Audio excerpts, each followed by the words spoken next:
Audible Studios presents Wicked Angel, written by Julia London, narrated by Anne Flosnick. Chapter 1. Bavaria, 1828. Paul Hill felt the first stab of true panic. A young woman was wearing what he thought was one of his sister's gowns, and if he was not mistaken, she was also wearing a gold locket he had given Lauren on her 16th birthday. Standing in the dank foyer of a perfectly Gothic castle, Paul feared he had arrived too late.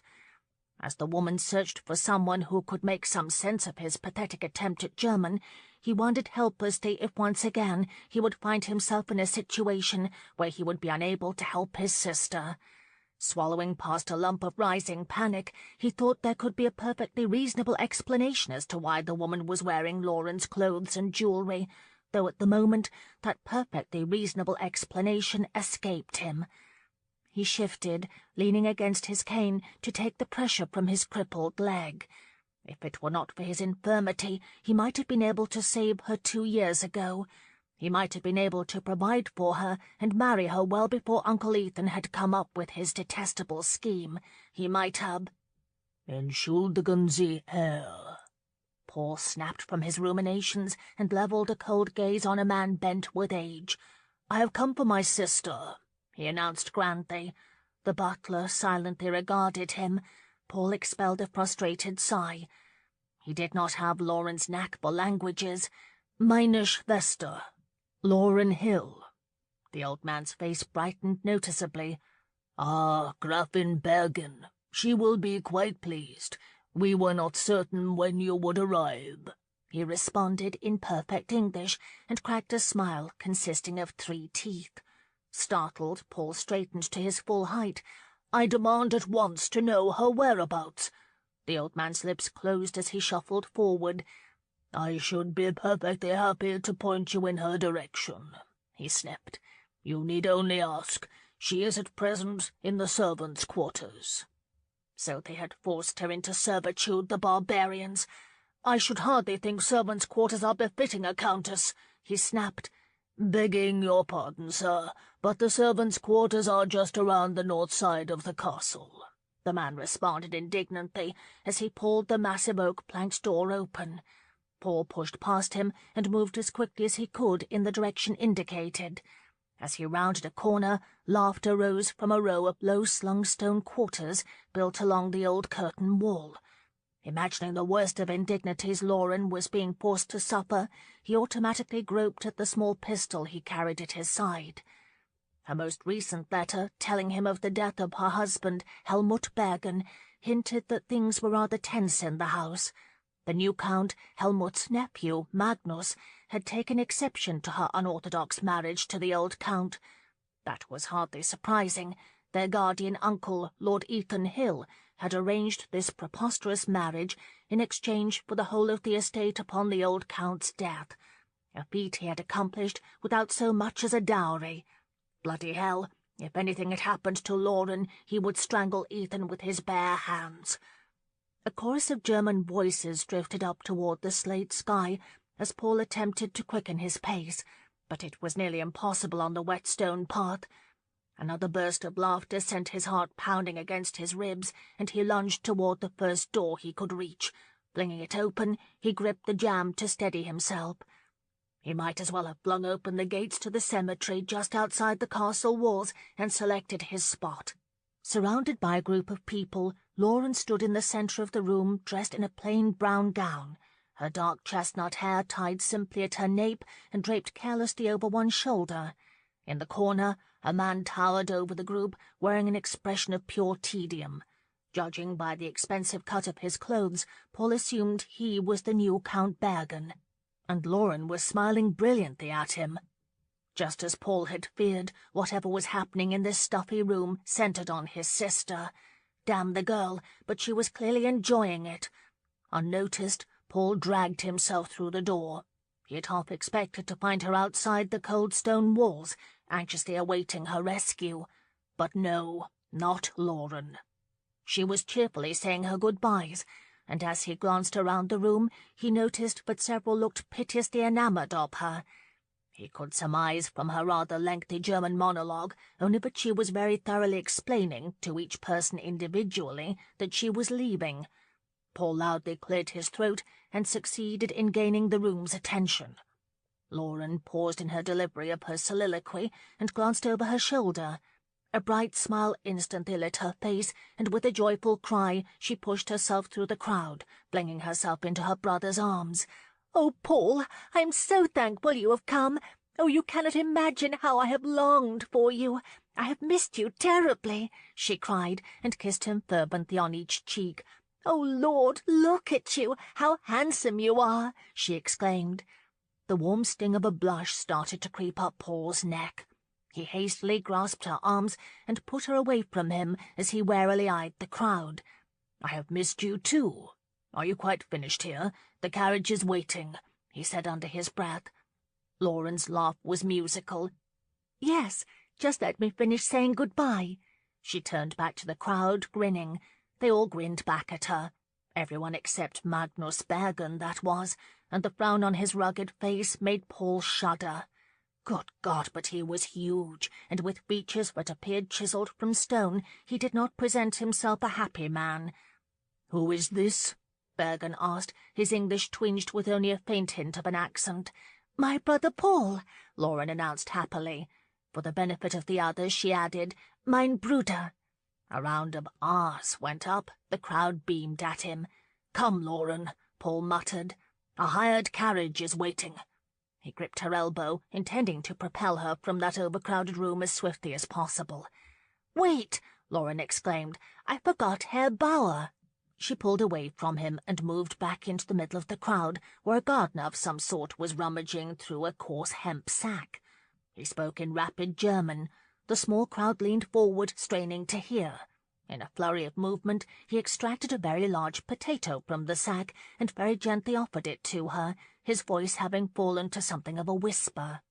Lauren leaned forward with a look of great concentration, then suddenly straightened and smiled warmly at the man. Bergen groaned impatiently and folded his massive arms across his chest. "Oh, Herr Bauer, danke schön," she exclaimed, and affectionately patted his arm, causing the gardener to turn at least 3 shades of red. So now Paul could add daft gardeners to the list of hopelessly besotted fools his sister attracted. Since blossoming into such a beauty, she attracted everyone. With thick, curly, dark chestnut hair, unusual cobalt-blue eyes that sparkled like sapphires, she had a smile that could easily disarm a man, yet she never seemed to notice the attention, and if she did, she was unaffected by it. Paul had never known her to primp, or to flutter her lashes, or to flirt in any way. Lauren was as exactly as one saw her, completely artless. So artless, she would accept a potato as a gift from a simpleton and think nothing of it.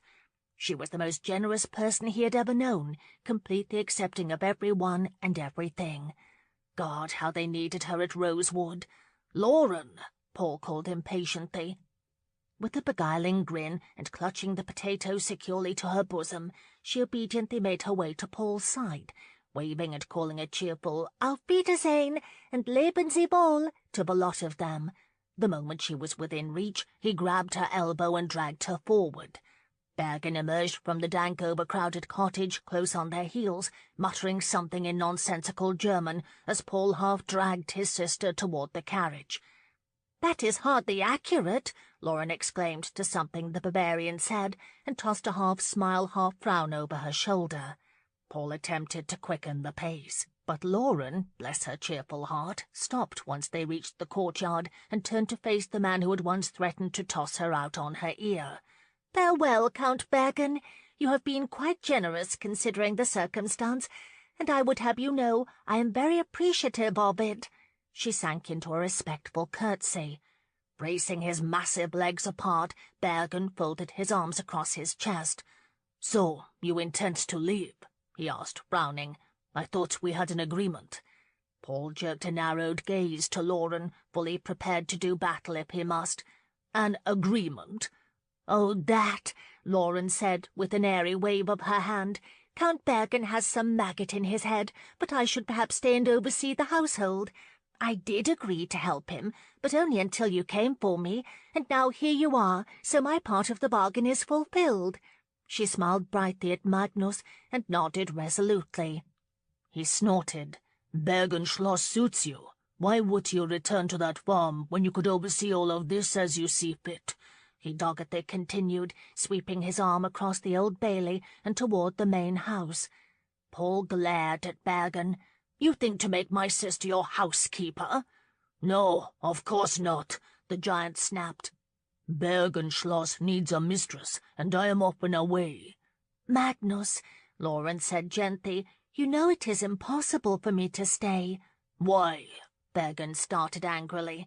He quickly checked himself, running a hand through his flaxen hair as he contemplated the ground for a moment.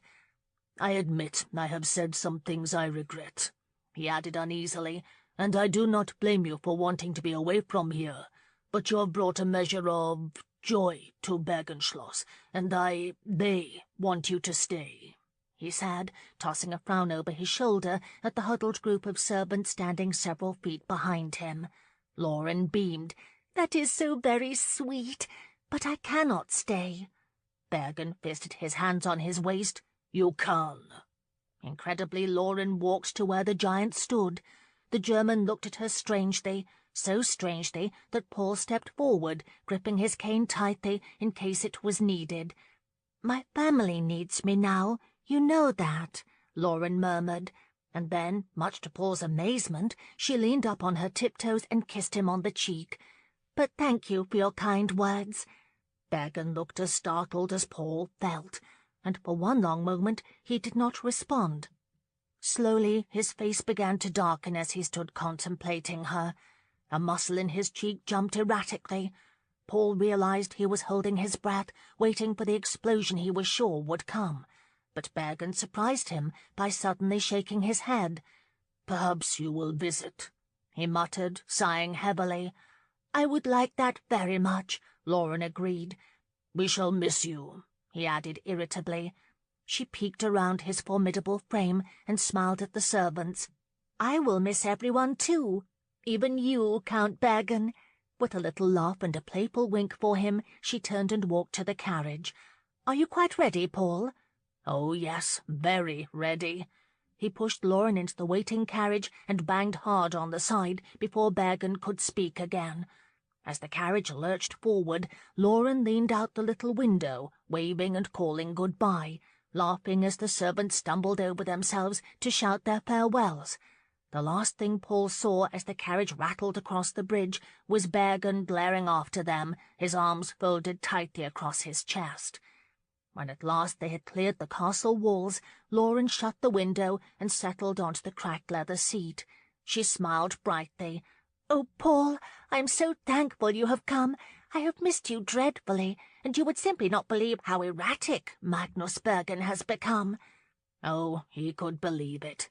Rocking along the almost impassable Bavarian road, Lauren very cheerfully chatted away about the last few months at Bergenschloss, as if she had not been completely mad to sign over every last penny of her inheritance, as if it was perfectly reasonable for Bergen to go from threatening to hang her from the turrets to asking her to act as mistress of that monstrosity he called Bergenschloss.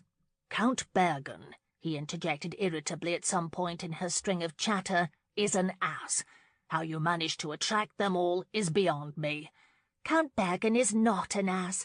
I think he is just rather lonely up here. He's accustomed to the city, you know.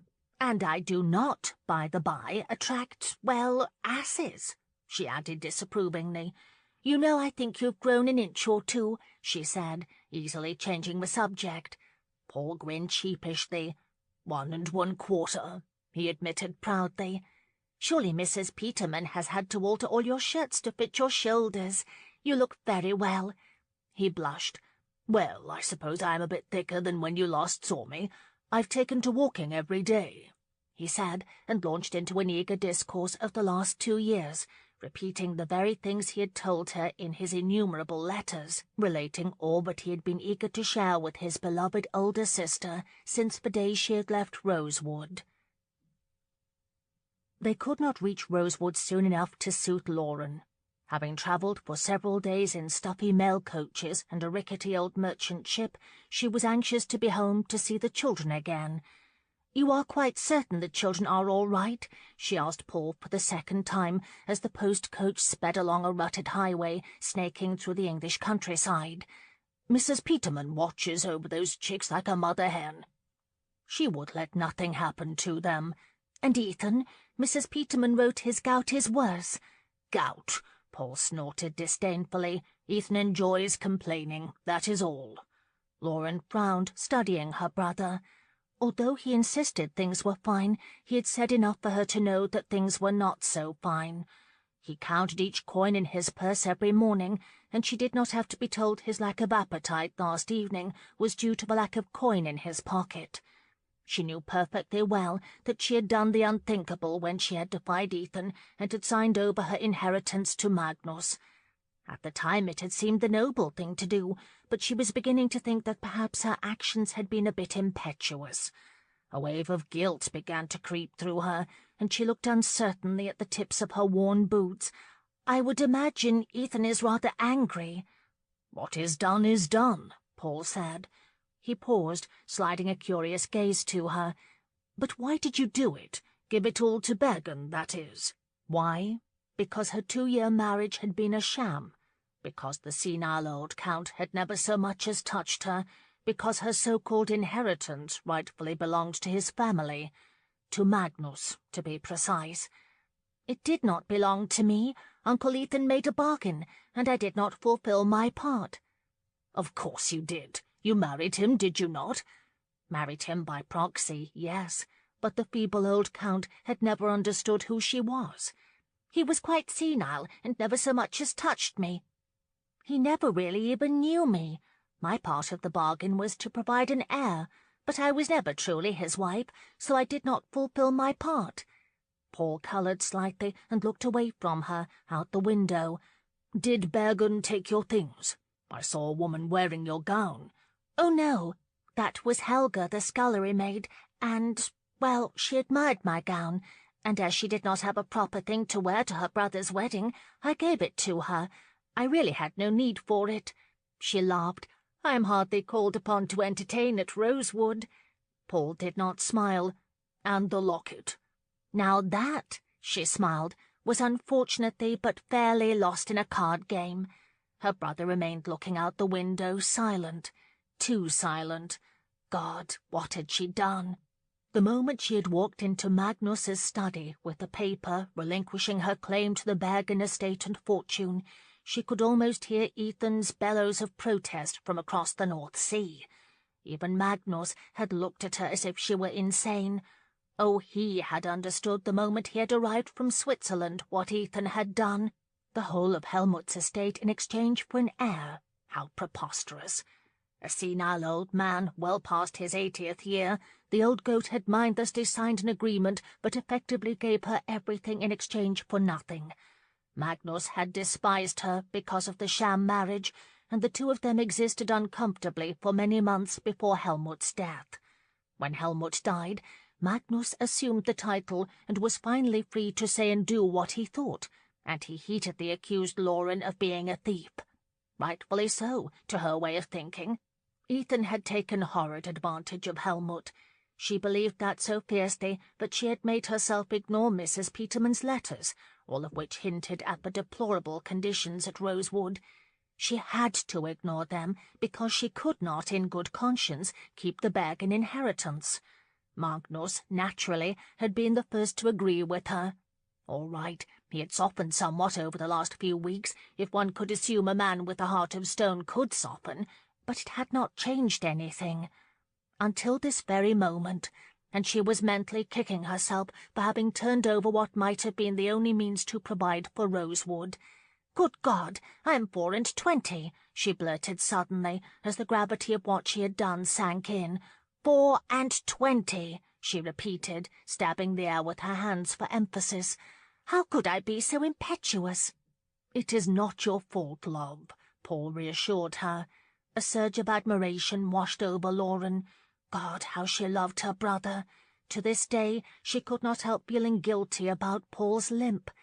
It was the considerable opinion of Rosewood's stalwart housekeeper, Mrs. Peterman, that Lauren could not forgive herself for having emerged unscathed from the accident, for having been all of 9 years old and arguing with a 5-year-old Paul about who would be allowed to ride on the high seat with the driver, or for Paul's having been thrown clear of the wreckage but damaged his leg and killed their parents. Mrs. Peterman further reckoned that Lauren's guilt was what spurred her to work so hard for Rosewood. Lauren was less romantic about it. She worked hard because she loved her home. In the first years after her parents' death, the estate had fared well enough, and Ethan had subscribed to the out-of-sight, out-of-mind theory of child-rearing.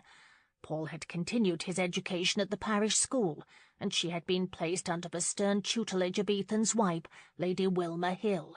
Aunt Wilmer proved determined to pound as much feminine grace and propriety into her charge as she possibly could.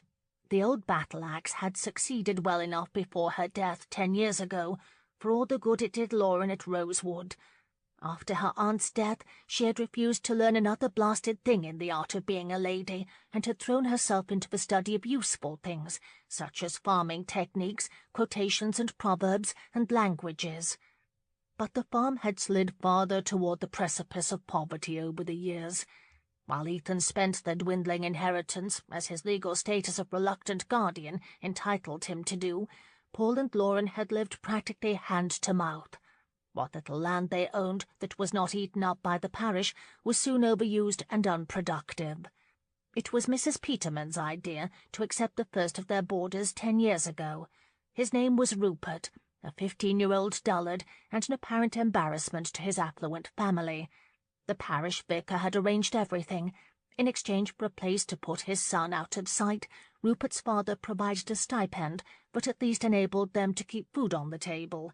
It turned out to be such a convenient arrangement, the vicar suggested to Mrs. Peterman that the parish would pay a small stipend to board orphans, and more had come over the years.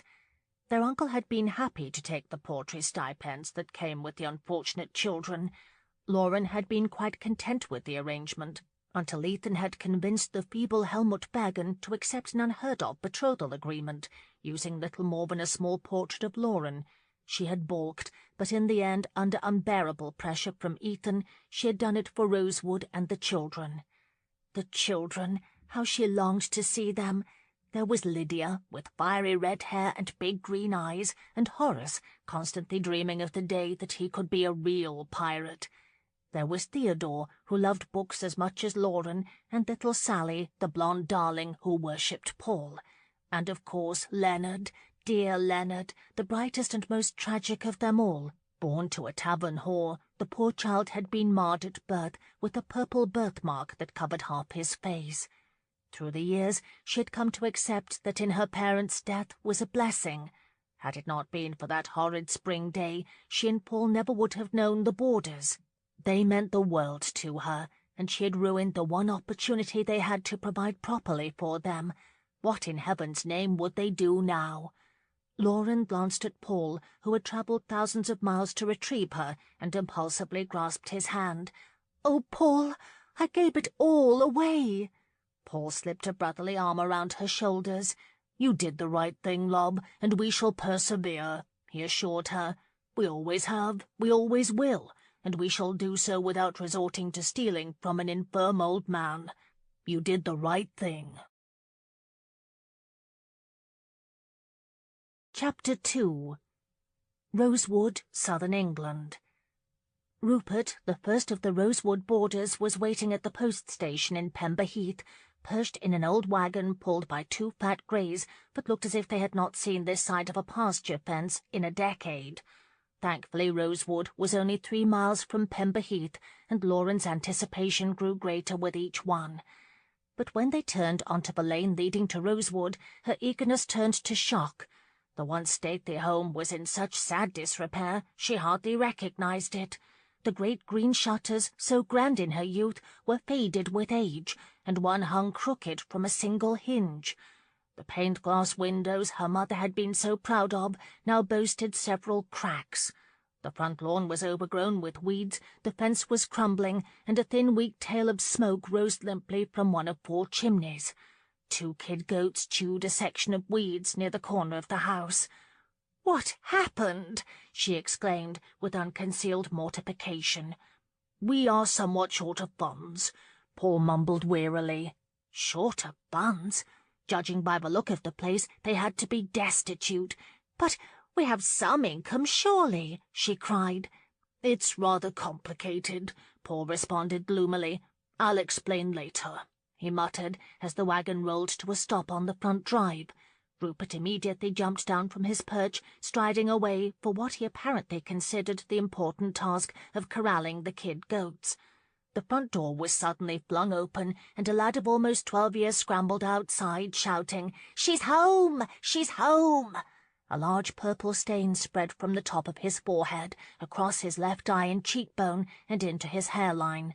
Lauren quickly alighted as the child rushed forward and threw his skinny arms around her legs. "Oh, Leonard, I am so very happy to see you!" She laughed gaily and hugged him tightly. "Did you sail on a very large boat?" he asked anxiously. "Yes, darling, we sailed on a very big boat," she responded, chuckling. "But we saw only one pirate." "A pirate? But how did you know he was a pirate?" he asked in awe. Lauren laughed. "Why, he wore a tricorn, a patch over one eye, and a sword at his hip. That is how I know." "Was he taller than Uncle Ethan?" Another boy of around 10 shouted from the door, hurrying toward Lauren. She quickly stepped into his path and caught him before he ploughed her over. Hugging him tightly to her, she kissed his golden head. "He was taller than Uncle Ethan and spoke a strange language," she confided, dropping to her knees. "I told you, Lydia. I told you there would be pirates." "I know, Theodore," a girl sniffed indignantly from the door. Lauren smiled and extended a hand toward the pretty 12-year-old. Lydia started forward and was jostled as little Sally rushed outside, headed straight for Paul. Another boy, 7-year-old Horace, crowded in front of Lydia, his wooden sword stuffed in his belt. The children gathered around her like chicks to feed, and Lauren hugged them each, patiently answering the questions they shouted at her, and laughing gaily as she listened to their news. "You better have a damn good explanation," a surly voice boomed from the door. Lauren glanced up and swallowed a squeal of shock. At 2 o'clock in the afternoon, Uncle Ethan wore a threadbare dressing gown, a sniff of brandy dangling from 2 fingers at his side.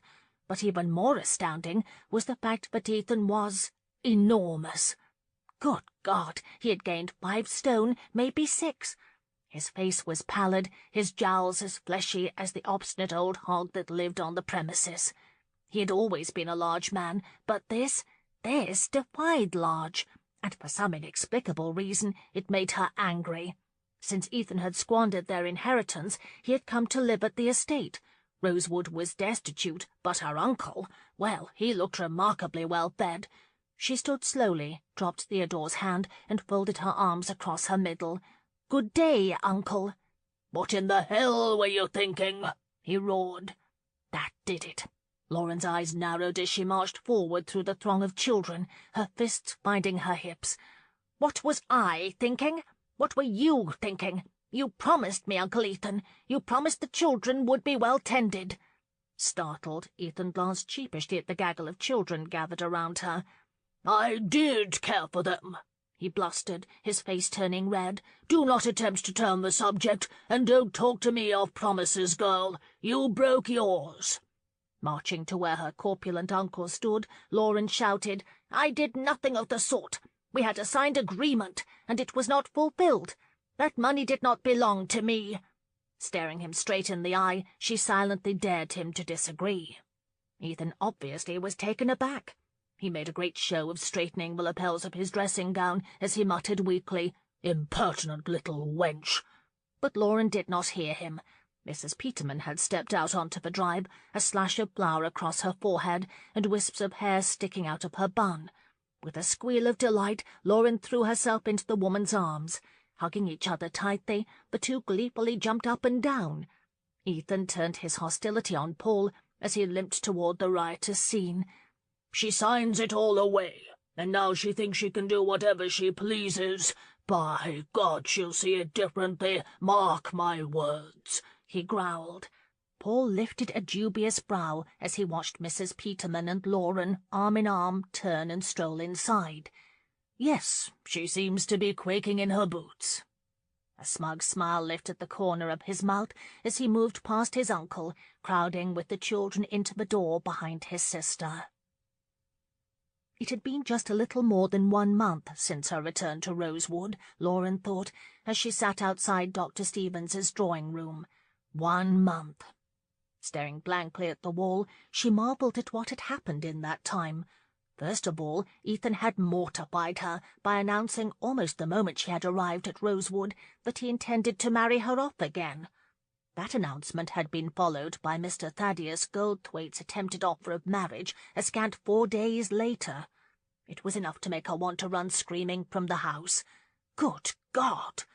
She was not even remotely interested in marrying again, not to some infirm old man as Ethan undoubtedly had in mind, and most certainly not to the round little apothecary, fastidious Thaddeus Goldthwaite. A sound caught her attention, and looking up, Lauren gasped in horror at the work Leonard and Horace had done to a bouquet of fresh-cut flowers. Petals were strewn across the oriental carpet and the small entry table, and only the stripped stems of the hothouse flowers remained in the hand-painted vase. Lauren scrambled to her feet and rushed forward to clean the mess before Dr. Stevens found it. Leonard moved to help her, while Horace stood sullenly by. "It's all right," Lauren hastily assured them, and searched for a place to discard the petals. There was no receptacle in sight, except a canister reserved for canes and umbrellas. With a mischievous wink to the boys, she dumped the petals into the canister, then turned and held a finger to her lips before marching the children to a lone seat in the corridor. She made them sit at her feet, her thoughts quickly returning to her dilemma. Though so very thankful to be home, she was absolutely sickened by the deplorable state of Rosewood. Paul had explained to her that because of escalating parish taxes, falling grain prices, and enclosures all around them that left the best lands to the wealthy, Rosewood was left with only a fraction of arable land, and that overused. "Representation is what we need," he had blustered angrily. "There is no one in Parliament to look after our interests." She did not understand all that, but she understood that their land was so depressed it could not support a decent crop of grain, and even if it could, they could not afford the labour to harvest it, let alone the parish taxes. So she had racked her brain for a way to fix things. She had been so intent on fixing things that she had not really paid Mrs. Peterman heed when she had tried to explain her solution for Rosewood. Lauren did not fully understand until the day Mr. Goldthwaite had come to Rosewood with herbs for the cough circulating among the children. He then showed Lauren some of the herbs he had planted in the overgrown garden. The herb garden made Lauren think of the possibilities of trading the vine vegetables and fruits that seemed to grow rapidly and anywhere for supplies. Caught up in her ideas, Mr. Goldthwaite's botched attempt to kiss her surprised her so much that her heart had stopped for a moment. "Mr. Goldthwaite!" she had shrieked when the round man had unexpectedly clasped her in an ironclad embrace and pursed his lips. "Dear God, let go of me!" The man turned as red as a fat, ripe apple and quickly dropped his arms. Lauren had searched frantically for a club with which to brain him, but finding none, had brought her hands to her hips and glared at him. "Just what do you think you are doing?" she had demanded, with all the authority of a countess. The rotund shopkeeper had pulled himself up to his full height, roughly 2 inches shorter than her, and replied haughtily, "What do you think I am doing?" Unfortunately, Lauren had startled them both by laughing, at which point Mr. Goldthwaite's colour went from red to purple. "I am sorry, Mr. Goldthwaite. I do not mean to laugh, but you see—" "I see very clearly, Countess Bergen," he said stiffly. "Hill, Miss Hill," Lauren corrected. Much to Ethan's distress, she insisted on using her maiden name, believing she had no more claim to her title than she did the Bergen inheritance. "I was given to understand from Mrs. Peterman that as you are now a widow—" "Oh, Mr. Goldthwaite, please, before you go any farther, you must understand. My place is here at Rosewood. These children need me." Fastidious Thaddeus had puffed his barrel chest. "Indeed I do understand, madam, and I applaud your charitable disposition. I think such qualities are to be looked for in a wife, and you have those qualities in such abundance that I fully intend—" "Mr. Goldthwaite, stop right there!" she had shrieked in horror, lifting her hand. "Please excuse me, sir. There is something I must do right away," she said unconvincingly, and had turned, intending to flee, but Mr. Goldthwaite had grabbed her hand and held it tightly. She had hastily jerked her hand from his grasp. "Mr. Goldthwaite, you must put all thoughts of me from your mind." "Miss Hill, you cannot begin to imagine how my heart—" "I really must go inside." "But, Miss Hill, there is something I wish to say to you," he had shouted earnestly. Lauren responded by turning on her heel and fleeing the garden, her last sight of Mr. Goldthwaite tipping his hat after her. When she flew into the kitchen, Mrs. Peterman greeted her with a strange, gleeful look. "Well, did Mr. Goldthwaite have opportunity to speak with you?" the grey-haired housekeeper had asked, grinning unabashedly. Lauren had collapsed onto a wooden bench. "God help me, but Thaddeus Goldthwaite wants to marry me." "That's wonderful," Mrs. Peterman squealed, clapping her dough-caked hands. Lauren had gaped at her. She had obviously lost her mind. It was the most inconceivable, incredible, fantastic idea.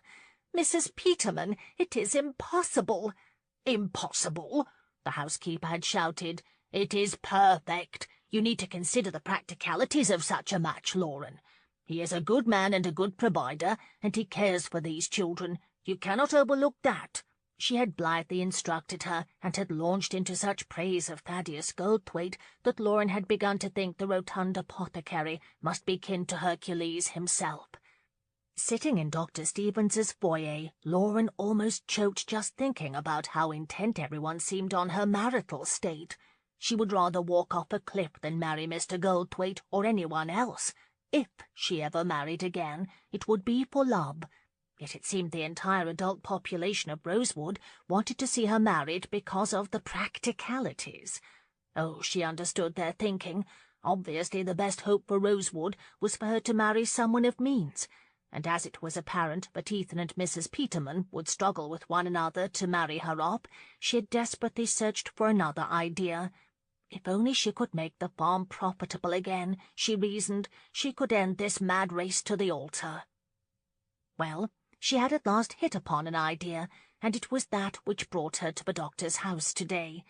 The two children who accompanied her, despite their obvious energy to tumble on the carpet, were suffering from a cough that would not go away. A door suddenly opened. Lauren shifted her gaze from the children to an elderly gentleman who was peering at her from above the tops of his wire-rimmed spectacles. "Who are you? Don't recall seeing you about," he said gruffly. Lauren stood, and with gentle command to the two children, politely extended her hand. "I am Lauren Hill." "Hill? I knew a Miss Hill. Dear Lord, are you her? My, you have changed." "Yes, sir," she said graciously, then glanced meaningfully at the children. The doctor followed her gaze and peered at her charges. "Your children?" "They reside at Rosewood." "Ah, Rosewood, of course." "They have a cough that will not go away," she informed him. The doctor stepped around her, and with hands on hips stared at the two children. Leonard, with the unsightly birthmark, looked him squarely in the eye. The younger boy fidgeted with his frayed belt. "Well, Miss Hill, bring them in, and we shall see what can be done for a cough that will not go away," he said brusquely, then turned and marched back into the spacious drawing-room. Dr. Stevens walked to a shelf holding vials of various shapes. "Bring me a boy," he said absently, as he studied one vial. He was not a man given to sentiment. He had gotten over that particular affliction several years ago. As a young doctor, it had occurred to him that he could not very well perform his duties if he was going to be emotionally affected by every unfortunate he saw. He knew Leonard, had known him since he was a baby, and Leonard's mamma had tried to drown the poor child. He had seen him sporadically throughout the last 10 or 12 years, and as would be expected, the boy was traumatized by the large port stain that marred his appearance. As if being born to a whore and then orphaned were not enough strikes against him, he bore an ugly mark that made heads turn. When he turned back to see what held the child, he could not keep his jaw from dropping. Miss Hill had apparently worked magic on the unfortunate little boy. Kneeling beside him, she was brushing his red hair from his eyes and whispering something to him with a smile that made even Dr. Stevens sit up and take notice. Leonard was standing tall, and Dr. Stevens would later swear on his medical journals the lad was smiling. He had never seen Leonard smile. Amazed, he watched as the lad marched toward him with a strong, proud countenance. "Miss Hill says I might have a spoonful of delight," the lad announced. "Beg your pardon?" Stevens managed to choke out as he looked down at Leonard. Miss Hill cleared her throat. Dr. Stevens glanced up in time to receive a pointed look from her. "A spoonful of delight to clear the cough," Leonard repeated. "A spoonful of delight, is it? Well, let me hear you breathe, boy," he said, and pressed his ear against Leonard's chest. He checked the child for fever. "Yes, a spoonful of delight is just the thing," he said, astonished that he, notorious for his less than sympathetic bedside manner, should call the foul liquid he was about to pour into that child a spoonful of delight. He retrieved a bottle from the shelf and poured a large spoonful. "Well then, open wide," he said, and tossed the liquid down the boy's throat. Leonard swallowed, then turned to Miss Hill. She smiled charmingly and held out her hand. Immediately he went and slipped his hand into hers, then pushed the other boy forward, who marched resolutely to Dr. Stevens's side. "Miss Hill said I might get a double dose of delight," he said proudly. With a humph, Dr. Stevens bent to listen to the boy's breathing. She was right. Horace's rattle was worse than Leonard's. "A double dose, then," he muttered, and poured the pungent medicine. Horace swallowed the first mouthful without expression or comment, waited patiently for the second, then turned and walked back to Miss Hill. "How long will the delight last?" he asked her. "I should think until tomorrow. Would you not agree, Dr. Stevens?" "I would," he said curtly. "I think, and please correct me if I am wrong, sir, but shan't the boys begin to feel the delight tingling first in their toes in just a few moments? I thought so. Now, boys, please have a seat near the door, and do not touch anything. There is something I would discuss with Dr. Stevens," she said. Like perfect little gentlemen, the boys obediently took seats near the door. By Dr. Stevens's account, everything he had just witnessed was a bloody miracle. Whatever she had done to bolster the confidence in the two young lads was worth every ounce of effort with which he could support her. Hell, he would just like to know how she had done it, if nothing else. "Miss Hill, I do not know what you have done." "You mean the flowers?" She smiled with an airy wave of her hand. "I'm dreadfully sorry about that. I am afraid I was a bit preoccupied," she said sweetly. "Pardon?" "The flowers. Unfortunately, I do not have any coin, or I would gladly replace them, but it's a condition I'm afraid I shall not see remedied for a time. Please don't say anything yet, because I come with a proposition. You see, the children of Rosewood are not receiving the medical attention they need." He must have looked puzzled as he adjusted his spectacles, because she explained quickly, "Oh, not bumps and bruises or that sort of thing, but the cough, illnesses of a more serious nature, are not called to the attention of a doctor until it is much too late, and the children spread those ailments so quickly that before you know it the whole of Rosewood is infected. And I was thinking that perhaps we could agree to an arrangement whereby you might visit from time to time, not necessarily for coin, but something infinitely more agreeable, I should think." Dr. Stevens had quit trying to understand the connection to flowers, and had come to his senses, or so he thought. "Miss Hill, I cannot imagine what you've done, but you must know that I am speaking of tomatoes, sir, tomatoes as big as hams, and beans, and pumpkins, and cabbage. It seems that there is some talent to be had at Rosewood, and I dare say it is in the growing of fruits and vegetables. And we cannot possibly eat all the vegetables we grow, because they grow rather quickly, you see. And sadly, Mrs. Peterman has been throwing what we cannot eat to Lucy. I mean to say, to a rather enormous old hog. I am sure you are aware that hogs will do quite nicely on something less valuable than fruits and vegetables, so I am suggesting a trade of sorts." "Miss Hill!" Dr. Stevens fairly shouted. The young woman blinked. He removed his glasses and pinched the bridge of his nose. "Honestly, Dr. Stevens," rang another feminine voice, "anyone with an ounce of sense knows it is a waste to give anything more than slop to a hog." Dr. Stevens groaned and opened one eye to see the Marchioness of Darfield standing in the doorway with her young daughter Alexa. The Marchioness was a favourite of the doctor's, despite her very exasperating habit of ignoring his sound advice. With dark hair and violet eyes, she was as unusually pretty as the mysterious Miss Hill.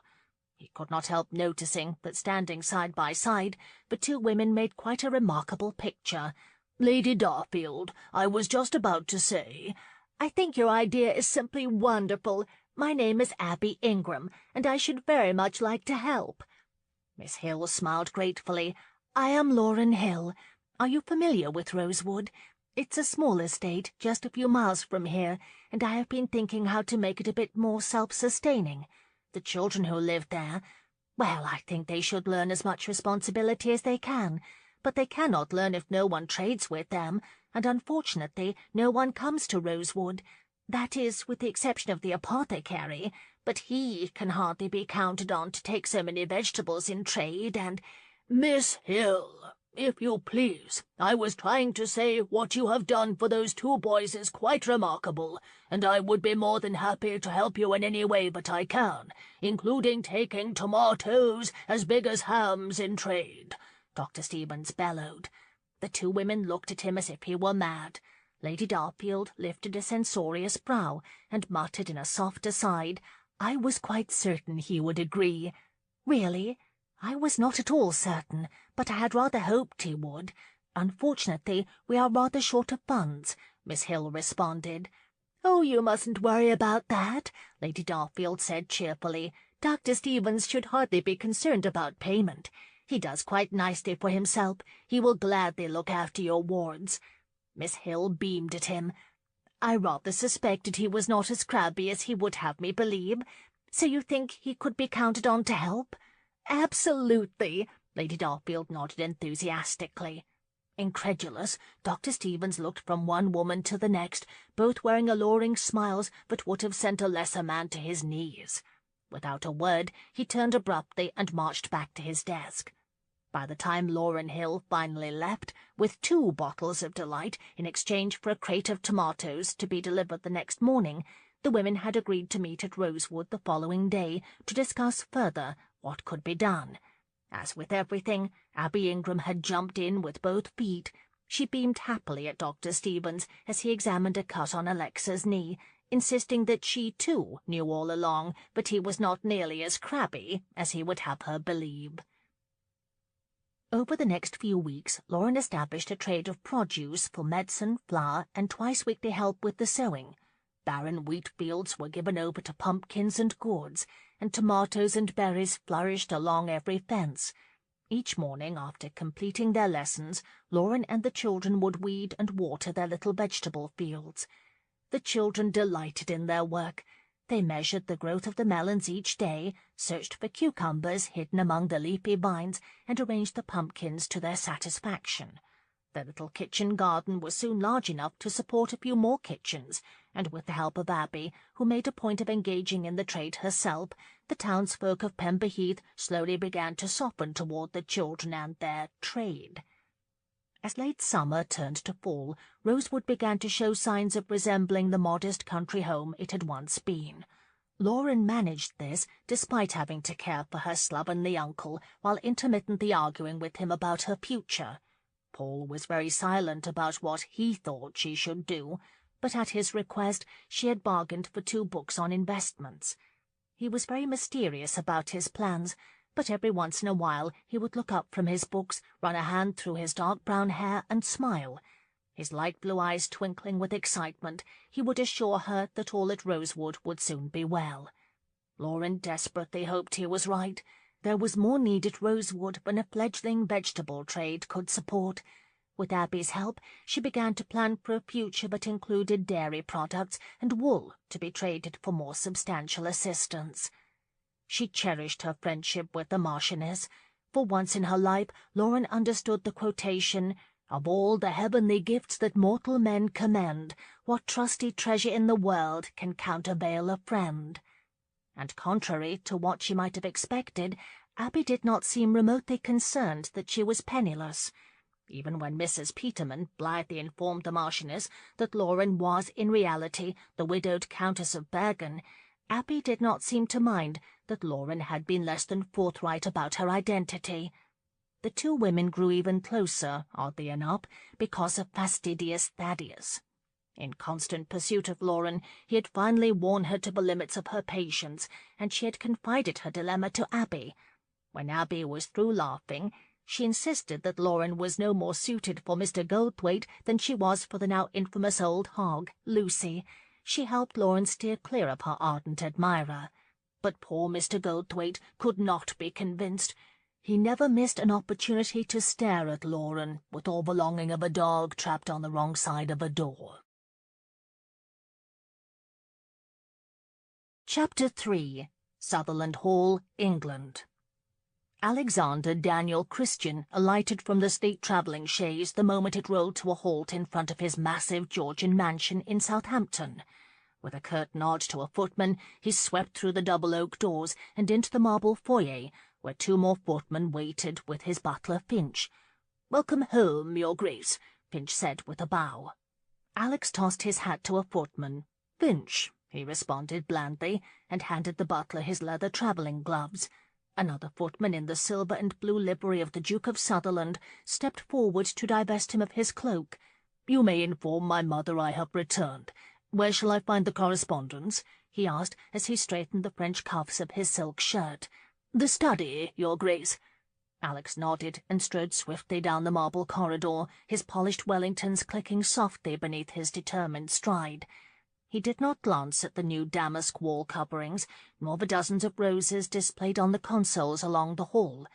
As he crossed the threshold of his study, he shrugged out of his coat, tossed it carelessly to an overstuffed chair of dark green velvet, then strolled to the intricately carved Louis XIV desk in the middle of the large room.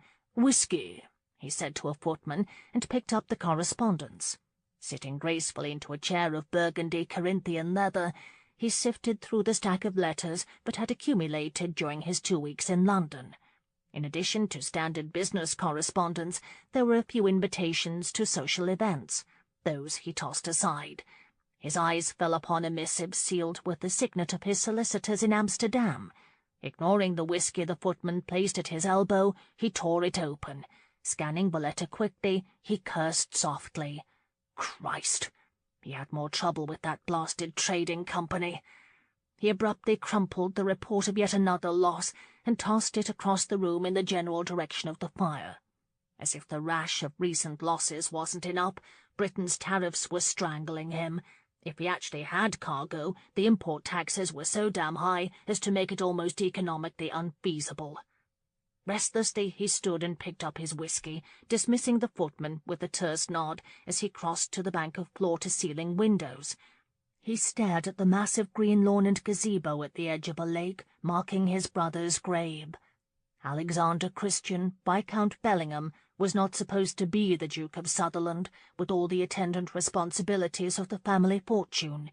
Anthony was supposed to be the Duke. He was supposed to be the second son, with lesser titles and the luxury of time to indulge in the pursuit of worldly adventure. Some might argue that he had seen enough adventure to last a lifetime, but he could not agree. When Anthony was very much alive and performing quite nicely as the Duke, Alex had been plagued with stifling ennui. When an old family friend had reported the treasures he had found in Africa, Alex had eagerly accepted an invitation to accompany him on a return trip. That experience in the Serengeti plain had whetted his appetite for raw adventure. Since then, he had traipsed the Himalayas, had sailed to the Orient, and had discovered the wilds of North America. It was a lifestyle that suited him well, and one for which he still yearned, but a tragic accident on horseback unexpectedly claimed Antony's life 5 years ago.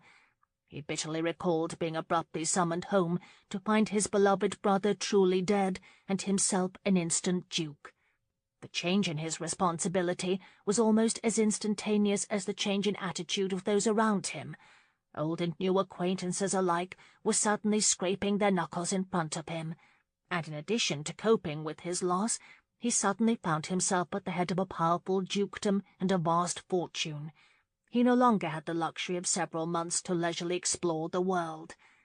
For 5 years now, he thought wearily, he had been a duke. 5 years it had taken to grow accustomed to being the centre of attention.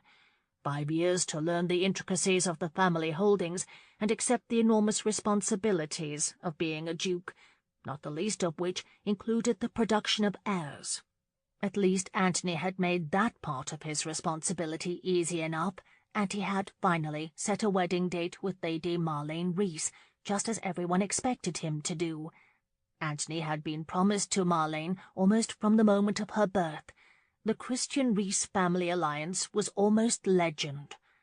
His father Augustus had befriended the young Earl of Whitcomb before either had married, and the two had formed a monopoly of sorts through their partnership in iron manufacture. The Christian Reese factories had successfully underpriced other factories for the production of cannons, guns, and ironworks during the Peninsular War, making both families obscene profits. The two men were of like minds, and the powerful voting bloc they formed in the House of Lords had further solidified their long-standing friendship. Everyone knew that a Christian Reese vote on a bill was as good as passing it. It was perfectly natural that their children should continue the alliance, and Antony was quite content to marry Marlene, even though he was 15 when she was born. Alex remembered she was always a pretty affable girl, but she was still in the schoolroom when Antony died. When she made her debut 3 years ago, Alex had determined she was as good a solution to his ducal responsibility to produce heirs as he was likely to find. His title required a good business arrangement in a marriage, and Marlene was definitely that. Moreover, she was trained to be a duke's wife, was pleasant enough, and was a comfortable, quiet companion. As those things went, she would make a good wife, and he had finally offered for her, as everyone expected he would do, 2 years ago when she had turned 21. The sound of the pocket doors sliding open interrupted his thoughts, and Alex turned. "Welcome home, darling." His mother Hannah glided into the room, followed by Marlene on the arm of his younger brother Arthur. Alex crossed the room to greet her. "Thank you, Mother. I hope I find you well." "Of course. A small ache in my back is all I have to complain of," Hannah said with a smile, "and it is not worth mentioning. You should be quite pleased to know that Lord and Lady Whitcomb are visiting Lady Whitcomb's sister in Brighton. As it is such a short drive, I invited Marlene to visit this weekend." "I am quite pleased," Alex said, and kissed Marlene on the cheek. She blushed slightly, shifting her smiling gaze to the carpet. "You look fatigued. Have you been sleeping?" she murmured. "I am fine, Marlene." "Are you quite certain? You look as if you have something on your mind," she insisted. "It's business." Extending his hand to Arthur in greeting, he added, "East India." "What again? By God, Alex, we should withdraw." Alex chuckled as he sat on a leather couch. Arthur dropped beside him, while Hannah took a seat near the hearth. Marlene picked up Alex's discarded coat and folded it carefully over one arm before joining her there. Alex reported the contents of his correspondence to Arthur, absently playing with an empty whiskey glass. Unnoticed, Marlene rose from her seat and crossed to Alex's side. "A drink, darling?" she asked softly. He glanced briefly at her as he handed her the glass, and returned his attention to Arthur, who was quite adamantly reviewing the pros and cons of investing in the East India Company. Marlene returned with a fresh whiskey and handed it to him with a quiet smile. From the corner of his eye, Alex watched her as she returned to her seat. He had the brief, blasphemous thought, but on occasion she behaved like a well-trained dog. Sitting prettily with his coat folded across her lap, she smiled softly at the others without breathing a word. In contrast, Hannah sat on the edge of her chair, leaning forward and listening intently to her sons as they spoke of high tariffs and the need for economic reform. Every so often she would interject her own opinion. They talked until Finch appeared, and moving immediately to divest Marlene of Alex's coat, announced a bath had been drawn for his grace. Alex tossed the last of the whiskey down his throat and stood. "If you will excuse me, Mother, Marlene." He nodded and began to stride across the thick carpet. "I assume supper at the usual time?" he asked over his shoulder. "8 o'clock, dear. Lord and Lady Whitcomb will be joining us." Alex nodded and walked out the door, Finch trailing behind. Hannah Christian, the Dowager Duchess of Sutherland, peered over the rim of her wine-glass at Alex and sighed softly. His handsome face and warm green eyes betrayed no emotion whatsoever. It was silly, she knew, but she had worried about him since the day he had assumed the title. In contrast to Arthur, who enjoyed each day as if it was a new beginning, Alex seemed to take each day too seriously, as if the success of each one was his own private responsibility. It was perfectly ridiculous in her humble opinion.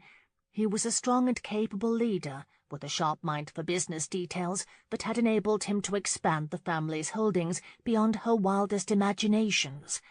He could manage the family fortune standing on his head, and as his leadership was also highly regarded in the House of Lords, he could be the toast of all London if he so desired.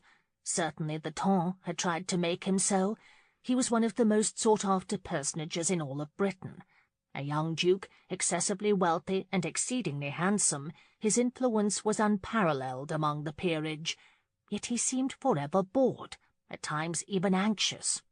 Her gaze shifted to Marlene, sitting on Alex's right, her quiet smile reserved for him alone. Alex hardly seemed to notice her. That's what Hannah hated about the whole betrothal. He hardly noticed Marlene. She casually sipped her wine as she contemplated the pretty blonde. She had nothing against Marlene. She was a pleasant, well-bred young woman, the daughter of the affable Earl of Whitcomb, and a very suitable match for a duke. But not her son. Hannah wanted Alex to know the sheer joy of love she and her beloved Augustus had known, that complete adoration one feels for a true soulmate. She wanted her son to marry for love, not for some arcane sense of responsibility. She had hoped that in some dark corner of his soul Alex might want to love the woman he would marry. That maybe, just maybe, he would realize Marlene did not strike the chord in him that made him want to move mountains just to please her. Alex's gaze met hers across the table, and he very subtly lifted a brow, as if inquiring what she was thinking. Hannah shrugged helplessly. He smiled faintly and shifted his gaze to Arthur, who was relating some outrageous event that had occurred at a rout of the infamous Harrison Green, much to Edwin Reese's considerable amusement. Hannah had noticed that other members of the youthful set hung upon every detail of a Harrison Green affair, but Alex, as usual, looked bored. His mother was mistaken. Alex was not bored. He was quietly plotting to entice his future father-in-law into supporting a set of reforms sure to make their way out of the House of Commons next season, reforms that would lower the sky-high tariffs he was paying on his shipping line. When supper was concluded and the women retired to the green salon, Alex, Arthur, and Lord Whitcomb stayed in the dining-room for the customary cigar and port.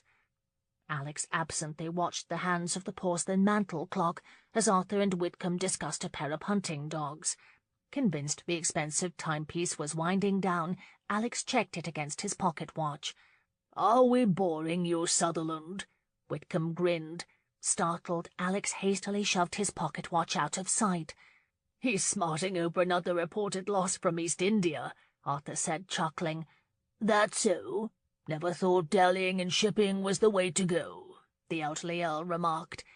"It would be quite profitable if the tariffs weren't so damned high," Alex said. Whitcomb shrugged. "Those tariffs also keep foreign grain from coming to our shores and competing with what you grow out here, son." "Yes, and when the domestic markets are flooded, it keeps the smaller farmer from exporting his grain to the continent." Whitcomb chuckled and puffed on his cigar.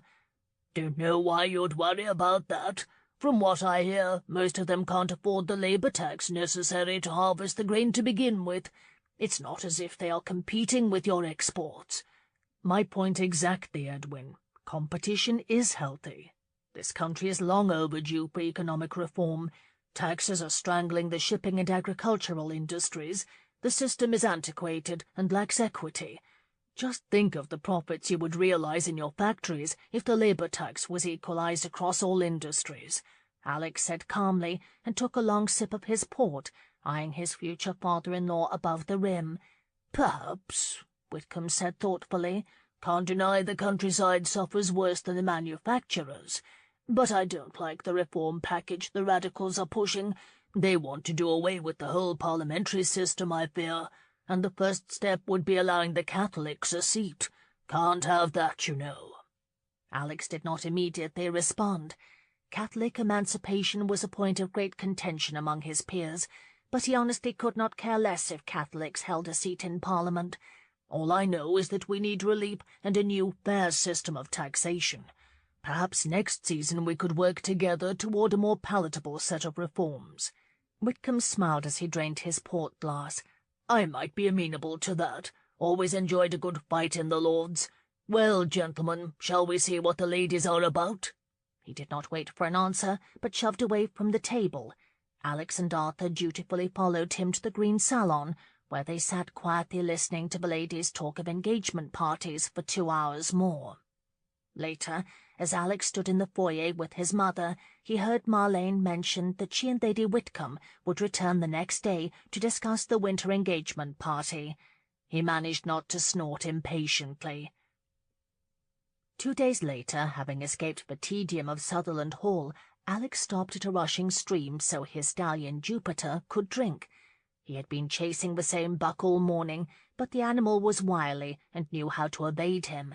He guessed he was at least 5 miles from his hunting lodge, Dunwoody. Only a day's ride from Sutherland Hall, he often came to Dunwoody for a few days of respite from his title, or his wedding. Rubbing his eyes, he dropped the reins as Jupiter drank and considered calling it a day. His thoughts drifted to Marlene. She, of course, had not wanted him to go hunting.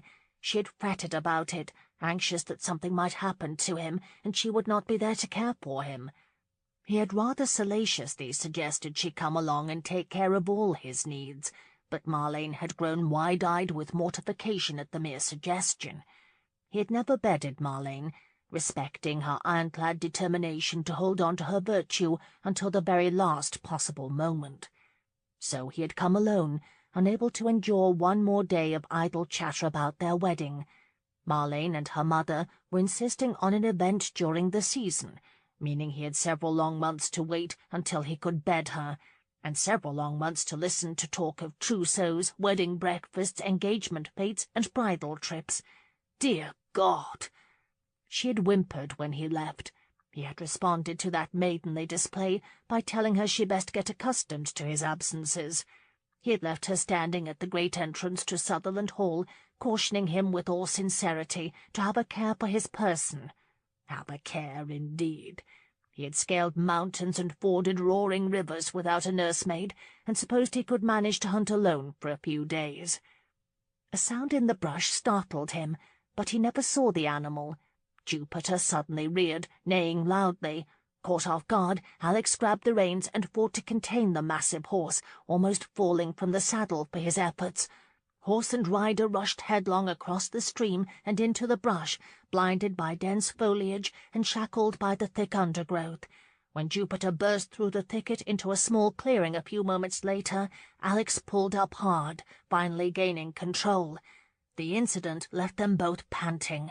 They stood in the clearing, each fighting to regain their breath. He became aware of a stinging in his leg and looked down. His buckskin breeches were torn, and his shin was bleeding where he had obviously slammed up against a thorn bush. "What then? Have you seen a hare, old boy?" He soothingly patted the steed's neck and attempted to turn back. Jupiter moved awkwardly, neighing softly when his right foreleg came into contact with the ground. "Christ!" Alex sighed wearily and dismounted. He felt for broken bones, thankfully finding none. Nevertheless, Jupiter was in no mood to use the sprained appendage. "Bloody, bloody hell," Alex muttered, and glanced around him. Dunwoody lands were vast but oddly shaped, and he could not be completely certain he was still on his property. He impatiently removed his hat and ran a hand through his thick hair as he debated what to do. He hated the thought of leaving Jupiter, but without knowing the full extent of his injuries, he could not chance walking him very far without risking serious damage.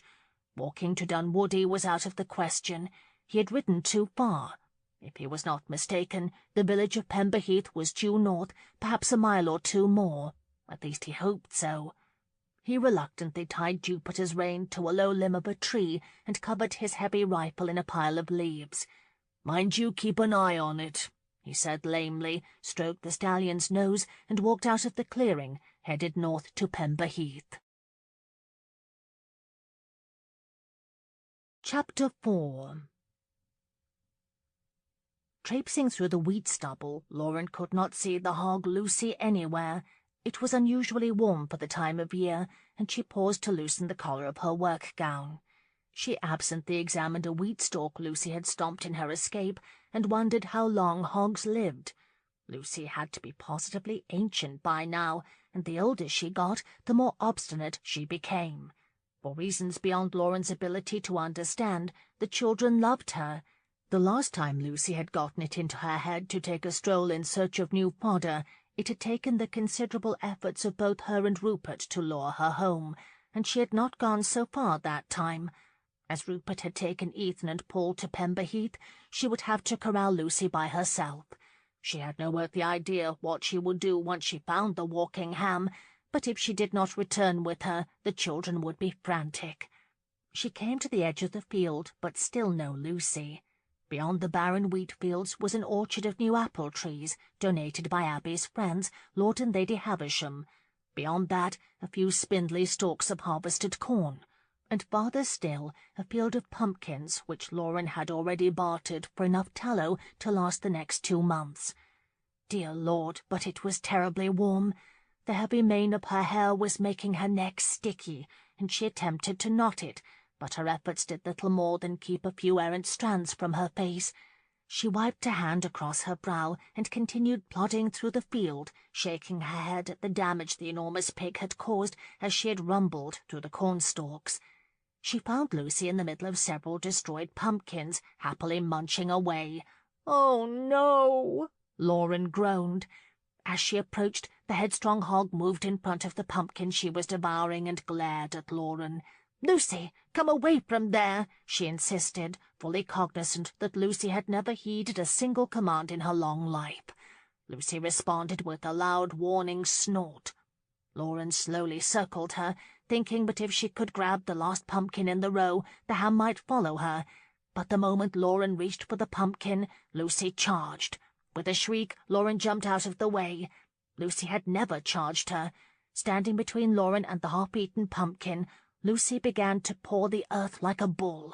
Lauren cautiously backed away, but it did not convince the swine of her good intentions, and she continued to paw the earth, snorting wildly.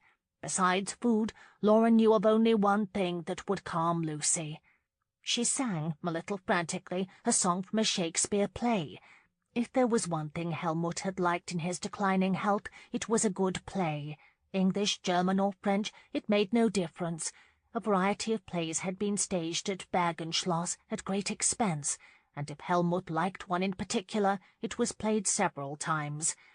"Who is Sylvia? What is she? But all our swains commend her," Lauren sang softly, then paused.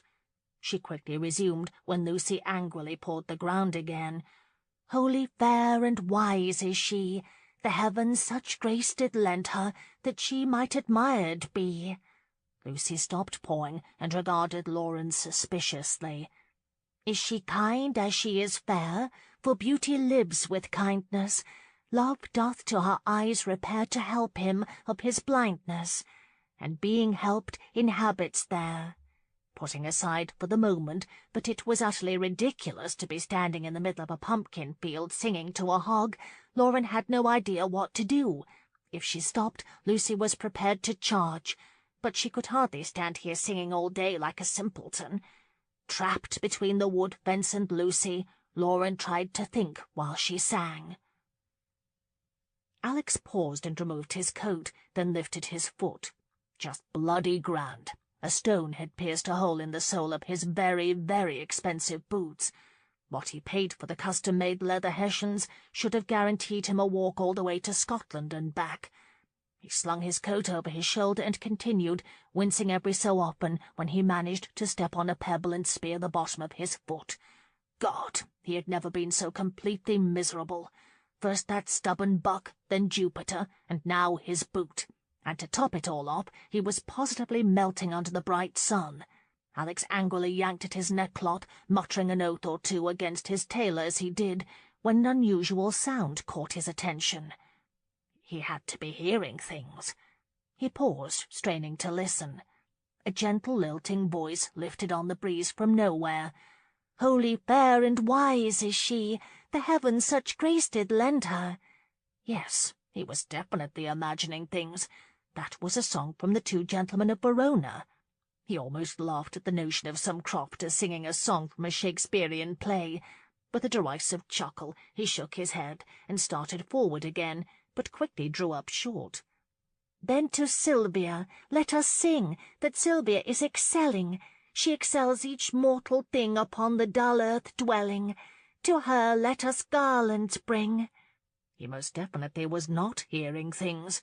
Alex turned slowly toward the sound and quietly sucked in his breath. God almighty, it was no crofter. Standing nearby in a field was a vision of a woman. Woman, she was an angel. With dark chestnut hair loosely knotted in the middle of her back, tiny curls of it swirling softly about her face. God, but she was beautiful. Classic patrician lines, a small straight nose, full lips the colour of roses, the voice of a wren. Alex shook his head and squinted at her again. Had he been walking in the sun too long? Was this some kind of dream? He moved slowly toward the fence, captivated by her voice and extraordinary beauty. A movement to his right disrupted his attention, and he reluctantly shifted his gaze from the vision. This was no dream. It would not include such an enormous, mean-faced hog. Alex quickly shifted his gaze to the angel and frowned.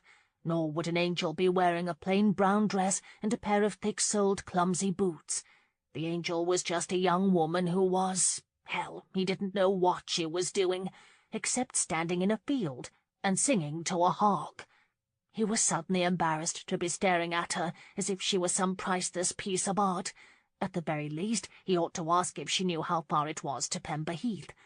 He braced one leg against the rough-hewn fence and called, "Good day."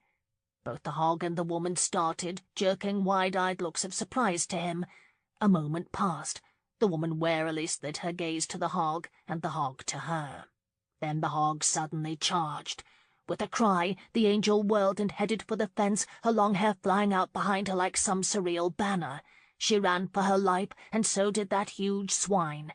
Alex dropped his coat and held out his arms, intending to help her, but the hog, which had to outweigh her by a factor of at least 4, was moving with alarming speed and gaining on her. She must have sensed it, because she glanced over her shoulder and shrieked. Reaching the fence just barely ahead of the swine, she ignored his outstretched arms and hurled herself across the structure in a cloud of brown wool and silken hair, landing squarely on top of him. His hand somehow found her waist, but the impact caused him to lose his footing, and the two tumbled to the earth, rolling down a short embankment. Unexpectedly flat on his back, Alex blinked up at the clear blue sky, momentarily uncertain as to what had just happened. Another clouded moment passed before he realized his hand was trapped beneath her firm derriere. Before he could do anything about it, his view of the blue sky was abruptly obscured by the angel's lovely face. A pair of vivid cobalt eyes narrowed menacingly, and the banner of hair spilling over her shoulder and pooling onto his chest.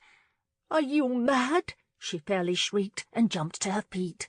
A little stunned, Alex slowly pushed himself up onto his elbows, eyeing her warily as she brushed the dirt and grass from her gown. "Am I?" he asked incredulously. "Madam, I was not the one singing to a hog." "You startled her. She was doing quite nicely until then. Did you not see that?" the vision shouted at him. Rather astonished, Alex struggled to his haunches, retrieved his hat and stood. The lass was yelling at him. No one ever yelled at him. No one ever so much as lifted their voice. Most never really spoke to him. "I may have startled her, but what about you?" he shot back. "That hog was intent on swallowing you whole, and there you stood, singing like some actor on a stage." "A stage? I was calming her. How could you not see that?" she cried, and punched her fists to her slender hips to better glare at him. "Calming her? That's absurd. You silly little chit, she could have killed you," he shouted. "And just who were you calling a silly little chit?" she fairly shrieked. Then, as quickly as a cloud scuds across the sky, the anger slipped from her face, and she laughed. Not the polite titter to which he was accustomed from women, but a deep, heartfelt laugh. Her hands splayed across her middle as if to keep the laughter contained, and she bent backward with glee. Her hair reflected the sun's rays in the rich dark gold streaks as it drifted toward the earth. Her rose lips stretched over a row of even white teeth, and she laughed so hard that tears seeped from the corners of her brilliant blue eyes. Quite unaccustomed to such an artless display of gaiety, Alex nervously shifted his weight to one leg. Do you see?" she gasped as she lifted a hand and delicately wiped a tear from the corner of her sparkling eye. "We are arguing about an obstinate old hog," she cried gleefully, and followed it with another peal of melodious laughter. He supposed he should be thankful she was not hysterical after the scare, but merely amused, greatly amused. Her dulcet laughter was infectious.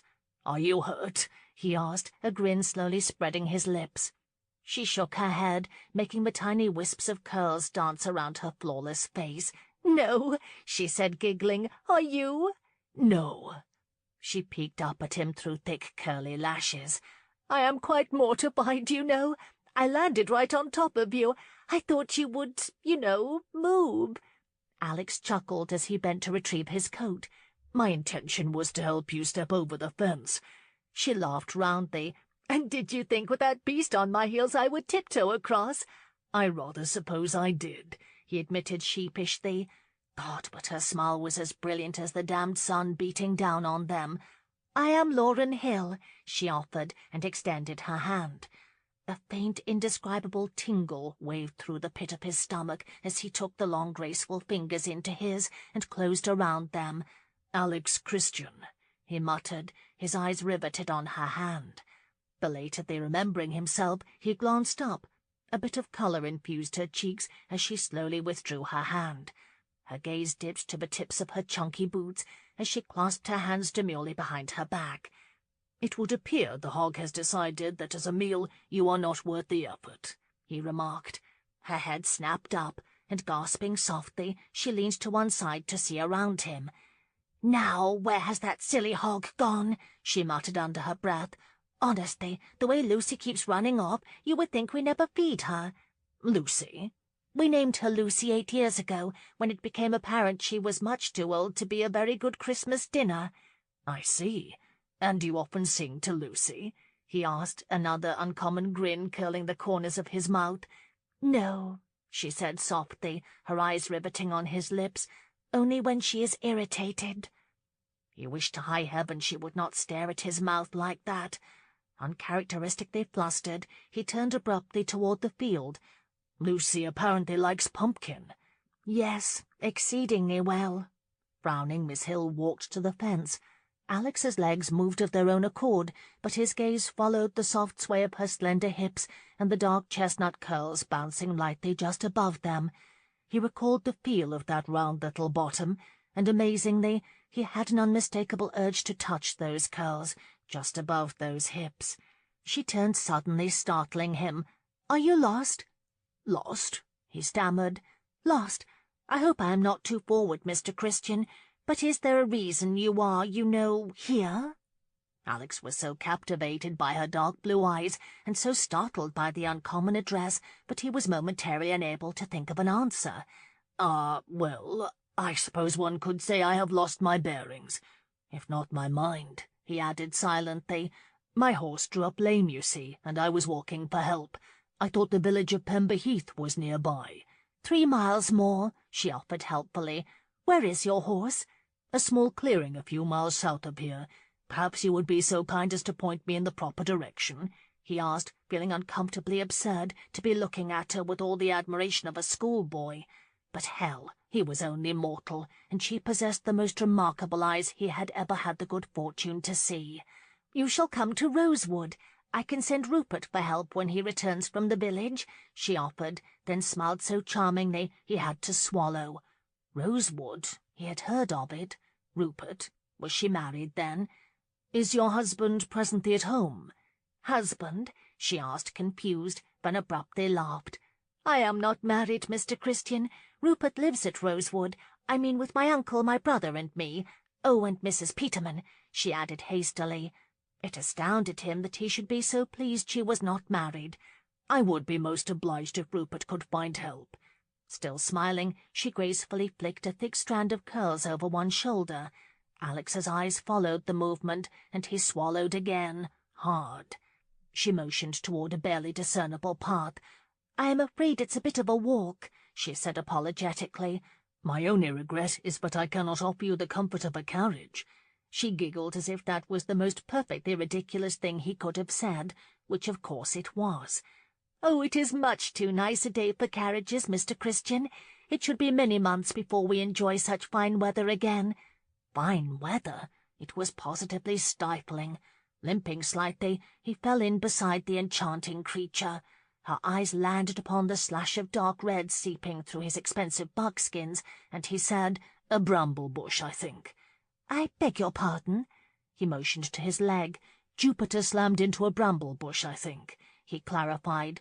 "Yes, bramble," she murmured, and turned her attention to the path in front of them, but not before he noticed the heightened colour in her cheeks. They walked for several minutes before either spoke. "Where did you learn the song you were singing?" he asked. "It's a ditty from a Shakespearean play," she said with a graceful but dismissive flick of her wrist. "The Two Gentlemen of Verona," he said. Surprised, Miss Hill snapped a wide-eyed gaze to him. "Why, yes. How did you know?" She beamed, clearly delighted. How did he know? He was a generous patron of the arts, had boxes in the finest theatres and concert halls across Europe. But all of that seemed a bit too pretentious under the circumstances. "I am quite a fan of Shakespeare," he said simply. "Ah, the sweet swan of Avon," she said with a sigh. Alex arched a brow. Singing Shakespeare and now quoting Ben Jonson. "You have read Mr. Johnson?" The angel laughed lightly.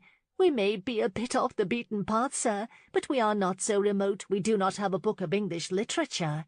He nodded, silently regarding her as they continued along.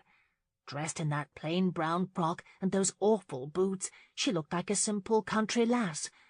But her speech was that of a gently bred woman, and she was obviously well read. It was an unusual dichotomy, one he could not quite understand, one he did not need to understand, not when she was looking up at him with those vivid blue eyes. She brought a hand to her brow and raked a loose curl from her forehead. For the second time, Alex was seized with a desire to touch the riotous curl of her hair. "Do you read poetry?" she asked. He nodded, mentioning a couple of his favourites.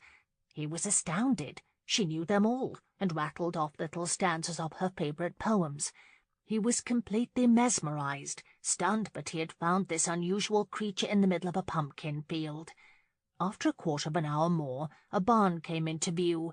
3 dairy cows mowed the grass in a large circle, tended by a young boy. She noticed him looking at the barn, and admitted proudly, "We just birthed a calf. Horace is quite convinced one of the bigger cows will smush the little fellow, so he has appointed himself its guardian." Amazed by the extraordinary leap of his stomach at the mention of her children, Alex glanced toward the mill. "How many children do you have?" "5 at the moment, sometimes 1 or 2 more." He should hardly have been surprised. The small kernel of disappointment he felt was ludicrous. He had the impression that country people bred continuously, and why should he care how many children she had now or had lost? Country children were, unfortunately, susceptible to disease and death. "You have 5 children?" he asked again, angry with himself. She shifted her dark blue gaze to him, saw the obvious look of wonder on his face, and burst out laughing. "Oh, no, sir, not mine. The children at Rosewood are our wards, orphans," she clarified, "except for Rupert. Another child suddenly appeared on the crest of a hill, behind which Alex noticed the 4 chimneys of a small manor house. Miss Hill lifted her hand and waved.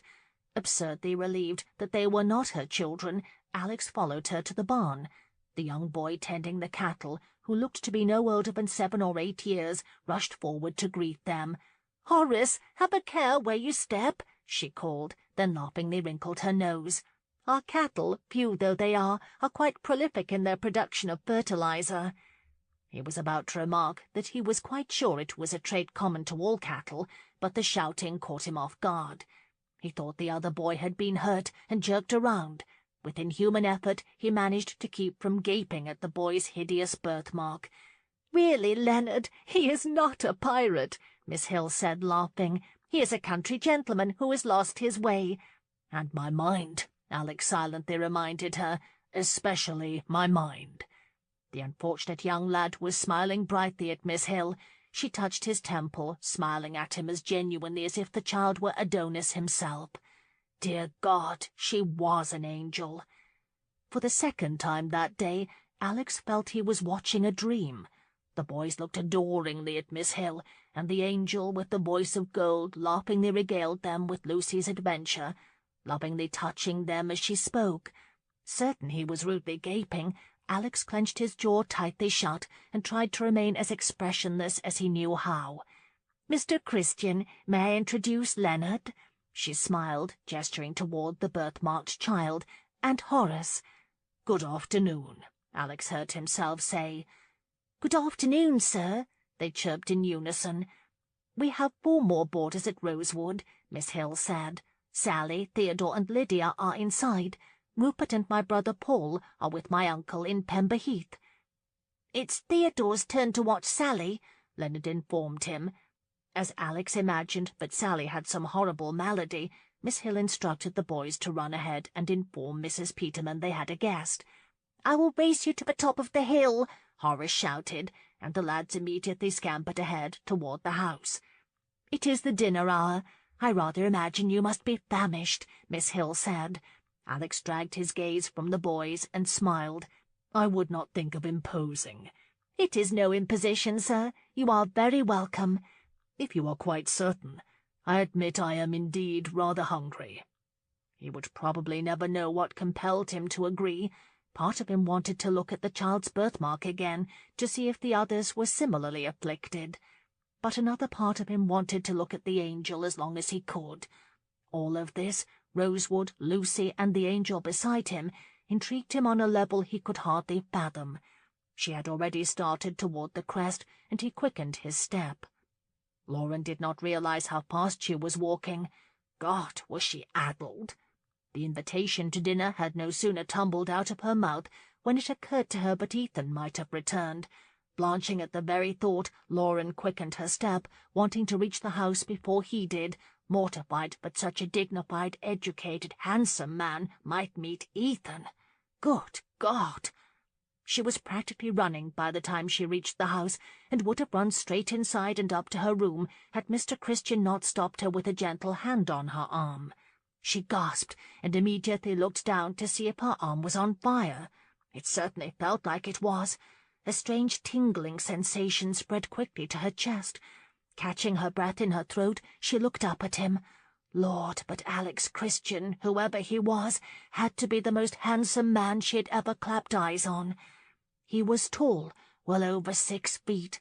His brown hair was threaded with a sprinkling of gold, and he had warm green eyes that could melt ice. They were certainly doing a fine job of melting her where she stood. "I beg your pardon, Miss Hill. I did not mean to imply I was that hungry." He grinned at her. Lauren's cheeks burned. How foolish she must look, running to the dinner table like Lucy to her slop. He looked as if he expected her to say something, but Lord Almighty, she could not help staring at him. His face was rugged and square and deeply tanned, his shoulders broad and muscular, his legs powerful. She silently commanded herself to stop being ridiculous and laughed nervously at his jest. She felt the heat in her cheeks and was never so glad to see Mrs. Peterman in all her life as when the housekeeper stepped onto the back steps, her arms wrapped around a huge ceramic bowl. She glared at Mr. Christian as she furiously stirred the contents of her bowl. "Mrs. Peterman, may I introduce Mr. Christian?" "How do you do, Mrs. Peterman?" he said politely. She growled and shifted a narrowed gaze to Lauren. "That blasted hog is back in her pen. I sent Leonard after you, thinking she might have killed you at last." Lauren laughed tightly, cringing inwardly at how strange she sounded.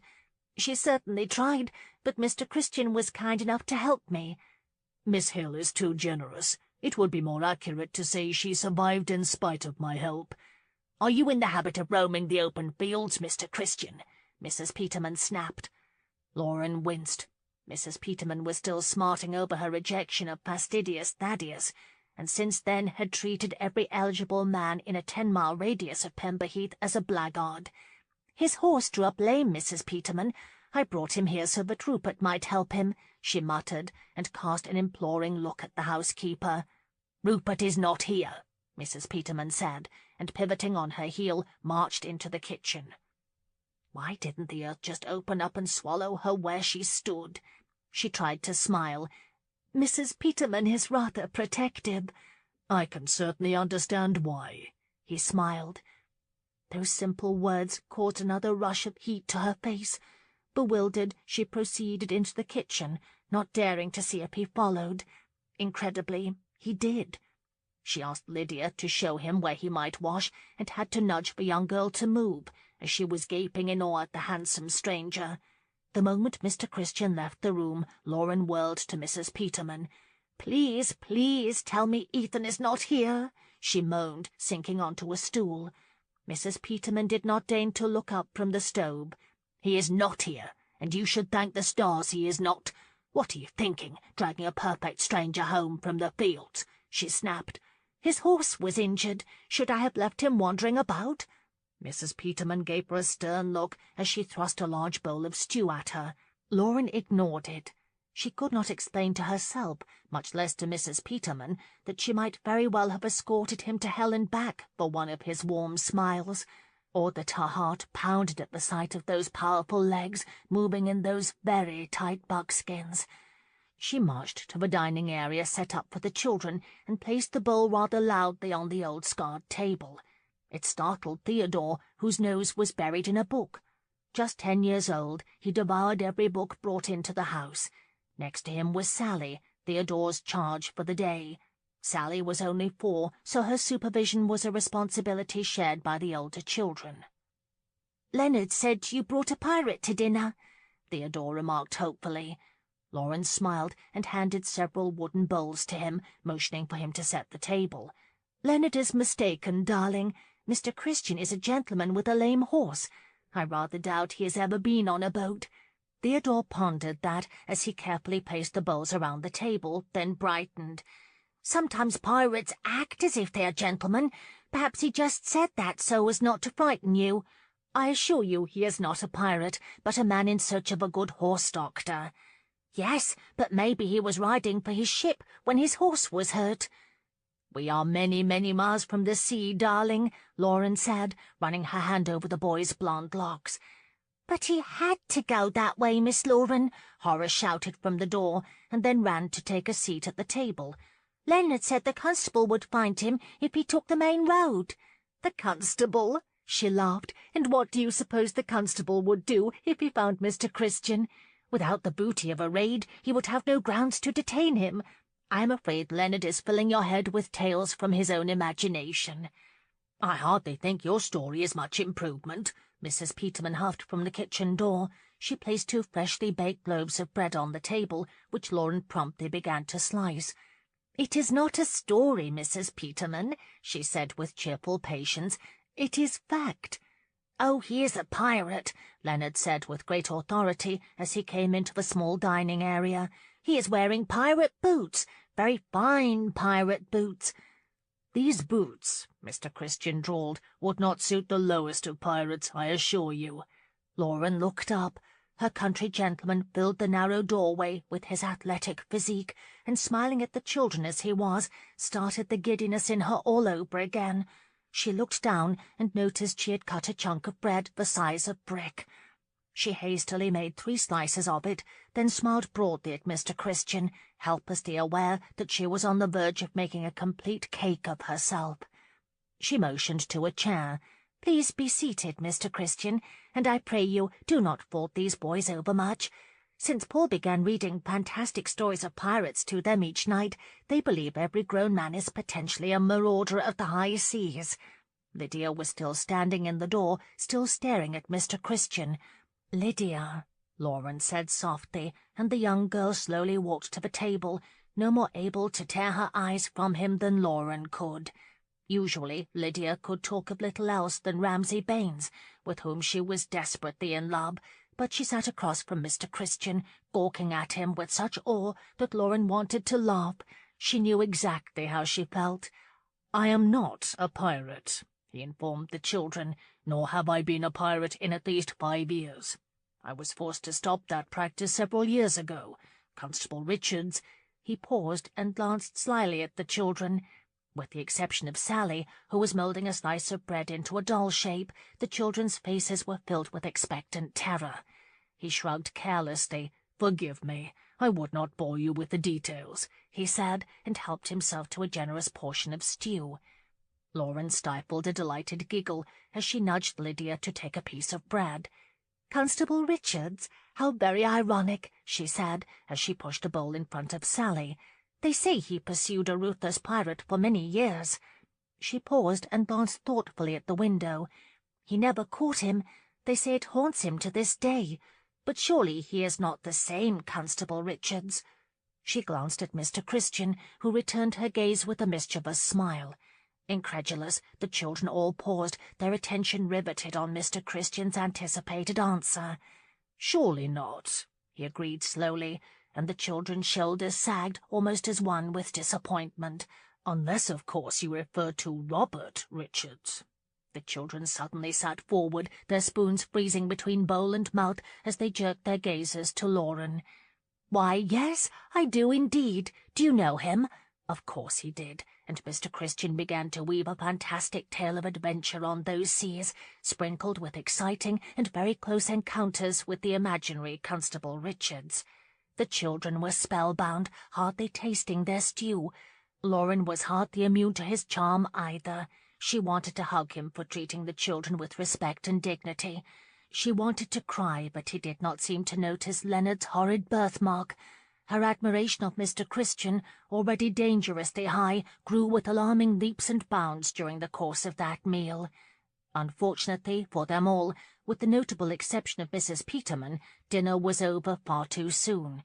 Lauren reluctantly sent the children to their chores, kissing the tops of their heads as she firmly sent them off. They all wanted to stay with Mr. Christian.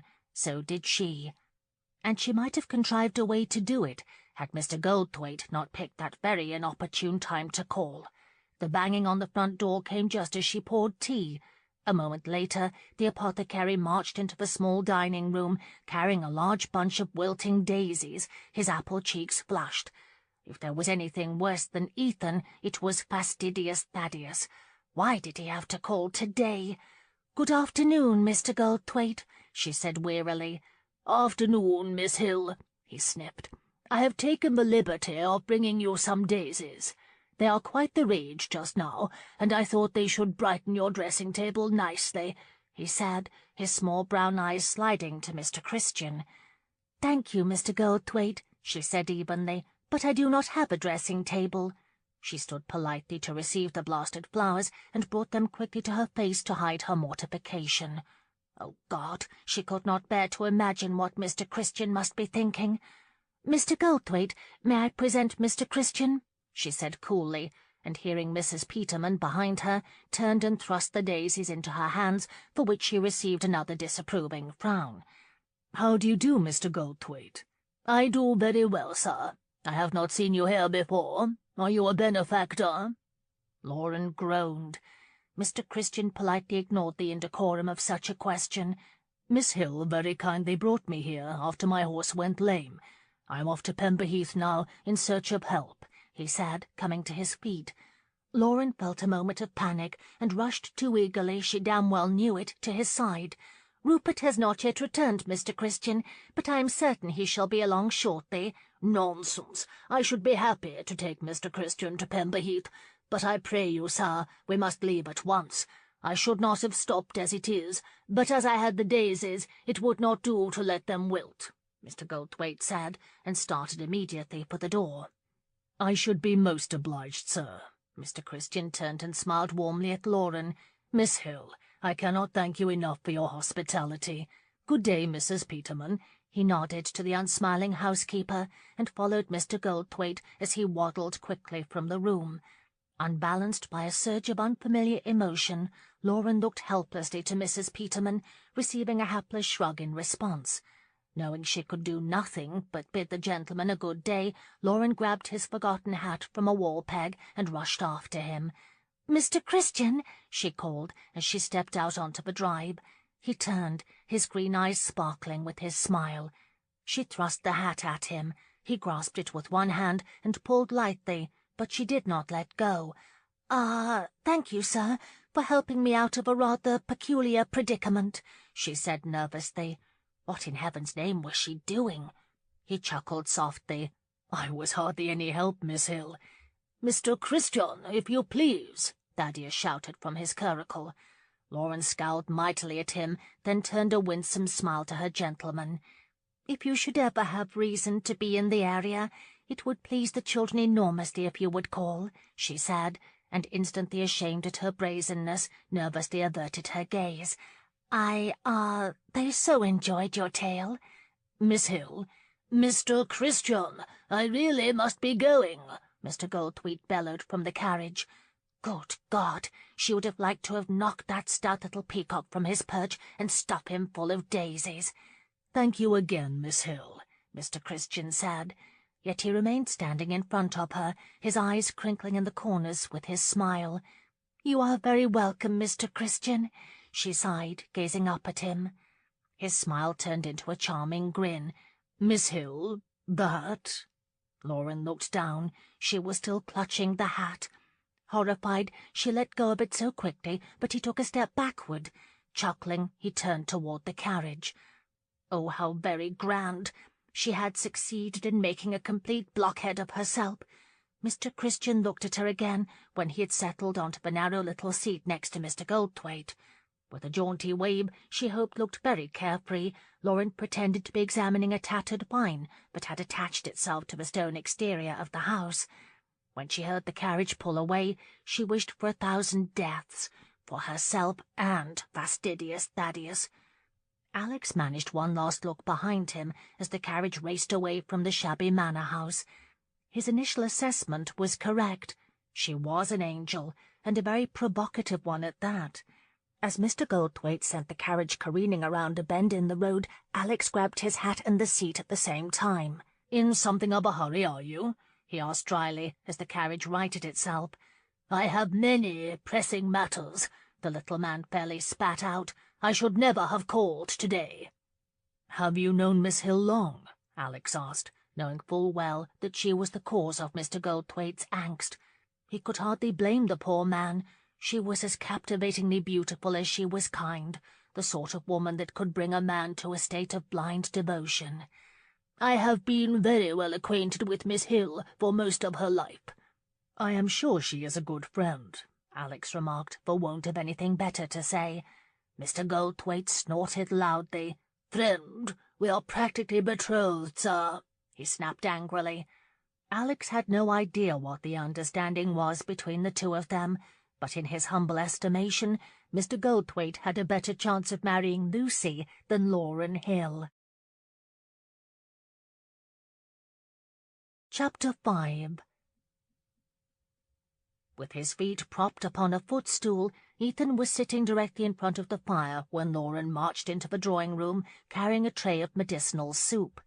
The unusually warm weather had turned unusually cold, and Ethan had not stopped complaining since the first grey clouds had appeared.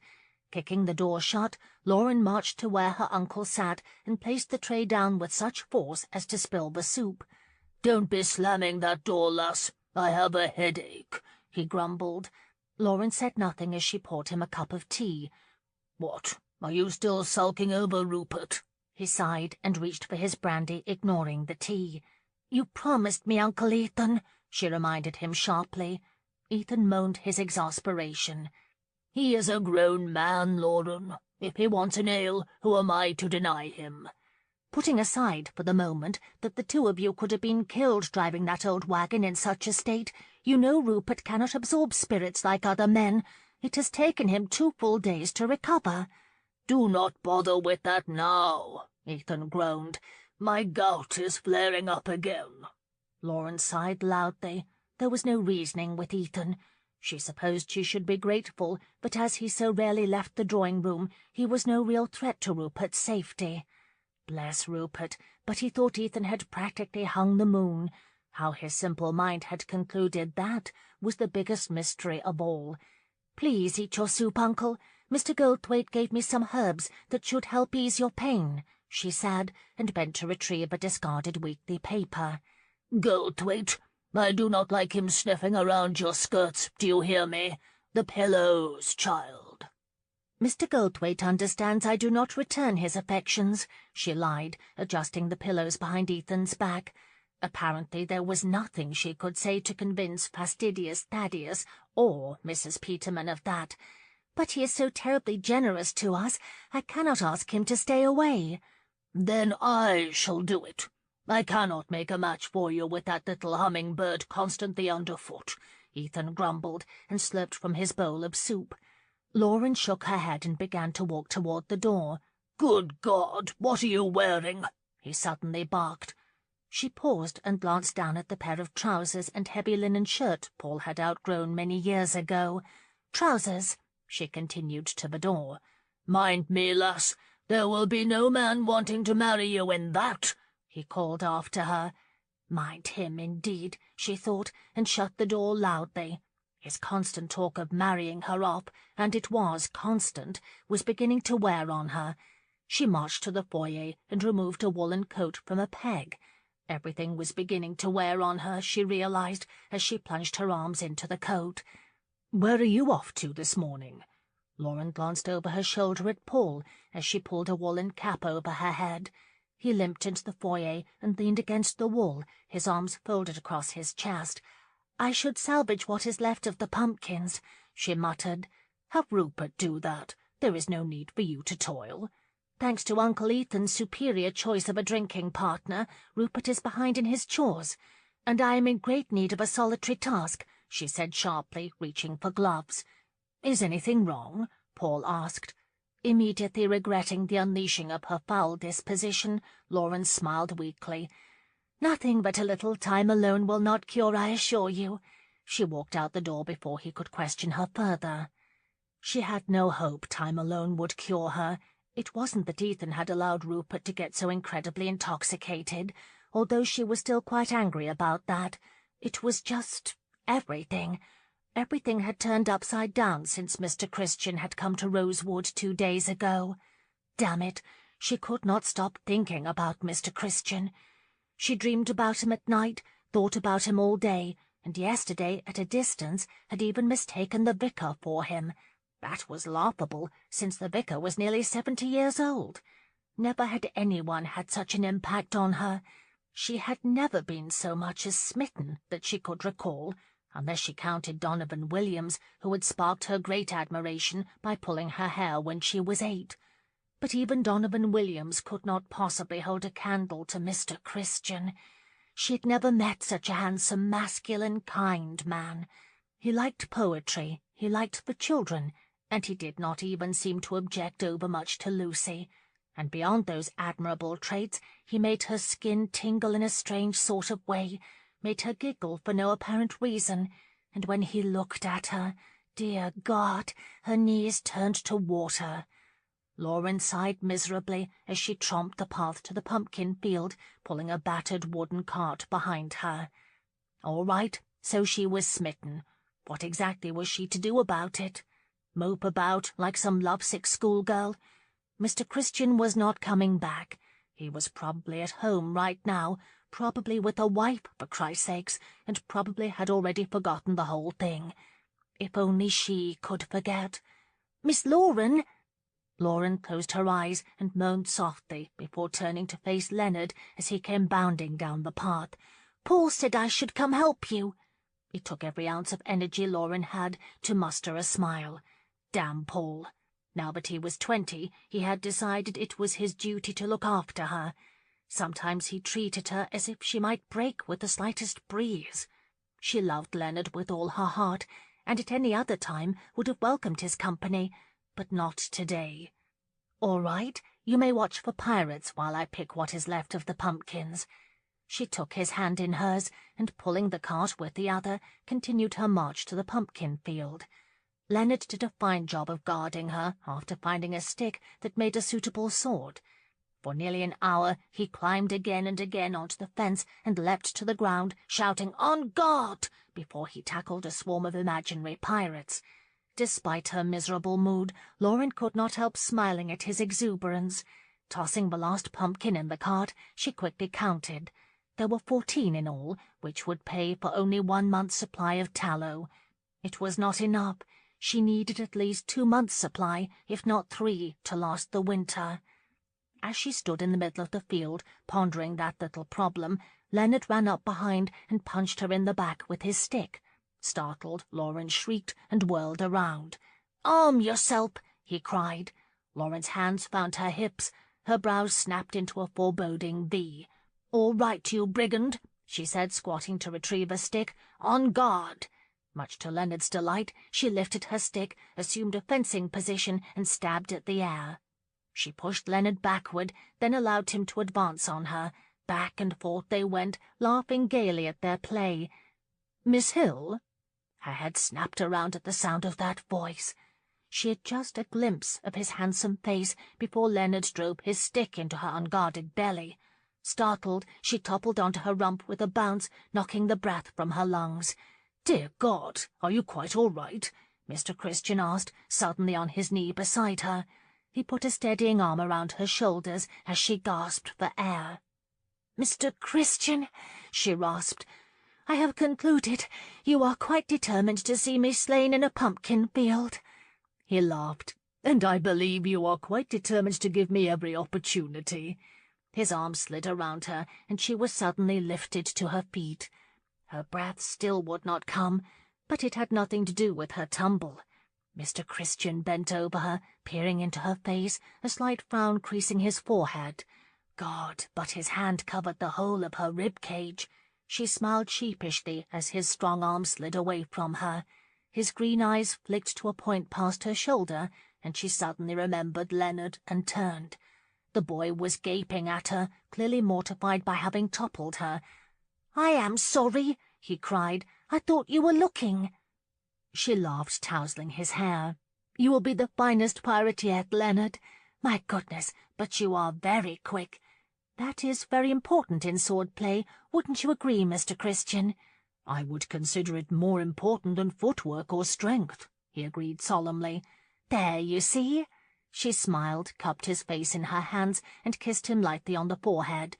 "Do you think you could pull the cart to the barn?" she asked sweetly. "Are you truly all right?"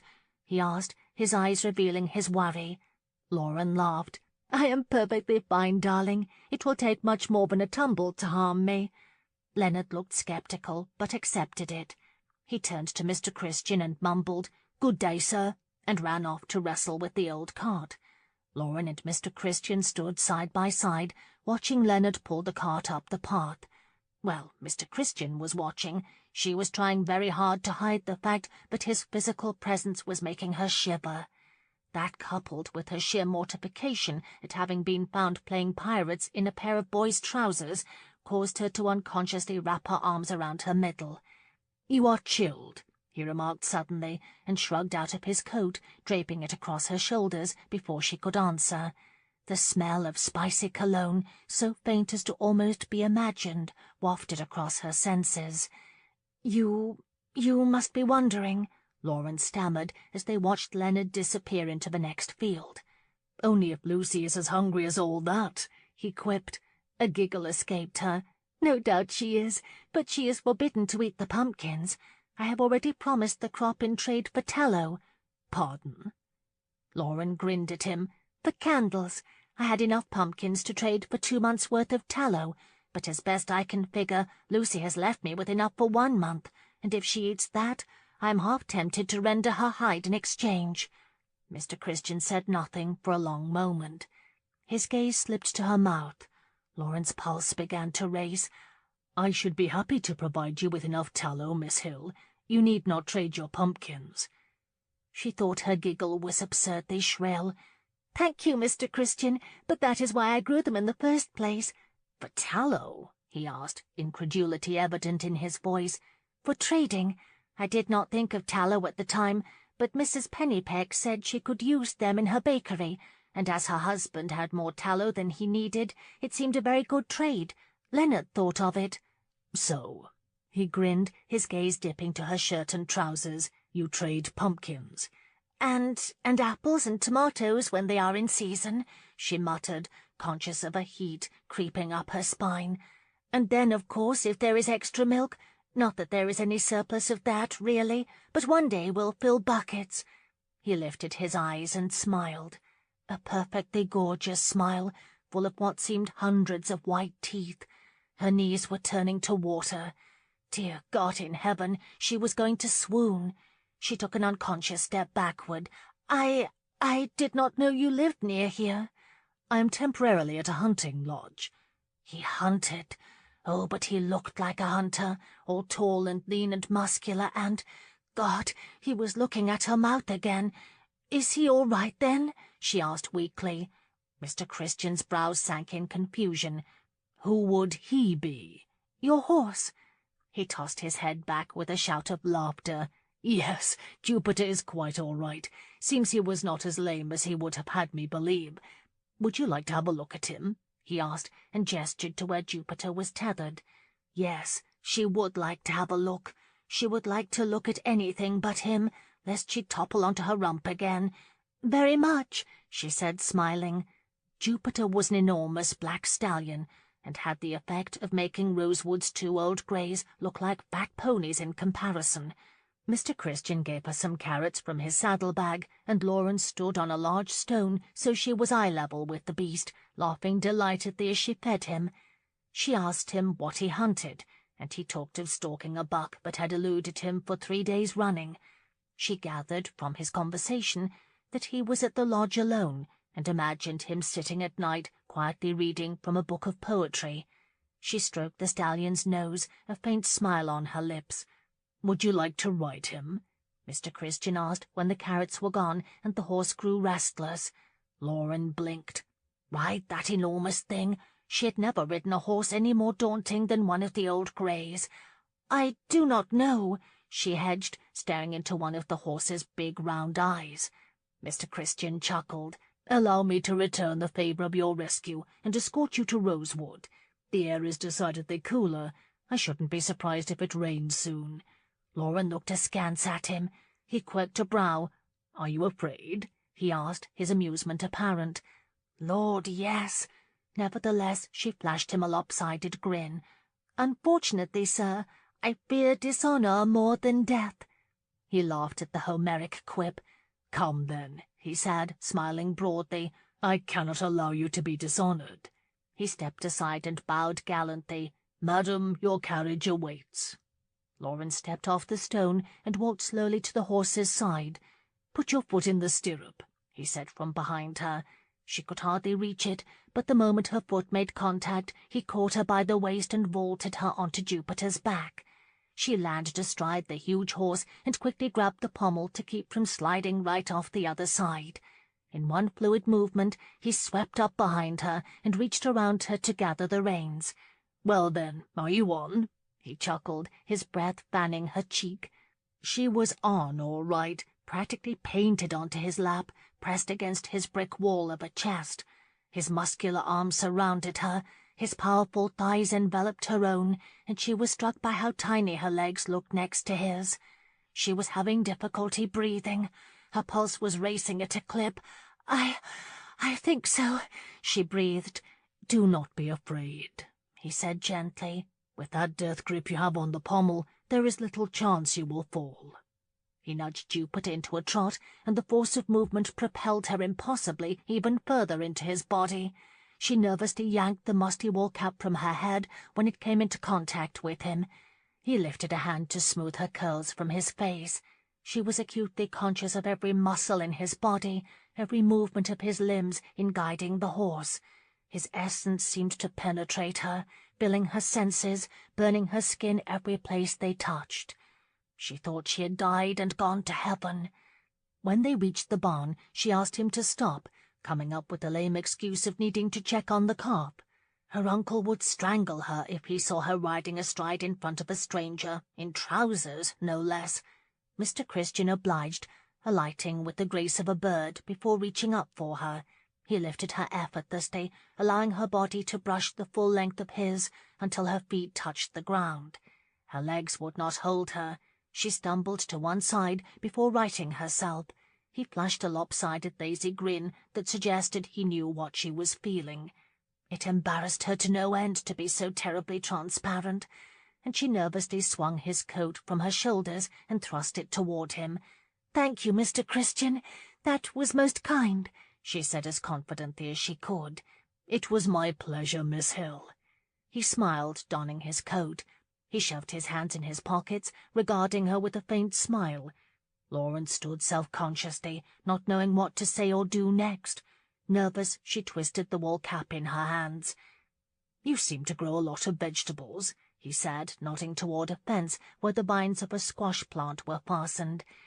We seem to have a knack for it," she said softly, entranced by his pale green eyes. "Would you like some?"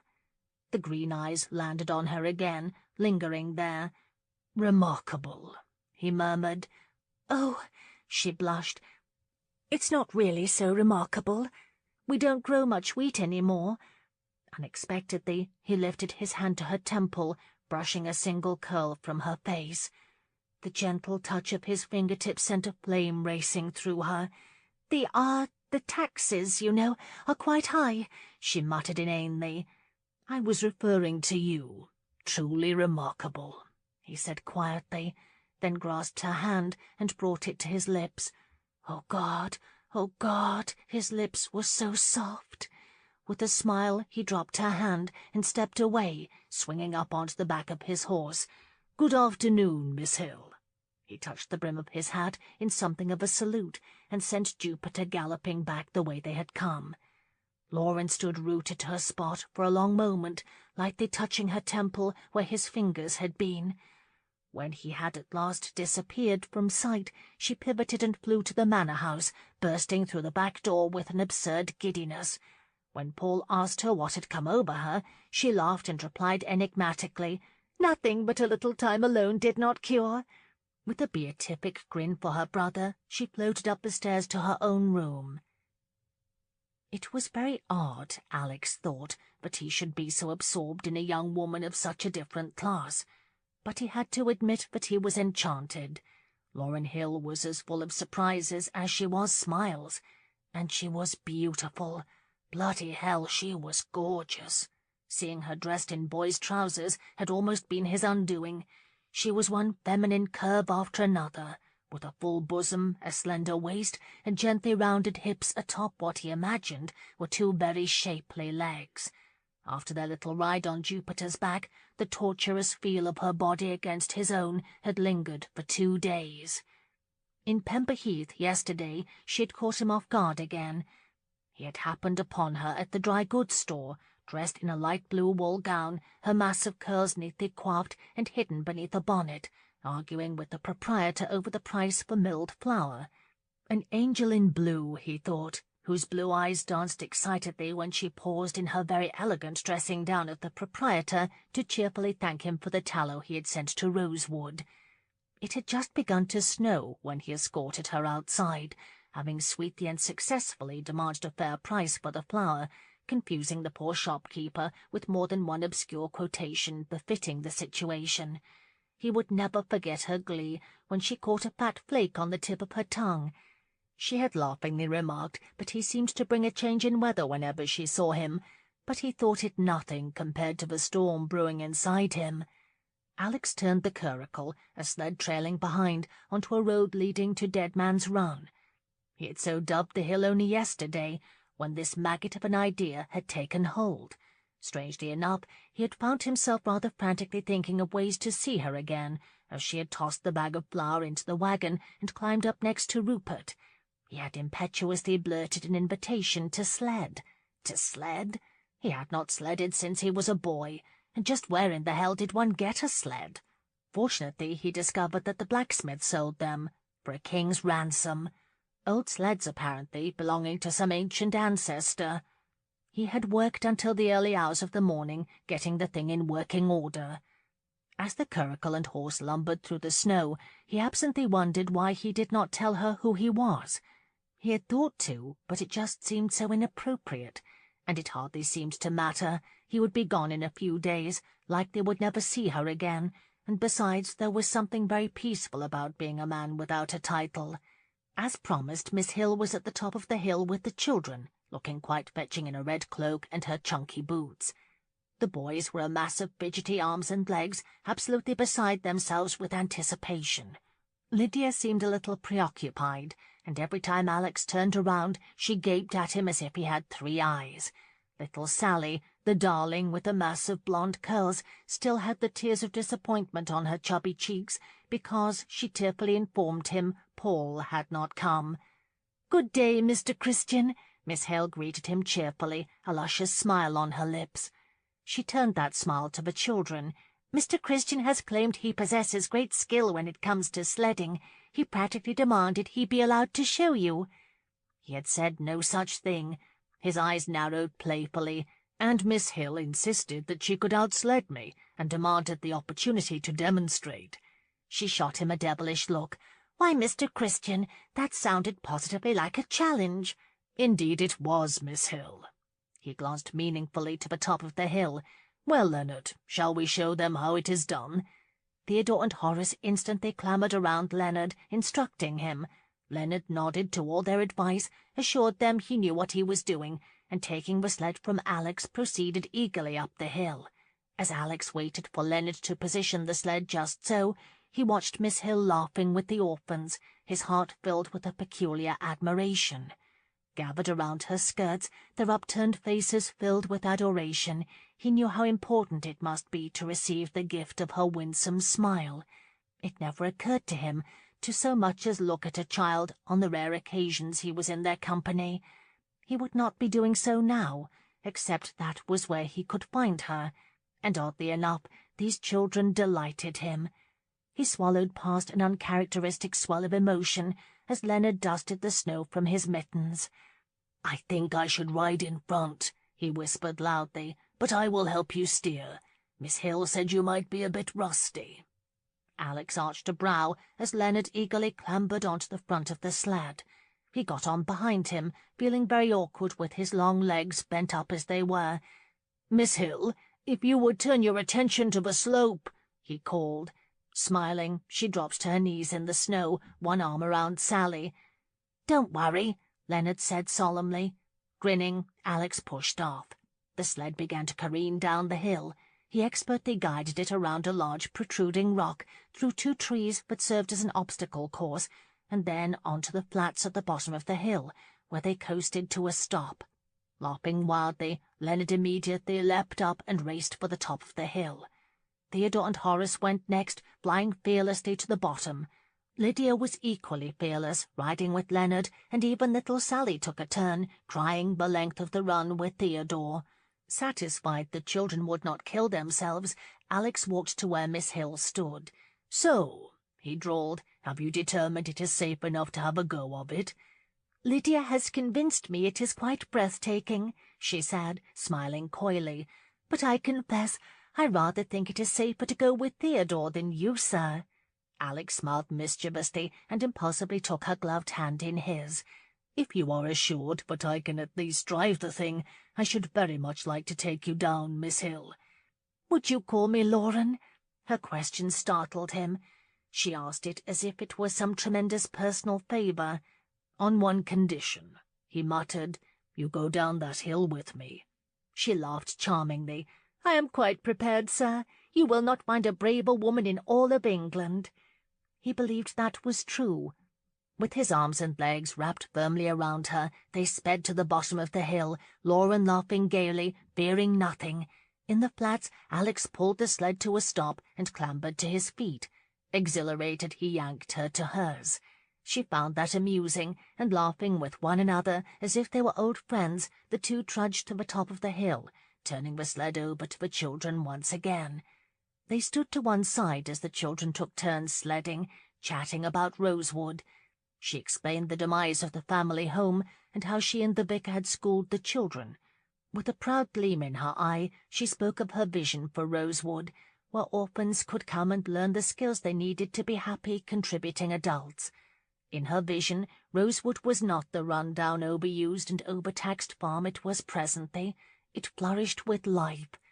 He could not help but think of the call for reforms by people just like the Hills, with the same hopes and dreams, who were desperately trying to survive.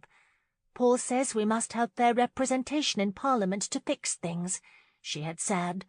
Paul was right, and for the first time since assuming the title, Alex could see how very important that notion was.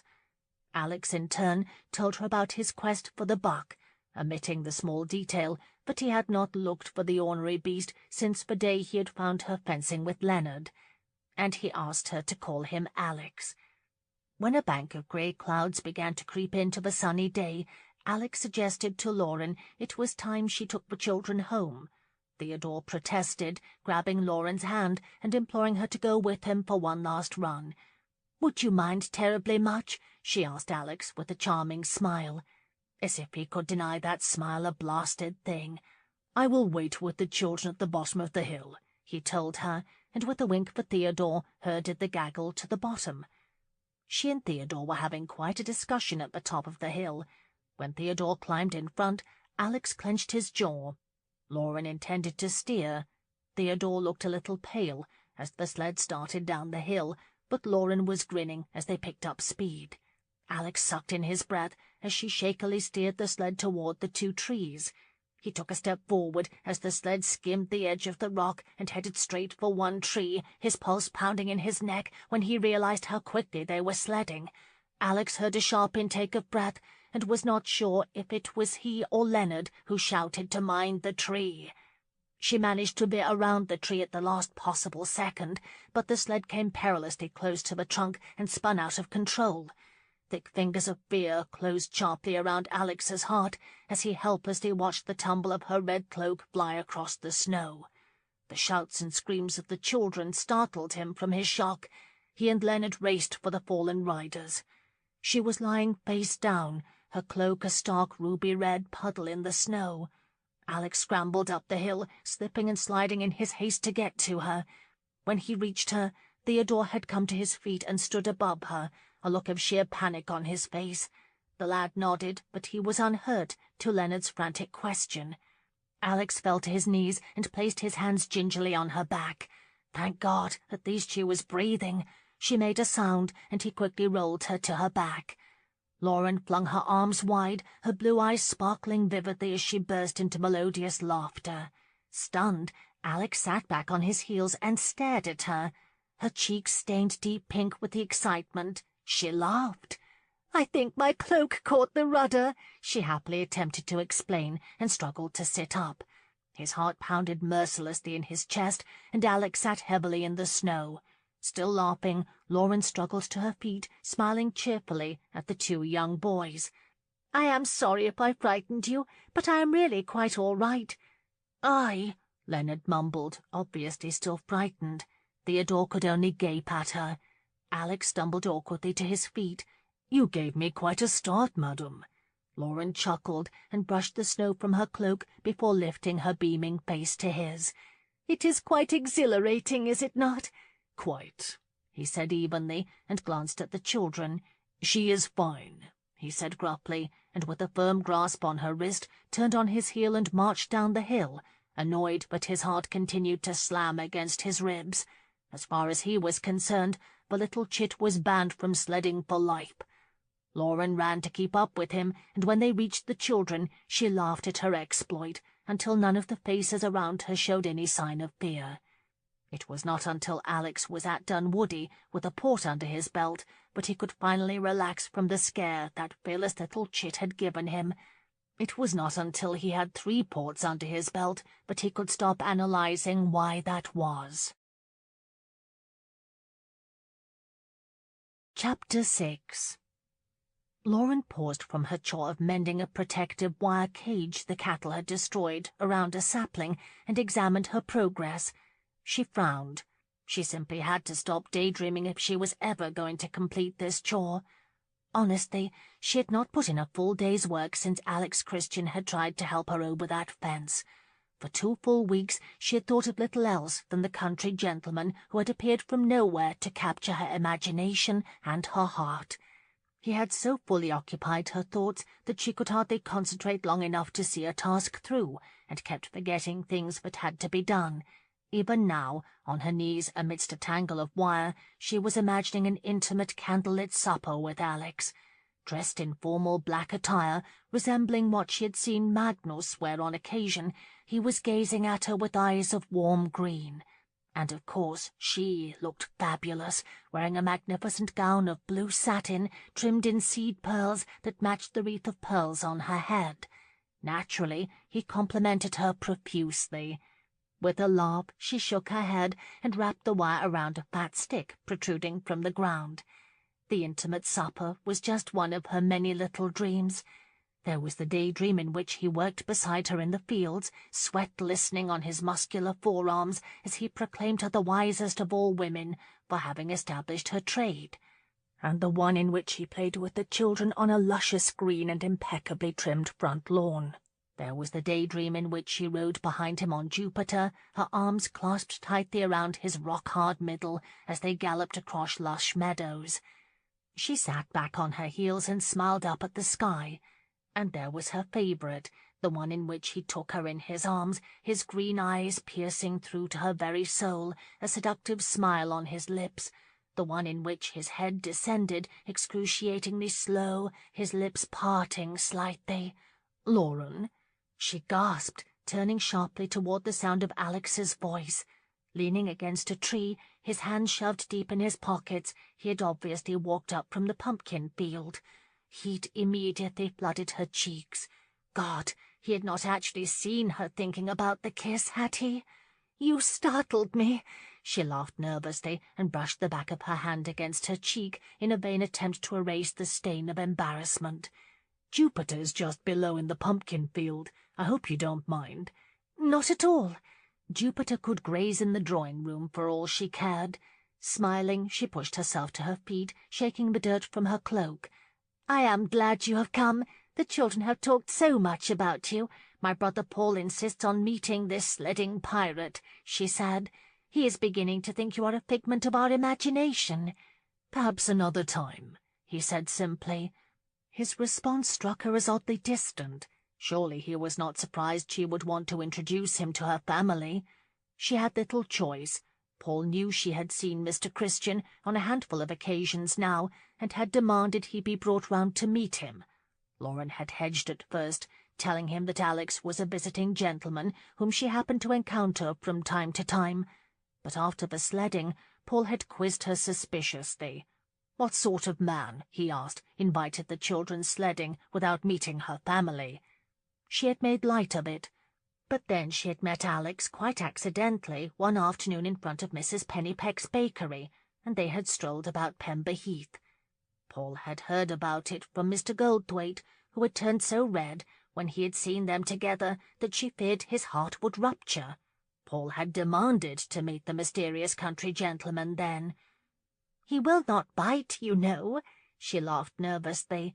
He smiled thinly, his expression far too serious as he pushed away from the tree. "There is something I must say to you." Her heart skipped a beat at the absurd thought that flitted through her mind. Good God, she was hopeless.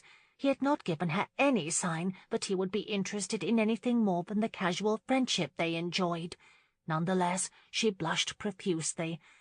"Judging by the look on your face, it must be a very serious topic, sir. Something very grave indeed. Did you forget the name of the local poet I told you about?" His smile deepened a bit, but Lauren was struck by the peculiar, almost remorseful look in his eyes. "No, I have not forgotten," he said quietly. He took another reluctant step toward her and glanced at the sapling. She did not like the look on his face, not at all, and swept the wide-brimmed straw hat from her head to give her trembling hand something to hold. "The cattle, they rub against it, but the tree is so small they have almost killed it," she explained, and looked at the sad tree, her mind racing, her words filling the awkward silence.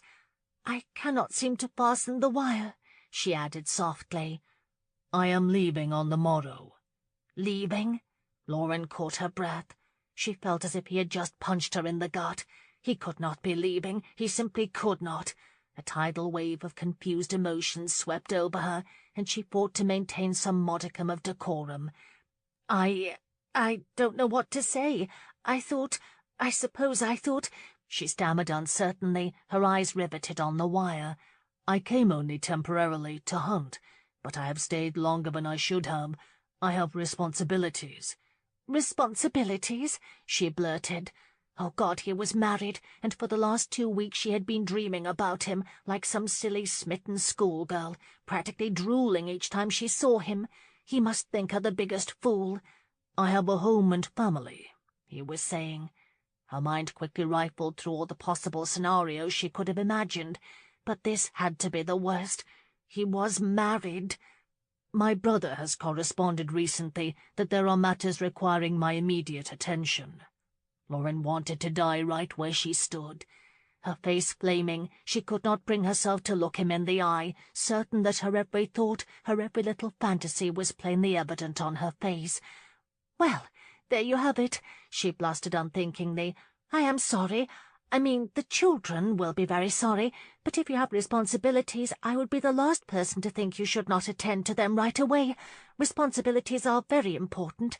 I try to instill in the children the importance of responsibilities all the time, and I certainly would not want them to think that Mr. Christian does not take his responsibilities seriously, and of course they would think so if you continued to stay at your hunting lodge without thought to—" "Lauren," he said softly. Only then did she realize he had moved to stand only inches from her. She hoped to high heaven he could not see she was fighting for breath, that she was silently dying in front of his very eyes. When his hand lifted to her cheek, she gasped at the roiling wave of sweet hysteria his touch shot through her. "I wish I did not have to go either, but I must." "Oh," she said, and shrugged lightly, still unable to meet his gaze. "It's quite all right, Mr. Christian. Truly it is." He took a step closer, his fingers trailing along the line of her jaw. Her heart began to slam against her chest in terrifying rhythm. The children, they will miss you, but—" "Will you?" She bit her tongue to keep a shout of mad laughter from bubbling forth. Was he mad? Could he not see just how badly she would miss him? She slowly lifted her gaze to his, having no earthly idea what one said on such a monumental occasion as this. His hand slid to the nape of her neck, his green eyes piercing hers, just like her daydream. "Will you?" he repeated softly. Everything in her screamed to be a loop, to not let him know just how much she would miss him. "Maybe," she choked out. A faint smile appeared on his lips, and he bent his head, his lips descending to hers. Holy Mother of God, he was going to kiss her. After days of fearing it, her knees finally buckled, and she stumbled backward against the wire cage. He smiled lazily at her complete discomfiture, and slowly, deliberately, leaned down until his lips touched hers. The sensation of it rocked her. Her body strained for air. His hand caressed the nape of her neck, while the other slipped around her waist and pulled her into him. Her breasts pressed against his chest, and she wondered insanely if he could feel her heart slamming fitfully against him, threatening to break violently free. His lips moved lightly across hers, softly shaping them, tasting them, as if they were some delicacy. His tongue flicked across the seam of her lips, and she heard herself moan softly. The pressure of his lips quickly intensified. She must have sighed, because his tongue was suddenly in her mouth, sweeping her teeth, her tongue, and the valleys of her cheeks. His hand cupped her face, his thumb gently stroking her cheek. An exquisite pressure began to build in her chest, filling the space her pounding heart did not. She feared she would very well explode from the feel of his sweet breath mingled with hers, and almost hoped she would. He pressed tightly against her, seeking to meld his body to hers, and she realized her body answered, curving into him, melting against him. It was the single most incredible experience she had ever had, and she felt herself slipping away on a wave of unprecedented sensual desire. Then, suddenly, it was over. He lifted his head. His eyes swept her face as he ran the pad of his thumb over her bottom lip. With a lingering tender kiss to her forehead, he stepped away. Stunned, Lauren could only gape at him. "It has been my very great pleasure knowing you, Lauren Hill," he said quietly, and reached up to carefully brush a curl from her temple. She thought he would speak again, but he abruptly turned, walking toward the fence with his head down and his hands shoved deep in his pockets. She stood rigid, her chest heaving with each frantic breath, watching his long, determined stride until he disappeared into the pumpkin field. Only then did she notice she had destroyed her hat. In the formal dining room of Sutherland Hall, Alex pretended to listen to his mother's recital of news contained in Aunt Paddy's latest missive from London. He stared at the massive silver candelabra in the centre of the dining table, privately contemplating the last 2 weeks.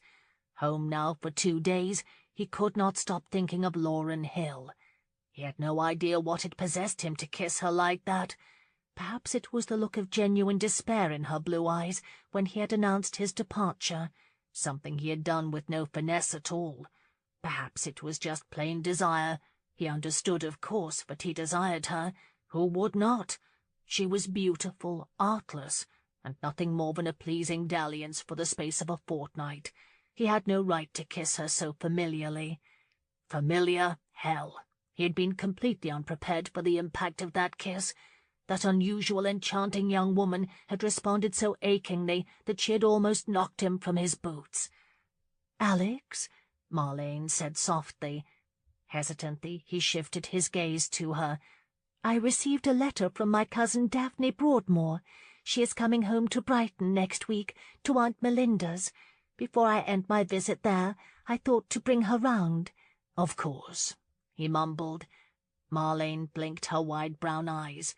"I hope you don't mind terribly, but now that we are engaged, it's really the thing to do," she explained.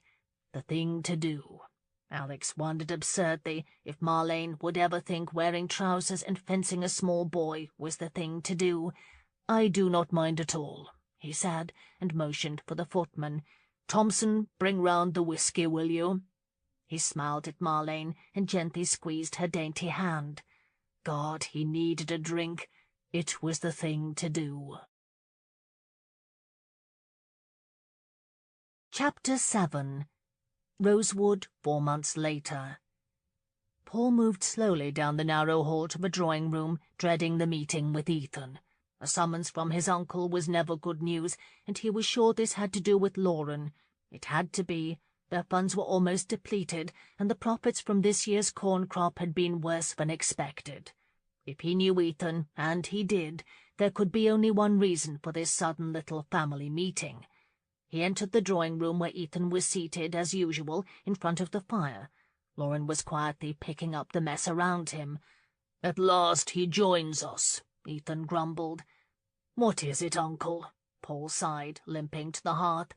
"I have news," Ethan mumbled irritably, and poured a brandy. "There is a trust reverting to Paul on his 21st birthday," he abruptly announced. Trust? There was no trust. Paul's sense of foreboding began to heighten. "I beg your pardon," he said slowly. "What trust?" "Now, don't get overwrought. It is not a big trust, just a little something your grandfather put aside, the stingy old—" "Why have I not been made aware of this before now?" Paul demanded, the foreboding turning swiftly to anger. "Well, as you could not have it before you reach your 21st year, I did not see the point." Paul was about to tell him exactly the point, but Lauren startled him with a gleeful laugh. "This is wonderful news! Oh, Paul, you shall have money to invest, just as you have wanted." Beaming, she whirled toward Ethan. "How much, uncle?" £5,000, he muttered. Lauren clasped her hands to her chest. £5,000? But I borrowed it, Ethan said bluntly. Stunned silence filled the room as Ethan casually sipped his brandy.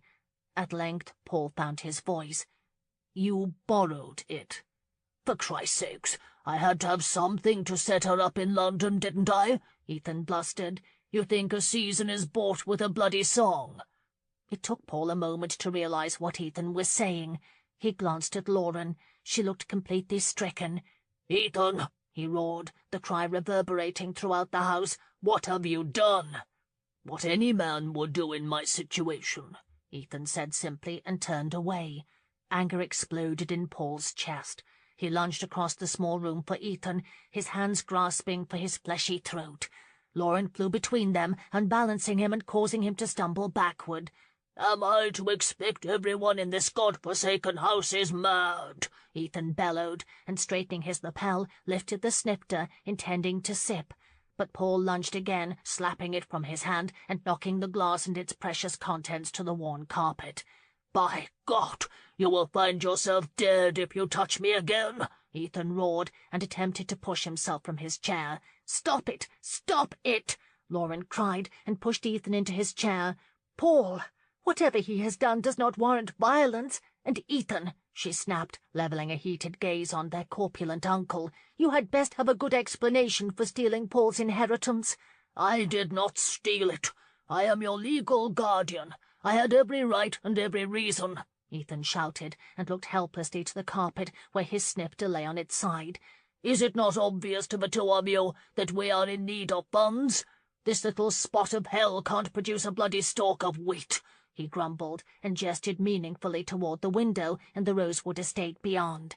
"You have stolen from me," Paul responded contemptuously, his rage barely contained. "I am executor of this estate, not you," Ethan shouted defensively. "I will determine what is to be done. You cannot know the pressures I feel having a bunch of outcasts." "Ethan!" Lauren gasped. He groaned irritably and heaved himself over the arm of the chair to retrieve his snifter. "What have you done with the funds?" Paul breathed, working very hard to keep his voice even. "I told you." Ethan shrugged and reached for his decanter of brandy. Lauren snatched the glass container and moved quickly out of his reach, holding it tightly to her chest. Ethan motioned furiously for her to return the decanter. "I will not tolerate your impudence, Lauren."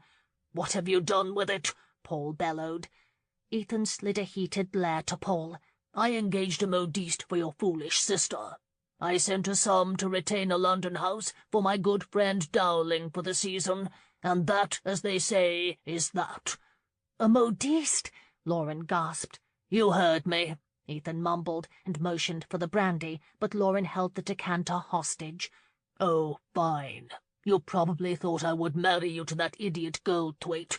That little pumpkin would not bring as much as a bloody shilling to this place. What are you saying? Have you betrothed her?" Paul asked. "No, I have not betrothed her," Ethan scoffed. "Not yet. But I am giving her a London season, and I will make a good match for her. What did you think, we could go on this way forever? With the likes of Goldthwaite sniffing at her skirts, for Christ's sakes? I had to take matters into my own hands. I am sending her to London, and this time she will not give it all away," he bellowed. Paul stumbled toward a chair, sank into it, and stared helplessly at Ethan. He had expected this, but not with his money. Money he did not know he even had. Of course he knew Lauren must marry. As hard as it was to maintain Rosewood, there was little choice. But he had wanted to be the one to make a good match for her. Lauren wanted to marry for love. She had told him that more than once, and he wanted to be the one to settle on her behalf with a man she could love. Ethan, he would give her to the highest bidder. "Oh, Uncle, you cannot mean what you say. You cannot send me away. What about the children?" Lauren cried. Ethan turned his fleshy face to his niece. "What about them? Mrs. Peterman will tend them as she always has," he said roughly. "Oh, come now, what use are you here, lass? The longer you work in those fields, the sooner your looks will fade, and then what use will you be?" Even that mindless little apothecary won't want you then," he blustered, and shifted a wary glance at Paul. "For Christ's sake, stop looking at me like that. Bloody hell, it's not like you will lose your precious trust. I merely borrowed against it." "Oh, that's rich, uncle," Paul scoffed. "Exactly how do you think to repay it?" "With a betrothal agreement. What else? In exchange for her hand, I will extract an annuity and the paltry sum of your trust." "Without a dowry? You have no dowry," Paul angrily reminded him. Ethan shrugged indifferently. "Don't need a dowry with a face like hers, you know. A man would just as soon have a beauty in his bed as another estate to tend. And there is always Rosewood. Not much of a place, but good enough for some, I'd wager, and I reckon you won't deny your sister a share in it if it comes to that." Lauren gasped softly. Silence filled the room as brother and sister gaped at Ethan. At last Lauren spoke. "Have you no conscience? Was your barter with the Count not enough? Am I to have no say at all?" Ethan rolled his eyes. "Bloody hell, you make it sound as if I am the first man to give a lass away for an annuity.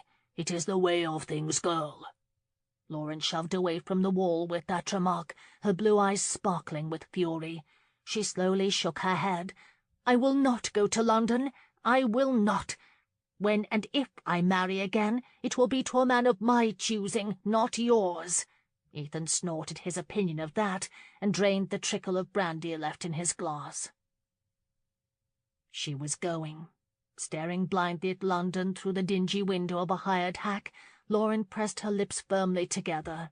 She had steadfastly refused Ethan's ridiculous plan at first, had even laughed at him in her indignation. That had enraged him. He had threatened to marry her to Thaddeus Goldthwaite if she did not comply. Granted, that prospect had her walking on pins and needles for a few days, but she knew he had little to gain from a marriage to fastidious Thaddeus, and had brazenly ignored him. So he had done the one thing that could force her into anything. She was on the front lawn one afternoon when the vicar came for Lydia. He explained, much to Lauren's horror, that as Lydia had resided at Rosewood for the last 3 years without benefit of stipend, Ethan had written they could no longer afford her keep. The vicar had dutifully found a convent willing to take the young girl. Lauren glanced at her uncle filling the narrow seat across from her, and winced as she recalled the terrible row that had caused. As unfeeling as a rock, he had casually informed her that they could not afford to keep the children at Rosewood, and further, the only way they could possibly afford it was for her to marry well. Bless him, but Dr. Stevens, having heard about the ruckus from Abby, had quietly paid Ethan 3 months of Lydia's keep, and Lauren had realized on that horrid afternoon that she would go to London. Paul, having confirmed the existence of his trust with the family solicitor, was the one who finally convinced her she had to go. She should be married, he said. She was, after all, fast approaching the grand age of 25. He had wrested a promise from Ethan that she at least would have a say in any offer for her hand, a great concession on Ethan's part. He reminded her that there was no other hope for Rosewood, and despite her optimism about her trade, there was still the problem of barren land and high taxes. And furthermore, he had argued, it was not outside the realm of possibility that she might actually fall in love with a man in London. Paul was right. At least this way she would have some control over her fate, not like before when Ethan had found the oldest and most senile match alive for her. It was, she very well knew, the only way she could save Lydia and the children at the moment. Deep down, she knew it was really the only way she could save Rosewood. So she had reluctantly agreed. Yet she privately doubted a decent man was to be found among London's aristocracy. Lauren knew how the ton lived. Marriages were made for gain, adulterous affairs abounded, and she could not imagine that a single one of them could look at her charges without lifting their noses. More important, she was quite certain not one of them could compare with Mr. Christian, the man she had not been able to purge from her heart. When she had finally conceded, Paul insisted on accompanying her and Ethan to London. Lauren had pleaded with him to stay at Rosewood for the sake of the children, but he would have none of it. He had railed about his duty to her and Rosewood. He was a man now, he insisted, and would not allow her to go to London without proper escort. Furthermore, he harboured some fantastic notion that he would earn back all that Ethan had borrowed and more. By investing the money, he was sure he would win at the gaming hells. He had taught himself to gamble, he explained, and according to Dr. Stevens, he was quite good. So the three of them had trooped off to London after tearful goodbyes to Mrs. Peterman and the children, and repeated assurances from Dr. Stevens that he would look after things. And so here she was, she thought sadly, trying to appear as if the whole sordid event were tolerable. They rode in silence, with the exception of an occasional grumble from Ethan, to the Russell Square townhouse he had rented from his old travelling companion Lord Dowling. When the hack finally stopped in front of the small house, the front door flung open, and a middle-aged man with a shock of white hair appeared on the front steps as they climbed out of the conveyance. "Lord Hill," he said, as if announcing their arrival to the street. "Bring round a brandy, man," Ethan groused as he waddled up the steps to the door and unceremoniously pushed past the butler as Lauren and Paul trailed behind. In a blatant disregard for protocol, the butler looked at Paul and then Lauren, and shrugging, moved to pass them. He muttered the name of Davis in doing so, and Lauren supposed that he meant to convey his identity. "I am Paul Hill, and this is my sister, Countess Bergen," Paul responded. At that gentle reminder, Lauren flushed terribly, hoping that the butler, at least she thought he was the butler, would not see how that irritated her. Paul knew how angry she was at Ethan for making sure the entire population of London knew she was a countess. They both knew very well how she felt. It was hardly her title to bear, seeing as how she had been little more than a glorified nursemaid to Helmut. Nonetheless, Ethan had written long letters to his friends bragging about the countess. The title he had boasted to her would bring him a few pounds more. The butler shrugged again and disappeared inside. Exchanging dubious looks, Paul and Lauren hesitantly followed. The interior of the townhouse was a shock to Lauren's senses. The small entry was papered in red and light blue, and in the corner stood a full suit of armour, taking up so much space that one had to step around it. Walking into the front parlour, Lauren stifled a gasp. Lined with dark panelling, it boasted various armaments of war from every century in every conceivable space. She would have thought it a man's study, had it not been for the pianoforte at one end and a scattering of plush floral print chairs and a couch about the room. Various works of arguable quality art lined the walls, interspersed occasionally with a delicate china sculpture. It was the oddest mix of styles and furnishings she had ever seen, and she could not help thinking it was all very hideous and very fitting. Davis reappeared as she removed her bonnet, carrying a tray with one brandy and a stack of letters. He attempted to hand the letters to Ethan, but he waved them away as he helped himself to the snifter. Davis abruptly thrust the letters at Paul. "Correspondence," he muttered. Paul took the small stack. Davis shuffled across the room and disappeared through the door. "My God, these are invitations for Countess Bergen," Paul exclaimed. Lauren jerked around, her eyes landing on the small stack he held in his hand. "Invitations?" "Marvellous, marvellous!" Ethan gleefully exclaimed, and slurped his brandy. "Read them. Go on." Paul opened the first one and frowned. "This is from Lady Fauntleroy of Mayfair, inviting Countess Bergen and escort to a supper party Wednesday next. And this one is from Lord and Lady Harris." But how do they know me?" Lauren exclaimed. "Ah, my good friend Dowling has done it. The Coot owed me a personal favour, but I did not think he would have sufficient time before he was off to the Americas. Lord and Lady Harris, now there's a feather in your cap. Aye, appearances are everything to this set. They would much prefer to have a title at their table than their own flesh and blood." He laughed and tossed the rest of the brandy down his throat. "You will do well to remember that, lass." Lauren hardly knew what to say to that. Ethan was worried about appearances. Good God, so was she. From all of London's appearances thus far, this was going to be the longest few weeks of her life. Chapter 8. Alex sighed impatiently and glanced at his pocket watch. He had been escorting his great-aunt, Lady Paddington, for a turn about the blasted park for a good half-hour now, yet she showed no signs of tiring. Aunt Paddy, as the family affectionately called her, clasped her plump hands tightly in front of her and contentedly surveyed a group of young women strolling together. Mrs. Clark said that Arthur most decidedly had his eye on the pretty Miss O'Mara, did you know? Unfortunately, she comes from a rather large family, she said with a nod toward the young lady in question. Alex could not, for the life of him, imagine what the size of her family had to do with anything. Really, he remarked with bored indifference, I rather thought Arthur was interested in Miss Delia Harris. Oh, Arthur is uncommonly stubborn. He pays particular attention to a different girl at every event, she groused.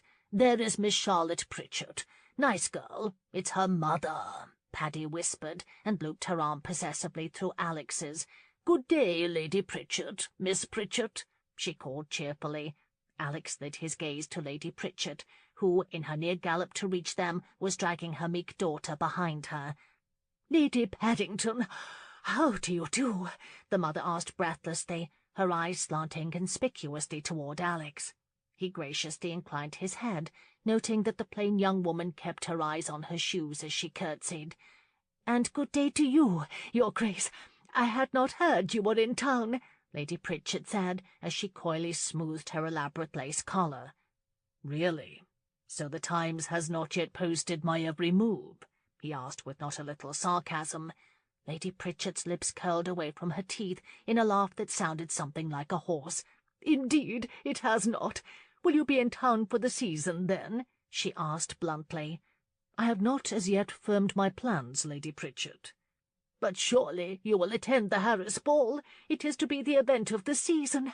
My Charlotte was just introduced at court and is quite looking forward to the affair, she said eagerly, and none too subtly elbowed her daughter in the ribs. Miss Pritchard grimaced slightly, but did not look up. His Grace has many engagements, Lady Pritchard, Paddy answered haughtily, before Alex could open his mouth. I am quite sure he has not determined which he will attend as yet. Lady Pritchard's lips formed a silent O. An awkward moment passed before she realized she had nothing else to say. Well, perhaps we shall have the pleasure of seeing you at the Harris Ball, Your Grace. Good day, Lady Paddington. She reluctantly curtsied and grabbed her daughter's arm, who had yet to look up from the study of the tips of her slippers and beat a hasty retreat. Aunt Paddy snorted with disdain at the woman's retreating back. I cannot believe the cheek of that woman, she bristled indignantly. That young girl may have debuted at court, but she has nothing to recommend her. Mrs. Clark believes Lady Pritchard has some distant connections, but none so great that she should set her sights on anything higher than a baron, for heaven's sake. Alex nudged his aunt forward before she became apoplectic, and they continued walking, Paddy chattering in a string of inanities that Alex barely heard until she suddenly gasped and pointed to a black landau. "Oh, my, it's her!" Alex glanced across the park, but noticed nothing other than a woman's foot disappearing inside the carriage. Lord Vandermills, an old coot with more money than he knew what to do with, was escorting her. "Who is her?" he asked with polite insouciance.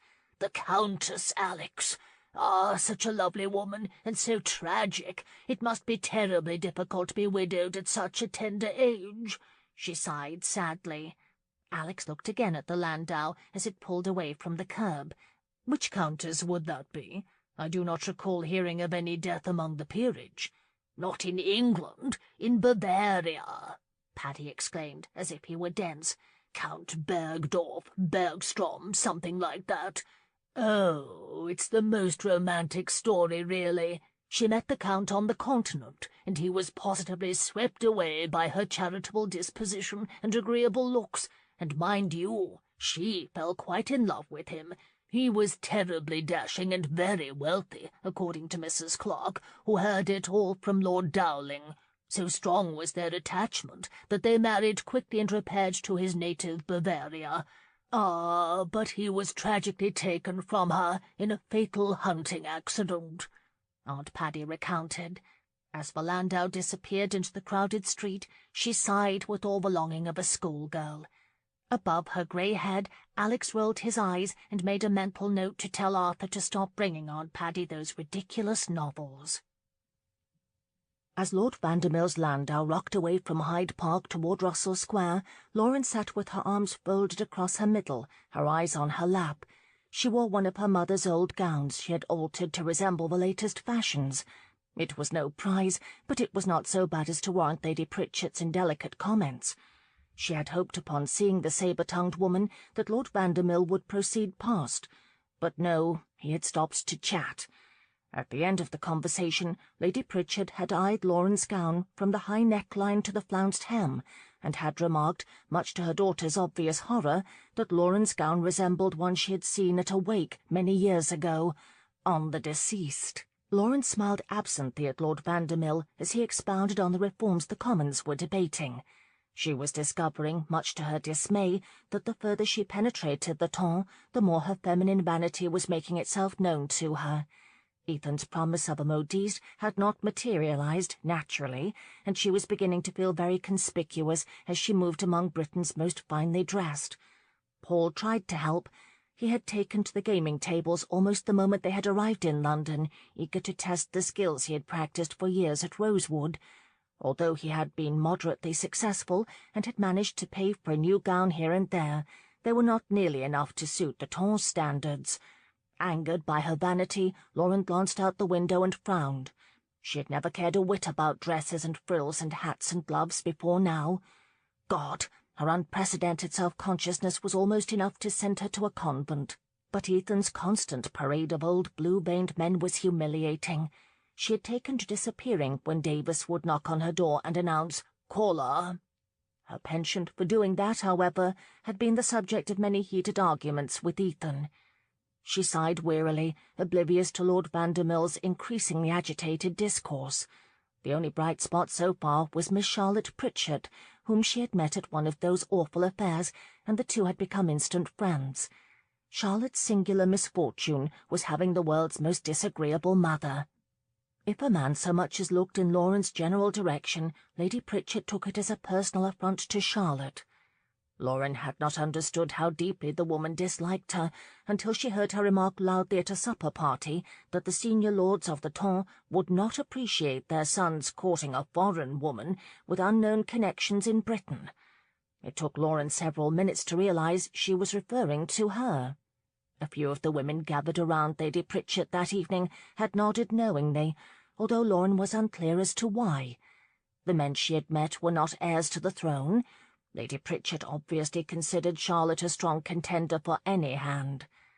When Lauren had received an invitation to Mrs. Clark's home, Lady Pritchett had become, apparently, enraged. It seemed that Mrs. Clark's constant companion, Lady Paddington, was the great-aunt of a duke or some such muckety-muck. Charlotte had apologetically informed her that Lady Pritchett was concerned she might meet this duke first, and therefore lure all the eligible hangers-on to her cause. Lauren had taken that to mean the old battle-axe had thrown another one of her infamous fits. Lauren had insisted to Charlotte that she was not the least bit interested in some stuffy old duke or his friends. Charlotte believed her, for all the good that did her. She glanced at Lord Vandermill, who had become quite red in the face. Really, she thought, as she observed the least odious of Ethan's suitors, she had met many eligible young men, but none suited her. They were too finicky, too snobbish, too effeminate, too old, or too young. None of them seemed as strong or as kind or as masculine as Mr. Christian. Against her will, she ended up comparing all men to him, then berating herself for making the entire situation so bloody impossible. Impossible because she found herself looking for Mr. Christian in every ballroom and salon, not a suitable match, as she was supposed to do. Dear Lord, she tried. She really did try to look for the admirable qualities in the men she had met. But if she had to be married, she wanted to marry a man as virile as Mr. Christian, and as handsome, and definitely someone who would kiss her as he did. A little shiver ran up her spine at the memory, and she smiled. She was still smiling as the landau rolled to a halt in front of the Russell Square townhouse. Lauren automatically extended her hand to Lord Vandermill. "Thank you, my lord, for a very pleasant afternoon," she said sweetly. Shaken from his diatribe, Lord Vandermill glanced uneasily out the window. "Well, so we've come to Russell Square, have we?" "Indeed we have, my lord." A coachman opened the door at the exact moment Vandermill grasped her hand. "Countess Bergen, if I may, your uncle has been good enough to allow me to call 3 times now, and I think it obvious there is a certain, how shall I say, a certain and mutual esteem between us. It is as opportune a time as any to come to some understanding, don't you think?" Oh, God, an understanding. The only understanding she could possibly have with Lord Vandermill was that there would never be an understanding between them. He looked at her expectantly, his tongue flicking nervously across his antique lips. She blinked. "Have you the time, my lord?" Startled, he asked. "The time?" "Yes, please, the time." His pale face pinched. He reluctantly dropped her hand and withdrew a timepiece, at which he impatiently glanced. "It is 4 o'clock, madam." "I should really be more attentive. I promised my brother to help him with, this afternoon.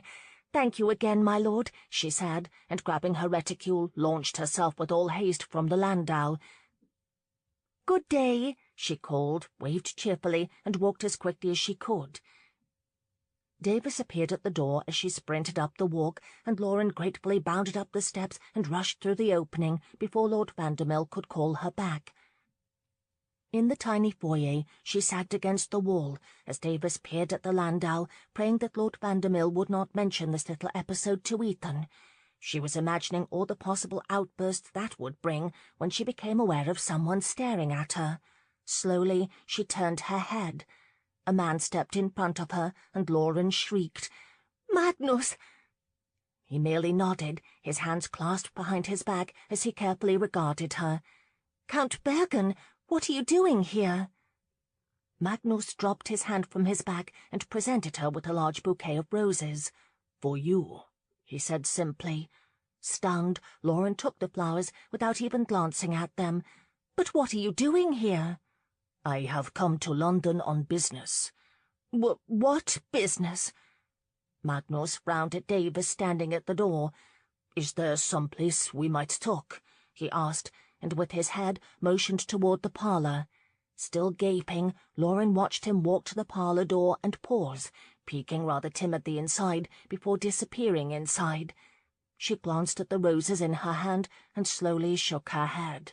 The whole world had gone mad, utterly mad. She deposited the roses in a giant Grecian urn Davis occasionally used as a doorstop and followed Magnus into the parlour. "Count Bergen," she said as she crossed the threshold and folded her arms across her middle, "I demand to know what you are doing in London. Not just in London, but here, at Russell Square." With his finger and thumb, Magnus picked up a bear claw that had been preserved for time immemorial, the bridge of his nose wrinkling with disgust. "I am obviously here to see you," he said, as he gingerly replaced the trophy. "The Kartoffelmann thinks of you. He has made a shrine." In spite of her shock, Lauren burst out laughing. "The Potato Man built a shrine?" Magnus glanced up from his study of a candlestick made of an old sword hilt and nodded solemnly before moving on to a rather strange painting of 2 fairies and a dog. But how did you know I was here?" "I had the direction to Rosewood. Frau Petermann directed me here. Helga sends her regards," he said, and produced a small folded parchment. Lauren crossed the room to take the letter. "Frederick has moped about since you left. He is not inclined to perform his duties," he continued. Lauren smiled at the memory of Magnus's nervous valet. "Frederick is too finicky for you. You should send him to Paris, where he can do some meticulous fop justice." Magnus suddenly turned, his light blue eyes riveting on her face. "He would happily perform his duties if you were at Bergenschloss. The Kartoffelmann would perhaps allow one of his precious potatoes to be eaten, and Helga would stop moping about." Lauren covered her mouth with a gloved hand, stifling a burst of surprised laughter. Magnus arched a pale brow. Good God, he was serious. Yes, the whole world had gone quite mad. I cannot come to Bergenschloss. I have responsibilities here. Marry me, and you will not want for responsibilities. Marry? Have you forgotten that you once wished to hang me from the castle walls? She asked, trying desperately to contain her mirth at the absurdity of his offer. I have not forgotten. Pardon, but I should think even you might see the irony in that, she laughed. Magnus frowned and contemplated the tips of his fingers for a moment. He looked at her again. I have thought about you often. You could be very happy at Bergenschloss. She could barely contain the hysterical laughter bubbling in her throat. Magnus, I cannot marry you, she squeaked. He lifted one impatient brow high above the other, and her hysteria began to give way to shock.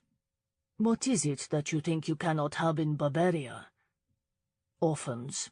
You may tend them there if you like, he offered. Orphans? She cried, and fought to check her rising panic. I appreciate your offer, indeed I do, but my place is in England. I have Rosewood to think of. I will provide for Rosewood. But the children, they need— Bring them. Stunned, Lauren gaped at him. At length she slowly shook her head. No, Magnus, I cannot marry you. With a face of stone he asked, How shall I convince you? How much will you offer? Ethan asked from the door. Startled by the intrusion, Lauren whirled around to face her uncle. Ethan, I said no. Ethan ignored her, his gaze locked on Magnus. How much? He asked again. Who are you? Magnus inquired. Lord Ethan Hill, sir, her uncle. What is your offer? Magnus's eyes flicked the length of Ethan's massive body before casually inquiring, How much do you want? Lauren jerked around to the German, her hysteria now giving way to anger. I said no, no. As if she had not even spoken, Magnus flicked a stoic blue-eyed gaze from her to Ethan. What are your terms? With a shriek of exasperation, Lauren flung her hands in the air and marched for the door. You may talk all day if you like, the both of you. Go ahead, but I will not marry you. Ethan and Magnus both regarded her impassively, as if she had just announced she preferred fish for supper. Ethan, you and I had an agreement, she cried. He shrugged. She whirled toward Magnus. I told you in Bavaria I could not live there.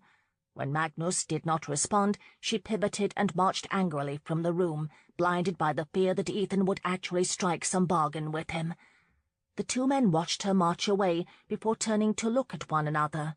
Ethan picked up a decanter of brandy and 2 glasses. Shall we talk? He grinned and motioned his guest into an overstuffed red velvet chair. Chapter 9. 2 days later, at an afternoon reception held in honour of a war hero turned brilliant parliamentarian, Lauren sighed and leaned against a colonnade. Lord and Lady Granbury's ballroom was positively filled to capacity, but she found the reception desperately boring. She would not have come at all had Ethan not demanded she allow Magnus to escort her to the event. Knowing the whole ton would be in attendance, he had determined that if his ridiculous attempts to settle a betrothal agreement with Magnus did not come to fruition, he would not waste the opportunity to parade her about. Paul had come along too, he said, to keep an eye on things. Lauren suspected the real reason was the chance to meet Sir Robert Peel, the Home Secretary. Her brother was quite glowing in his admiration of Peel and his progressive reforms.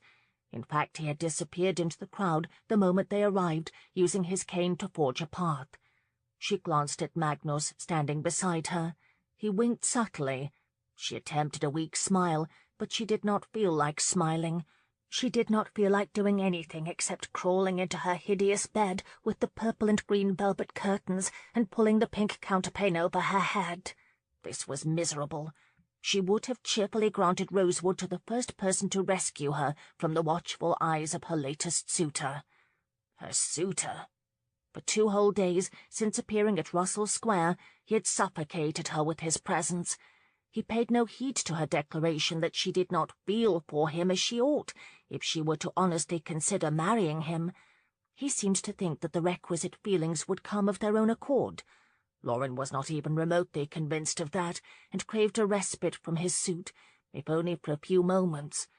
Now seemed as good a time as any, and with a devilishly charming grin she turned and faced him. "Magnus," she asked sweetly, "will you excuse me? I am in need of the retiring room." Magnus did not even blink. "Of course," he said. "I shall wait here for you." Surprised by the relative ease of that, Lauren hurried in the general direction of the retiring rooms. In her haste to escape, she collided with Lady Paddington. "Good heavens, Countess Bergen, what a delight! Look here, Mrs. Clark, look who I have had the good fortune to bump into." "Countess Bergen!" Mrs. Clark exclaimed, in the exact same chirp as Lady Paddington. "Lady Pritchard said you had gone back to Bavaria." "No, dear. She said she hoped Countess Bergen had gone back to Bavaria," Lady Paddington corrected her. "Really?" Mrs. Clark asked, surprised. "I am quite sure she said the Countess had left, and I thought that it simply could not be, as I had the good fortune to encounter your uncle, Lord Hill. We were childhood friends. You knew that, did you not, my dear? And I was quite certain that he would have mentioned something as noteworthy as your departure." "Countess Bergen, we simply must contrive a gathering," Lady Paddington interrupted. "There is so much more of Bavaria I should like to know about. I know your last outing was a bit harried, what with Lady Thistlecourt and all, but we are not usually so incorrigible," Mrs. Clark loudly interjected. "Incorrigible," Lady Paddington echoed, as if she had thought of it. Mrs. Clark bent her head toward Lauren and whispered loudly, "Hortense Thistlecourt could learn a thing or two of grace from you, Countess Bergen. You lost, what, 8 or 9 rounds at the loo table? Goodness, I know it was several, because I remember thinking I had never seen anyone lose so many hands in one outing. Was it your first experience with cards, dear? Oh, it doesn't matter. The point is, but you were terribly sporting about the whole thing." "I have so wanted to invite you for supper, Countess. I don't mind telling you that I am simply mad to hear all about your tragic love," Lady Paddington blithely interjected. "My nephew is all agog about the prospect of meeting you, but declares he hasn't had the fortune. I cannot imagine why. I said to him, 'Mrs. Clark says that you have attended some of the most fashionable of routs, and Lord knows he is always in attendance. Would you?'" "Would I?" Lauren asked, completely befuddled by the two women. "Would you be disposed to a small gathering?" "I am most obliged, Lady Paddington, and would look forward to the privilege of knowing your nephew." "Wonderful. I am hosting a little gathering Thursday next at precisely 8 o'clock. Now, dear, you understand I do not mean the Duke. I am, of course, referring to my nephew, Lord David Westfall. I am afraid the Duke is a bit of a recluse when it comes to such gatherings, swears he does not care for them." "Oh, my, no, the Duke does not care for them," Mrs. Clark unnecessarily confirmed. "Yes, but does that suit?" Lady Paddington breathlessly finished. "I beg your pardon?" Lauren asked carefully. "The day, dear, does it suit?" At that point she would have agreed to anything, and in truth a supper party with the delightfully batty widows would prove a nice diversion from the constant attention of Magnus. "It suits perfectly, madam. If you ladies will excuse me, I am in dire need of the retiring room," she said, and attempted to take her leave.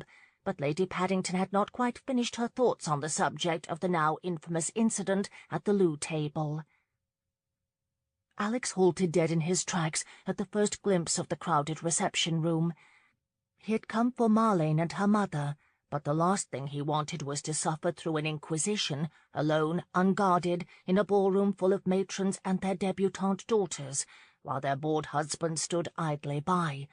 The place was positively jammed to the rafters with those he called the prowlers, elderly women in Aunt Paddy's set who roamed from drawing-room to park to ballroom and back again, intent on the latest piece of gossip. And if there was no gossip, they were just as intent on inventing it. He was pondering how on earth he might retrieve Marlene when he noticed the woman in the lavender gown. The young woman was truly stunning.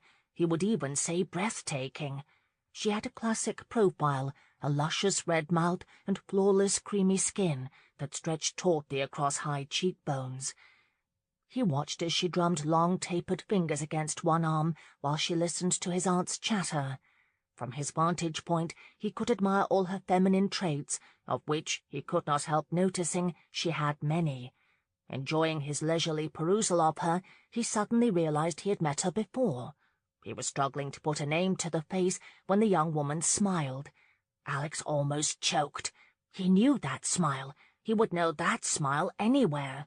Bloody hell, it was his angel. It flabbergasted him. She was the last person he would have expected to see here. He could not believe it.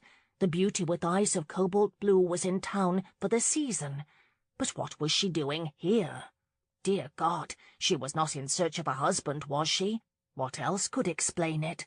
And just how in God's name did she expect to accomplish that? He would hardly expect her to have the requisite connections, and even if she did, she could hardly be recommended to a family of quality. She lived in a run-down manor with a group of unwanted children, for Christ's sakes. She chased hogs in the fields and traded pumpkins for tallow. What member of the ton did she hope to snare with those astonishing credentials? He realized what he was thinking and frowned. It should not matter to him in the least how she hoped to accomplish what all women sought to accomplish. She was none of his concern. But God, he had thought of her often in the last months. In his mind he had held her up as a paragon of virtue, an angel among mortals, a goddess among the damned. His angel suddenly moved away from Paddy and Mrs. Clark, toward the far end of the ballroom. A fragment of treasured memory jolted Alex from his languid stance, his eyes riveted on that lovely derriere. He was suddenly and overwhelmingly compelled to speak with her. With his head down, he began moving quickly around the perimeter of the crowd. She disappeared into the crush. He looked frantically about the room, thought he had lost her, until she suddenly emerged again, walking briskly through doors opened onto the gardens. He started after her, but was quickly intercepted by Sir Robert Peel. "What a pleasure, Your Grace." "We were just speaking of you. Is it true? You intend to champion reform in the Lords?" the diminutive man asked. "I have considered it, Sir Robert," he said, conscious of the crush around them, straining to hear every word. "A worthy cause indeed, Your Grace, but the economic reforms the Radicals would see include more than just a change in the tax laws, as I am certain you are aware," Peel said carefully.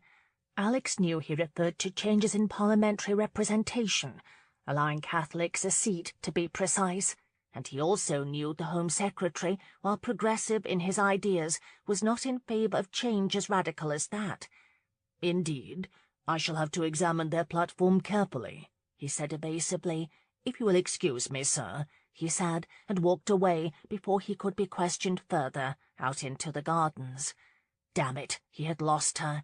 His eyes scanned the overabundance of rose bushes, of which Lady Granbury was inordinately fond. Had she returned to the crowded ballroom? Had he just imagined it was she? Surely he had only imagined it. As he turned, a flash of lavender at the far end of the gardens caught his eye. Perhaps he had imagined it, but he would not rest until he knew. He walked purposefully in the direction of that splash of lavender, with absolutely no idea what he would do or say. Only one thing was certain: if it was she, he had to look into her eyes again. Bloody hell, it was her. She saw him as she reached the gate of a small arbour, fenced off from the rest of the garden. Her remarkable dark blue eyes rounded in surprise, followed by a devastating smile that conveyed her delight and made his heart leap to his throat. He clamped his jaw firmly shut. What in the hell was he doing? Lauren was wondering the same thing as she fumbled helplessly at the wrought-iron gate. How had he found her? Had he come for her? Her heart began to beat with an anxiousness that took her breath away. In a moment of great anticipation, she brought both hands to the gate and yanked hard until the stubborn thing flew open. Conscious that she was grinning like an idiot, she passed through the gate, swallowing deep gulps of air to smother her excitement. Did she dare to hope? Dear God, did she dare to believe he had come for her? Her heart thumping wildly, she smiled brilliantly, frantically thinking what to say. He shoved his hands into his pockets and stared at her for a long moment before speaking. "Miss Hill, it is a pleasure to see you again," he said stiffly. Lauren laughed with absurd glee. Mr. Christian, it is an enormous pleasure to see you again." He blinked. Shoving his hands deeper into his pockets, he said, "You look remarkably well." "Oh," she smiled, blushing, "thank you. So do you." Her hands found the little fence at her back and curled around the rails in something of a death grip. Good God, her heart was beating so strongly she was certain she would be airborne at any moment, and her cheeks were beginning to ache from the broad smile she could not keep from her lips. His green eyes flicked to a rosebush at her side, then riveted on her face again. "Might I inquire as to what you are doing here?" With that one question, he swiftly killed all of her fabulous hopes. He had not come for her. Come to think of it, he did not seem particularly glad to see her. No, he actually looked uncomfortable. His expression hurt her. Why did he not just kick her in the shin? She responded sharply, "Perhaps I should inquire the same of you." He looked startled. "I beg your pardon. I meant only that I am very surprised to see you in London. I did not think, that you would necessarily enjoy the season." Lauren faltered. It was not what he said, but how he had said it. He thought she did not belong here. Maybe she did not, but who was he, the bloody King of England? The last time she checked, he was a country gentleman, with no more right to be here than she had. "I necessarily enjoy it very much," she lied. He nodded absently as his gaze floated to her mouth, swept the full length of her gown, and then travelled slowly to her eyes again. A heat crept up her neck and quickly flooded her cheeks at his frank perusal. Dear God, she had not remembered him being so terribly handsome. "I hope it is a success for you, then," he said flippantly.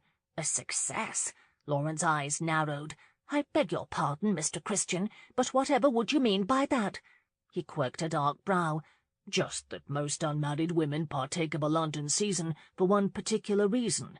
Is that not so?" The truth infuriated her. "And what concern is it of yours?" she snapped. He smiled then. Her stomach sank at the unexpected dazzle of it. "Please forgive me. I suppose I'm a bit astounded to find you here." Astounded. Astounded that a woman like her would attend a fancy reception. She frowned. His green eyes seemed to pierce her, which enraged her almost as much as the lazy smile on his lips. "You are right. It is none of my concern, and naturally I wish you all the best in your endeavours for a good match," he said. A heartfelt panic in Lauren's throat threatened to choke her, and she looked nervously to the gravel path at her feet. Humiliated, she desperately wanted to disabuse him of the notion that she was looking for a match. Ethan was. "Mr. Christian," she glanced up at him, only to be unbalanced by the depth of his green eyes. Really, she did not remember the arrogant swine being quite so handsome. For some reason, her brain chose that moment to remember he likely was married. She frowned. She might be in town for a particular reason, but he was a glib horse's ass. "Please excuse me. I should rejoin my party in the ballroom," she said icily. He shifted uncomfortably and glanced up the gravel path. "Pardon, madam. Please allow me to explain myself. I merely wondered what would bring you to London, as I thought your heart belonged to Rosewood, and then, of course, it dawned on me, and I am—" She unconsciously released a quiet shriek of frustration. "If you please, Mr. Christian, unless you have been charged with the royal authority for this interrogation, I hardly see what difference it could possibly make to you what I am doing in London." She lifted her chin, pleased with herself for thinking of a rejoinder with a brain completely numbed by the sight of him. She was not the only one who was numb. Startled by his own discomfiture and her apparent indignation, Alex's gaze swept the eyes framed with long dark lashes, the slender neck, and the inviting swell of her bosom. Lauren's eyes sparkled with great irritation, and he thought them the most enchanting eyes he had ever seen. He clasped his hands behind his back, absently wondering why her entry into the marriage market should annoy him so, and why was she so angry with him for stating the obvious. "Miss Hill, it is certainly no concern of mine what you are doing or not doing in London. I simply remarked that it surprised me. I should think you would not find that so terribly odd, given that I have seen you sing to a hog, fence a young orphan, and sled into a tree." He attempted to jest. By all means, if it is matrimony you want, I am quite certain you will be very successful." He thought he was handing her a compliment, but her sparkling eyes narrowed dangerously. "Is that so?" she said, in a very low, very soft voice. "You cannot imagine how it warms my heart to know you approve, Mr. Christian. Thank God I should be able to sleep tonight, now that I have your implicit approval. If you will excuse me, sir, I should go inside where gentlemen do not remark on a lady's motives for attending a silly afternoon reception. Good day, sir," she snapped, and with a curt toss of her head marched past him. Bloody hell, what had he said? Stunned, Alex watched the gentle sway of the angel's hips and the grace of her movement in spite of her near sprint. He thought about her dark blue eyes as she skipped daintily across the path of a couple. She disappeared through the doors, and shrugging in bafflement, he followed her inside. Much to his considerable annoyance, he found himself looking for her. The angel was not hard to find. She quite naturally stood out among everyone. She was in the company of a young man leaning on a cane. He assumed it was her brother Paul, as the children of Rosewood had said enough for him to know about his infirmity. That he was relieved it was her brother irritated him. But it was nothing compared with the swell of irritation when a very large and very handsome golden-haired man joined her. Lauren smiled up at the stranger, and he very instantly and possessively put his hand on the small of her back to lead her through the crush toward the door. Angry that he was even remotely curious, he was positively mystified by the unusual twinge of jealousy in his chest. "Alex?" He turned sharply toward the sound of his fiancée's voice with a sheepish grin. She smiled sweetly. Gazing at her lovely smile, he was glad that she was his betrothed and not some petulant woman who sang to hogs. He could not help himself. He slipped an arm around her waist and pressed a tender kiss to her forehead that made her skin heat beneath his lips. She pulled away from him with a nervous laugh and glanced shyly around them. "Oh, my! What has come over you? I am sorry you had to wait." He grinned unabashedly and kissed her forehead again. Marlene's cheeks flushed pink, and she cast a demure gaze to the floor, the nervous little smile still on her lips. "Darling, please, what will people think?" she whispered sweetly. "I don't give a damn," he answered, and laughed when Marlene's eyes grew wide. Chapter 10. The season commenced with a vengeance in the 3 days that followed the Granbury reception, and Lauren attended more routs and teas than she had in all her life. Every day was spent madly dashing here and there in order to be seen in all the right places, and the constant social whirl was beginning to take a toll on her measly wardrobe. Standing in the ladies' retiring room at the Harris Ball, Lauren tugged at the gown of sapphire blue brocade. The skirt draped with a thin layer of chiffon. She was squeezed so tightly into the thing, she very much feared her bosom would spring free with the slightest misstep. Her discomfort was made even worse by the fact that she found it impossible to dress her own hair without Mrs. Peterman to help her. She had resorted to a simple twist, hardly the height of fashion. She tugged at the gown one last time before leaving the retiring room and emerged onto a crowded landing. Slowly she made her way to the dining salon, where a large buffet had been arranged with an elaborate display of food. Swiping a bite of cheese, she pushed on to the ballroom, where large crystal chandeliers ablaze with dozens of candles hung from elaborate ceiling friezes. At the far end, 5 sets of French doors opened onto a wide balcony and the gardens beyond, allowing air into the packed house. Lauren gratefully accepted a glass of punch from a footman and stood to one side, surveying her opulent surroundings, until she saw Magnus standing at the bottom of the great curving staircase. His eyes slowly travelled the crowd. He saw her at almost the exact same moment she saw him. Lauren frowned. Magnus actually grinned, and he began to move steadily in her direction. Lauren sighed, downed her punch, and with a stealth a jewel thief might have admired, moved swiftly and silently along the wall, her eyes trained on the crowd for any sign that the Bavarian was gaining on her. In so doing, she stumbled upon Charlotte Pritchard. "Goodness, Charlotte, what are you doing back here? Lauren gasped once she realized she had collided with her friend behind the wide leaves of a tall green plant. In her bright pink satin gown and newly cropped hair, Charlotte reminded Lauren of a miserable china doll. "You look faint. Are you quite all right?" "You would look faint too if your mother was arranging your dance card for you," Charlotte muttered. "But don't you want to dance?" Lauren asked. "Of course I do, but she won't allow me to dance with just anyone. They must be titled, and not just any title, but only an earl and above," she muttered helplessly. "She harbours some fantastic notion, but I shall dance with the Duke of Sutherland of all people. She honestly believes a single quadrille with him will create an interest," she said disgustedly. "Is he here?" "I don't think so. He rarely comes to these events, and even if he did, he would not be remotely interested in dancing with me, I can assure you," Charlotte groaned miserably. "Oh, Charlotte," Lauren laughed, "why on earth not? I cannot imagine what man would not want to dance with you." Charlotte smiled meekly. "That is exceedingly kind of you, but you do not understand. The Duke of Sutherland is one of the most popular men in all of England. Every woman in this room will want to dance with him. If he determines to dance, and he never does, he should not deign to look at me. And, dear God, if he should, my mother will make an absolute cake of herself." Lauren shrugged. Obviously another aristocrat with an overinflated view of himself. A man like that would not suit Charlotte at all. "He is a cabbage head," she said with great authority, missing Charlotte's look of horror. "I have an idea. Come with me to the far side of the room. Your mother cannot possibly see us there. You can say you lost your dance card and stand up with whomever you please." Charlotte gaped at Lauren as if she had just spoken heresy, but slowly a tremulous smile spread across her lips. "I don't know," she said hesitantly.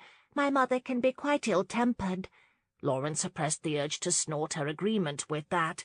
"Come, she cannot possibly think of dragging you from the dance floor without causing a scene. Besides, I know a man who has a proper enough title to suit her, and he shall be happy to stand up with you," she said with supreme assurance.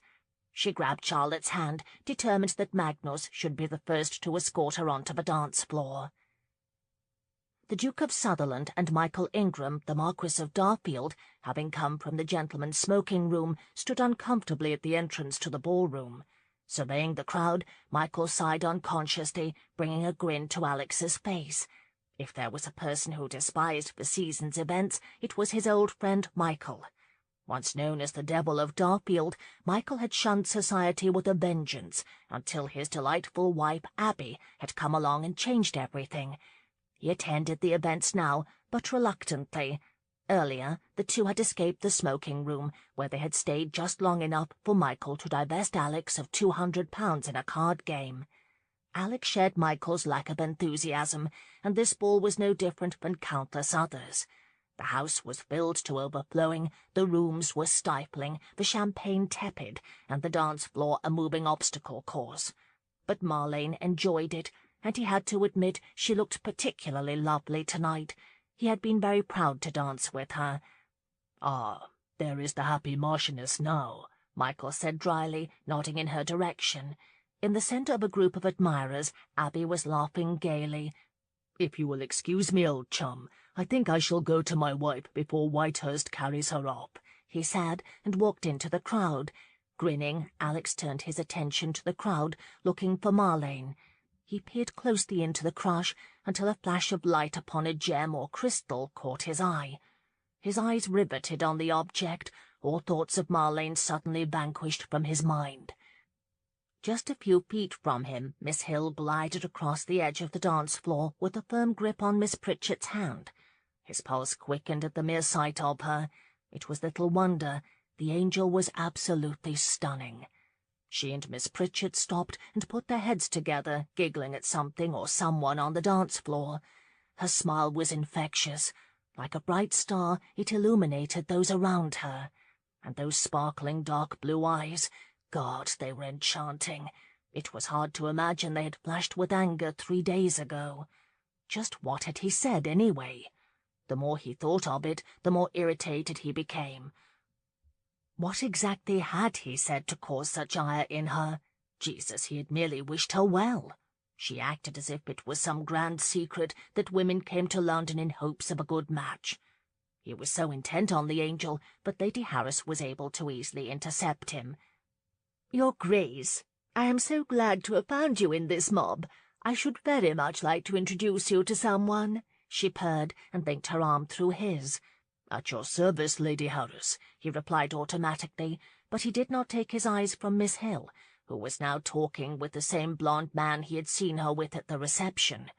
Lady Harris playfully tapped his arm with her fan.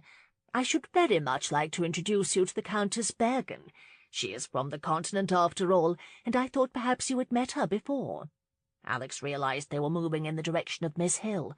He watched as she turned to Miss Pritchard and introduced her to the stranger. "I am quite certain I have not," he responded politely. "Well, you should very much enjoy meeting her now. She is truly a delight. Such joie de vivre. I wish you could have seen her just last week. That girl lost at least 12 rounds of loo to Lady Thistlecourt, who lorded it over us all with the decorum of a skunk.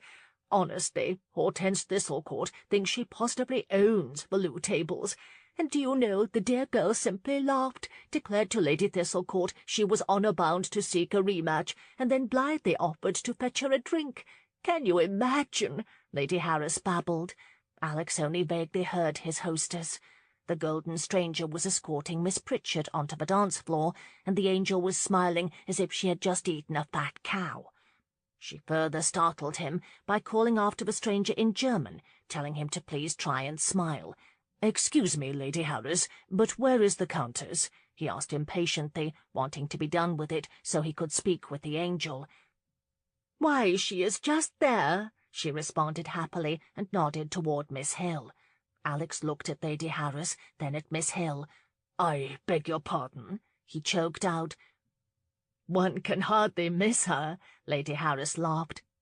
"The dark-haired woman in the sapphire gown. She is quite lovely, is she not?" God in heaven, for the first time in his life, Alex was utterly speechless. Where in the hell had Lady Harris come up with the idea that Lauren Hill was a countess, the Bavarian countess of whom everyone spoke? It was impossible. The little chit had never made mention of a title. "I think there must be some mistake," he uttered. "Oh, there is no mistake, I assure you. That is Countess Bergen," Lady Harris cheerfully confirmed. Lauren chuckled to herself as Charlotte and Magnus disappeared into the crowd of dancers. Magnus had not liked it one bit, but Charlotte had almost swooned. Well, he was a handsome man, she had to give him that. When he smiled, which was rarely, nonetheless he was trying to be charming. "Lauren!" She whirled toward the sound of Abby's voice. With a small squeal of delight, she rushed into the open arms of her friend. "Where on earth have you been? Not a word from you since you left Rosewood. I should be mortally offended, you know," Abby gushed, then held her at arm's length to examine her. "Oh, Abby, you cannot imagine how sorely I have missed you," Lauren cried. "When are you coming again to Pemberheath? The new barn at Rosewood is finally finished, but it is positively too grand to be a barn. The children are quite proud of it. I miss the children dreadfully," she moaned genuinely. "Uncle Ethan has promised we may visit in a fortnight." "Oh, my, your gown is beautiful," Abby proclaimed honestly. "Do you really think so? I've had the worst luck finding a seamstress." "Really?" Abby beamed. "I know of one who is quite affordable. I commission all of my gowns from her." "I beg your pardon, darling, but shall you not introduce us?" Glancing to her right, Lauren saw a tall man with finely chiselled features and soft grey eyes. Lord, but he was handsome, almost as handsome as that arrogant Mr. Christian. She quickly covered that forbidden thought with a bright smile. "Michael, darling, I am so very pleased to finally introduce to you Countess Bergen," Abby happily replied. Lord Darfield took her hand and gallantly bowed very low over it. "A true pleasure," he said charmingly. "My wife speaks very fondly of you and your enormous tomatoes." Lauren graciously curtsied. "I am quite fond of your wife too, my lord," she said, laughing lightly, "but it is her patronage of my tomatoes that makes me adore her." "You are being kind, Countess Bergen," for I rather think we both know it is an obsession. We have eaten so many tomatoes at Blessing Park that I rather fear they may sprout from my ears," the Marquis exclaimed, as he took 2 glasses of champagne from a passing footman and handed them to the women. Lauren laughed as she brought the flute to her lips. "Countess Bergen!" Lauren smiled helplessly at Abby. The way Lady Harris kept introducing men to her, she would have sworn the woman had been retained by Ethan to find her a match. "Countess Bergen, please allow me to introduce you to His Grace, the Duke of Sutherland." She reluctantly looked over her shoulder and instantly choked on her champagne, spraying the Marquis's coat sleeve. A duke! Her country gentleman was the Duke of Sutherland? The Marquis grabbed the flute from her hand before she dropped it, and Abby slapped her soundly on the back. The so-called Duke did not make the slightest attempt to keep the insolent smile from his lips. With exaggerated flourish, he pulled a white handkerchief from his breast pocket and offered it to her. "My apologies for having startled you, madam," he said with polished grace. "Oh dear, I am dreadfully sorry," Lady Harris said in horror. Shocked senseless, Lauren nervously grabbed the handkerchief from him and indelicately wiped her mouth and hand. She could not take her eyes from him, let alone speak. Abby broke her trance by stealthily kicking her with her foot, and Lauren obediently stumbled into an awkward curtsy. The Duke, blast him, grinned broadly. "Your Grace," she heard herself rasp, "what a pleasure to make your acquaintance." With a smile of great amusement, he took her hand and brushed his lips across her knuckles, his gaze on her face. "The pleasure is all mine, Countess." "I had hoped you had met before," Lady Harris said, looking pointedly at Lauren's hand, which was still in the Duke's. Abby gaped at her as Alex grinned cheerfully and slowly released her hand. "I am quite certain I would recall the enormous pleasure of encountering such a celebrated and lovely Countess," he said smoothly. Lauren blanched and covered her mouth with a half-cough, half-choke. She glanced uncomfortably at a beaming Lady Harris. "His Grace has travelled often to the Continent, Countess," her hostess chirped. "Perhaps he has met that wonderful cousin of yours, Count Bergen. Shall we call him over?" "Cousin?" Alex interrupted politely, his all-too-knowing smile deepening. No, not exactly," Lauren stammered. Alex quirked a brow. Lady Harris, Abby, and Lord Darfield all leaned forward as if afraid they might miss her explanation. "I mean that he would be the nephew of my husband. Was the nephew. Is," she stupidly attempted to clarify. Completely disconcerted, she clumsily thrust the handkerchief at Alex. "Thank you," she mumbled. "No, my lady, I would that you keep it. You may need it again," he said, and had the audacity to wink very subtly. At Lord Darfield's choked laughter, Lauren's pulse surged with mortification, and even worse, some indefinable emotion that made a rash of heat flood her face. She thought of a million retorts she should have made, but the scoundrel had turned her tongue to mush. She could only stand helplessly as he greeted Abby with sophisticated charm. "Lady Darfield, as always, an immense pleasure." "Alex, really, you stand on such formality," Abby laughed and gave him a familiar hug. "Sutherland, you surprise me. I've never seen you advance so deeply into a ballroom." Lord Darfield grinned insolently and turned to his wife. "Speaking of ballrooms, darling, they are playing a waltz." "Yes, but I should very much like to—" "I am quite certain the Countess will be here a while longer," he said to Lauren. "Excellent," he said to her dumbstruck nod, and practically pushed his wife toward the dance floor. "Perhaps the Countess would do me the honour?" Alex asked cheerfully. Dance with him? Oh no, not on her life would she dance with him. No, thank you. You see, my friend Charlotte—" "Posh!" declared Lady Harris, and tapped Lauren's arm with her fan. "Charlotte Pritchard can fend for herself." The Duke smiled smugly at that. "I shall wait here and explain to Miss Pritchard if you like," she insisted, and gave Lauren a little push. Bloody hell, but there was no graceful way out of it. The scoundrel smiled as if he had never been more amused.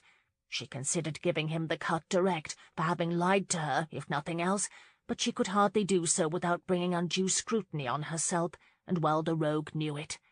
"Certainly," she said with a cool glower, and deliberately placed her hand on his arm, as if she were touching a leper. He grinned, covered her hand with his, and escorted her to the floor. As he led her through the crowd, Charlotte's words suddenly popped into her head. "He is one of the most popular men in all of England." Dear God, all this time she had been dreaming about the Duke of Sutherland, not a country gentleman, a duke. A rumble of panic began to build in the pit of her stomach. Still grinning, when they reached the dance floor, he bowed and swept her into a waltz, whirling her toward the middle of the floor before she could even lift her skirts to give him a perfunctory curtsy. The stab of panic only sharpened when she noticed how easily she fit within his arms. How on earth could she have been so naive as to mistake him for a country gentleman? Dear God, there was a marquis, a duke, and an earl or two residing near Pemberheath. Why had she not seen it? And, Holy Mother, he danced with such grace. He was probably trained on the continent, because one simply did not possess such a skill of movement. He danced like he kissed.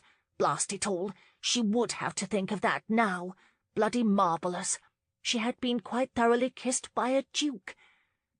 Shaken by the extraordinary turn of events, she could do little more than stare at his snowy white neckcloth. It was tied so perfectly, but it naturally led her to glance surreptitiously at his formal attire. He wore black tails in which his square shoulders filled every inch, and a white satin waistcoat that fit his lean waist with no room to spare, just as he appeared in her daydreams. She dared to look up, to where a brown curl had fallen across his bronzed forehead. He smiled languidly, just oozing duke-like charm. "Well, well, Miss Hill, you seem to be faring much better than I thought." Lauren snapped awake at that. "Countess Bergen," she corrected stiffly. To her great irritation, he feigned surprise. "Countess? My apologies, madam. I could have sworn you first introduced yourself as simply Miss Hill." "Then perhaps we both misunderstood, for I could have sworn you first introduced yourself as a gentleman," she shot back. He flashed an irrepressible grin before pulling her close to avoid colliding with another couple. When they were safely past, he did not release her, but kept her close. Too close. His cologne tickled her nose. "Forgive me, but I am rather mystified. You failed to mention your lofty connections when first we met," he remarked with a cheerful smile. Yes, but he had not exactly told her who he was. Oh, he was the epitome of pomposity. "Could it be, sir, that you have duped a whole range of acquaintances into thinking you are a gentleman? And by the by, you certainly failed to mention your connections." His deep, rich laugh sent a peculiar shiver down her spine. "Touché, madam. At the time it did not seem appropriate. I did not think it wise to startle you with my identity after your brush with near disaster, nor did I think Mrs. Peterman would be terribly amused. But as to your name, is it Lauren Hill, or is that yet another false identity?" he asked, twirling her about again. "As I said, it is Countess Bergen," she countered angrily. His bold green eyes danced with merriment. "Ah, yes, of course it is." The look in his eye made her uncomfortably warm, and she tried to put some distance between them. But he stubbornly tightened his hold on her. "Perhaps I should ask it another way. Imagine my surprise to see you first as an impoverished miss chasing a hog, and now a celebrated countess from Bavaria. Surely you can understand how one might wonder." Her anger soared with indignation, and it was only intensified by his devilish smile. Did he think that he was the only one worthy of a title? Well, that was hardly surprising. All the aristocrats she had ever known thought themselves absolutely infallible. All right, that consisted of her uncle and Magnus Bergen, but nonetheless they also possessed the tendency toward intolerable arrogance. But theirs paled in comparison to this. "I am surprised, my Lord Duke, that you are obviously unaware it is terribly impolite to ask such probing questions of a lady." "And a countess, you forgot that," he agreed amicably. "You seem to delight in interrogating me," she blustered angrily. "Do you think I am not a little miffed that you did not reveal yourself to me?" "It is hardly the same thing. Now I should very much like to know why you concealed your identity from me." Oh, so now she had concealed it. Her brows snapped together as she pressed her lips tightly together. "Oh, that will not do," he said of her frown. "You should smile and nod as if my conversation is terribly fascinating, which it is. Anything less than that will have every occupant of this ballroom, including myself, wondering why the Countess of Bergen should be so angry with the Duke of Sutherland. Why don't you instead entertain us both by telling me just how, exactly, you came by this mysterious new title?" She opened her mouth to speak, but glancing furtively around them, she thought twice about shouting that she had not just come by her title any more than he apparently had, and that his supposed indignation was no more valid than her own. She clamped her mouth shut. There was certainly more than one pair of eyes on them, including those of Charlotte Pritchard, and naturally Magnus. Only Paul's surveillance was missing, and he was in the gaming-room. She caught sight of Charlotte again, wistfully watching her. In the space of that moment, Lauren concluded she could not escape the arrogant Duke without a scene, that she would have to tell him something to appease him in a very few minutes, and that she should at least get some small concession for being forced to his will. A good punch in the nose was more to her liking, but she would settle for a small token of kindness. "All right," she whispered angrily, and forced a smile to her lips. "I shall tell you how I came by my title." He inclined his head in a show of victory. "On one condition," she added coolly. "You must agree to dance with Miss Pritchard." A shout of laughter escaped him. "Charlotte Pritchard? I shall need more than your little story to entice me to that." "You heard me," she breathed, then catching herself, graced him with a smile she hoped he would think sincere. He did not think it terribly sincere, but it had to be the most alluring smile he had ever seen. "Well," she demanded, "will you agree to dance with Miss Pritchard?" Alex chuckled. Beautiful, bold, and practical to the end. "May I ask why?" "Because," she smiled sweetly, glancing across the ballroom, "it would be a nice thing to do." That reasoning hit him like a left jab from nowhere. "A nice thing to do? Is that all?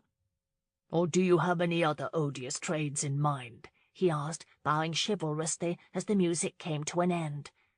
Her exceptional eyes danced like fire. "What a perfectly arrogant thing to say! Dancing with Miss Pritchard is hardly odious. Honestly, you aristocrats are all alike."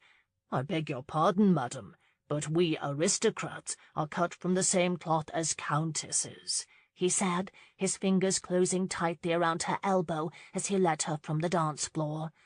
"Do we have a bargain?" she demanded. It was a very small price to pay. "All right, I shall ask the little mouse to dance." With a firm nod of agreement, Lauren jerked her arm free and marched off the dance-floor as if leading a charge. He deftly caught her elbow again. "You will incite the crowd into believing there is a fire if you walk out of here like that."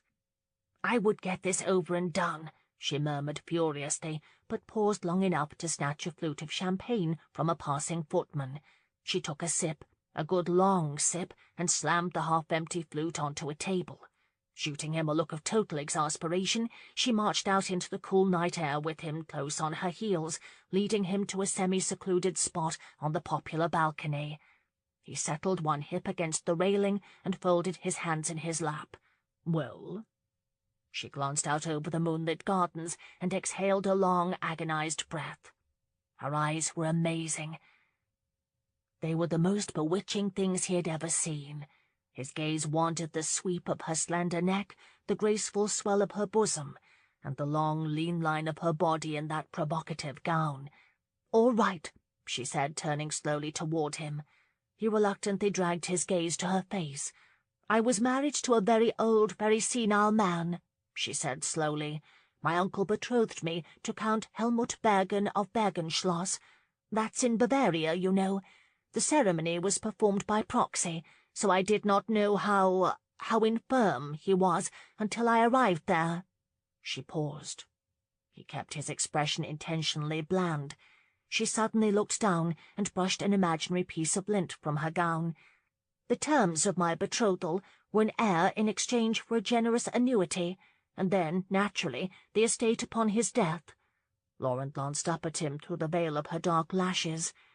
He made sure she could read nothing from his expression. She took another deep, steadying breath. "Helmut died several months ago." "A hunting accident?" he asked. She surprised him greatly with a snort and roll of her eyes. "Apparently you have heard my uncle's more romantic version.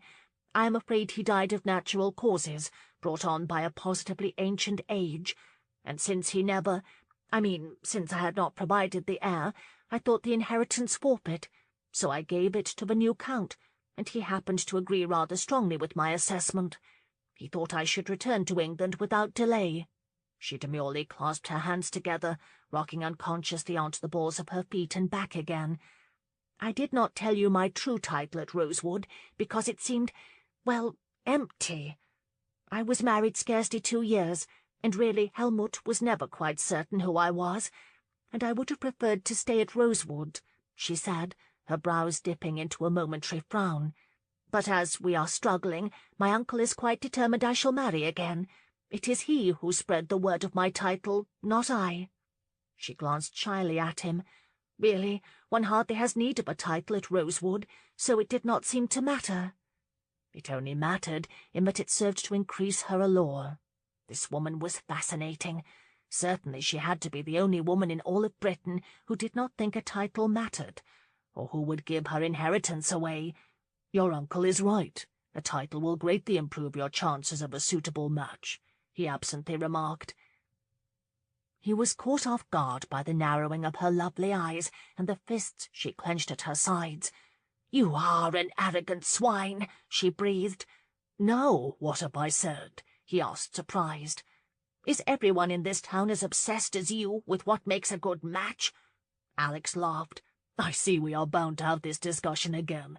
All right, then. Is it not why you are here?"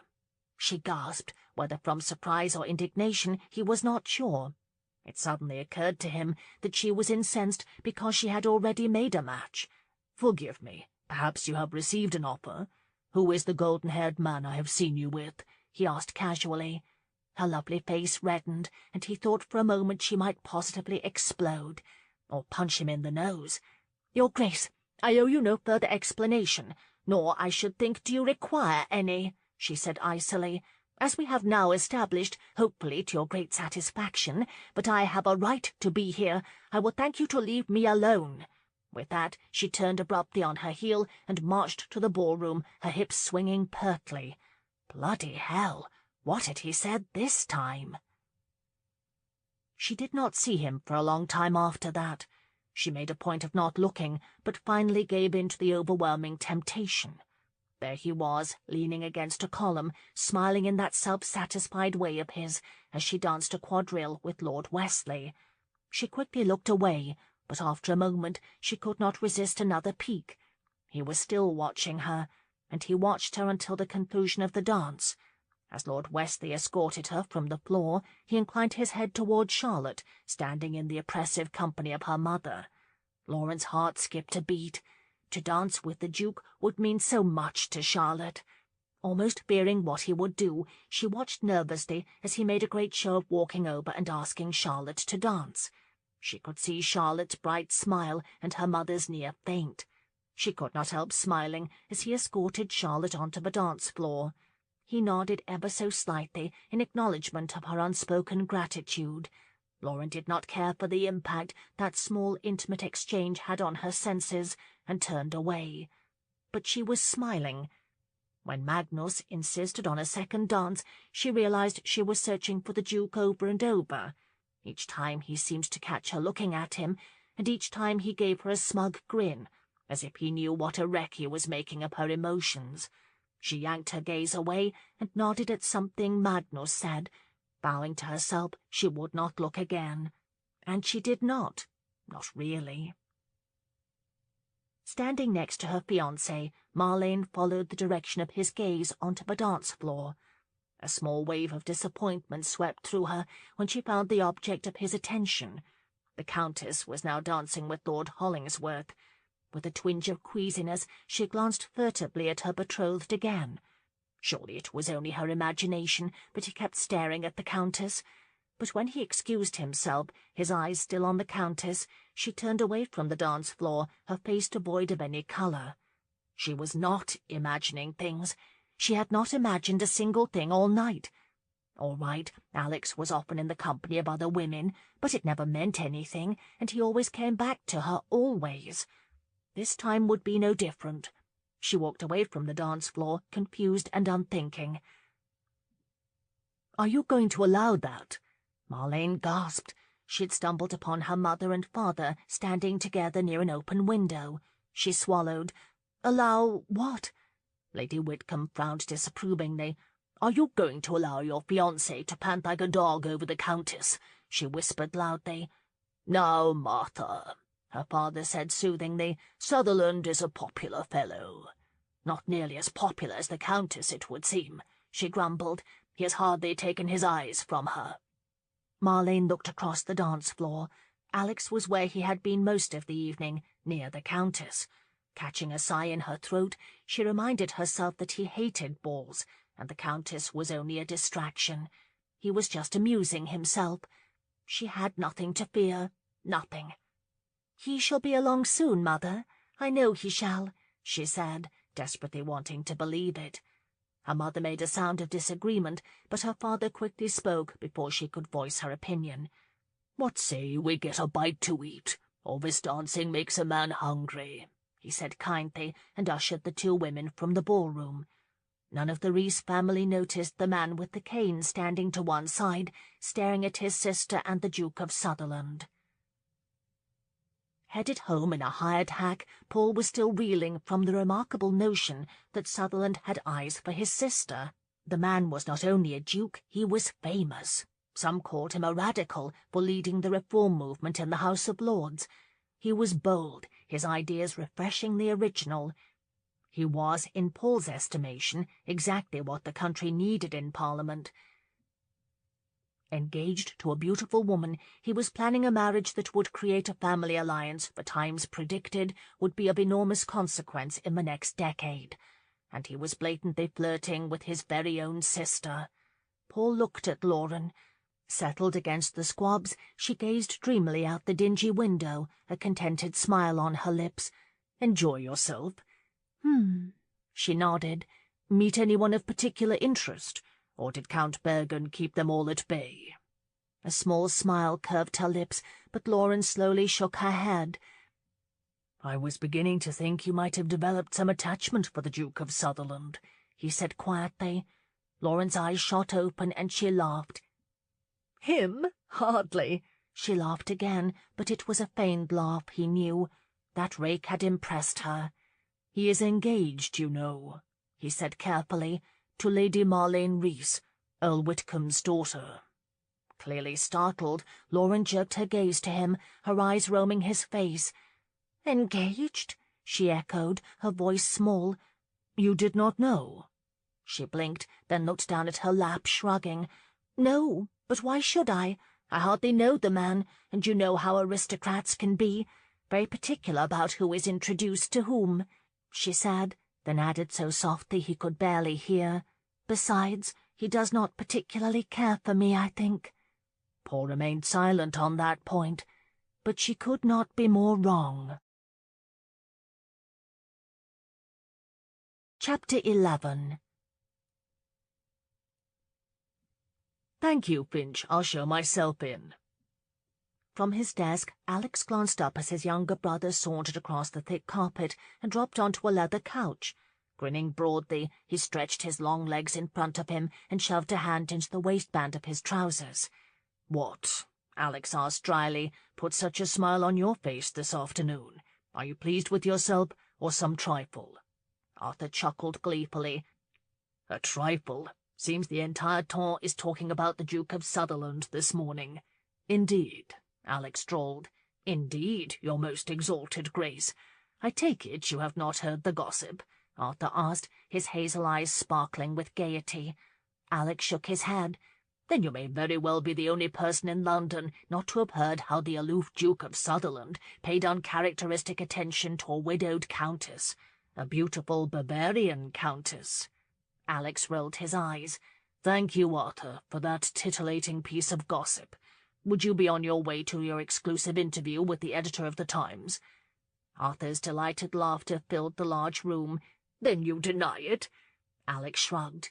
He was quite accustomed to the daily rumours and innuendos surrounding him. During the season, he was often the subject of much drawing-room speculation after an event like the Harris Ball. I do not deny dancing with Countess Bergen. If one terms that uncharacteristic attention, then I suppose I am guilty. And I suppose the fact that your secretary dispatched 24 roses from the Park Lane hothouse this morning is just a coincidence, Arthur said nonchalantly. A slow smile worked at the corner of Alex's mouth. He leaned back, propping a booted foot against the expensive hand-carved mahogany desk. Clasping his hands behind his head, he grinned fondly at Arthur. That is the very reason I leave the business details to you. You rarely miss the little things that may appear insignificant to others. Arthur inclined his head in acknowledgment of the compliment. But you should have confirmed the destination of those roses. They were sent to Marlene Reese. Yes, the roses were sent to Marlene. Arthur grinned, but the gardenias were sent to Russell Square. Alex laughed heartily. All right, if you must know, it would seem I insulted the Countess. She does not like to be reminded that I first saw her staring down an enormous hog. I beg your pardon. Alex grinned and nodded. Met her near Dunwoody last fall, as she was about to become a hog's next meal. Tried to help her, and almost broke my neck for it. Bemusement creased Arthur's forehead at the irreconcilable image. Alex laughed. A rather old, cantankerous hog at that. They both hail from a small estate by the name of Rosewood. A light of understanding dawned on Arthur's face. I see. I don't suppose that was the reason you stayed a week longer than you had intended. Of course not, Alex scoffed, unconsciously averting his gaze to the stack of papers in front of him. I was given to understand the Countess had only just arrived in England. According to Paddy, she was recently widowed by a hunting accident. Aunt Paddy, Alex said dryly, believes what she wants to believe, in addition to every single thing Mrs. Clark tells her to believe. Nonetheless, she does seem to have appeared from nowhere. I have not had the pleasure of meeting the Countess, but I have met her brother. They say he has amassed a small fortune in the gaming halls of Southwark, Arthur remarked. Seems to be unusually clever with cards. You don't say. I would not have guessed him a gambling man. By the look of things, they have not a shilling to spare. But then again, I would not have guessed her a countess. Apparently you have some interest in the woman, Arthur remarked jovially. But far be it from me to make light of your little diversion. It is not a diversion, dear brother. Have you forgotten I will be married at the end of the season? Alex asked, smiling. I have not. Have you? Arthur laughingly shot back and stood to leave. I shall take my leave of you before you impale me with that letter-opener. Incidentally, Mother has closed the Berkeley Street house in favour of my home on Mount Street. Swears she cannot abide being alone. Alex snorted. She has not abided being alone in 12 years. I think it time we convinced her to sell it. We can certainly try, but you know as well as I that she is of the opinion one never sells property unless one is destitute or dead. By the by, do not forget that we have been properly shamed into attending Paddy's little supper party tomorrow evening. Shall I tell her to expect her favourite nephew? Please do, and tell her I will attend as well, Alex said with a grin. Across town, Paul counted again the £50 he had collected at the Harris's gaming tables last evening. Coupled with his winnings from a recent foray into Southwark, he now had sufficient funds to provide a proper wardrobe for Lauren. If God granted him a little luck, in 6 weeks he would have enough to pay the interest on what Ethan had borrowed against his trust.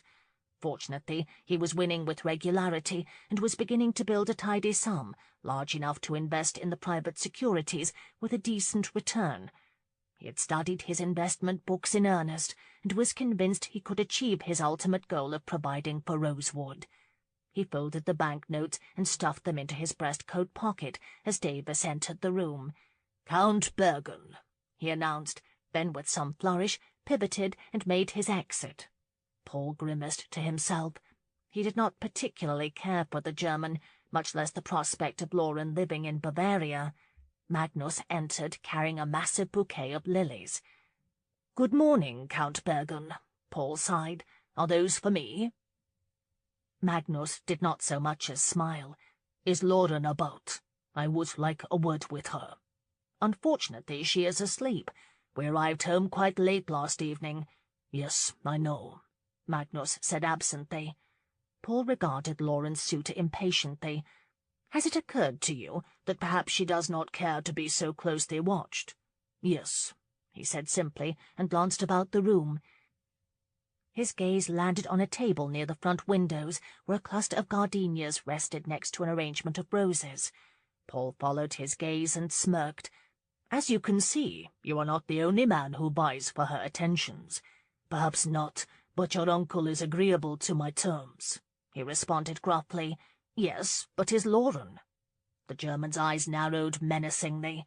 He abruptly moved toward the table, dropped his bouquet on top of the gardenias, and turned on his heel, walking out of the room without a word. Paul glanced at the window, smiling quietly as he watched Magnus emerge from the house and bound down the steps, walking briskly in the direction of Covent Garden. "Apparently she is not," he answered himself, and still smiling, returned to his books. She had absolutely nothing to wear, and moreover, Lauren was in no mood to attend the supper party at Lady Paddington's. It was his fault. Since the Harris ball, she had not been able to get Alex off her mind. Unwilling to admit that he attracted her like no other man, and absolutely frantic that he did, she anxiously tore through her measly wardrobe. Why on earth should she feel any attraction for him? He was betrothed, for Christ's sakes. She angrily yanked a gown from her wardrobe and examined it with a critical eye before tossing it on the bed with the others. She was being ridiculous. She had absolutely no business even thinking of him. She was in London for one purpose, and that purpose did not include making moon eyes at a duke. He probably thought of her as little more than another conquest anyway, if he thought of her at all, that was, and she was quite certain he did not. This was absurd. She could not possibly care less what he thought of her. Sighing with frustration, she planted her hands on her waist and surveyed the gowns strewn about her small room, settling without enthusiasm on a demure gown of midnight blue, obtained from a so-called affordable seamstress. She told herself it hardly mattered what she wore. There would be no one in attendance who would spark even the slightest interest for her. There never was. The only man who came even remotely close to interesting her was— "Stop it!" she angrily chided herself. She picked up a glass pendant and donned it, then strolled to a full-length mirror and gazed pensively at her reflection. As much as she despised her reason for being in London, she actually enjoyed the parties, the glittering lights, and the fabulous costumes. But it was all an illusion.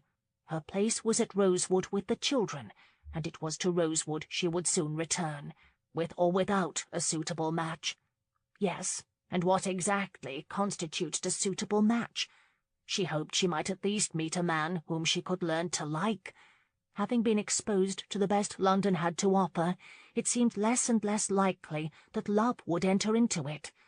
Actually, she had given up that ridiculous ideal the moment Ethan had seriously considered Lord Vandermill's offer.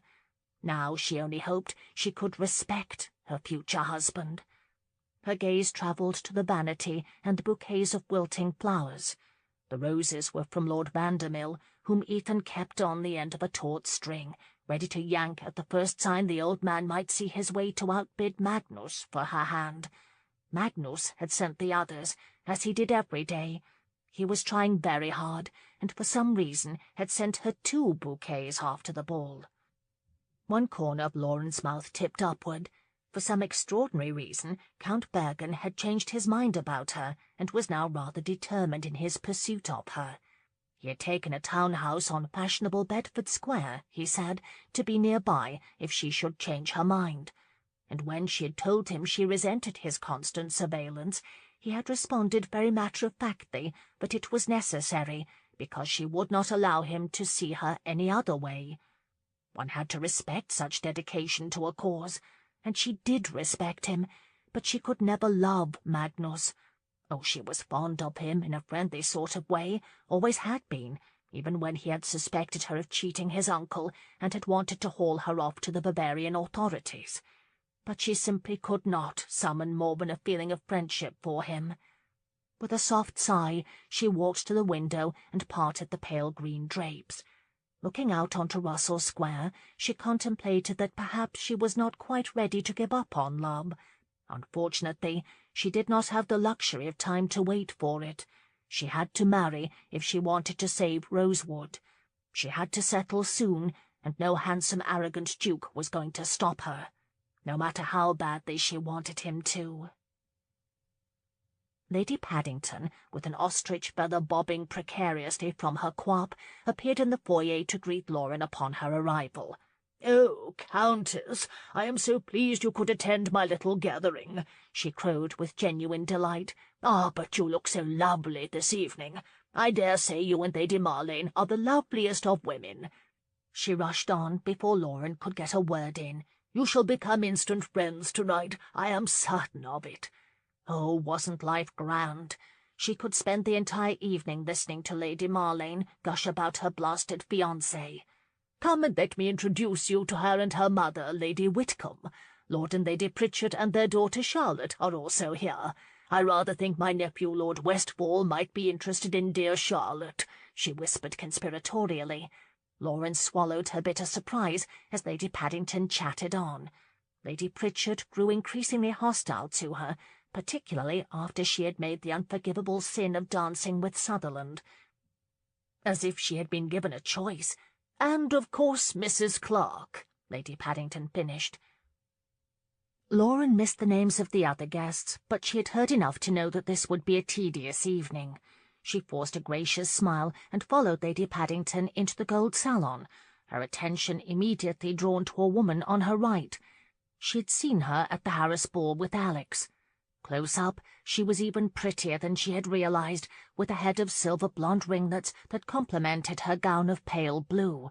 Pastels were obviously all the rage, and she did not have in her vast wardrobe of 8 evening gowns a single pastel.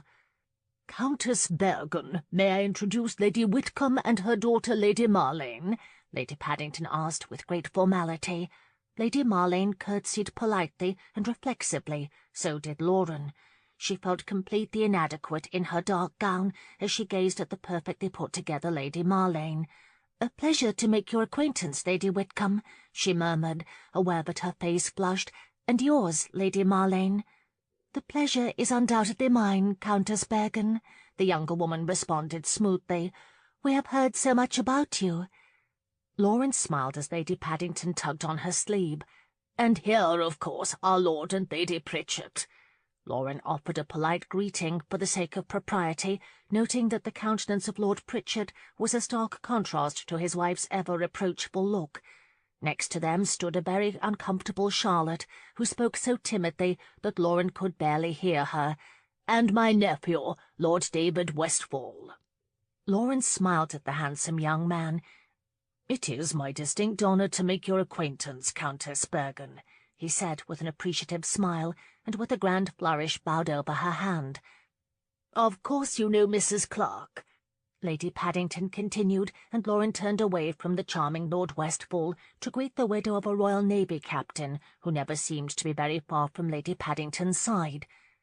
"And last, but certainly not least, my nephews, His Grace the Duke of Sutherland and Lord Christian." Lauren's stomach twisted. It was inconceivable. He could not possibly be the same duke or nephew associated with Lady Paddington. Gritting her teeth, she glanced to her left. It was not apparently so wholly inconceivable. Smiling quietly, the Duke was clearly enjoying her discomfiture for the 3rd time. His brother, who bore a great resemblance to him, was grinning unabashedly. Lauren glanced demurely at the floor for a brief moment, striving to regain her composure before anyone noticed she had lost it. Naturally, he already had. "Madam, it is truly a delight to meet you again," the cretin intoned. Reluctantly, she offered her hand. His laughing eyes caught her gaze as he brought her hand to his lips. She felt herself colour and silently cursed him for it. "Your Grace, I was hardly expecting to see you again," she muttered. He grinned and leaned dangerously close, quietly startling her. "No, I dare say you were not," he murmured, and then, "Allow me to introduce my brother Arthur, the Countess Bergen of Bavaria."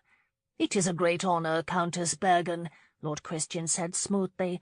"I have heard many compliments about you, and see they were genuinely spoken." She deliberately gave him as enchanting a smile as she could muster. He looked a little stunned. No doubt he thought she was as bold as a tavern wench, but she did not care. As long as the Duke of Swineland saw that she would gladly smile at anyone but him, she had accomplished her little goal. She flicked a smug gaze to the Duke. Not only was he not in the least perturbed, his green eyes were dancing gaily. Lady Paddington wasted no time in ushering her into a seat directly across from Lady Marlane and her mother, while she loudly commanded Dillon to bring her a sherry. Lauren smiled brightly at Lady Marlane, her pulse racing madly as Dillon handed her a small crystal glass. "Lady Paddington is quite beside herself. She so rarely entertains," Lady Marlane said apologetically as the rotund woman bustled up. "Oh?" Lauren asked innocently. "Years ago she delighted in entertaining, but then again the boys were always in residence. They preferred this side of the park to Audley Street." "The boys?" Lauren asked politely, and glanced up momentarily from her study of the brown liquid in her glass. "The Christian brothers," Lady Whitcomb stiffly informed her. Lady Marlane added wistfully, "And Anthony, of course." Lauren nodded politely and looked at her sherry again. Anthony. Had she met an Anthony? "I am afraid you have me at a disadvantage, madam. I do not believe I have met an Anthony." Lady Whitcomb's brown eyes widened with surprise, but her daughter kept a polite expression. "Anthony was the former Duke, Alex's brother. He was taken from us 5 years ago." Alex, she called him Alex, and his brother had died, had been taken from us. She took a fortifying sip of the vile sherry. "May we join you, ladies?" She wasn't sure if it was the sherry or the deep timbre of his voice that caused the strange little shiver to run up her spine. The rogue did not want an answer. He had already settled onto the settee next to Lady Marlane. And he was staring at her. Good God, he was maddening. Lauren dropped her gaze to the carpet as Lady Marlane made polite conversation with Lord Christian about a new mare Alex had obviously given her as a gift. The Duke of Swineland interjected from time to time, but Lauren was acutely aware that he watched her. She could feel it.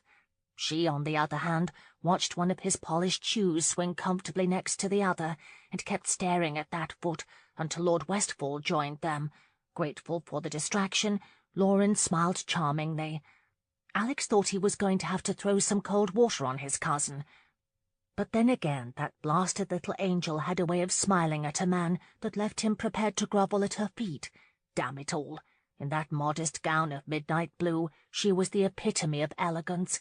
Even Marlane's renowned beauty seemed to pale in comparison.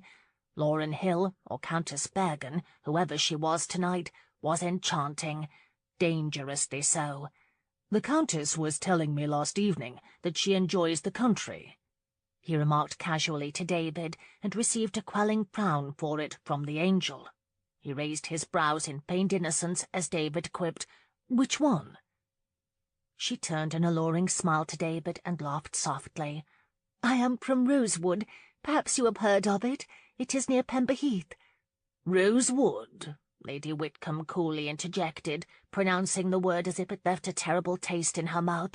"I have not heard of it." "It is your home, then?" "Yes," Lauren beamed. "You may think me biased, but I do believe it is the most beautiful place in the world." She proceeded to rattle off the attributes of that run-down estate as a hint of rose crept into her porcelain cheeks. No wonder he had mistaken her for an angel. Alex realized she was telling a story about Rupert, and noticed that while Arthur and David enjoyed it immensely, Marlane wore an oddly stoic expression. Lady Whitcomb looked horrified. "Oh, no," Lauren laughed at David's question. "Rupert is quite big. Nevertheless, there he was, bouncing around atop that bleating cob like an Indian rubber ball, his eyes as big as balloons. Leonard and I chased him nearly to the village and back," she said with a giggle. "Who is Leonard?" Marlane asked politely. "Oh, he is my ward. I have 5 altogether." She said it with an unaffected smile, her pride evident. Marlene exchanged a look with her mother that left Alex with the distinct impression she was embarrassed for Lauren. David, of course, was more than happy to oblige the pretty countess. "Near Pemberheath, you say? I must contrive a reason to visit," he said. Like a puppy, he eagerly responded to her attention and began to tell a story of his own encounter with a herd of cattle, drawing laughter from the group. For reasons he could not and did not want to understand, it irritated Alex. When supper was announced, Alex was seated at the head of the table, as was due his rank, Marlene on his right. Arthur had quite smoothly managed to seat himself next to Lauren, as had David. Throughout the first course of turtle soup, Alex furtively watched Lauren as he tried to respond to Marlene's chatter. God, but she had an engaging smile, especially when she laughed, and she certainly laughed freely with Arthur, he thought irritably. He became aware of Marlene saying his name and dragged his eyes from Lauren to his fiancée. "My, but you seem preoccupied this evening," she whispered, smiling. When he did not respond, she blushed self-consciously. "Mother and I are attending the opera tomorrow night, and I thought that you might like to accompany us." "The opera? I thought your mother was returning to Tarleton for the weekend," he said blandly. Marlene's smile faded a bit, and she glanced shyly to her right. "Don't you recall? Grandmamma is doing much better now, so Mother decided to stay and assist the Duchess with the wedding preparations." "I seem to have forgotten, but I should be pleased to accompany you," he said simply, trying to listen to Lauren's conversation. Marlene suddenly leaned forward. "Alex, do you think we might take a turn about the park tomorrow afternoon?" He had no idea what prompted that, but she knew very well that he could hardly endure such trivialities. "I am engaged tomorrow afternoon," he said flatly. Her face paled at his curt response, and she straightened slowly as a chorus of laughter rose from the other end of the table. Expressionless, Alex turned to the other guests. "Did I hear reference to a potato?" he asked, glancing at Lauren. "Countess Bergen was just telling us that in Bavaria the potato is so essential to the average diet they have raised it to the level of deity," Mrs. Clark cheerfully informed him. "What did you say, Countess Bergen?" Lauren shrugged sheepishly. "Just that there is an old saying, 'It is better but it make you sick than you do not eat it at all.'" Polite laughter was heard around the table.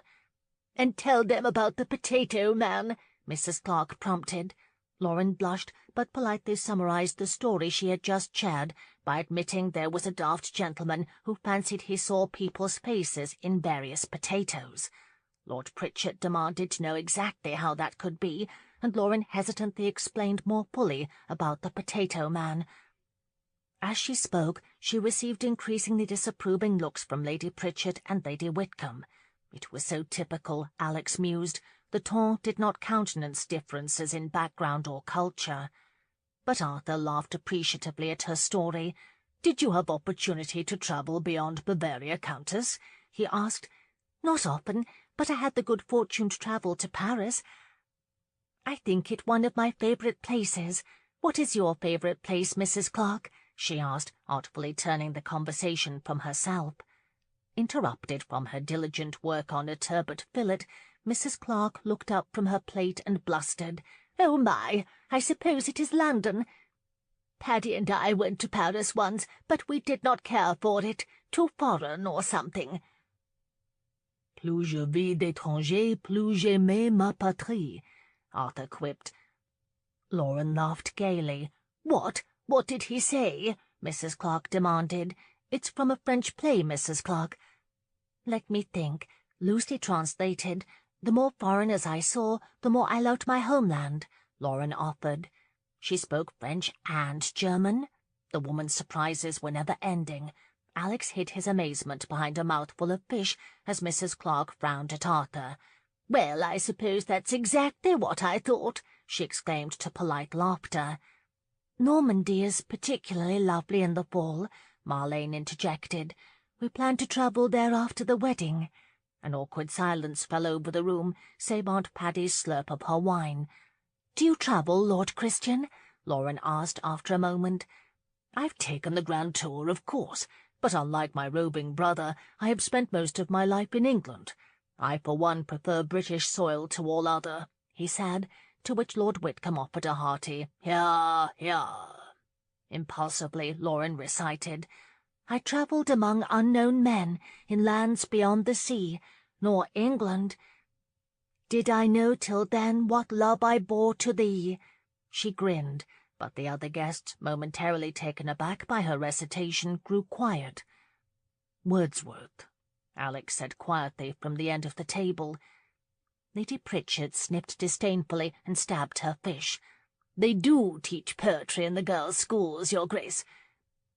"My Charlotte also knows poetry. Recite something, Charlotte." She hastily bid her daughter, Charlotte's face mottled with terror. "Oh, that is hardly necessary," Lady Paddington said, attempting to intervene. "But she is quite poetic. Go on, dear, recite something," Lady Pritchard said a little more forcefully. Clearly mortified, poor Charlotte clumsily attempted to recite a passage from the Canterbury Tales, with the magnanimous help of everyone at the table, who called out what pieces they could recall. Alex stole a glimpse at Lauren as the others butchered the work.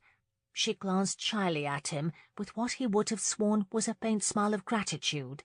Inexplicably, his chest tightened, and he hastily turned his attention to Charlotte. After dinner, the women retired to the drawing-room, leaving the men behind to enjoy their cigars. Lady Paddington began to tell a rather convoluted story about the hiring of a housemaid, during which Mrs. Clark frequently clarified what she thought were the salient points. Lauren was simply too confused to listen to their prattle. In all her 24 years she had never been so affected by the mere presence of a person, but Alex Christian was able to turn her inside out. She could feel him in a room, aware that his eyes were constantly on her, whether she was looking at him or not. Worse yet, she was keenly aware of his lovely fiancée, and she had heard enough tonight to know that theirs would be the wedding of the decade. The very thought made her queasy. Dear God, this was slowly becoming the longest supper party she had ever attended, longer even than the one where Herr Mietazon, sitting next to her husband Helmut, tried to grope her under the table, while a Frenchman delivered an excruciatingly boring monologue about the Revolution, in broken German mixed with French, no less. But this was far worse. All Alex had to do was smile, the corners of his eyes crinkle, and her stomach would flutter madly. She was a giddy little fool. No imbecile was a better description. Alex Christian was as far removed from her as a person could be. Yet here she sat, practically pining for him, while she was sitting with his fiancée, for Christ's sakes. She wearily glanced around her. The women were listening to Lady Paddington, except for Lady Marlane, who smiled nervously when Lauren caught her staring at herself and Charlotte. When the men finally rejoined the ladies, her tension soared.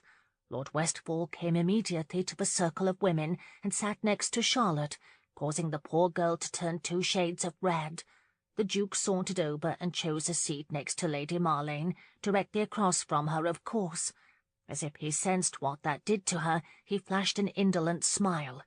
She retaliated against the raw impact he had on her by immediately engaging Lord Westfall in conversation, hardly noticing when Charlotte seemed to sink in her seat. For the rest of the insufferable evening, Lauren managed to avoid any conversation with the Duke at all. Trying gamely to include Charlotte, she chatted with Lord Westfall about the horse races at Ascot. Although a bit of a dandy, she discovered that Lord Westfall was charmingly witty and personable. When she confessed she had been to Hyde Park only twice, she was actually rather pleased when he asked if he might drive her around the next day. As Lord Westfall mapped out a plan for their excursion, she was conscious of the Duke watching her. Having endured his unnerving scrutiny long enough, she was vastly relieved when Lady Whitcomb stood to leave along with Lady Marlane. Alex also came to his feet, prepared to escort them home. Lauren kept her eyes on her lap as the trio bid all a good night. When at last the departing guests made their way to the door of the drawing-room, she could not help stealing a final glimpse of him. Though he was speaking with Arthur, he was looking straight at her. He smiled very faintly at her blush before following the ladies out. Lauren sagged when he left, the tension finally leaving her.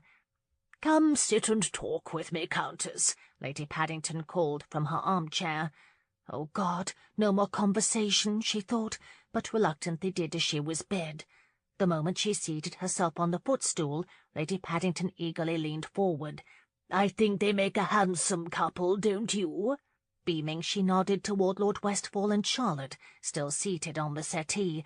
"Indeed, madam."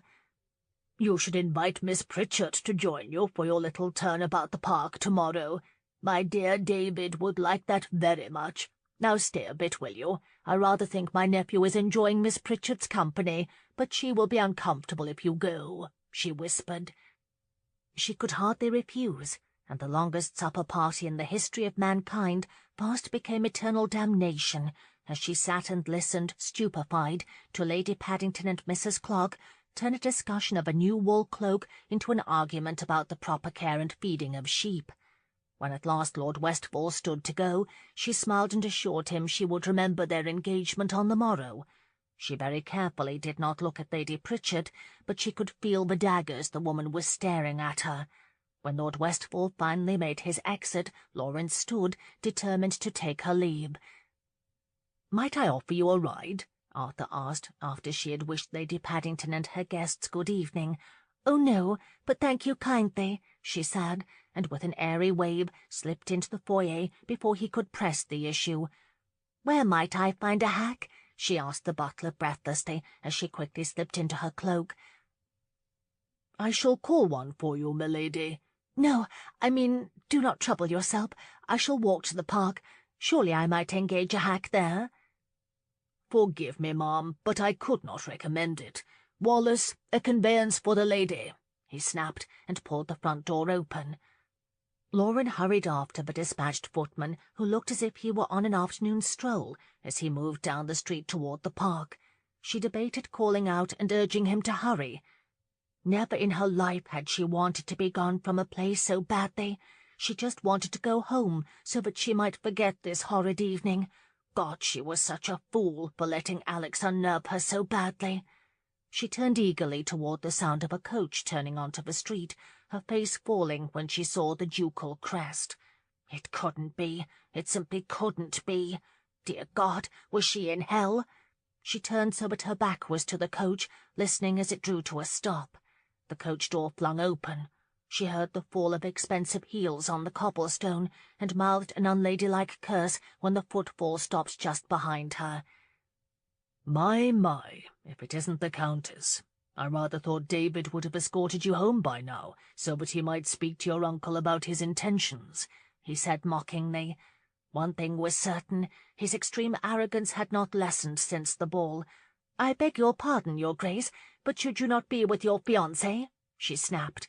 His chuckle was soft and low. "Perhaps, but I promised Arthur a nightcap at White's." She could feel him standing very close to her. It was just a strange coincidence, but her stomach seemed to climb to her throat. She took a nervous step forward. "Well, then, just run along and fetch him, why don't you? The driver will be along for me any moment." A long moment passed as she waited for some response, but he said nothing. What was he doing? Why did he just stand there? She waited, the curiosity killing her, the need to look almost overwhelming. When she could not endure it another moment, she abruptly peeked over her shoulder. The insufferable man was grinning.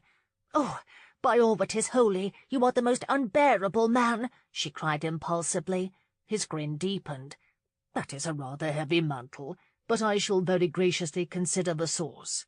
"I beg your pardon. Whatever do you mean by that?" she gasped, truly affronted. "I mean, Countess Bergen," he said, sobering, "that since our reacquaintance at the Granbury reception, you seemed quite put out with me." Put out with him? Really, just because he seemed to think she was a fortune-seeker, while he was to be married to a very pretty woman, she was not put out with him. Not in the least. The hired hack turned onto the street. "I had honestly hoped the gardenias would take the edge off your disdain." That startled her. The gardenias? But they were from... Oh, God, she had thought they were from Magnus, but she had not actually looked at the card. Her heart started to beat erratically. He had sent her flowers, and gardenias her very favourite. "Ah, I see," he said quietly. "Too many suitors." I did not know," she murmured, as her thoughts tumbled wildly over one another. Why had he sent her flowers?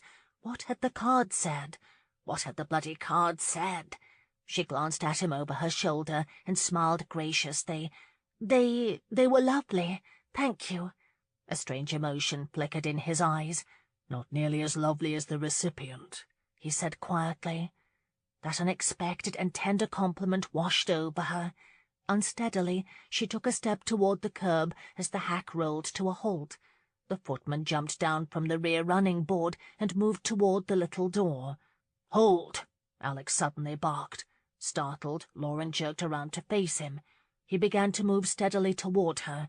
Instinctively, she made a desperate lunge for the hack, but somehow he reached it before her. "Hold, driver!" he called as his arm shot up beside her, effectively barring the door and blocking her from the curious gaze of any onlooker. "Thank you, that will be all," he said to the footman.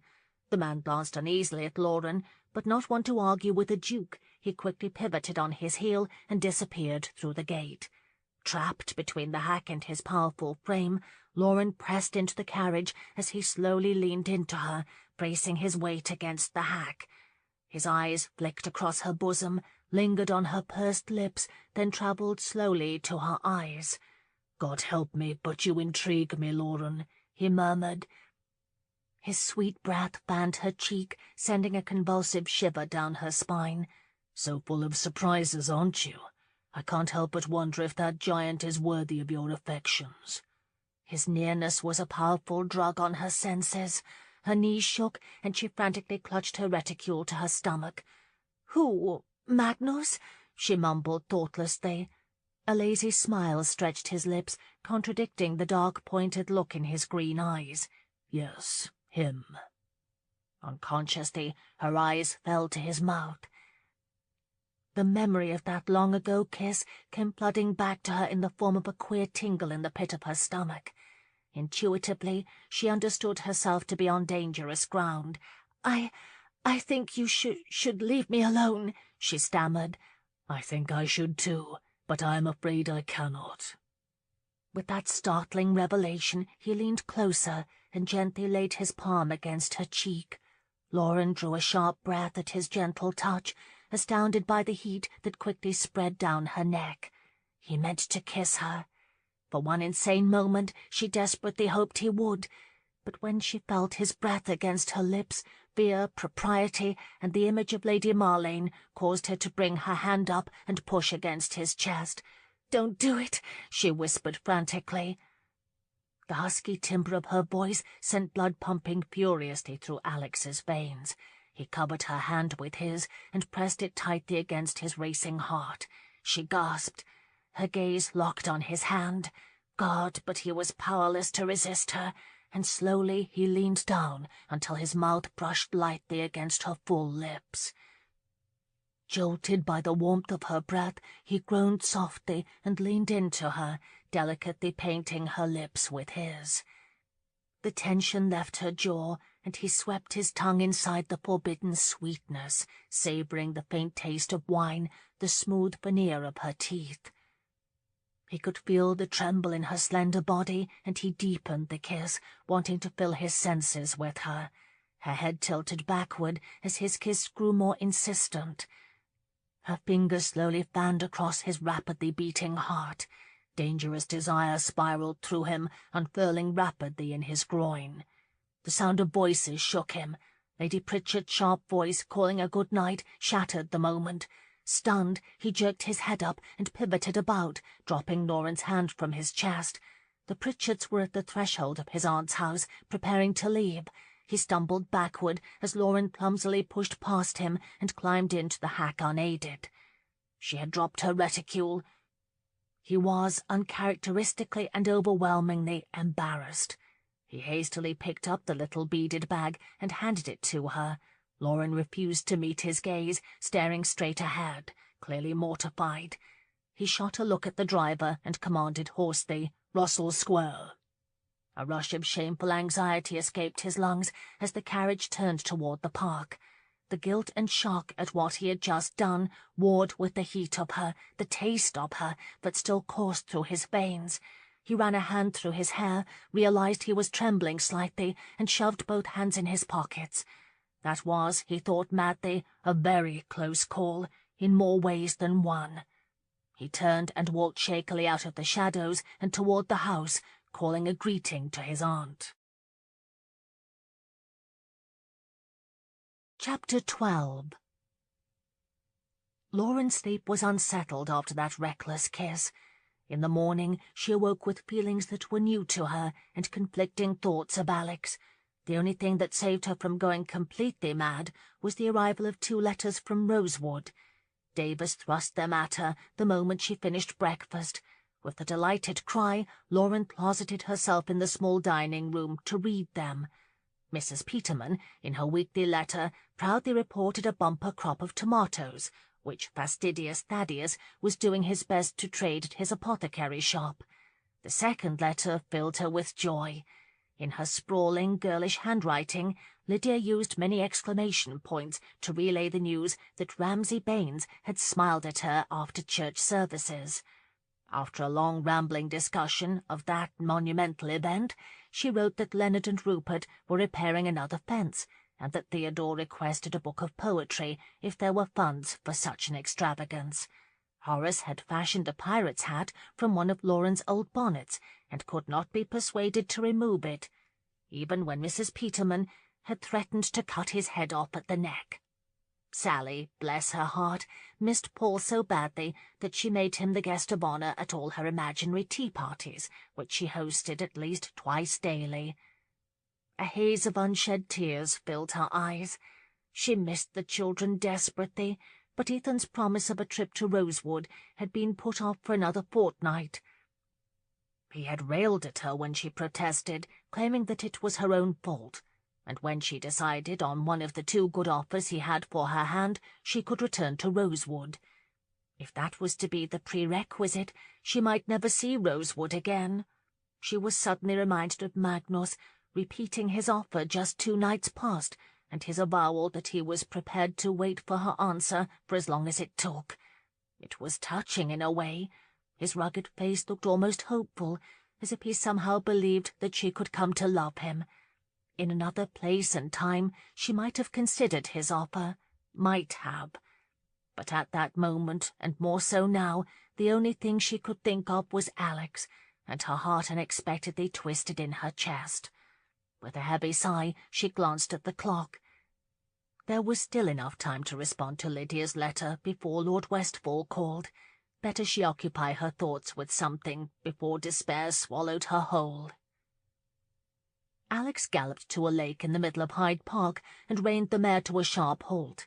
Pushing his hat back from his forehead, he frowned at the water as the horse drank her fill. Marlene's demeanour this morning still perplexed him. He had offered to take her to the park, as she had requested last evening, but she had looked at him strangely, and had asked him in that soft way of hers if he did not have a previous engagement. After explaining his appointment had been cancelled, Marlene considered him curiously for a long moment, then politely declined, citing a headache. She did not have a headache. No, she was rather extraordinarily perturbed by his invitation, that had been clear. She had obviously mistaken his gesture of conciliation as something altogether odious. It had irritated him to the extent that he had come to the park alone, an event, he mused, that was as unprecedented as it was boring. It was not as if he did not have a mountain of work waiting for him and a speech to prepare for the Lords.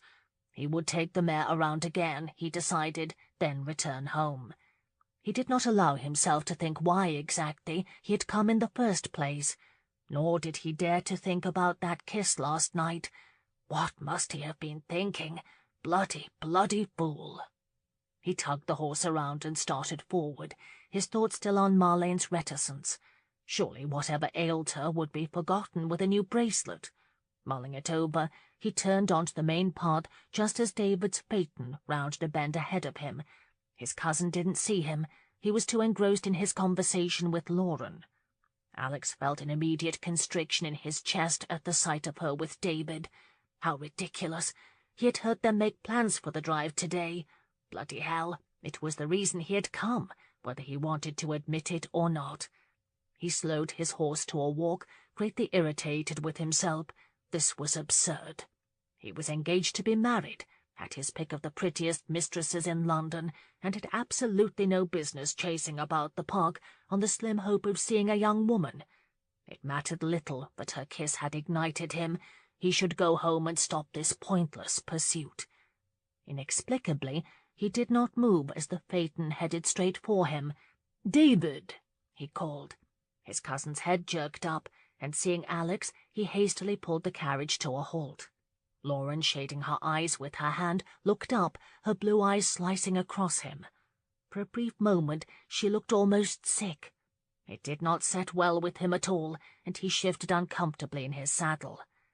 "Sutherland, what a surprise!" David grinned.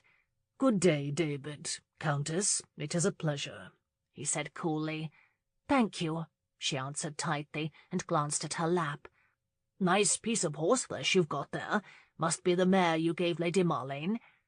Alex flinched inwardly at the mention of Marlane. "It is. She is not comfortable riding her just yet." "Ah, not a better day to practice either," David said wistfully. "I thought to take Countess Bergen around to Kensington Gardens. Why don't you tie her to the back of the carriage and ride along?" Lauren's mouth dropped open, clearly appalled by the suggestion.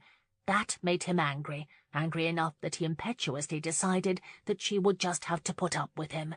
No country countess was going to keep him from enjoying a very fine afternoon.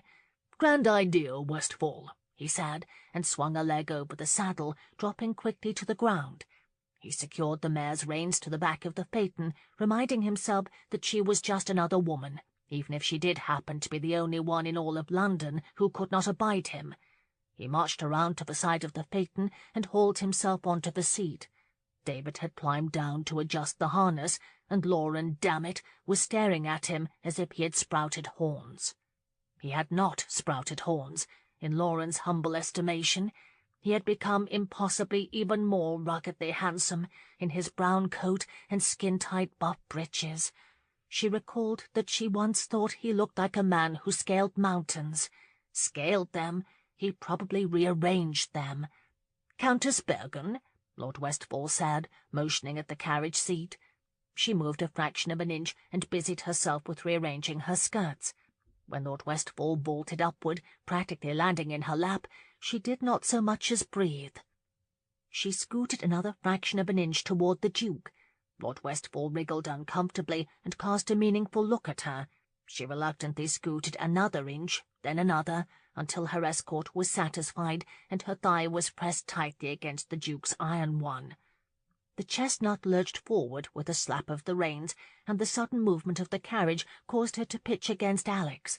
Lauren frantically righted herself, perching precariously on the edge of the seat with a spine as straight and stiff as Lady Pritchard's attitude. "Where did you find the mare?" Lord Westfall asked. "Rouen." "France? Dear God, the expense of bringing that horse across the Channel must have been greater than the price of the horse itself." "A trotter, then?" Lord Westfall continued. "Yes." Lord Westfall chuckled. "Lady Marlane must get on her back if she is to learn to ride her." "She will," Alex responded curtly. Her escort laughed cheerfully. "Yes, I rather suspect she will." He grinned, then lapsed into a monologue about horse breeding in Rouen, a subject, apparently, with which he was well acquainted. Lauren barely heard Alex's clipped responses. She could scarcely even breathe, with his thigh searing an imprint into her own. She concentrated on her lap, stealing furtive glimpses of those powerful thighs. His strong hands, encased in supple leather gloves, rode lightly on his knees. She remembered the feel of his palm on her cheek, and a furious blush crept into her face. Mortified by her body's sudden revolt, she did not notice they had come to the gardens until Lord Westfall pointed out a particularly colourful patch of columbine. "Lovely," she muttered. "Why, they are the best in all of England," Lord Westfall exclaimed as he brought the carriage to a halt. "Perhaps Countess Bergen is indifferent to flowers," Alex remarked coolly. Indifferent? If only he knew. She risked a look at him then. His jaw clamped firmly shut. He returned her gaze with a look of cool displeasure. The mare began to neigh, jerking at her tether. "She's a bit unsettled, Alex. You might have to ride it out of her," Lord Westfall said, peering over his shoulder. Apathetically, Alex asked, "Want to give it a go?" Lord Westfall jerked forward to peer around her, grinning eagerly. Oh no, he was going to leave her with him. She tried to catch his eye, but Lord Westfall was far too enamoured of the mare, and did not hesitate to toss the reins to Alex as he clambered out of the carriage with boyish enthusiasm. "Perhaps a quick turn about the park. What say I meet you at the entrance? You don't mind, do you, Countess?" he asked, but had already untied the mare. She honestly had no idea if she minded or not, because she could not even think. Speechless, she watched Lord Westfall swing up onto the mare's back and rein in tightly to keep her from bucking. With a jaunty wave, he galloped up, his coat billowing behind him. She was still watching him in disbelief when the carriage started forward. "You shall see him again, do not fret," Alex muttered. "I promise I shall not assault you, so you may ease that look of horror." A gasp of surprise lodged in her throat. Oh, she was horrified, all right, of what his mere presence did to every fibre of her body. "What is the matter, Countess? Cat got your tongue?" he demanded, glancing irritably at her from the corner of his eye. "No," she said hastily, "Just what?" he demanded. She swallowed nervously. I suppose I am not accustomed." "I am sorry," he interjected, his jaw clenching tightly. "I am hardly accustomed to accosting women on the street either. I must have drank too much port," he muttered. Too much port. God, how very deflating, a drunken moment to him, a snatch of heaven to her. She glanced at her hands, clasped tightly in her lap, fighting another surge of strange emotion bubbling to the surface. She was a damned fool, but she had her pride, and she would rather die than let him see how that admission hurt her. She suddenly giggled. "Oh, that! You must think nothing of it. Of course it was the port. No, no, no, I was referring to Lord Westfall. I am unaccustomed to being left for a horse." Her laughter sounded shrill to her ears. His jaw flinched. "Please accept my apology," he muttered, and focused his gaze on the road ahead. "Well, of course I shall," she said with irrational gaiety. "We won't speak of it again." He muttered something under his breath, but the hard edges of his face seemed to soften. "And I apologize for David, too, but my cousin lives for horses. He would have suggested it himself before the end of our drive, I assure you." Lauren risked another glance at him, recalling how that stern mouth had so tenderly touched her own. She realized she was trembling, and nervously cleared her throat, afraid to utter one single word, for fear that it would come tumbling out in some incoherent, gushing way. She could not think of him like that. She had no right to think of him like that. It's a pity Lady Marlene could not join you for a ride. I think she would have liked it very much. You will give her my regards, won't you?" she chirped, wincing inwardly at her foolish remark. "Naturally," he muttered. A muscle in his jaw jumped erratically. She forced herself to turn away and concentrate on the scenery. They rode in silence for what seemed an eternity, until they came to a lake. Alex unexpectedly brought the carriage to a halt. "It has been many years since I have gone so deeply into the park. One tends to forget the beauty of it." "It's wonderful," Lauren agreed wistfully. He paused, looking out at the lake, seemingly a bit more relaxed. "Would you like to walk about?" he suddenly asked, and leapt to the ground before she could answer. Through no will of her own, she nodded, and the next thing she knew, his broad hands had grasped her waist to lift her down. As her feet touched the ground, his hands stilled on her waist. He looked closely at her, too closely. Lauren felt herself colour, and quickly stepped away before he could see how he stirred her.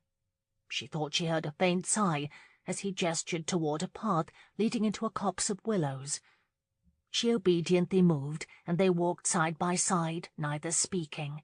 The sound of human voices, horses neighing, and the creaks and moans of a dozen carriages began to fade as they wandered deeper into the grove, Under normal circumstances, it would have been a beautiful, peaceful walk, but Lauren could not dismiss the nagging thought that she should not be alone with him.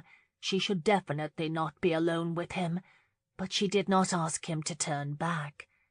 "When I was a boy, my brothers and I spent many hours exploring this park. If I am not mistaken, we should find a small clearing just ahead." He was right. The grass was tall and damp in the seldom-used clearing, and as she fidgeted with her skirts so as not to ruin the hem, Alex strolled to the edge of a small pond and went down on his haunches to drink. The thigh that had touched hers was suddenly bulging against the fabric of his breeches. God, but it was exceedingly warm, she thought suddenly, and impulsively removed her bonnet as he splashed water on his face. The muscles in his back strained against the fabric of his coat. She tried to imagine what his bare back looked like. It was a mistake. She felt a queer sensation in her belly as she gazed at him. She abruptly pivoted on her heel and strolled across the clearing before her thoughts went any further. Alex, too, was trying to keep his thoughts simple, but it was impossible. God help him. He had once noticed only her eyes, but now he took in everything, her trim figure, the way her gown hugged every feminine curve, the taper of her elegant fingers, from which her bonnet dangled carelessly. He noticed little things, like the way she worried her bottom lip when flustered, or how she demurely dipped her gaze to the ground when in repose. And now the way she strolled across the clearing, seemingly without pretense or guile. Her hair was knotted at her nape, and he remembered it as it was in the pumpkin field when he had first seen her, thick, wavy, and unbound. He stood slowly, with the fleeting image of her lying naked in his bed, her luxuriant hair framing her. Bloody hell, he had no business being here. He tried to think of Marlene, tried to remember her eyes. Marlene's eyes were large, brown, and pretty, but they did not sparkle, not like Lauren's. She stopped to inhale the fragrance of a lilac bush. The thought of her marriage to that German suddenly invaded his thoughts, pricking at him like a thorn. It was none of his concern, none at all, but that angel was too enchanting, too pretty, too good for the Bavarian. She was too good for any man but— He stopped himself right there. Lauren turned away from the lilac bush, absently swinging her discarded bonnet, and smiled nervously at him. "I am curious," he said at length. "How did you manage to escape Mad Goose? He never seems to be far from your side." A slight frown creased her brow. "Magnus," she corrected him, "is my friend. There are times he accompanies me, and times he does not. He is only visiting London." Alex arched a dubious brow. "Really? I have not seen him visit with anyone but you." "That's because," she said with a pert toss of her head, "he does not know many people in London, and he does not care for small talk." "Does he care for orphans?" he snapped. His own remark surprised him. It was terribly rude, but he smiled with satisfaction when her brows snapped to a dark V. "As a matter of fact, he came to London by way of Rosewood. He has met the children and finds them delightful." "I suppose he must, if he is to win your hand." She folded her arms tightly across her middle. Her bonnet bounced at her side, telling him that a foot tapped anxiously beneath her skirts. "He is not going to win my hand," she said with great authority. "Count Bergen is a—" She glanced at the ground. The bonnet grew still. "And when is your wedding planned?" she suddenly asked. God, right to the gut. It wasn't enough that he felt a complete heel for what he had done to her last night, or that she seemed to think it was little more than a moment's indiscretion. It wasn't enough, but his desire to see her again confused him on a level too deep to fathom. But she had to mention Marlene, the one person in all of bloody England he did not want to think about at the moment. "August," he ground out. "Lady Marlene shall make a lovely bride." She attempted to smile, but it seemed to be painted on her face. Her eyes said something altogether different. "Not as lovely a bride as you will make," he said softly. Lauren gaped at him. "I beg your pardon, Your Grace, but I find your compliments rather perplexing," she said, frowning. Perplexing and damned annoying, he would grant her that. but not nearly as annoying as a streak of unwarranted, unbounded jealousy. Alex swept the hat from his head and shoved a hand through his hair. She cocked her head to one side, frowning prettily at him. In the dappled light beneath the branches of a willow, her face reminded him of a fine painting in which one discovered something new every time one looked. His pulse began to beat at a clip. "Do you enjoy paintings?" he asked idly. Surprise scudded across her face. "Pardon?" "Do you enjoy paintings? Portraits, that sort of thing?" She looked at him as if he had just asked her to shoot his expensive mare. Why do you ask?" she asked warily as he strolled toward her. "You remind me of a portrait." A portrait? A priceless portrait at that, he thought, and at the moment the view was his alone. "Does that disturb you?" "Well, what portrait?" she asked suspiciously. He casually circled her, covertly admiring her from all angles, while he pretended to take in their surroundings. He came to a deliberate halt behind her, taking in the flush of her neck, the soft curve of her shoulder. "Mine eye hath played the painter, and hath stelled thy beauty's form in table of my heart. My body is the frame wherein 'tis held, and perspective it is the best painter's art. That portrait," he murmured. Clearly taken aback, an alluring pink hue arose in her cheeks as he slowly circled to stand in front of her. She shyly dropped her gaze to the buttons of his waistcoat. "Shakespeare," he murmured, "wrote about you." Her lashes slowly lifted. "False flattery, Your Grace." "I assure you, it is not. I part company with the dictates of etiquette when it will not allow a beautiful thing to be honestly and openly admired."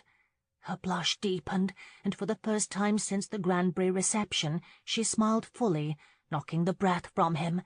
Instantly consumed with the desire to taste those full rose-colored lips, he impulsively brushed his knuckles across her cheek. She drew a soft breath at his unexpected touch, and in one blinding moment Alex saw his angel. The sparkling cobalt eyes, the dark lashes, the slightly parted lips. "You are," he murmured unthinkingly, "an incomparable beauty, and that, madam, comes from the depths of my being." She hastily took a step backward. "I don't understand why you keep saying those things, Your Grace," she said nervously. "It's not right." "There was a time you would call me by my given name." "Say my name, Lauren." He closed the distance between them, his fingers reaching for the bend where her neck curved into her shoulder, her skin like satin to the touch. Her blue eyes widened.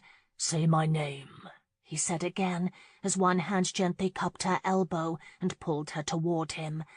Alex," she stammered. A shudder coursed his spine. "Alex," she repeated softly. When his lips brushed across hers, she shivered convulsively and sent another alarming bolt of desire through him. God, she tasted sweet. His hand tenderly caressed her neck as his lips slowly and artfully softened hers. A strong tide of pleasure began to flow through him. He anchored her to his stark arousal, his chest almost burning from the sensation of her body pressed against him. He felt her hand slide around his waist, gripping him tightly as she timidly parted her lips. Lord in heaven, he was on fire. He slipped his tongue into her mouth, swirling it about her soft depths. When her tongue cautiously brushed between his lips, he imploded with unprecedented need. Whatever she had done must have startled him, Lauren marveled, because his grip suddenly tightened. His tongue thrust against hers with an urgency so fierce, but it battered at her defenses and lured her into responding with equal intensity. Somehow the simple knot at her nape came loose. Her hair tumbled around her shoulders, and he grasped a fistful. Impossibly, he deepened his kiss, the stroke of his tongue urging her to want him. Oh, she wanted him, as badly as she had ever wanted anything. She pressed herself against him, amazed by the shocking sensuality of his hardness against her belly. When his hand slid down her neck to cup her breast, she gasped against his mouth and reflexively met his burning ardor with her own. Yet she had no idea how to give him everything she was feeling to match his hunger. The experience jarred her. It also sent an alarm rattling in her brain, and she suddenly broke away, surprising even herself. Alex slowly lifted his head and touched his fingers to her temple. "Angel," he murmured. The remnant of his kiss and his seductive words stirred deeply within her. His eyes, their liquid depths unfathomable, floated across her face. Her gaze fell to his lips, and suddenly she realized what she had done. She had allowed herself to be thoroughly kissed by a man betrothed to another woman, had allowed him to stroke an unimaginable desire within her. How easily she had allowed it! It was so wrong, so very wrong. "Oh, God!" she choked. She closed her eyes against his handsome visage, but it did no good. He immediately attempted to encircle her in his arms, but distrustful of her own body, Lauren pushed against his chest. "Don't," he hastily whispered. "Don't think. Don't do anything, Lauren. Just let me hold you," he said, reaching for her. Terror engulfed her. She desired him as she had never desired anything in her life, and the depth of it scared her to death.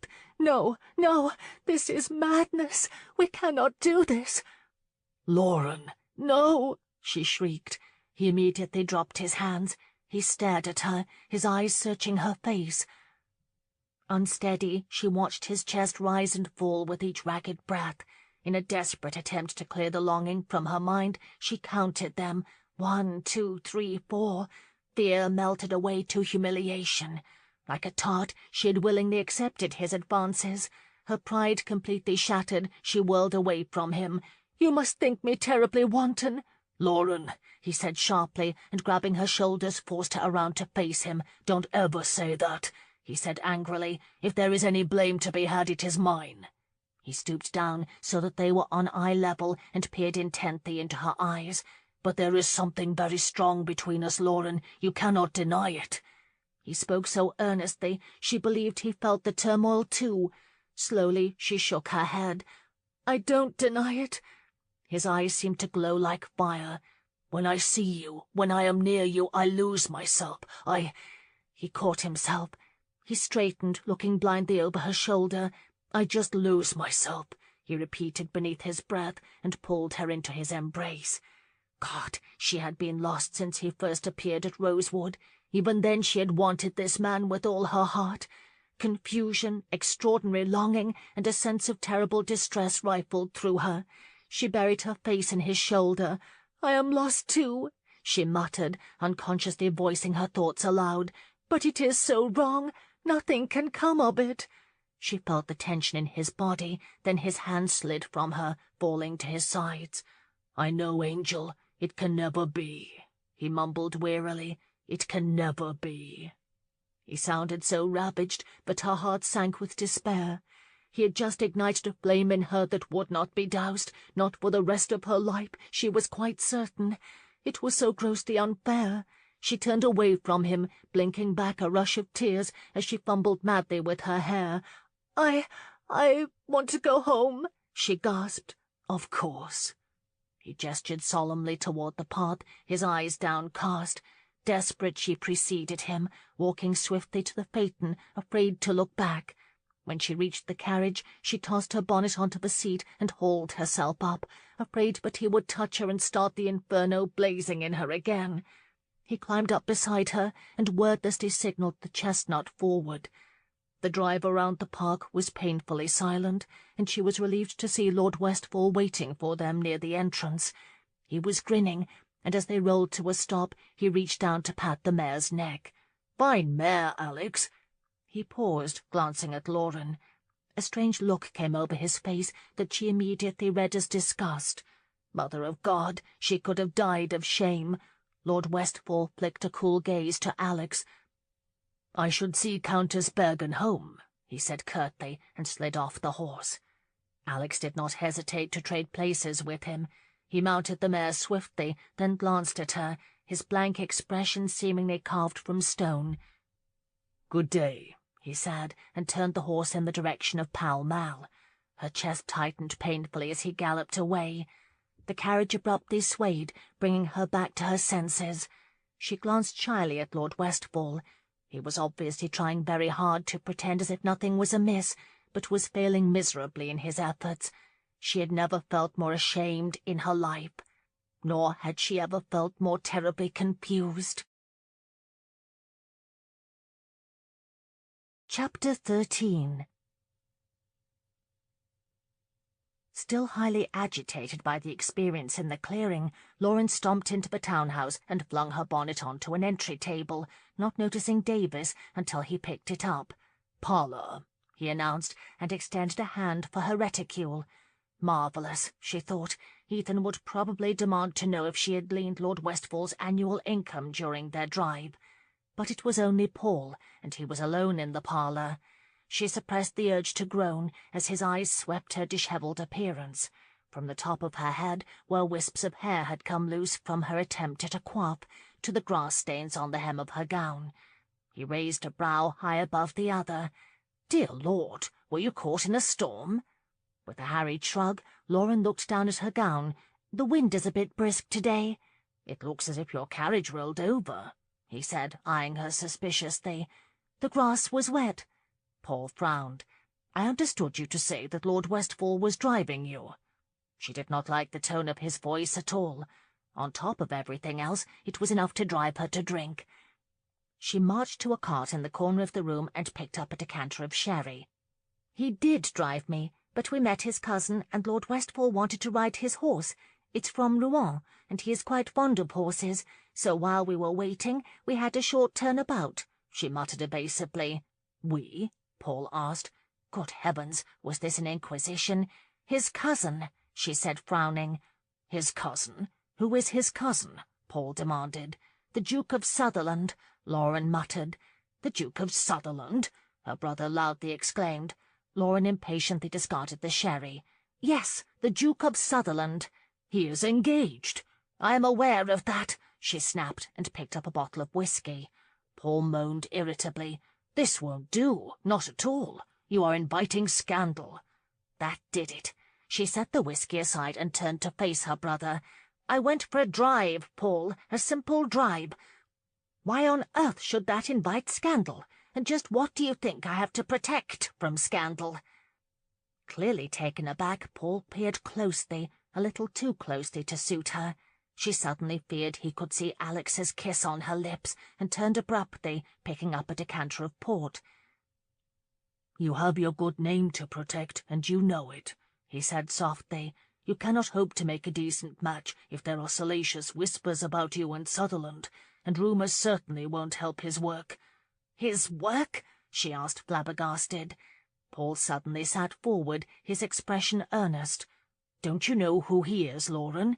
He is at the moment the only champion of reforms in the House of Lords." Lauren made a sound of impatience in response to that. Paul's face darkened. "Let me say it another way. If by some bloody miracle the Reform Bill should pass the Commons, it must then pass the Lords. Sutherland is the only one who can see it through, and I dare say even he can't do it without Whitcomb's support. Rumour has it that Whitcomb is lukewarm to reform for several reasons, and would probably welcome a good excuse not to support his future son-in-law," he exclaimed. At Lauren's look of bafflement, Paul fell backward in his chair, exasperated. "Don't you see? Sutherland's progressive leadership could be squelched with just a hint of scandal, and particularly one affecting his fiancée," he declared roughly. Confused at his reasoning, Lauren frowned. "I don't understand what that has to do with—" "It has everything to do with Rosewood," Paul loudly interjected. "The taxes are killing us, you know that. The laws are designed to protect the wealthy, not people like us." "The land is overused at Rosewood, Paul. That is what is killing us," she countered angrily. "It would not matter if Rosewood were the most fertile land in the country.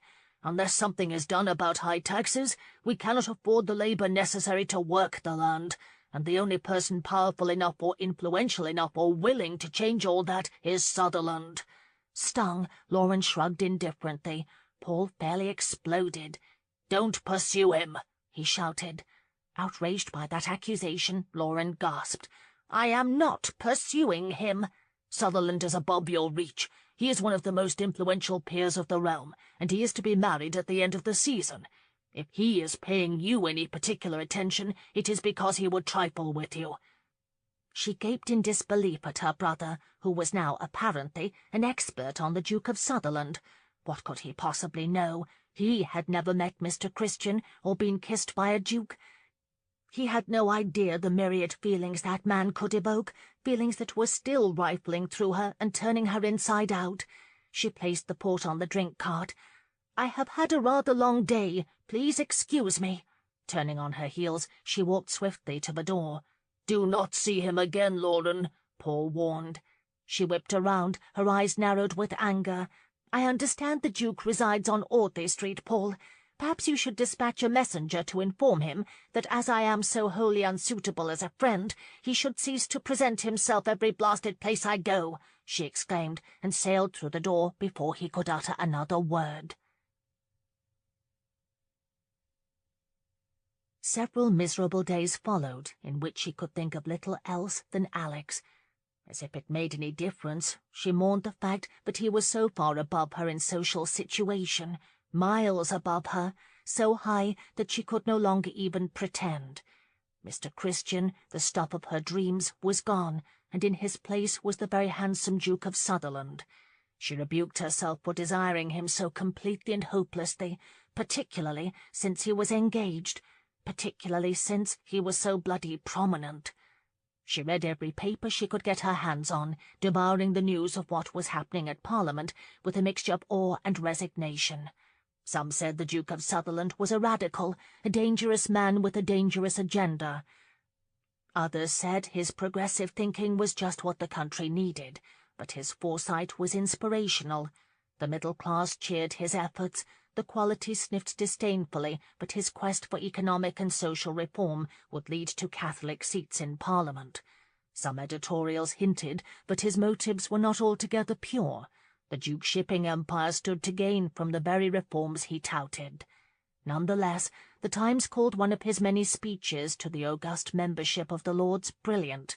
He argued that unfair representation and oppressive taxation, the very reasons England had lost America, were now the very reason England could lose its own people. Reform, he insisted, was not an academic debate, but imperative to the health and well-being of the Crown.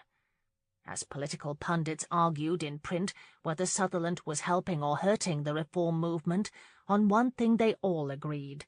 Reform could not pass the Lords without the influence of the Duke of Sutherland, and Sutherland could not garner enough influence without the Earl of Whitcomb. No one could dispute the importance of the Christian-Rees family alliance. But the dailies gave every indication that the Earl of Whitcomb was less than enthusiastic about reform. Apparently, the popular Earl did not want to include Catholic emancipation in the reform movement. He was purported to have said that while some change was vital to the nation, too much change was dangerous. As Lauren pounded her fist into her pillow for the 100th time one night, she realized Paul was right. Alex was fighting an uphill battle, a battle for reforms that Rosewood desperately needed. Any hint of impropriety would taint what good he had done or could hope to do, particularly, she gathered, among the old guard, who did not tolerate public indiscretions. And as nothing could ever come of her consuming desire for him, her only hope was to put him out of her mind, to avoid him at all costs. If only it were that easy. God help her. If she closed her eyes, she could still feel his hands and lips on her. She could still smell his cologne, see his handsome face and green eyes. His kiss had ignited a fire in her that was left smouldering, and nothing, apparently, would extinguish it. God knew she had tried, but she was incapable of suppressing her thoughts of Alex or the overwhelming desire to be held by him again. He had awakened in her the powerful desire for a man's touch. The fiery kisses they had shared had only scratched the surface of what she instinctively knew could be between a man and a woman, and she ached to know it all, to feel him inside her, his hands and mouth on her skin, his breath on her neck. And damn it, it seemed nothing would ease such extraordinary yearning, as the poet Keats had once put it, yearning like a god in pain. But it could never be. Nothing short of a miracle could change anything. There was nothing she could do but put him out of her mind once and for all, and concentrate on the task of finding a suitable match. She had to think of Rosewood, and above all she had to stay away from him. It was bloody impossible to be near him and not want him, and utterly devastating to desire him so fiercely. Lauren tried to cope by focusing on a weekend trip to Rosewood. Ethan had finally relented, and they planned to leave in 2 days' time. The anticipation helped to buoy her spirits, and she busied herself as best she could. She took to visiting the Haddington Road Infirmary to fill the time. She had gone once with Paul to visit an old school chum of his who had fallen into ill health. As they had walked down the corridor, several patients looked up, hopeful that they had come to visit them. Realizing how lonely some of them were, particularly the elderly, Lauren had been drawn back. It meant so much to the patients, and it filled a void in her. She donned a new soft green gown one glorious morning after a solid week of putting Alex from her mind. It was a perfect day for the Darfield garden party, and she had promised Abby she would come. Actually, she was looking forward to the garden party, anxious to pass the time until the following morning when they would leave for Rosewood. That, she mused, was a sign she was finally able to put some distance between her feelings for Alex Christian and the reality of who he was, the Duke of Sutherland. Alex Christian, however, was a man obsessed. Taunted by her memory, he had tried to erase Lauren's image with copious amounts of port, but it had not helped, nor had what little sleep he had gotten. He was not even deterred from his thoughts after meeting Lauren's rather odious uncle in the company of Mrs. Clark and Aunt Paddy one day, or the rather frightful discovery that the ignominious man was a childhood chum of Mrs. Clark. There was nothing on God's earth that could turn his thoughts from the angel, not Marlene, not his impending nuptials, not even Lauren's very cool behavior toward him. 2 nights past he had bumped into her at the Fordham mansion. Although she had managed to avoid eye contact with him, he had been unable to keep his eyes from her. In a sumptuous gown of ice-blue silk that left little to his imagination, she had smiled thinly, mumbling her rather terse responses to his small talk, all the while studying the tips of her slippers. And then Mad Goose had intervened. That damned German was beginning to irritate him greatly. So greatly that he had walked away without even excusing himself. Yet he had unwillingly glanced back and had caught Lauren looking at him. The unreadable expression in her vivid blue eyes was almost as disturbing as seeing her dancing with Mad Goose later, laughing at something he said and smiling that devastating smile of hers. It had almost undone him. It had also left him feeling intolerably restless. The restlessness had continued well into the days that followed. At the Vauxhall Gardens fireworks display, he had chafed with unease for the better part of 2 hours, as he sat with Marlene in a box reserved for dignitaries. No matter how hard he tried to keep his thoughts on his fiancée, he could not keep his mind from wandering to Lauren. When Marlene requested a walkabout, he was grateful for the distraction, and had led her on an aimless stroll through the crowds. He did not see Lauren until he was almost upon her. Standing near Mad Goose in the dim evening light, she did not notice him either. Staring up at the dark sky, she smiled brilliantly as a charge exploded in the night air. Spellbound, Alex watched as she tilted her head back and stretched her arms out, as if his angel sought heaven's light. As the glittering light had faded from the sky, she had uttered, "The sun's rim dips, the stars rush out, at one stride comes the dark." The stanza was from The Rime of the Ancient Mariner, one of his favourite poems. It had stirred him so deeply he had hardly heard Marlene speak his name or noticed the cold glare Mad Goose had bestowed on him. They had walked on just as Lauren turned. He was certain he had seen a flicker in her eyes, a brief surge of something. But her eyes had quickly shuttered, and she had turned away again, pretending not to have noticed him. He was a man obsessed. One bright, sun-drenched day, Alex smiled thinly at Marlene's enthusiasm for the Darfield garden party. For her sake he was prepared to endure the chatter of the prowlers for hours if he must, but when he walked out onto the terrace with Marlene on his arm, he heard Lauren's gentle laugh. It shook him, For some reason he had not thought she would be there. Bothered by the strange churning of his gut, he stiffly greeted Michael and Abby, then kissed his mother, who had arrived earlier with Aunt Paddy. He then took a seat, prudently, he thought, as far away from Lauren as he could get. Only then did he allow himself to look at her.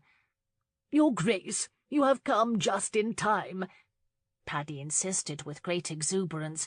"Honestly, there can be no consensus gained among us. You shall help us, shan't you?" "I shall certainly try, Aunt. What seems to be the issue?" he asked, stealing a glance at Lauren. Smiling serenely, her eyes fixed on a point in the middle of the group. He had the distinct impression she was determined not to look at him. "As you are to be married in St. Paul's Cathedral at precisely 11 o'clock in the morning—" "On a Friday," clarified Mrs. Clark. "On a Friday. And as it is a summer wedding, I thought that pews would be most handsomely set off with lilies of the valley, but your dear mother has suggested white roses." Alex exchanged a weary look with Michael. "I shall be quite happy with whatever Marlene decides." He smiled at his bride-to-be. Her fair cheeks pinkened as she shyly returned his smile. "Oh, that is not very helpful at all. Very well, then, we shall inquire of Countess Bergen her opinion," the elderly woman decreed, and turned her head so sharply that the ringlets about her face bounced like fat little sausages. Lauren's head jerked up, her serene smile gone. "My opinion? I think either one would be very lovely," she murmured uncertainly to Paddy's nod. Paddy frowned. "Come now, surely you have an opinion." "She is not required to have an opinion," Lady Thistlecourt imperiously informed her. Paddy shifted an impatient look to the terror of the loo tables. "Paddy," Hannah interrupted lightly, staving off an imminent argument, "what if we mixed them? Lilies and roses." "Lilies and roses? How very odd," Mrs. Clark mused. Paddy snorted at what she obviously considered a preposterous suggestion and looked expectantly at Lauren. She paled, glancing nervously at the flagstones. "I cannot say," she murmured. "Oh, come now, dear. What flower do you prefer?" "I adore gardenias," Mrs. Clark suddenly interjected. "Don't you, Countess Bergen?" She responded to the question by choking on a swallow of punch and turning wide blue eyes to Mrs. Clark. "My goodness, what on earth is wrong, Countess Bergen?" Hannah exclaimed, coming swiftly to her feet. Lauren's laugh was nervously high-pitched. "Why, nothing," she insisted, and attempted to wave the Duchess away, but Hannah was quickly at her side. Lauren looked panicked. She stumbled to her feet, her gaze scudding across Alex before settling on Mrs. Clark. "Would you believe," she said nervously, "but I cannot tolerate sugar. I did not know the drink was sugared, and I took a very large drink of it, and, well, I simply cannot take sugar." She smiled brightly, too brightly, Alex thought. The reference to gardenias had truly disturbed her. Good. He hoped she was suffering at least a little. He certainly was. "But that is your second glass," Mrs. Clark observed. "Is it?" Lauren asked weakly. She laughed again and carefully placed her punch on a table. "I rather think a bit of air is all I need." A bit of air indeed, Alex thought dryly. "What a marvellous idea. Would you mind terribly if I joined you for a turn about the gardens?" Marlene asked. Astonished, Alex gaped at his fiancée. It was so unlike her, so very unlike her. He peered at her closely, wondering madly what was going through her head, but she carefully avoided his gaze. "Why, that would be lovely," Lauren calmly responded, but her stunned expression belied her words. Suddenly very uncomfortable, Alex looked from Marlene to Lauren and back again. As the two women started down the garden path, Alex glanced at his mother. Hannah regarded him curiously enough, but worse yet, Lady Whitcomb, who was seated next to Hannah, was staring daggers at him. That could be trouble," Michael uttered, as his gaze followed the two women. Horrified, Alex jerked a startled gaze to him. Michael chuckled. "They will probably return with the notion of lilies, roses, and gardenias on every pew." He shrugged when Alex closed his eyes and slowly shook his head. Marlene nervously clutched at the seams of her pink gown as they walked, wondering what on earth she did now. If only Alex had not looked at Countess Bergen the way he did. She was quite determined not to be upset by it, but Lord, she could hardly help herself. It was such a different look, unlike any he had ever directed at her. And when the Countess had surged to her feet, obviously discomfited about something, her feminine instincts had warned her that she must do something to stop what was happening between Alex and this woman. But she was not the impetuous sort, and now, having found her way into this walk, she felt completely inept to take such delicate matters into her hands. "Lady Darfield has quite a green thumb," the Countess remarked. "I understand she grows many of the roses herself." I should like to grow roses at Sutherland Hall when I am married," Marlene blurted uneasily. The Countess said nothing, but looked away toward the roses. Well, there was no going back now, Marlene told herself, and apprehensively plunged ahead. "I shall be so very happy when we are married, you know. Alex is so wonderfully kind to me, even though I am not nearly as exciting as other women he might have chosen." "Oh," muttered the Countess, almost inaudibly. "I am sure the Duke thinks you are perfect." Marlene laughed tightly. "I am not sure what he thinks, but I mean, he—" Words escaped her. Honestly, she had no idea how to convey her frustration and fear. From the corner of her eye, she glanced at Countess Bergen. She was staring intently at the path in front of them, her bottom lip between her teeth. She looked pained, so pained that Marlene found a glimmer of confidence and hastily continued, "In truth, I have no idea the depth of his feelings, but I am quite certain he is rather fond of me. He has said I shall make him a comfortable wife, and he agrees entirely that our betrothal is very right and important." Marlene winced, pausing as she searched for the right words. "Yes, I can see that it is a very important match," the Countess muttered weakly. Surprised by the apparent effect she was having on her, Marlene took a fortifying breath. "Yes, well, naturally, as he is a duke, his marriage is quite important for a number of reasons. I'm sure you can appreciate that our betrothal is the concern of many. My father and Alex are quite influential in the Lords, you know, and of course they share interest in some factories in the south. Everyone watches them to see what they will do. It's a very high compliment, and God forbid if something were to happen. It would be horrible, not just for me, you understand, but for many others." "Yes." The Countess's response was even weaker than before. She looked as if she might be ill. They rounded the far end of the garden and started back toward the terrace and lawn, where a game of lawn bowling was starting. Lady Paddington called out to them, gesturing for them to join the game. Marlene smiled and waved, but stopped in the middle of the garden path, forcing her companion to stop too. Emboldened by the Countess's obvious distress, she turned and faced her fully. "In truth, madam, ours is a very important match. Not only am I very much in favour of it, but so is Alex, and certainly so are our families.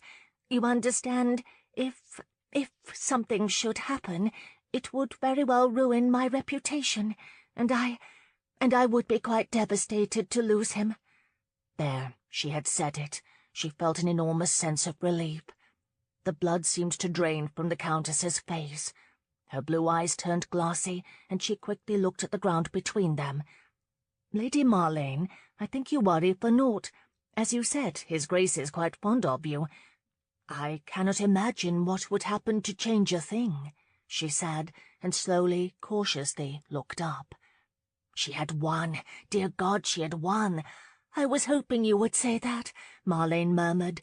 Suddenly she wanted to be gone from those vivid cobalt eyes. "I see they have started a game of lawn bowling. I should very much like to play. Will you please excuse me?" She did not wait for the Countess to answer, but quickly walked away, her heart hammering loudly in her chest. She fairly flew to the lawn, a bright smile on her face as she joined the others. Marlene had never felt more triumphant in her life.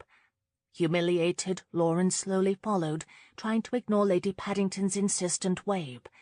Intense guilt threatened to suffocate her as she reflected on Lady Marlene's thinly veiled plea. Woodenly, she walked toward the lawn, feeling very much like a doxy. As she reached the edge of the lawn, Mrs. Clark's blue ball went sailing wide and long, skipping into an arbour bordering the rose garden. "Oh, my! Fetch that, will you, dear?" Mrs. Clark called to her. Lauren waved and walked quickly to the arbour. Once inside, she collapsed onto a wrought-iron bench, taking several deep breaths in an effort to maintain her composure. She heard a sound behind her and jerked around, half expecting to find Lady Marlene staring at her with soft brown eyes. But it was Alex who stood at the entrance to the arbour, his hands behind his back, his green eyes intent on her face. Are you all right?" he asked hesitantly. Lauren jumped to her feet. I can't find the ball," she lied.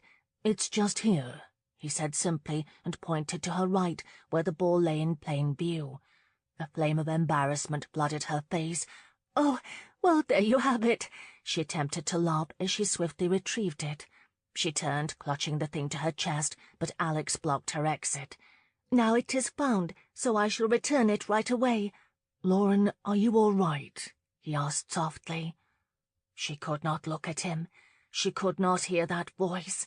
Something inside her began to crumble, pitching her toward a torrent of tears. "Yes, of course I am," she insisted, and attempted to walk past. Alex put his hand on her arm. Did Marlene upset you?" Lauren blushed furiously. "Stay away. Don't let him see. Don't let him see."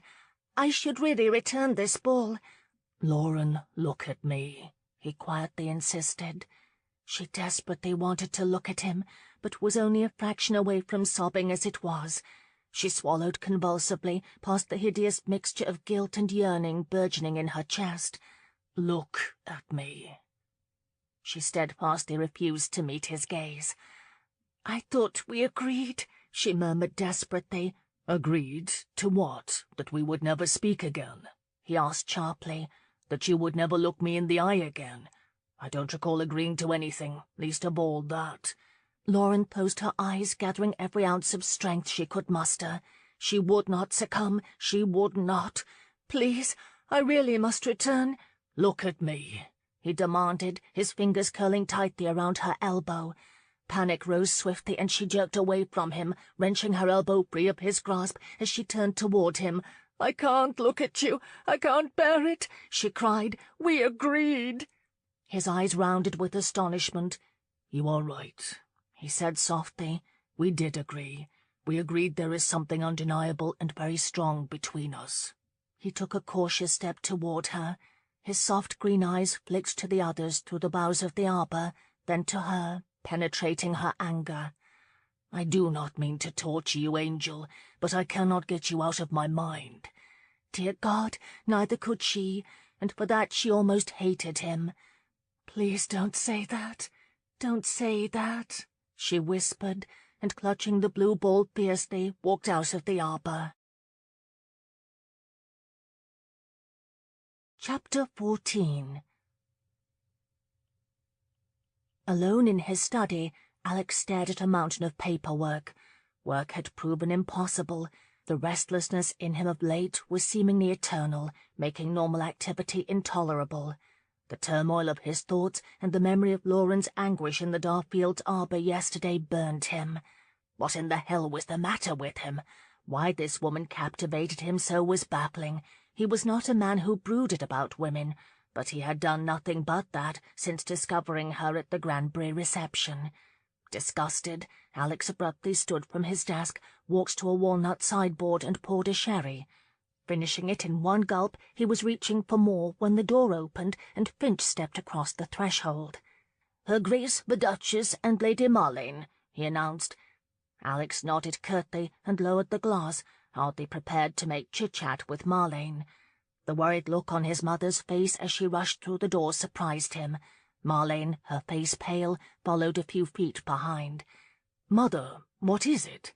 "Oh, darling, I was with Marlene and Lady Whitcomb this morning, going over the details of the wedding breakfast, when they received some terrible news," Hannah exclaimed.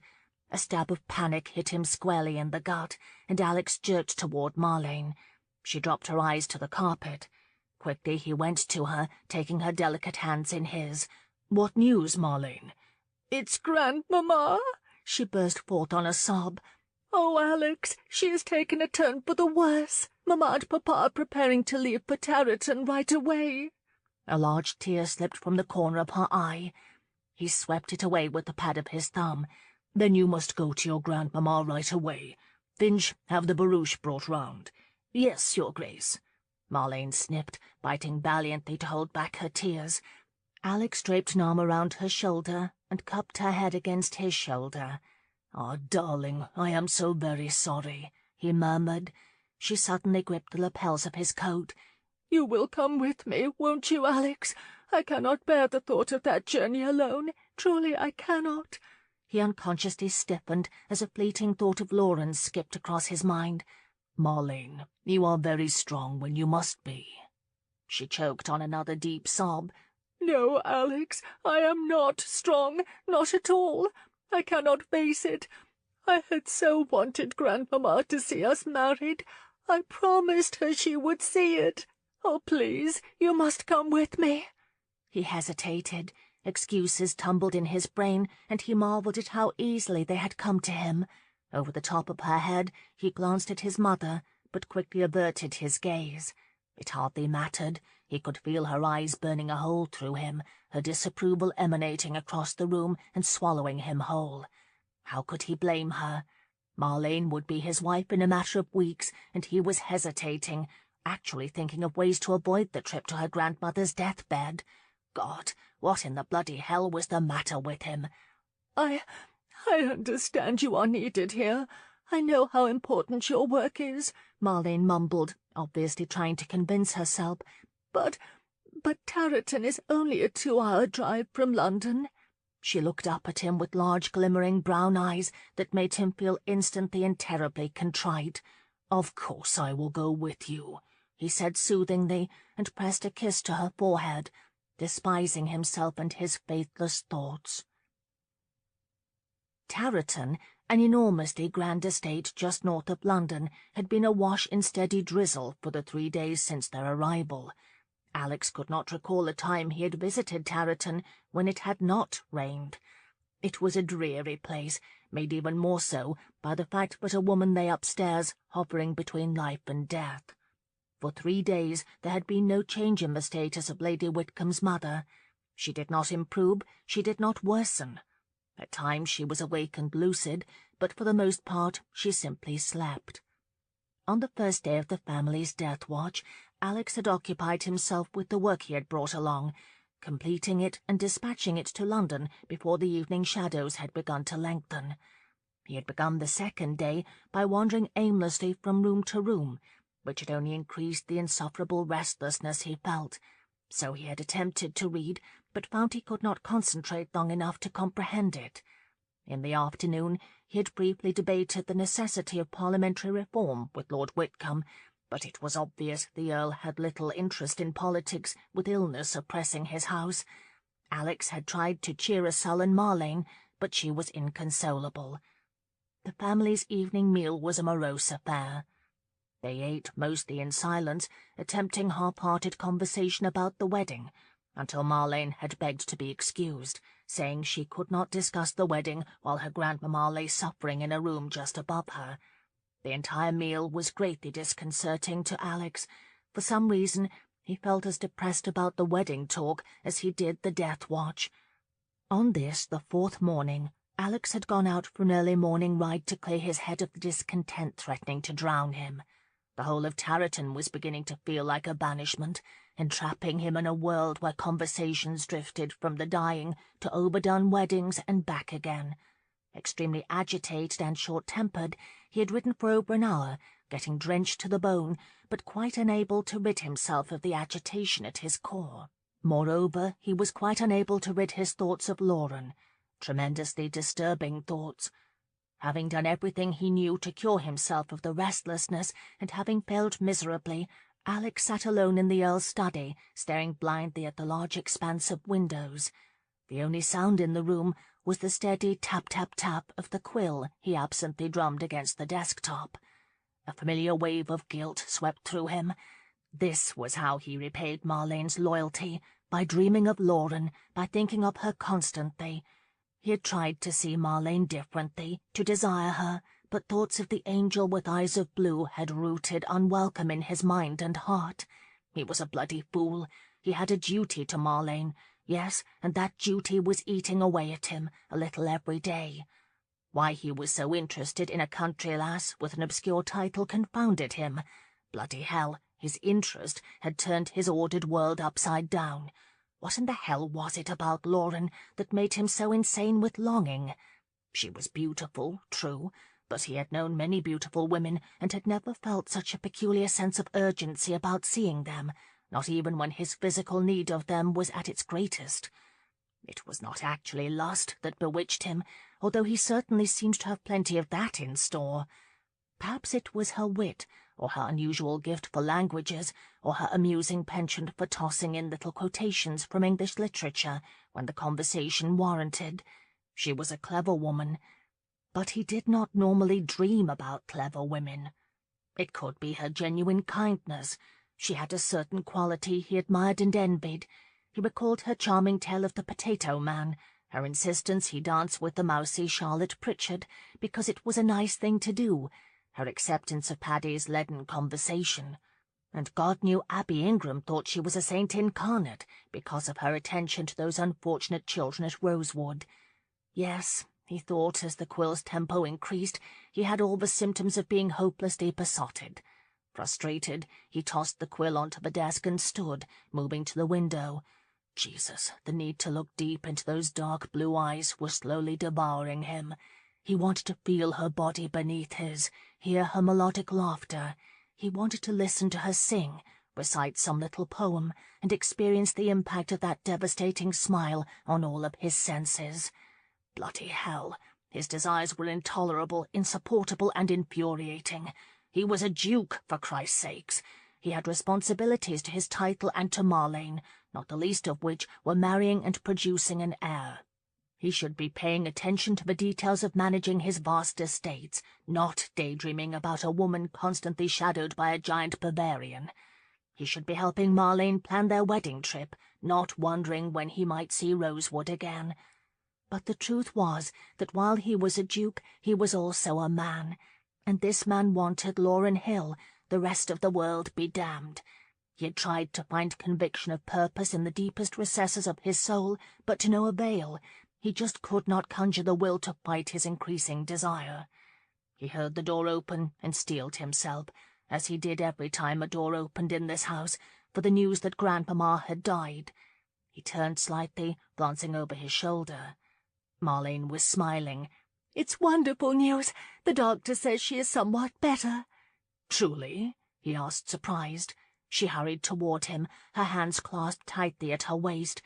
"She is not out of the woods, but he believes there may be reason to hope," she said brightly. "That's marvelous news, Marlene."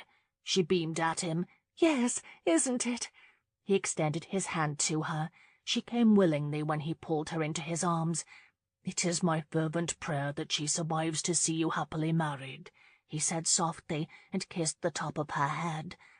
"I am very optimistic," she said, nodding hopefully, and with a timid glance at the door, pulled away from him, out of his arms. Alex shoved his hands in his pockets and resumed his position in front of the window. "Mamma's spirits are much brighter. She said we might have a game of loo after supper," she added. "I shall look forward to it," Alex muttered, already dreading it. The next morning, Marlene was glad to see a few feeble rays of sun had broken through the clouds as she descended the stairs. They all needed a little sunshine to chase away the gloom. Although Grandmamma had not improved through the night, she had not worsened, and the doctor had said that was the most important thing. She made her way to the dining room, hungry for the first time in days. She was pleased to find Alex there, reading a paper, the remains of his half-eaten breakfast pushed aside. "Good morning," she said, smiling. He glanced up and gave her a weak smile. "Good morning." "Grandmamma is the same," she said, her smile fading a bit, "but the doctor said we should be much encouraged if she did not worsen in the night." "Ah, that's excellent news." He turned his attention to the paper. The invisible wall was coming between them again, she thought, and walked to the sideboard and slowly helped herself to some eggs and toast. Alex had been distant with her for some time now, but then again, the strain had been hard on everyone. Preparations for such a large wedding were so very stressful anyway, and coupled with a family crisis, well, it was hard on everyone. "Shall I fetch you something?" she asked. "No, thank you," he mumbled from behind his paper. Shrugging, she took a seat to Alex's right. He continued to read. "Have you seen Papa this morning?" He did not look up. "He has gone to the stables, I think. Said a mare is about to foal," he muttered absently. She pushed her eggs to one side of the plate and picked up a slice of toast, disturbed that she felt so inconsequential. Determined to prove herself wrong, she tried again. "What are you reading?" He glanced briefly at her from the corner of his eye, impatiently, she thought. "The Commerce News." "Oh," she murmured, and took a bite of toast as she examined his profile. He looked strange, bored, perhaps, rather uneasy. Honestly, it was the same restless look he had worn for days now, as if he was waiting for something. She shook her head, annoyed at her thoughts. Of course he was restless. Everyone was restless, waiting for Grandmamma to improve or take a turn for the worse. It was little wonder Alex would be on edge. After all, he hardly knew Grandmamma. He had come to Tarleton to be with her, she reminded herself, and she had hardly tended to him. He needed a distraction. "Mamma informs me that Lord and Lady Harris will be in Paris when we wed. Lord Harris has some business there that cannot be postponed," she said nervously, scattering her eggs about her plate. "Ah, well, I'm quite certain they have attended enough weddings to last a lifetime," he said indifferently, and turned a page. "Lady Harris gave us a set of beautiful port glasses as a wedding gift. They are heavy crystal, and Mamma says one can find that sort of crystal only in Belgium." Her eggs were now scattered across the entire plate, toast notwithstanding. That was very thoughtful." A vague sense of fear began to rise in Marlene, and it was not the first time she had experienced it. Oh, she was keenly aware of how little they had in common. He liked horses, she did not. He was concerned with politics, but she liked balls and gardening. Sitting there desperate for conversation, she could not think of a solitary thing that would particularly interest him. But it wasn't because of their differences. Her eyes narrowed. He was bored. Unnoticed, she leaned back in her chair, staring at him. He was bored all right, and he had been bored since Countess Bergen had attended the Harris ball. As many times as she had tried to convince herself there was nothing to fear, he had acted distracted, as if he would rather be anywhere than with her. He was bored, damn it. She abruptly dropped her fork in her plate. The loud clatter startled Alex. He jumped, turning quickly to her. "Is something wrong?" "I should very much like for you to walk in the gardens with me, Alex. The sun has come out, and it looks to be a fine day," she said, resolutely folding her arms across her middle. Slowly he lowered the paper, studying her warily. "If that is what you would like." She pushed away from the table and stood. "What I would like," she snapped irritably, "is some companionship." She did not wait for his response, but moved swiftly for the door, half tempted to bolt for her rooms. Alex had the good grace to put the paper aside and follow her. Halfway down the corridor he caught her elbow. "Slow down," he said softly. He opened the door leading onto the terrace and gestured for her to precede him. Once outside, he slipped her hand through the crook of his arm and led her toward the gravel path wending through the shrubs. They walked slowly, neither speaking. Marlene's initial twinge of fear began to give way to anger. Mamma had told her about men. She knew of their needs, their roving eyes. Alex was no different, nor did she expect him to be. Honestly, she did not. But she thought he should have the decency to be properly interested in their wedding, to give her at least some measure of interest. Unconsciously, she sighed heavily. "I hate to see you fret," he said quietly. She jerked a startled look to him. He smiled down at her, a warm, caring smile. "Your grandmamma is feeling better. Perhaps she will pull through." His words were so tender that they brought her to the verge of tears. Hastily she looked away, her insides churning. There was so much she wanted to say, so much she wanted him to understand. She had found the courage to speak her mind once before, but this somehow seemed harder. She nervously cleared her throat. "Alex, I know about Countess Bergen, she said, her voice barely above a whisper. I beg your pardon? He asked coolly. I mean, I have noticed how you look at the Countess. He stopped abruptly and turned to face her. What nonsense is this? I am not imagining things, she said weakly. His green eyes narrowed uncertainly. I understand, of course. She is very beautiful. Sweetheart, you are quite mistaken. Please do not deny it, she quickly interjected. I am not a little girl. I see how you look at her. Alex looked astounded, and it angered her. Did he think she was blind? It's all right. I know how men are, Alex, but... She paused, inwardly grasping for courage. Alex reached for her hand, but she shook her head and brought her hand up, stopping him, before raggedly continuing.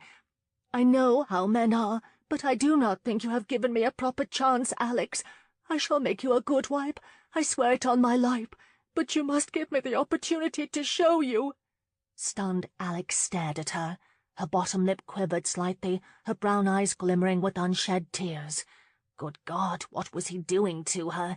He felt a surge of remorse as he looked down at the young woman he had determined would make him a good wife 2 years ago. Serene and quiet, Marlene had never asked him for anything, yet she was compelled to ask him for the chance to be a good wife. A deep shame rumbled through him, and he anxiously shoved a hand through his hair. She had never asked him for a bloody thing, had never done anything but be the perfect lady, and he had forced her to ask for his respect. He hated himself for that. He hated the turbulence, the restlessness Lauren had brought him. He was suffering through each day, tormented by thoughts of a dark-haired angel, when all the while a sweet young woman stood by, eager to be his wife. All at once, her serene nature seemed so much more desirable, so much easier than the turmoil Lauren created in him. What demon had possessed him? I know I am not as lively or pretty, but He grabbed her hand and yanked her into his chest. Marlene, you are a beautiful woman, and I should be very proud to have you as my wife. I am sorry, sweetheart. I am so sorry I have caused you any pain. Marlene's lips parted slightly with surprise. For the first time in at least a month, Alex wanted to taste those lips. I shall make you a good husband, too, if you will give me the chance, he said, and impulsively kissed her fully on the lips. Marlene stiffened in his embrace. Her arms dropped to her sides as his hands swept down her spine. Alex gentled his kiss, his tongue sweeping lightly over the seam of her lips. She stood as rigid as a marble statue, her eyes squeezed shut, her lips glued together. He stroked the nape of her neck and caressed her spine, trying to relax her. She did not relax. Rather, she tolerated him. With a kiss to her cheek, he let her go. The poor girl was beet red, quite embarrassed. "Alex, Mamma and Papa are just inside," she whispered. "It's all right, Marlene. It's quite all right," he lied. The tension seemed to leave her body, and she sagged against his chest. "I shall be a good wife," she muttered. Alex understood. She would be a good wife, all right, dutifully submitting to him like a sheep. In the meantime, she would keep her maidenly virtue intact until she was required by law to submit to him. He sighed and folded her in his arms. There was nothing to be done for it. Grandmamma slowly improved over the next 2 days, but the doctor warned the family that she was not yet out of danger. He stressed that she could take a turn for the worse at any moment, so they continued to wait. Alex tried very hard to be a dutiful fiancé, seeing to Marlene's welfare. The restlessness had not yet disappeared, but he was hopeful that it would eventually go away. She was, he kept telling himself, a perfectly good match. Some day he would be grateful she had shown him such patience. He was in the library searching for something to read when the Reese family butler found him. "Begging your pardon, Your Grace, but a messenger has come." "A messenger? From London, Your Grace." He nodded. "Send him in." The man who appeared in the door of the study had obviously written hard. Alex strolled across the room to meet him. "What message?" he asked. "From Lord Christian, Your Grace," he announced, and thrust a grimy folded parchment at him. He bid me tell you that you are needed in London." Alex nodded, fished in his pocket for some coins, and directed the man to the kitchens. He unfolded the parchment and scanned it quickly. Arthur wrote that the issue of Catholic emancipation was expected to pass the Commons on the morrow, but the Lords was a house divided, the members turning on one another over this divisive issue. Alex's presence was urgently needed if the reform measure had any hope of successfully passing the upper house. Alex carefully folded the note, trying desperately to ignore the feeling of immense relief, the sense that he had been released from custody. He would not allow himself to think of anything but reform, of what he would say to the Lords. He pivoted on his heel and strode from the salon in search of Lord Whitcomb. He would be in London by late afternoon. Chapter 15. Alex could not believe what he was doing. Sitting in a phaeton at Russell Square, an armful of gardenias in his lap, he could not believe he was actually calling on her. Good God, he could not even remember the last time he had called on a woman, but he really had no choice. After 2 increasingly restless days and nights in London, he had determined that he needed to see her, and somehow resolve his internal struggle, or go mad, assuming, of course, he was not already completely mad. He had been sitting in front of the townhouse for at least 15 minutes. When he had first turned onto the square, he had seen the Bavarian coming out of the house with a crate of what looked to be tomatoes perched on his shoulder. Alex despised the handsome giant for being in London, for following her every move, for carrying the bloody crate of tomatoes. An elderly couple passed and peered curiously at him. With a sigh, he forced himself to climb out of the phaeton. Gathering the gardenias, he walked to the front door and knocked. A slight man opened almost immediately and eyed him with great suspicion. "Good day, sir. Might I inquire if Countess Bergen is in?" "Card," the man stated. Alex dutifully fished a card from his coat pocket and placed it on the tray the old man thrust at him. The butler glanced at the card, then startled Alex by shutting the door in his face. He shifted uneasily onto one leg, feeling perfectly ridiculous, waiting on a stoop like an eager young dandy. Fortunately, the white-haired man soon opened the door again. "Parlour," he said, and with his head motioned in the general direction. Alex nodded his thanks and stepped inside. Remarkably, he managed to contain his great surprise as he took in the unusual decor. The only outward deference he gave it was to peer closely at a full suit of armour as he walked to the door the butler had indicated. He stepped across the parlour threshold and glanced about. Much to his disappointment, Paul Hill was sitting alone in the room. "You must be Mr. Hill. I am Alex Christian, the Duke of Sutherland. I know who you are," Hill said, and slowly pushed himself from his seat, straightening to attain his full height of about 6 feet, and limped around to the front of the desk. Alex self-consciously shifted the gardenia bush he carried. "Might I find Countess Bergen in?" he inquired, chafing at the need to inquire at all. "No, she has gone out with Lord Westfall," Hill said icily, and folded his arms across his chest, more for balance, it seemed, than affectation. Annoyed to learn she was in David's company again, Alex sighed. "I see. Do you?" The bitter tone of his voice surprised Alex. "I beg your pardon. My sister is not a sophisticated socialite. She is a simple young woman, and I cannot for the life of me understand why you pursue her." That was what Alex would call getting to the point. The damned gardenia bush was really beginning to irritate him, and he impatiently shifted it to his other arm. "Excuse me, Mr. Hill," he answered coolly, "but I am not pursuing your sister. I am paying a social call." "I will not stand idly by while you toy with her," Hill announced, his young chest swelling. "There is no earthly reason you should call on her.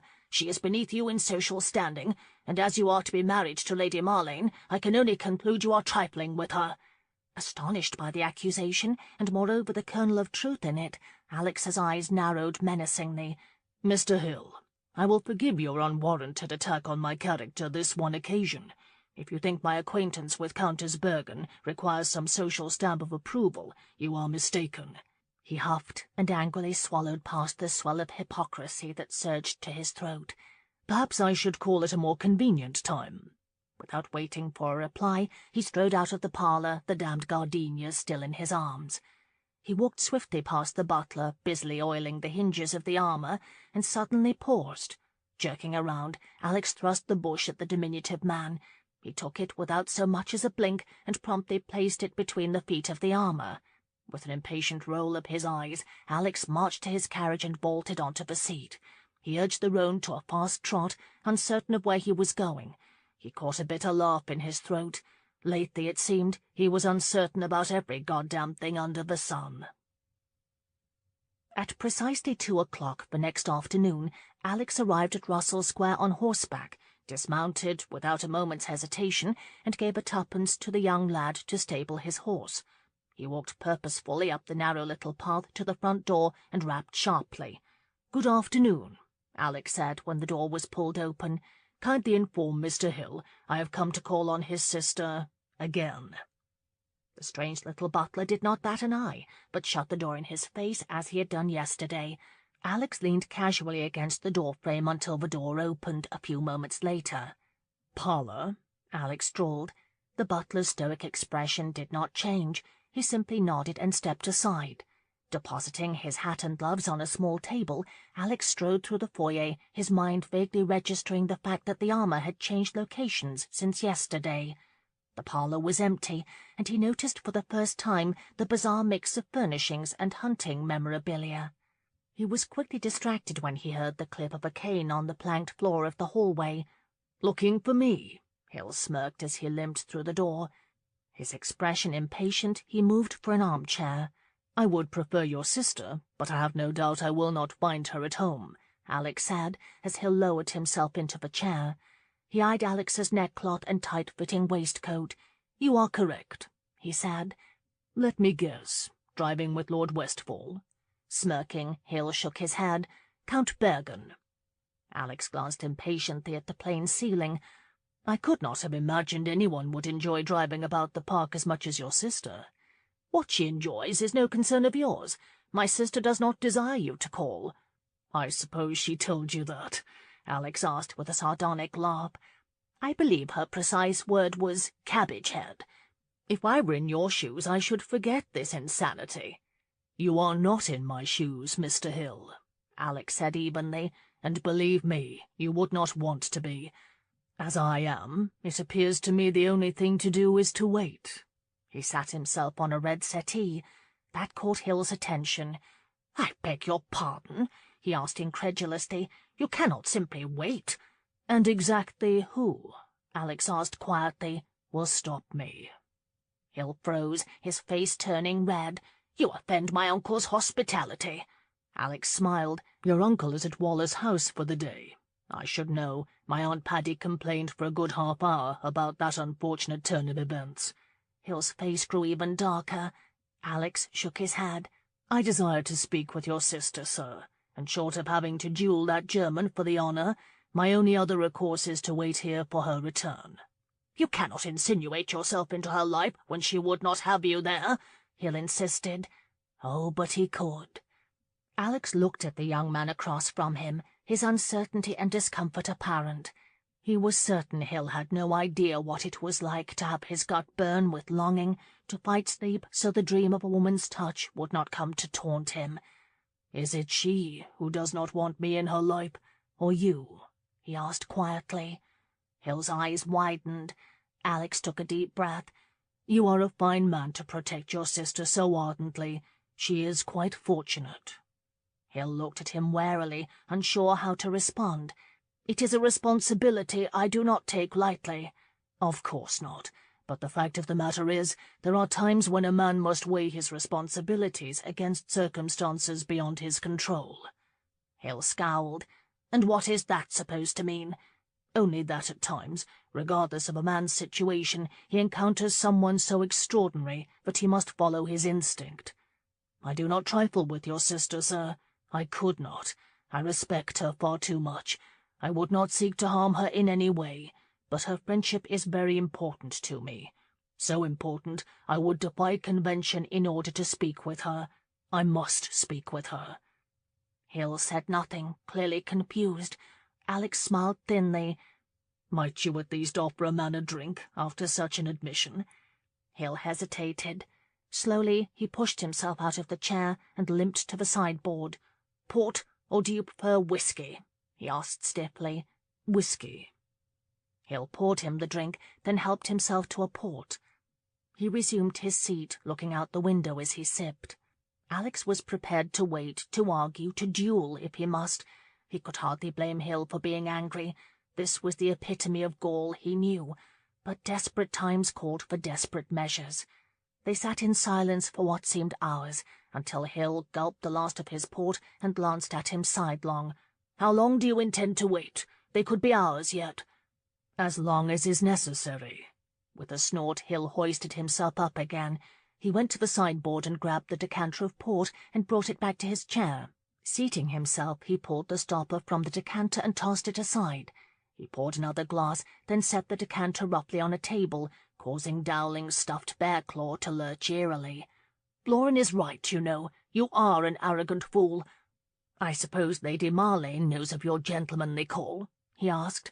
Alex frowned at him over the rim of his glass.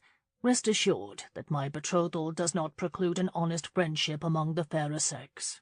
"Do not patronize me, Sutherland. I am not stupid." The lad had backbone, he would give him that. "No, I would never say you were stupid." Alex came to his feet and went to the sideboard. "Far from it." Following his reluctant host's lead, he picked up the container of whiskey and returned to the settee with it.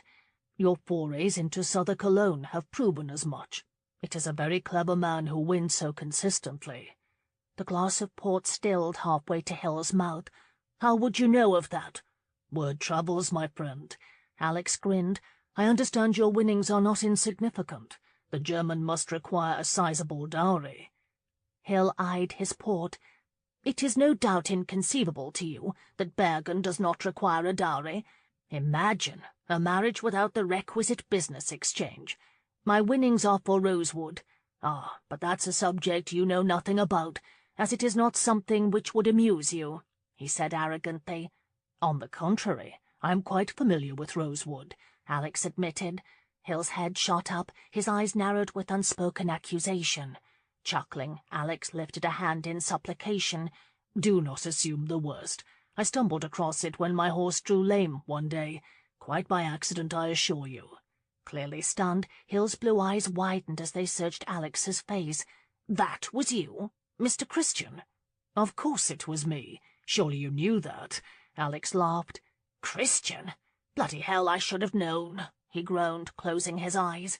"I do not suppose that endears me to you?" Alex asked with an irreverent chuckle. Hill shot him a disapproving frown. "Does it make you any less a duke? Does it change your imminent marriage? Does it improve my sister's situation in any way?" Hell, there was no good response to that, Alex thought, and wisely chose not to answer. He tossed back his whiskey and poured another. Just what did he intend to do with Lauren when he saw her, other than be near her and breathe her in? Nor did Paul trust what the Duke really wanted, and it unnerved him. Friendship? He had trouble believing that was all. He poured another port, eyeing Sutherland with suspicion. Good God, how had he missed such an obvious connection? Alex Christian, Duke of Sutherland, Mr. Christian. Why had he not put two and two together?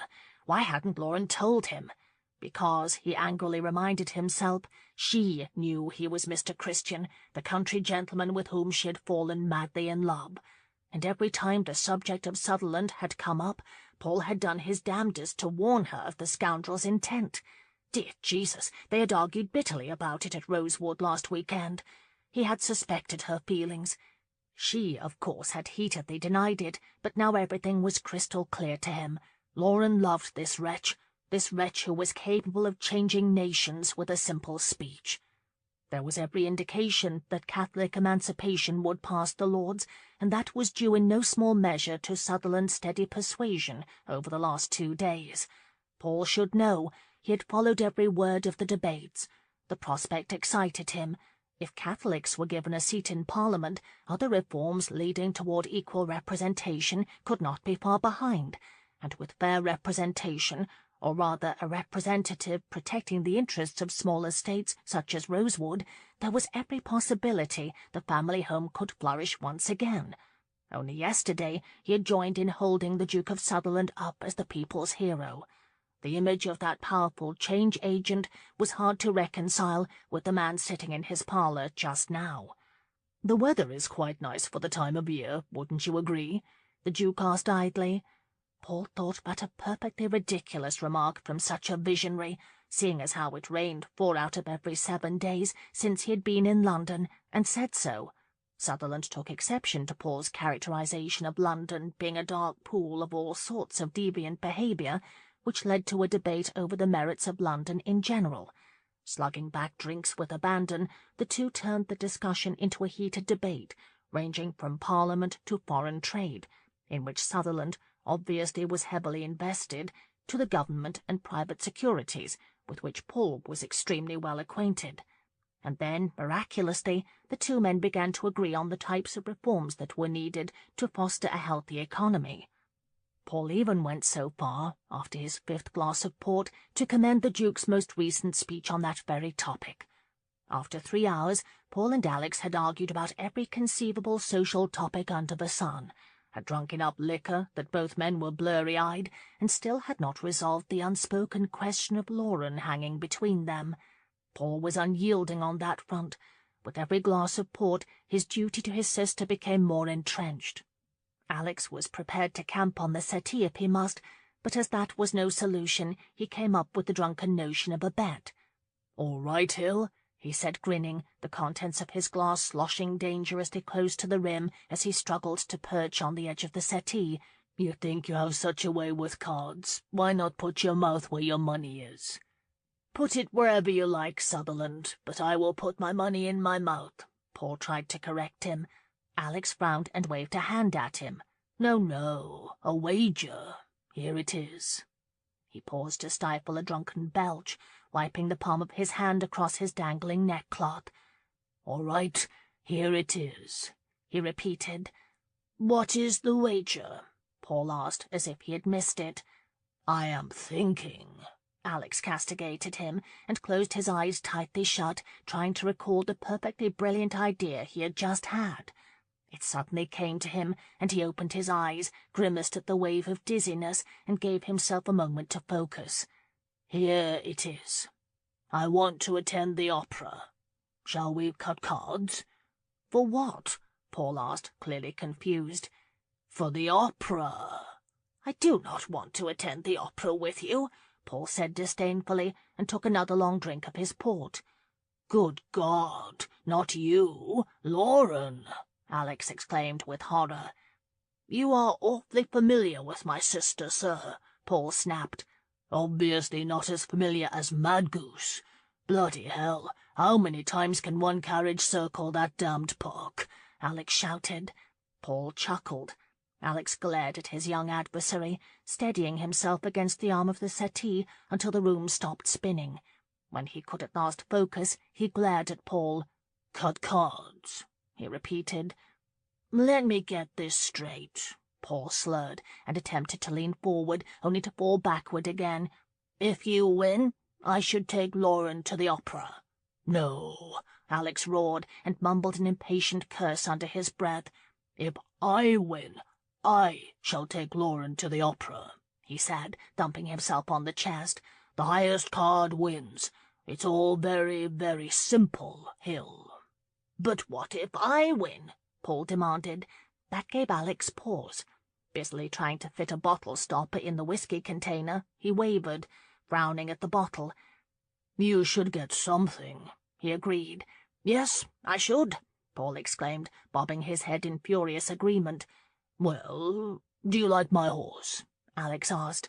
Paul dismissed the offer with a wave of his hand. "No use for it." "I have some fine hunting dogs at Sutherland Park," he offered. "Do you like to hunt?" Paul sighed, looked pointedly at the cane propped against his chair, then at Alex. "Oh," Alex muttered sheepishly, "that wouldn't do, would it? Let me think. I have money." Paul's face lit up. "Yes, money. £2,000, he exclaimed gleefully. Alex frowned. £2,000? My God, man, it is only the opera, he scoffed. But it is my sister. Good point, Alex agreed cheerfully, and fit the stopper in the neck of the whisky bottle. His triumphant smile faded rapidly when he noticed his glass was empty. Then we are agreed, Paul said firmly. He stood up, a little more smoothly than would be expected, grabbed his cane, and staggered to a writing desk. Best 2 out of 3, he called over his shoulder as he searched for the playing cards which were stacked neatly on top of the desk. 2 out of 3, Alex agreed. Paul found the cards after a moment, made some remark about the housekeeping, and pitched to the settee, sitting heavily next to Alex. You had best hope you not lose, Sutherland. £2,000 is very, very much money, Paul mumbled. Not to me, Alex blithely admitted, and reached for the cards.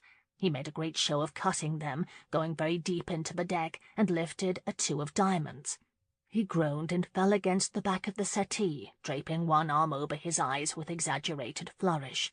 Ha! exclaimed Paul an instant later, laughing gleefully. Alex peeked out from beneath his arm. Grinning like an idiot, Paul danced a 6 of spades in Alex's face. Bloody hell, he needed a miracle. Paul went next, drawing an 8 of clubs. This time Alex abandoned any pretense at flourish and closed his eyes to cut the deck. He drew a 10 of diamonds. Hill's expression did not change, but for the single quirk of a brow. I assume you will accept a bank draft, Alex said dryly. Naturally, Paul agreed amicably. As Paul clumsily shuffled the deck, Alex suppressed the urge to laugh. He would lose, he knew it in his gut, but to come this close to winning was at the moment terribly amusing. He grinned at Paul.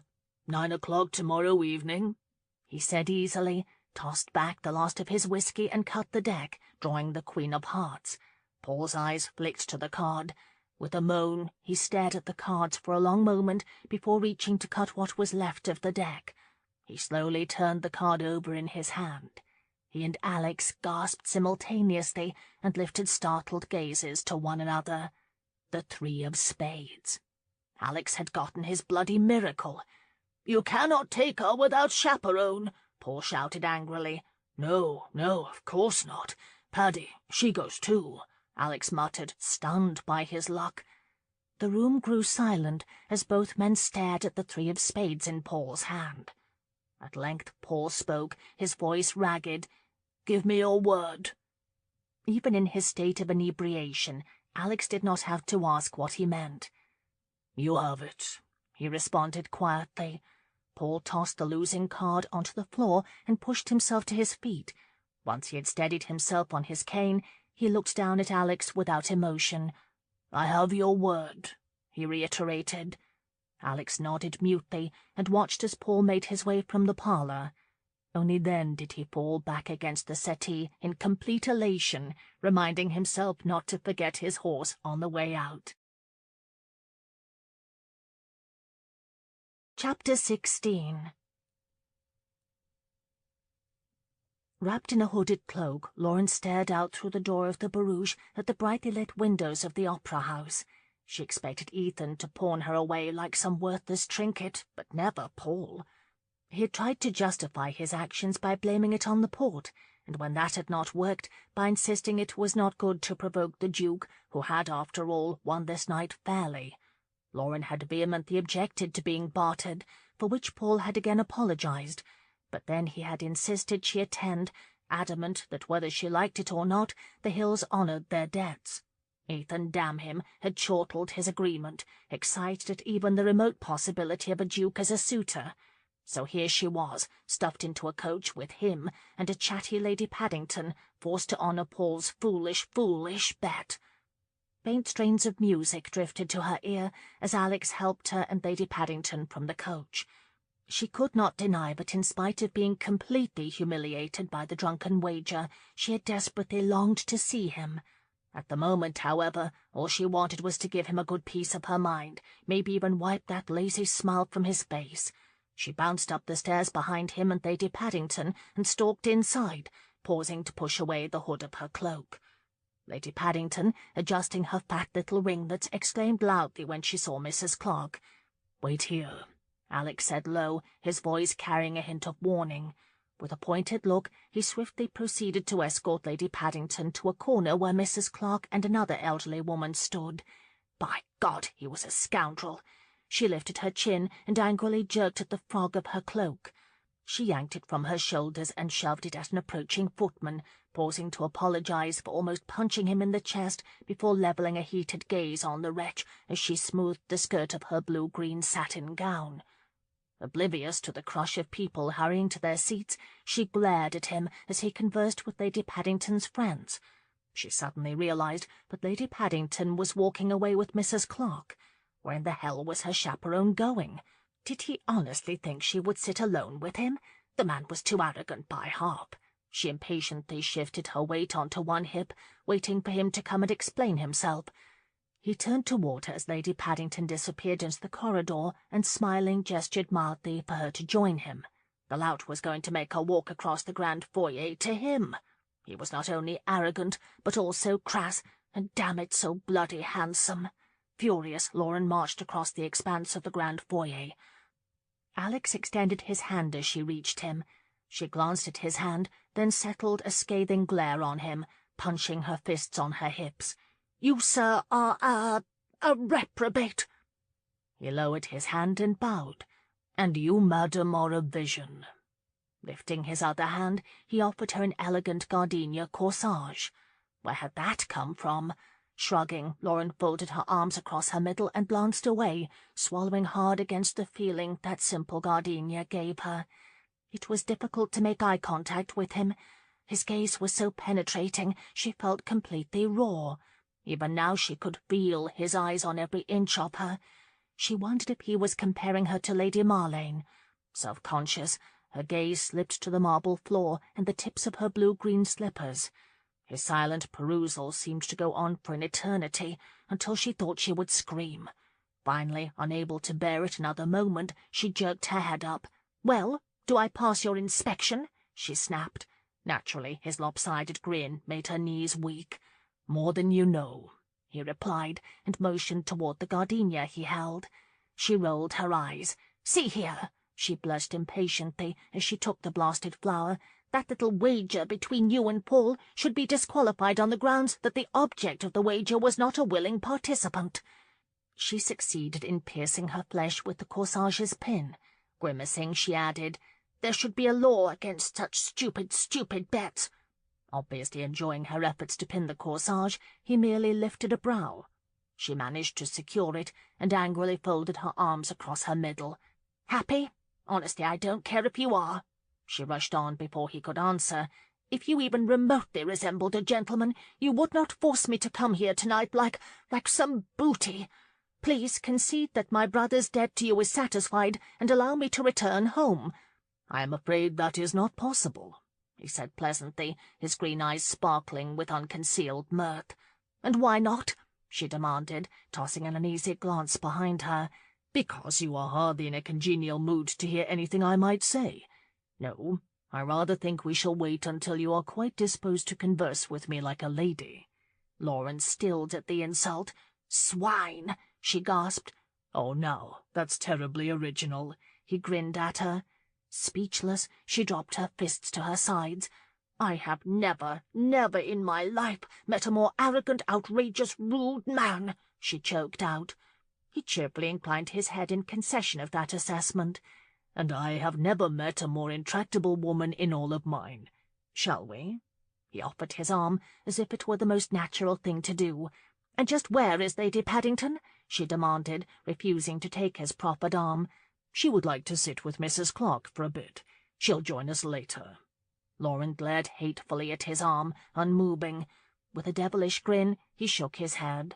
"Lauren, you know very well to leave now is not practical. Your brother wagered your presence tonight and lost. It was a legitimate wager, and a gentleman always honors his debts. If you persist in this temper tantrum, you will cause quite a lot of unwelcome attention, not only tonight, but also when I demand satisfaction for Hill's debt. So, let me ask you again, shall we?" Oh, dear God, she wanted to claw that self-satisfied smirk from his face. "Fool," she muttered. "I beg your pardon. Was that a yes?" he asked, clearly amused. With a glower that would have sent most men running, she slapped her hand down hard on his forearm. Grinning in that omniscient way of his, he escorted her up the great staircase, chuckling at her efforts to keep as much distance as possible between them by stretching her arm out as far as she could without toppling over. At the end of a long carpeted corridor, a footman stepped ahead of them and opened a carved door onto a richly appointed box.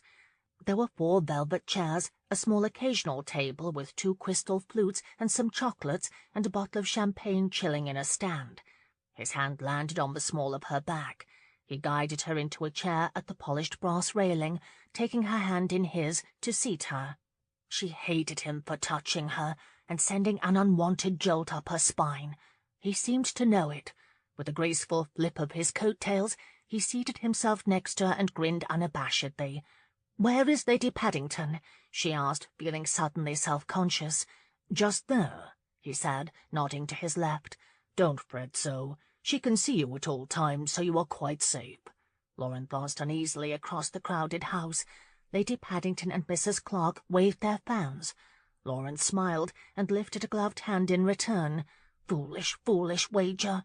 She glanced at the ornately decorated ceiling, at the orchestra, even her corsage.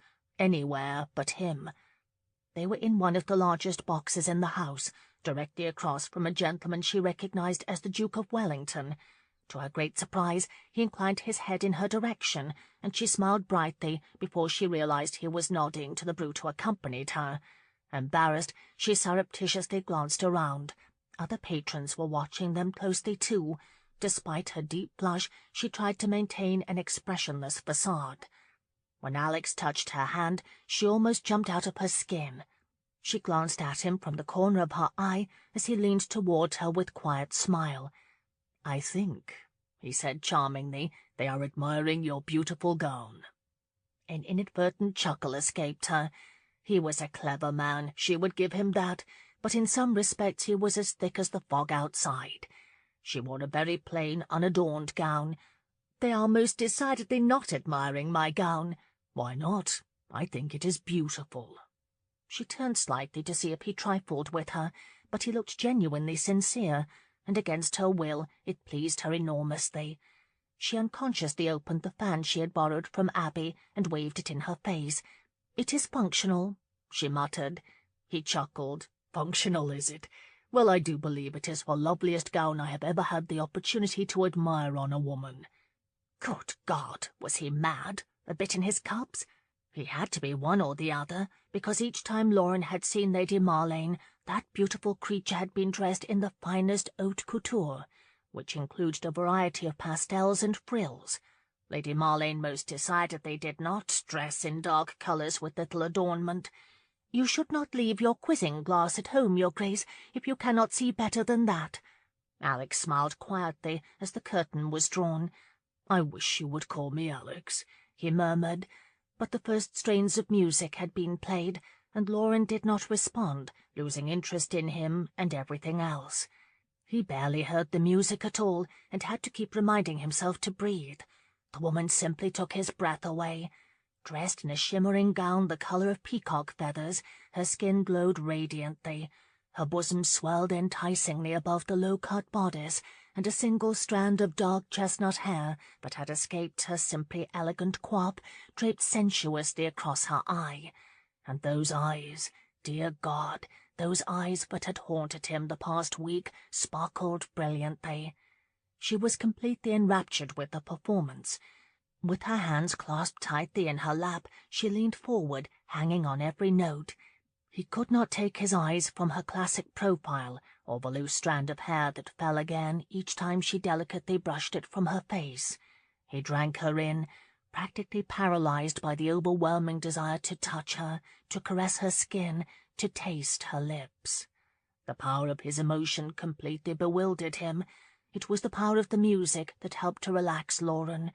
As the curtain was pulled for the intermission, she sighed contentedly and fell back against the velvet chair, her hand resting lightly on her throat. "You seem to enjoy the music." She smiled in unspoken agreement and risked looking at him. In the soft glow of the candlelight he looked extremely virile. As he handed her a glass of champagne, the rich brown waves of his thick hair brushed his collar. His green eyes were soft and liquid, and his lips, pursed just slightly, reminded her of the explosive kiss they had shared. A shiver unexpectedly raced through her. "My God, you are more beautiful than I imagined you would be." His eyes casually flicked the length of her. The compliment startled her. The flute wavered in her hand. "You should not say such things." He smiled. "Why not? I told you once before I believe beauty should be openly and honestly admired. Did you think I jested with you?" "I did not believe you," she admitted truthfully. His green eyes danced dangerously. "Angel, if you believe nothing else, believe this. You are the most enchanting woman I have ever known." Oh, God, she desperately wanted to believe it. Lauren realized she was trembling. She put down the champagne flute and clasped her hands tightly together in her lap. Alex did not say anything, but regarded her so tenderly that her pulse began to race. Slowly, he reached across the gap that separated them and carefully laid his hand upon hers. She swallowed a gasp at the gentle gesture and stared at his hand, his strong, broad hand, lying simply, easily across her own. It was so comforting, so safe. She saw each dark hair, the way his long fingers tapered, the way the ruby cufflinks looked like drops of blood against the stark white of his shirt. "I wanted you to come tonight, but not for the reasons you think," he said softly. "I apologize for my methods, but I had to see you again." A flood of emotions began to course through her. She could not drag her eyes from his hand. "I thought we agreed." It was her voice, but she would have sworn someone else spoke. He was silent for a long moment. "I am very sorry," he finally uttered, "but I cannot honor whatever it is you think we agreed to." Lauren drew a steadying breath. "But you must. We agreed. Nothing can come of it. Lady Marlene—" "No," he cut her off. "Just tonight, let's not speak of anything else. Let us have just one night, Lauren. One night, only you and me, no one else." She was mad to even consider such a request, to let her guard down even for a moment. Yet her heart was of a different opinion, and she lifted her gaze from his hand and looked at him. The earnestness in his expression amazed her. It was with a yearning she understood too well. He suddenly lifted her hand and kissed her gloved knuckles. "One night, you want it too, I think, as badly as I do." Unable to answer him, she dragged her gaze to his hand again. She should deny it. She should demand he fetch Lady Paddington. Mother of God, could she allow herself this pleasure, this single moment in time? It seemed so easy. They were in a crowded opera house. Nothing could possibly happen. It was meaningless. It was possible. For only one night. He mistook her hesitation and slowly released her hand. Lauren impetuously grasped it and held it in her lap. "Just one night," she whispered. Alex moaned with relief and leaned closer, his forehead almost touching hers. "One blessed night, Angel," he whispered, his breath fanning her cheek. He brushed the strand of hair from her temple, leaving a trail of sparks to flow through her. She gripped his hand tighter. But we cannot sit here. We must converse. We must talk," she said hesitantly. "Do you, play an instrument?" she asked nervously. He chuckled at her nervousness and fondly squeezed her hand. "There were some singing lessons, but the instructor eventually convinced my mother she was throwing good money after bad.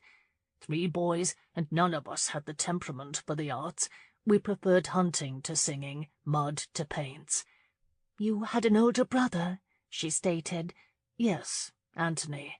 Died in a fall from his horse and broke his full neck," he said, a hint of bitterness in his voice. "It must have been terribly difficult to lose a brother and inherit such an important title all at once." Startled, Alex blinked. How on earth could she know that? He was the Duke, he heard himself say. I was the second son.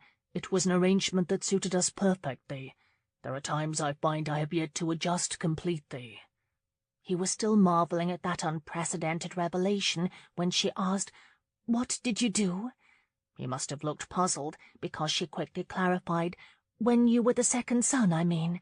"Chased things," he said, with an enigmatic grin, caressing the inside of her slender wrist. "Chased things?" she echoed. "Pursuits of a cerebral nature," he said, smiling, "the search for adventure." "Ah, so thy chase had a beast in view." She laughed lightly at the Dryden poem, an appealing blush rising in her cheeks. "I should not tell you so, but the first time we met I thought you looked like a man who had climbed mountains." Whether it was the treasure of a glimpse into her thoughts of him, or the fact that he had indeed scaled mountains, he did not know, but he was inwardly startled. "I have climbed a few," he said simply. She grinned with delight. "You have?" The impact of that gorgeous smile hit him squarely in the chest. How he had longed to see it! He chuckled warmly. "I beg your pardon, Countess, but do you think a duke is incapable of climbing mountains?"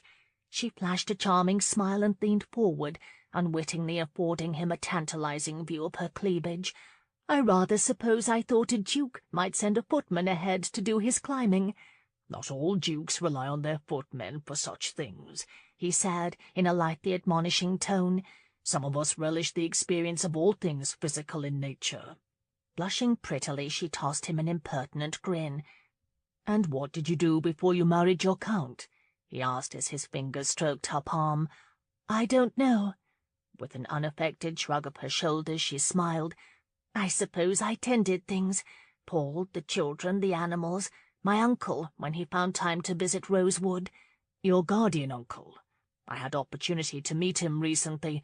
Did he not live at Rosewood with you?" "He preferred the continent." She smiled again. "I must check the rules of foolish wagers, Your Grace. I should think a discourse on my uncle was not included with one night at the opera." He briefly wondered what it would take to learn every last thing about her, but nodded congenially. "Perhaps not, but I do think the wager entitles you to call me by my given name." Lawrence smiled shyly. "For just one night, Alex," she murmured, and turned eagerly toward the stage as the orchestra picked up again.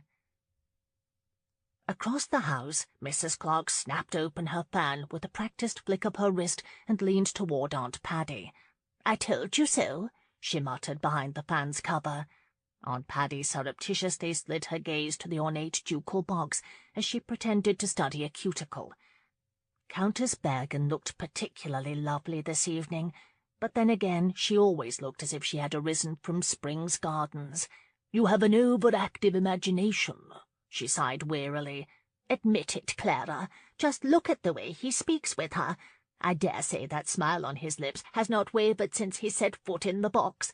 Nor has he stopped looking at her. I am telling you, Sutherland has a particular attachment for the Countess." "He has nothing of the sort. He is quite in love with Lady Marlene, and is merely biding his time until the poor creature returns from Terraton." "You simply cannot abide it when I am right," Mrs. Clark sniffed. "Look there, he is holding her hand," she whispered frantically. Both women gasped audibly when the Duke lifted the Countess's hand to his lips. "Now that is not friendly interest, if you ask me," Mrs. Clark murmured. "I did not ask you, that I recall. Really, why must you read so much into an innocent situation?" Paddy asked a little desperately. Mrs. Clark rolled her eyes and waved her fan for some air. "I know you are inordinately fond of the Duke, Clara, but he and Countess Bergen have more than a passing interest in one another. Your nephew Westfall certainly believes so. You recall what he said about the park. And why do you suppose the Duke sat you here this evening? He hasn't come for you, as he said he would, and it is not out of regard for my feelings, I can assure you. If you don't believe me, just look at Count Bergen. I would wager he does not think it a friendly interest either." Both women slyly shifted their gaze to the box next to them, where Count Bergen sat stiffly in the company of Lord and Lady Harris. He stared at Countess Bergen, had stared at her since he had seated himself during the first act. That poor man, he simply adores her, Mrs. Clark said sadly. And she adores him, Mrs. Clark. Everyone knows she will soon accept his offer and return to her beloved Bavaria, Paddy proclaimed. My dear, Mrs. Clark sighed, as if speaking to an ignorant child, even Count Bergen knows she does not adore him. She is tolerant of him, to be sure, and I would even go so far as to say she is somewhat fond of him, but she adores your nephew. Aunt Paddy frowned mightily at her companion. As I live and breathe, Elizabeth, you know nothing.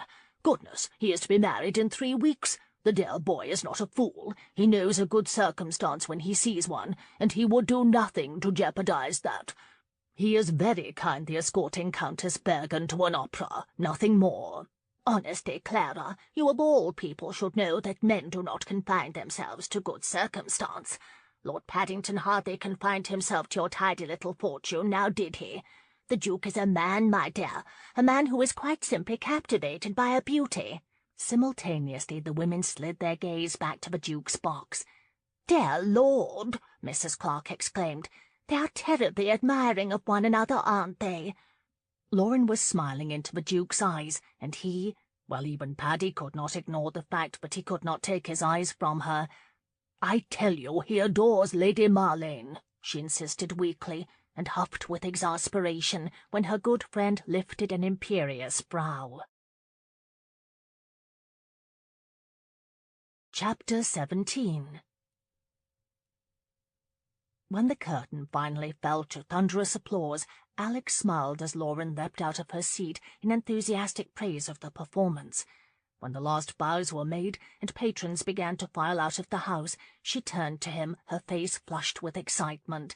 "It was marvellous," she said, beaming. Extraordinary as it was, he would do just about anything to put such joy in her face. "I am glad you enjoyed it."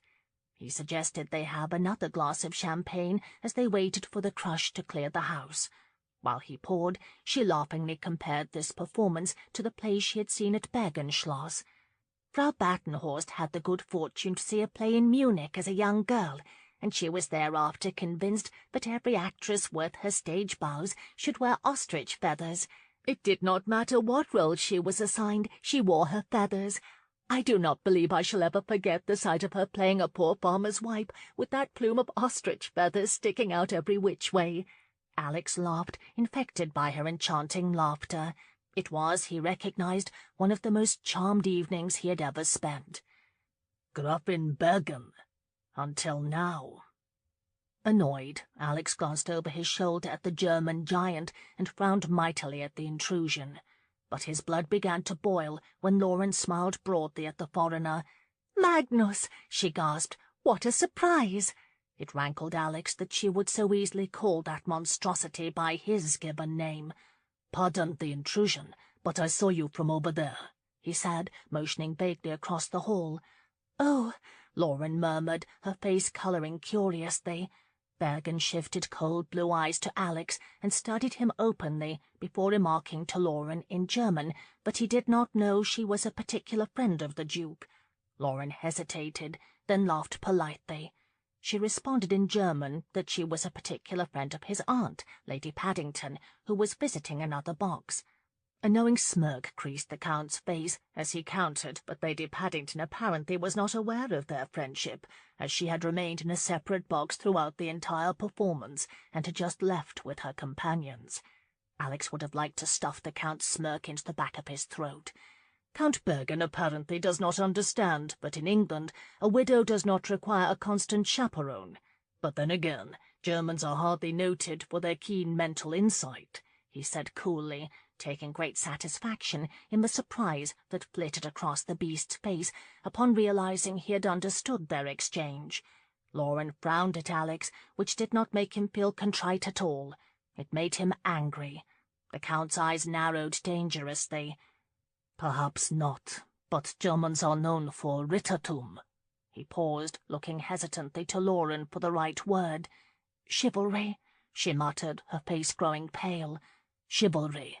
We do not allow our women to be placed in questionable circumstances," Bergen finished.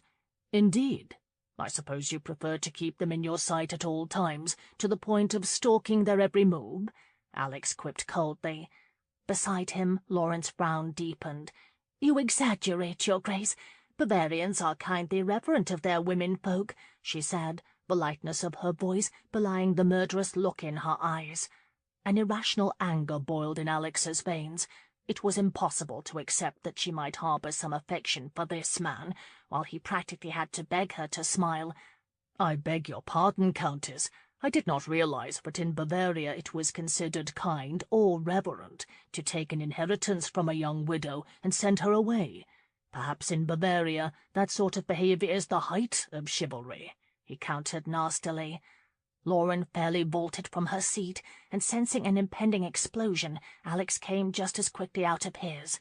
He recklessly grabbed her hand, slipping it into the crook of his arm and clamping tightly so she could not escape him if she so desired.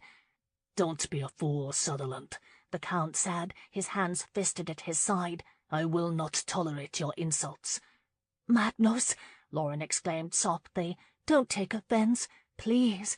I promised Paul to come safely home. He would be angry to hear of a public dispute." Bergen did not seem to hear her, but glared hatefully at Alex. "Magnus, please," she said again. The muscles of his jaw worked frenetically as he considered her. With some effort, he finally spoke.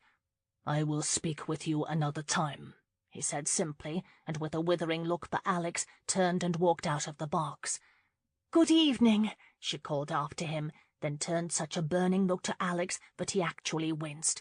She impatiently yanked her hand free of his arm. "You are despicable." "Pray tell, what is my crime?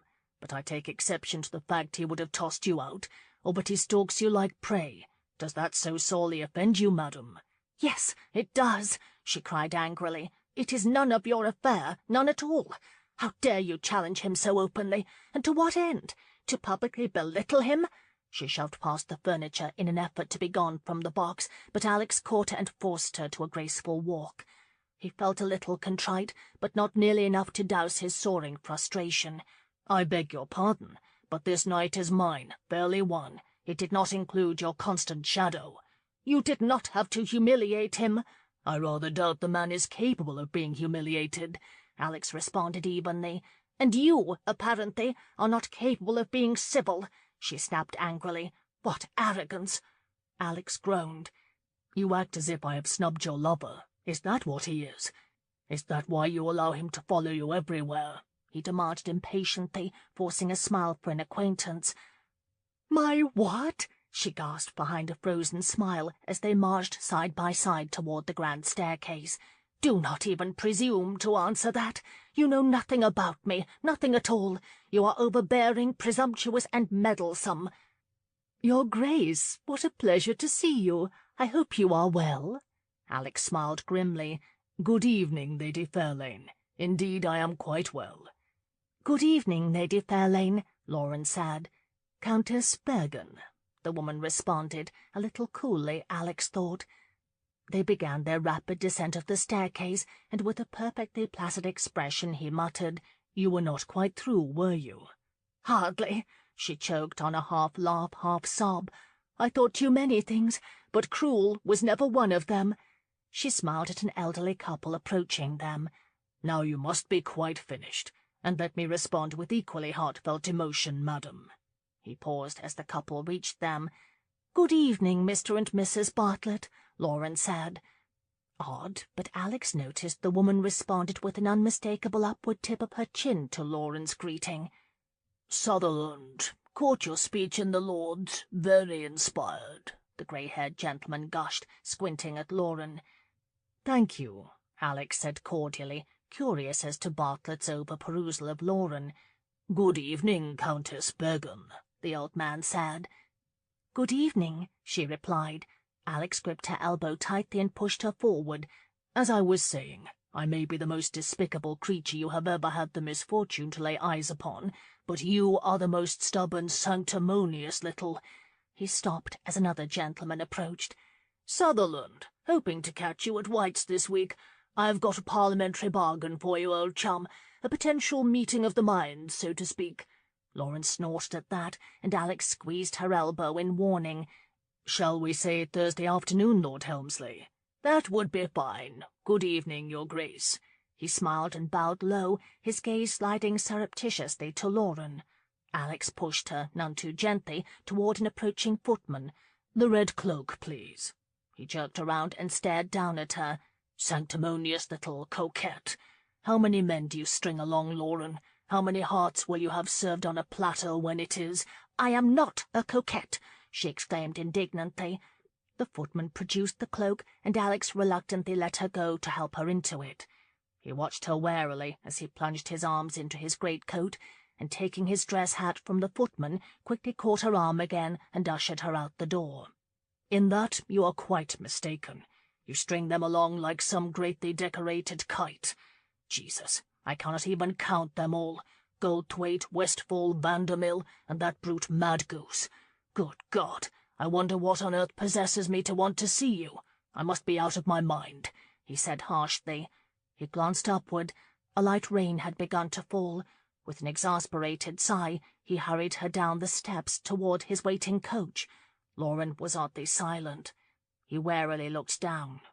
She was staring straight ahead, but he could see the tears glistening in her eyes. "Oh, God," he groaned. "Lauren." "I am not a coquette. I am very honest. I truly am," she said in a trembling voice. It had the instant effect of a painful slap across his face. He abruptly picked up his pace toward the parade of coaches, dragging her along. "Don't cry," he pleaded under his breath. "I know I must seem so to you, but you do not understand. You could never understand," she blurted helplessly, stumbling next to him. Alex nodded at one of his coachmen. "I do not want their attentions. I did not want to come to London, but I had no choice. I would have been perfectly content to stay at Rosewood, and I am going back as soon as I possibly can, maybe even tomorrow." The coachman swung the barouche door open, and Alex unthinkingly grabbed Lauren by the waist and lifted her inside. Her hand shot out to catch the sides of the narrow doorway, effectively stopping her entry as she glared at him over her shoulder. "And I did not ask you to see me, whatever that means." The coachman nervously bowed his head, obviously wishing he was somewhere else. So did Alex. He gave Lauren a hearty push, but sent her tumbling into the lush interior, and followed her by fairly leaping inside and slamming the door shut after barking instructions to the driver. She had landed on her hands and knees on the velvet squabs and set about righting herself, murmuring incomprehensibly under her breath and taking deep breaths against the sobs that lodged in her throat. "Lauren, dear God, please don't cry. I did not mean to." "I do not string them along. Ethan, he encourages them, but I have never," she mumbled. "He would have me marry the fattest purse, and will not leave me be until I have done so, because there is no other answer for Rosewood. But I don't think that. We can trade things, like milk and wool, and honestly I do not have to marry," she said miserably. "And I have explained to Magnus I cannot marry him, but he harbours some fantastic idea that I will change my mind." He would have kicked himself if he could.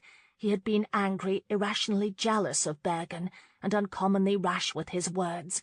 The coach lurched forward, and Lauren clutched the squabs, looking so forlorn that Alex instinctively blindly came across the coach and gathered her in his arms. She did not resist him. "I did not mean to upset you," he muttered against the top of her head. "I would not upset you for the world." "You cannot upset me," she sniffed, and incongruously wiped a tear from her cheek. He slipped 2 fingers beneath her chin and tilted her face upward, forcing her to look at him. "I am sorry," he said. "It was a wretched thing to do, even to Madgoose. But I was mad with— bloody hell, I do not pretend to understand what it is about you that causes me to act so irrationally, but I cannot help feeling the way I do. God, Lauren, I want you, do you know that? I want you like I have never wanted anyone in my life." His voice trailed off as the enormity of what he had just uttered weighed in around them. She seemed just as stunned. Her eyes pooled, her bottom lip trembled slightly. It was more than he could bear, and he tenderly kissed her forehead. He heard the soft choke of another sob, and leaned down to kiss her mouth. Her lips were unbelievably inviting, soft and moist, the taste of salt on them. As he shaped them to his own, she sighed softly. That small sigh awoke a ravenous desire in him. His tongue slid slowly along the crease of her lips, then slipped inside to save a sweet, sweet mouth. Her fingers curled innocently around his wrist, and the seductive allure of that single act pounded away at his considerable defences. Despite a weak objection from his conscience, he suddenly pulled her to him, crushing her against his body, as his mouth plundered hers with a fierce hunger he could not sate. She softened in his arms, her body moulding effortlessly to the rigid contours of his. Desire coursed through him, culminating in rigid attention against her belly. He delved deeper, demanded more of her, and she eagerly responded. With one arm, he firmly anchored her to the arousal that strained against his trousers. His other hand swept over her, caressing her, sweeping the outline of her breast. He began to move against her, a soft undulation that made her press against him. Ripping the gloves from his hands, he held her tightly, almost afraid she would slip away from him and melt into the squabs on which they were now, somehow, prostrate. Her breast filled his hand as he rubbed his thumb across the satin of her gown. Impatient for more, he slipped his hand into her deep décolletage, stroking the peak of her breast with his palm. She gasped with pleasure against his mouth. That seductive utterance awakened him from the drugging sensation of her body beneath his. It took every ounce of will he possessed, but Alex forced himself to stop. He raised himself slowly and looked down at her. On her back, her chest was heaving with each deep breath.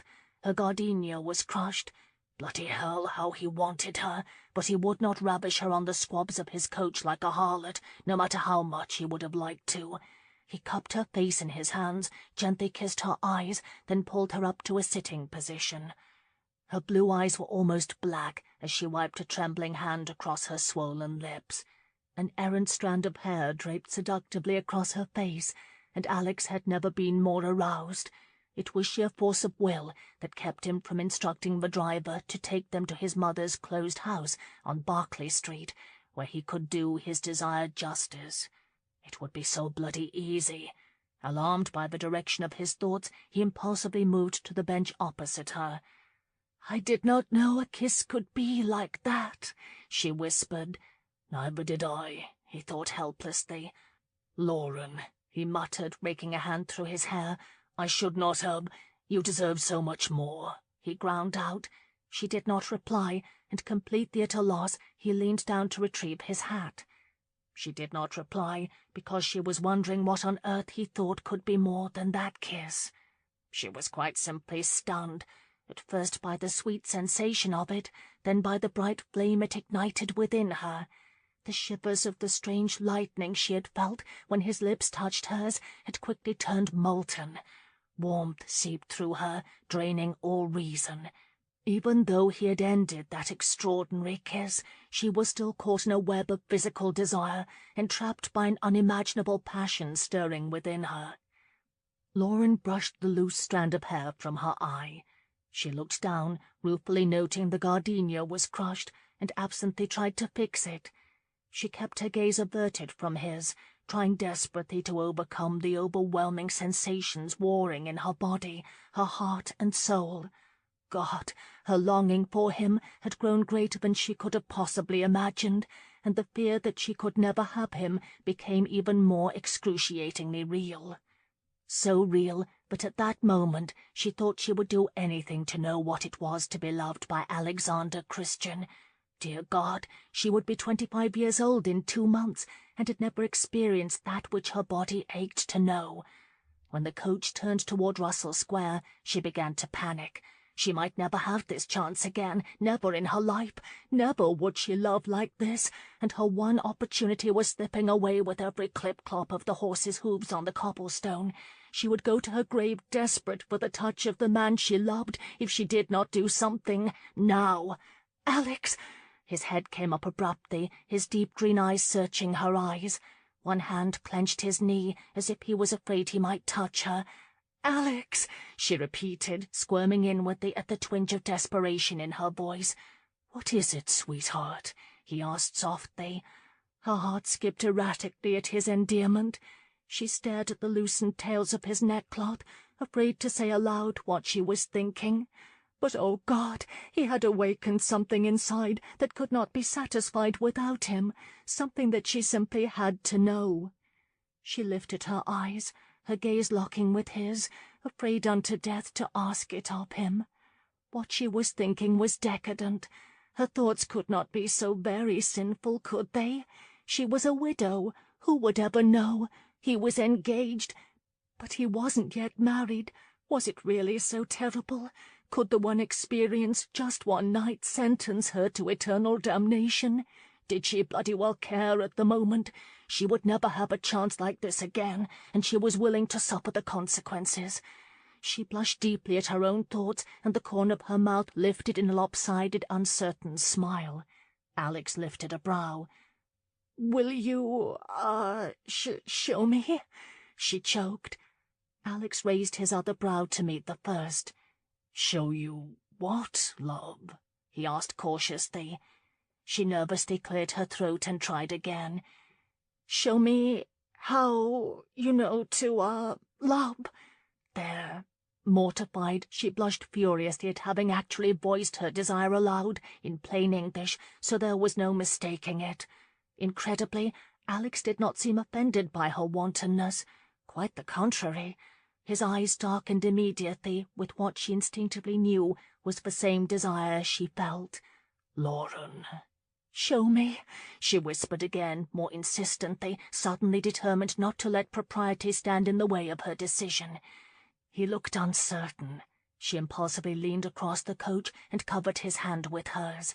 "Just one night, remember?"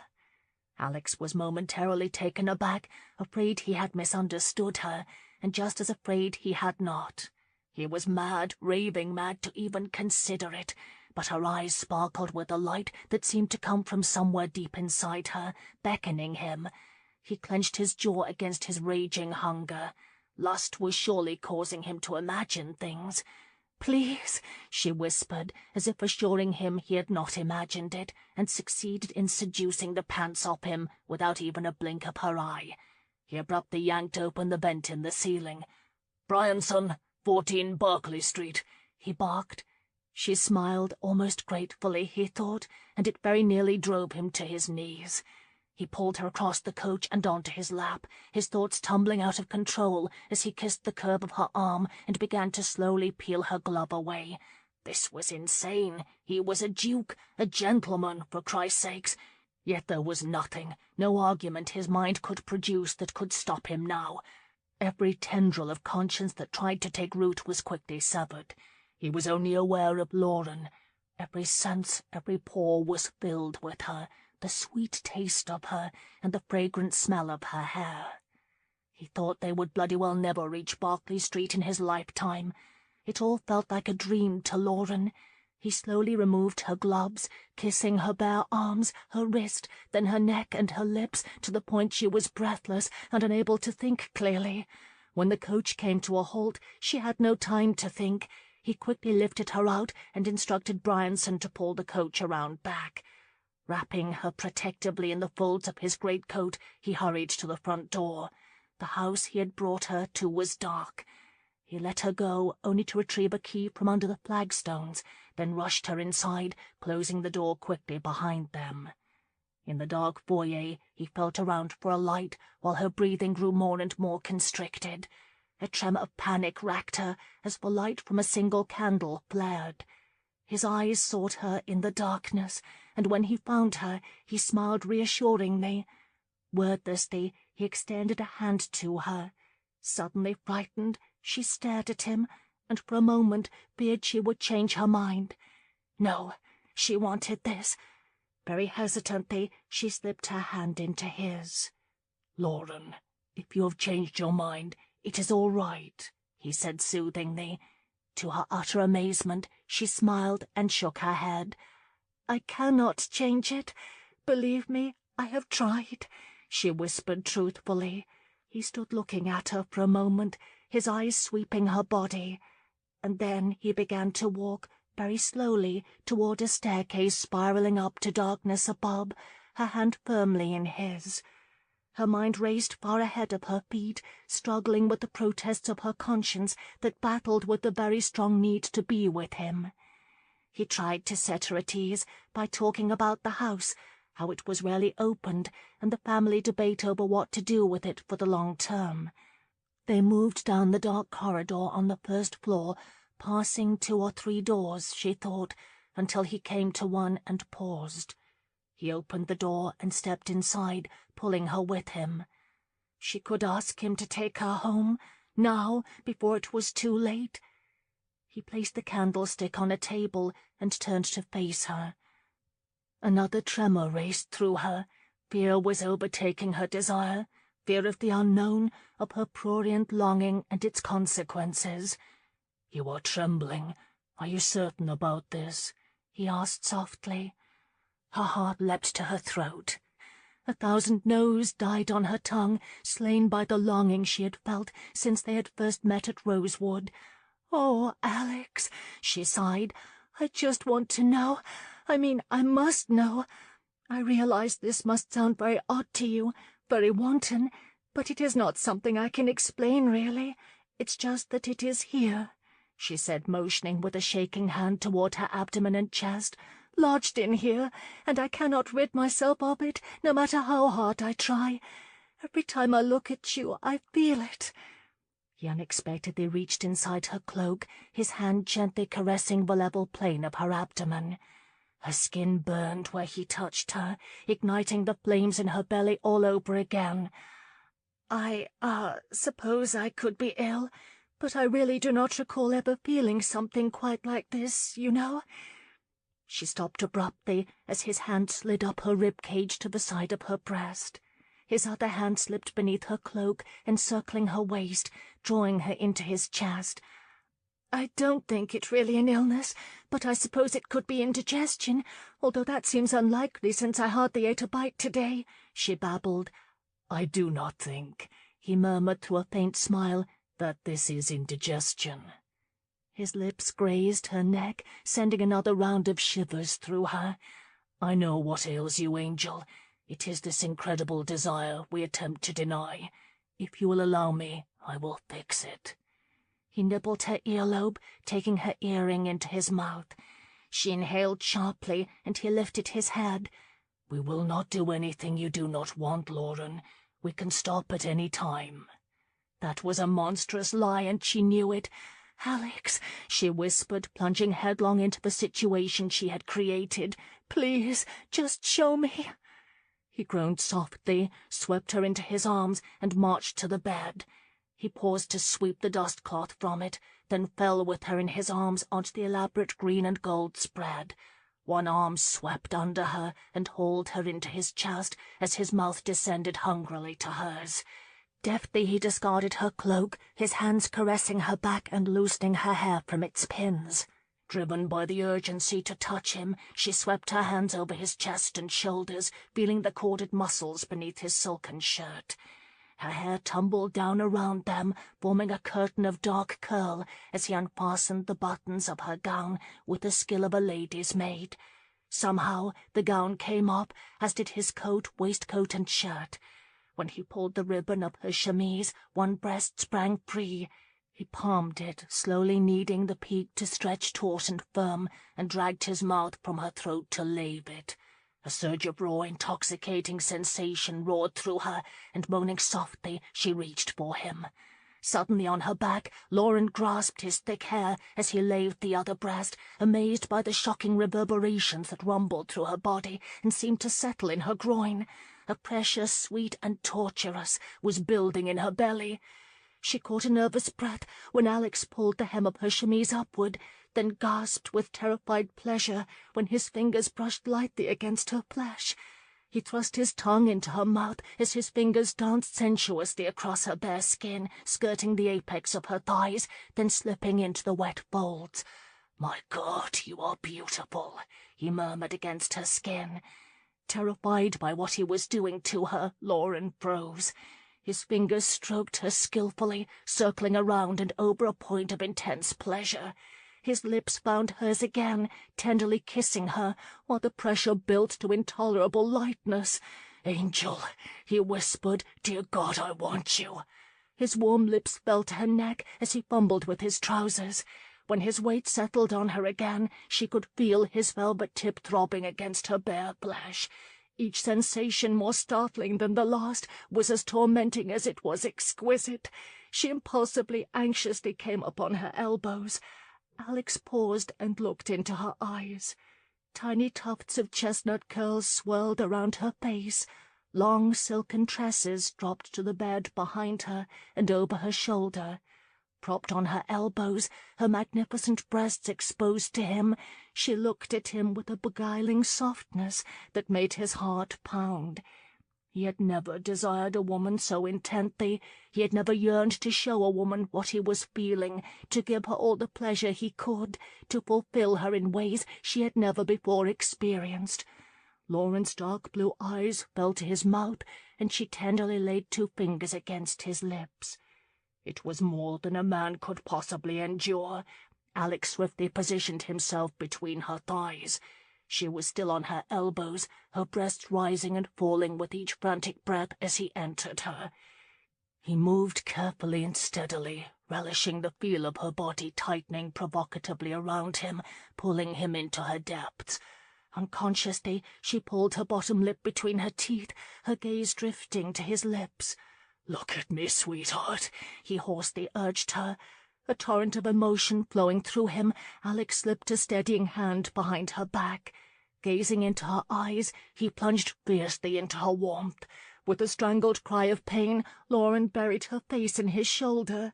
Stunned, Alex's body went rigid, his mind reeling with the realization that she was a virgin.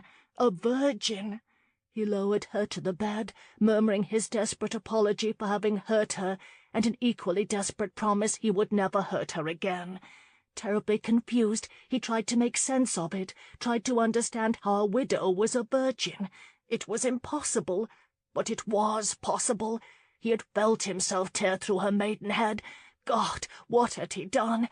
What in the hell had he done? Lauren was oblivious to his astonishment. The sudden pain had shocked her. Slowly it began to ebb, and she shifted against him, instinctively wanting to continue this extraordinary journey, to feel the keen pressure of his body inside her again.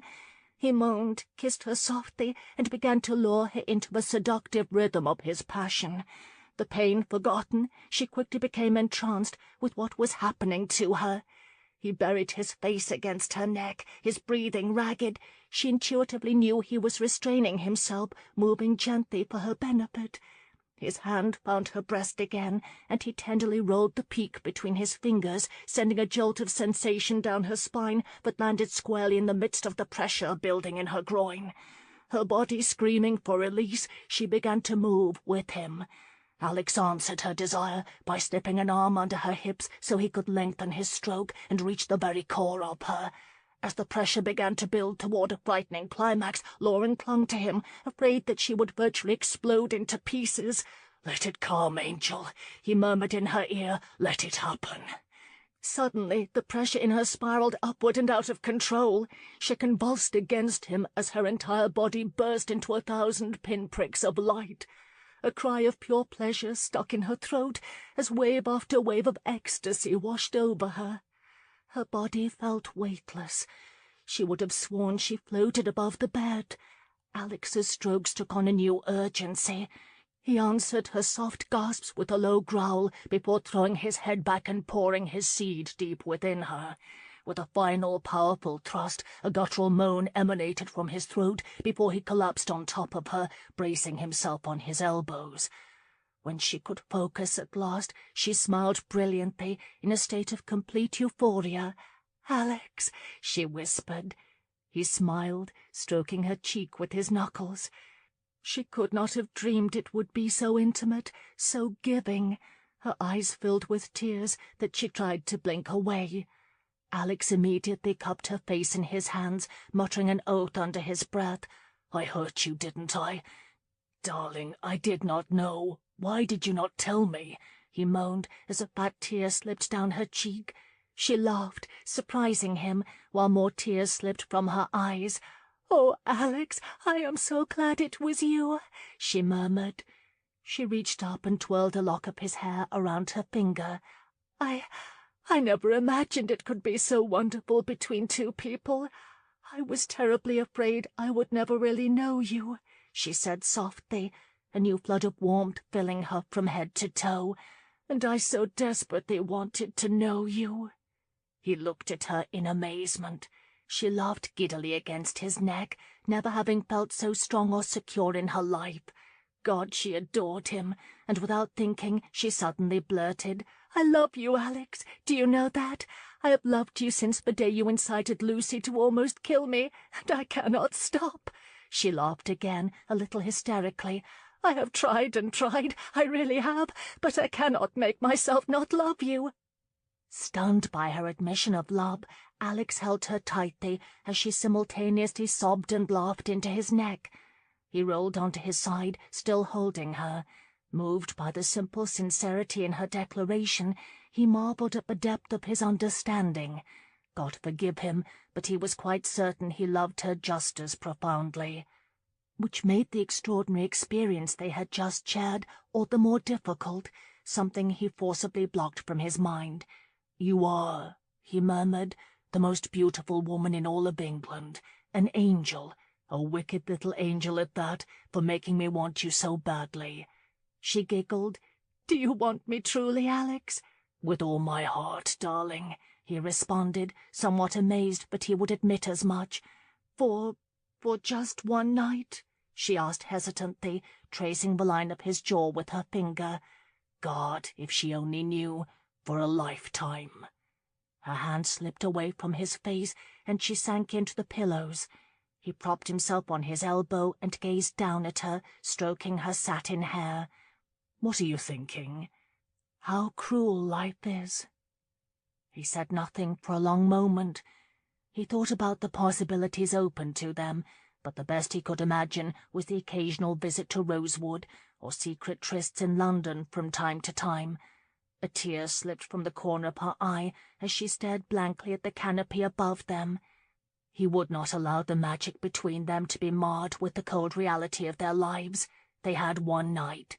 He leaned over her and kissed the tip of her nose. "I will think of something, Lauren. I will find a way for us," he said soothingly, and claimed her lips again. He made love to her again, slowly and gently, reaching another pinnacle of fulfillment he had not thought possible. But when the clock on the mantel struck 3, the practical side of him took over. They rode to Russell Square in silence, his arm wrapped protectively around her, her head resting lightly on his shoulder. She was still smiling, and he could not wrest his gaze away from the beauty he held in his arms. What they had shared had been the most fulfilling physical act of love in which he had ever engaged.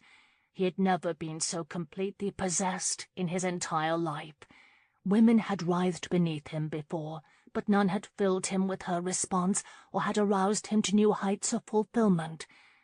But what really moved him was the discovery of something so primal, so inordinately masculine in the possession of her virginity. The impact on him was powerful.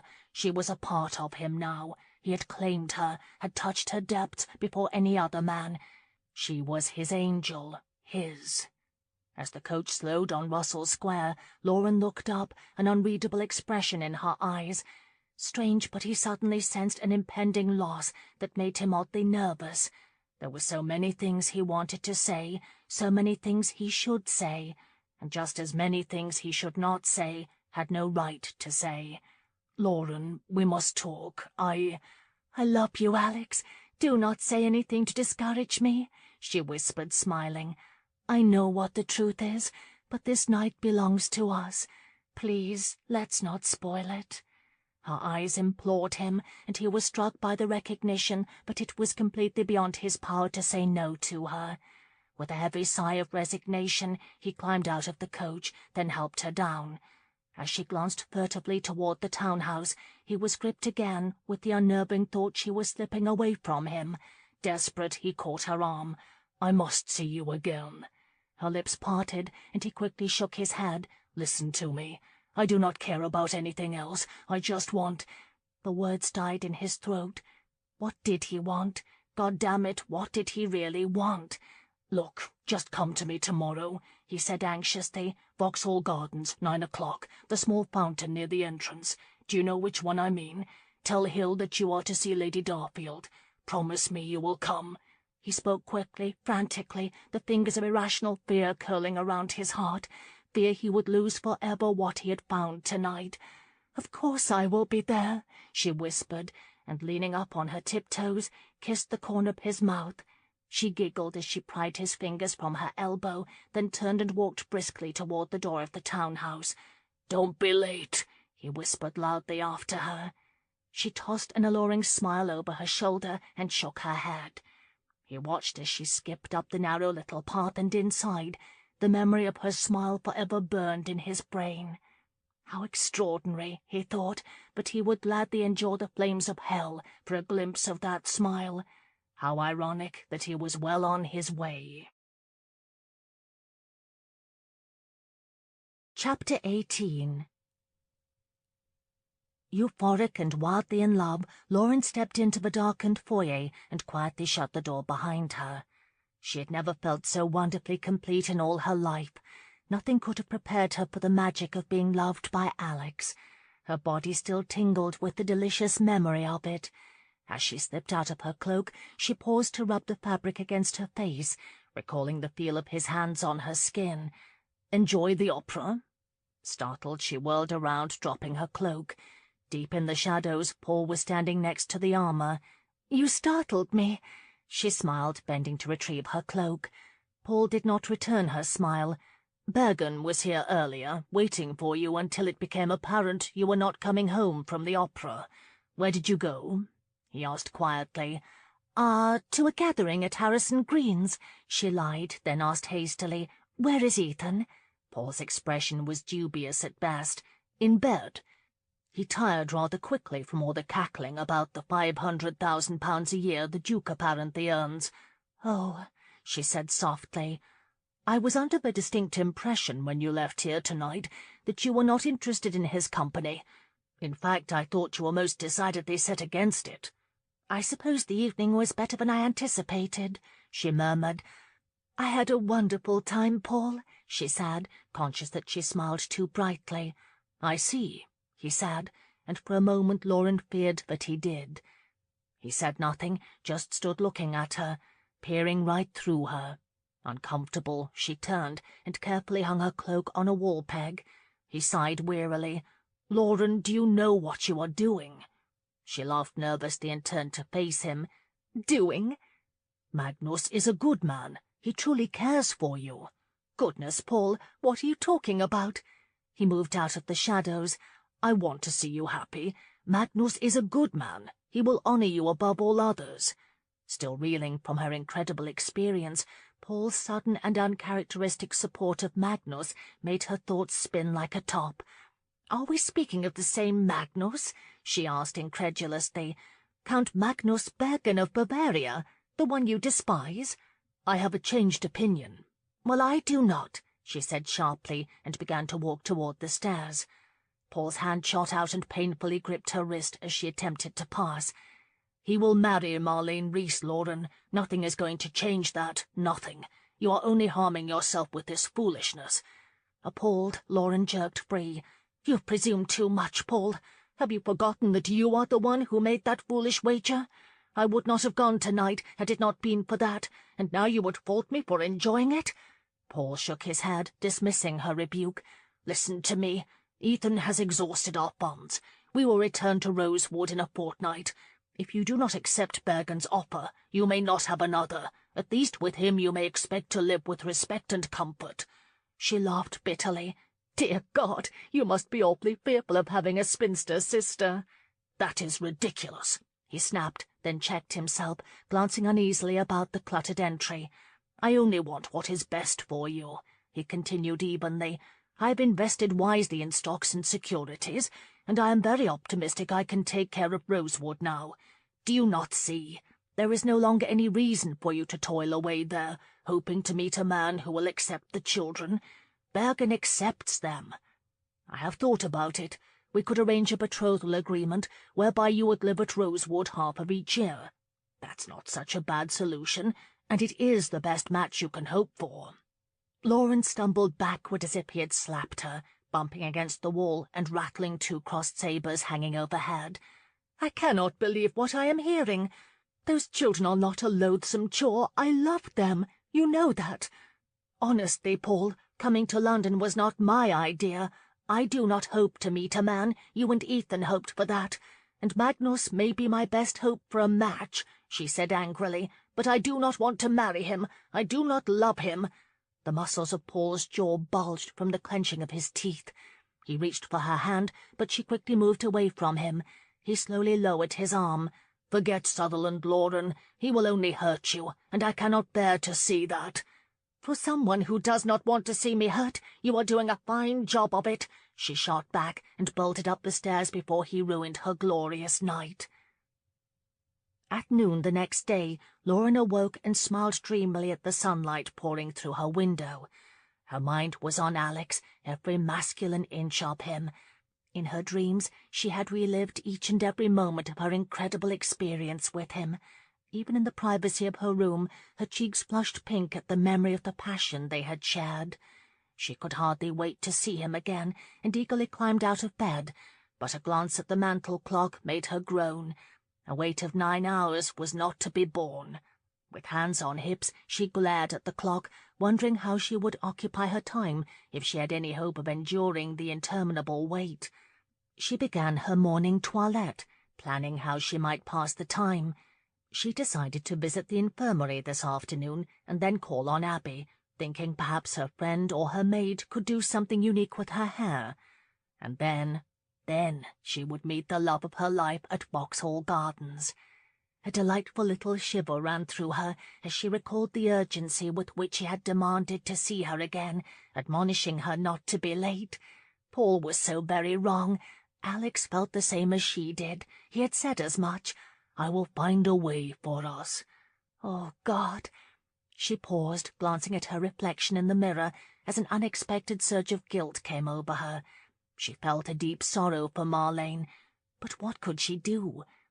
"My true love hath my heart, and I have his, by just exchange one for the other given," she whispered aloud. Who could possibly predict where love's arrows would land? She had not sought it, it had just happened.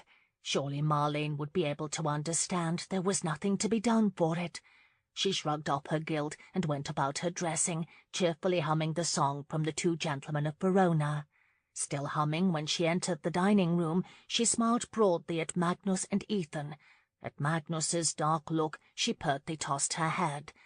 "There she is. Just look at her. I knew the lass would fetch me a good annuity," Ethan crowed before shoving a slab of buttered bread into his mouth.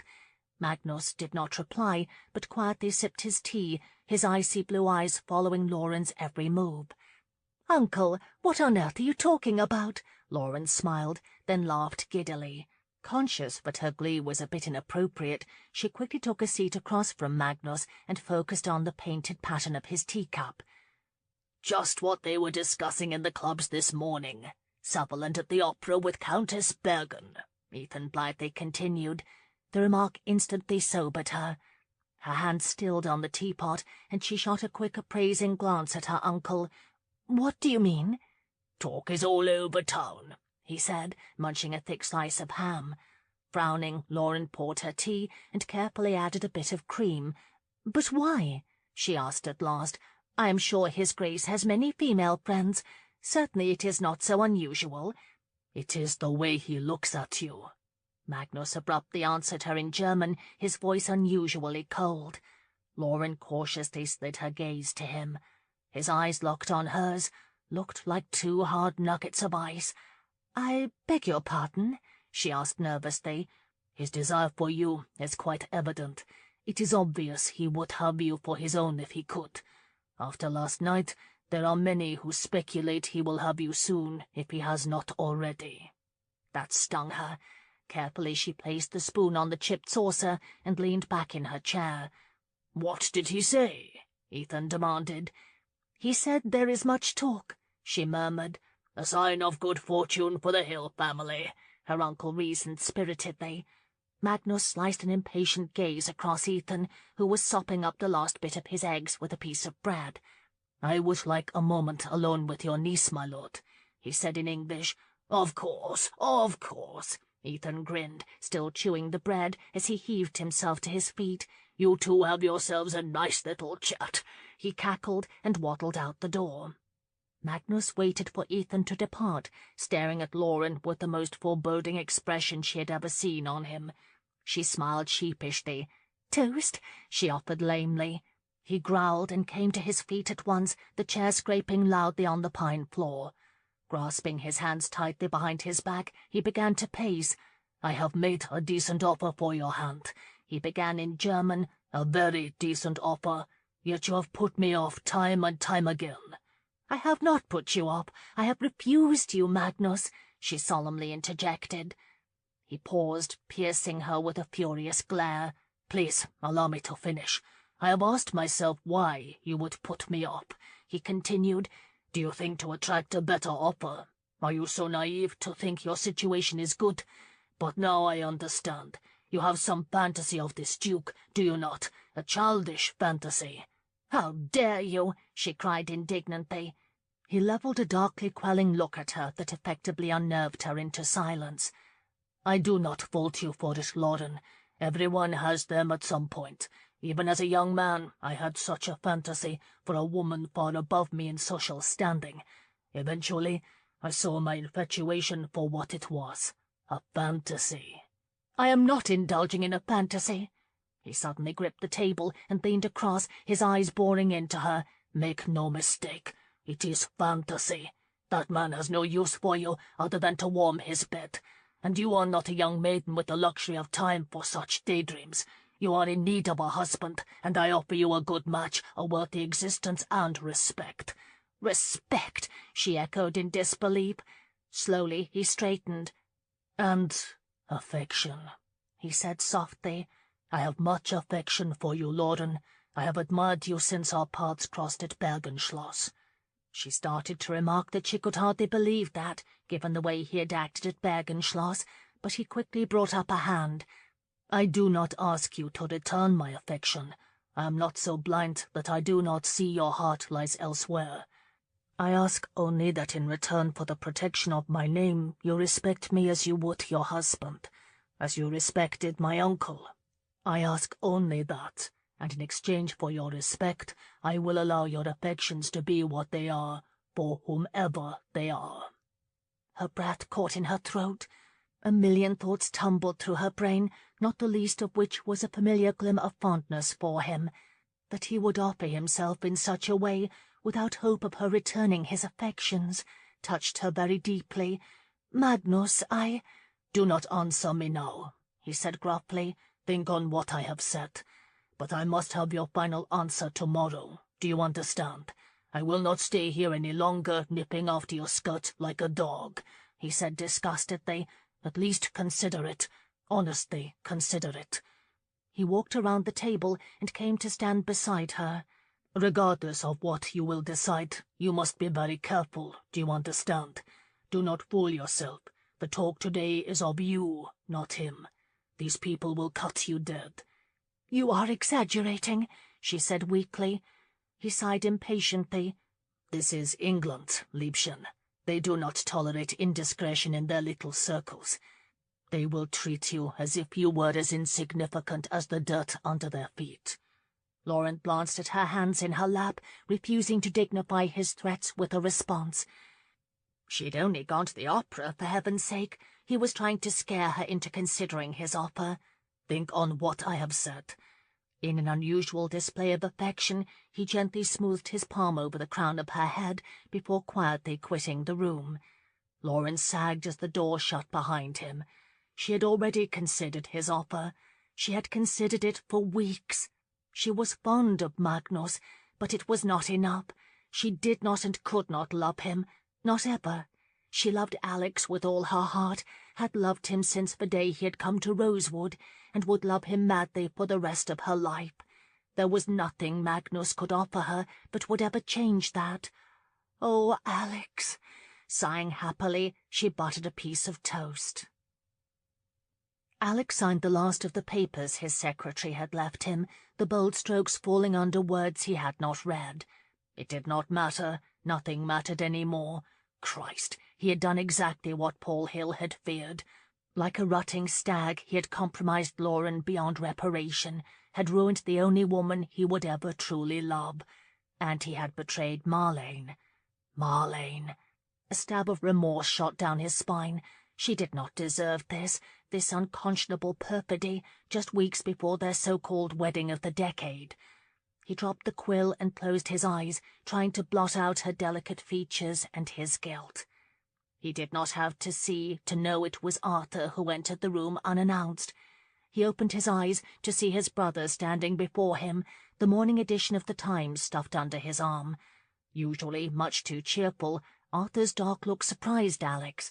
His brother stared at him for a long moment, then asked bluntly, "What in the hell are you doing?"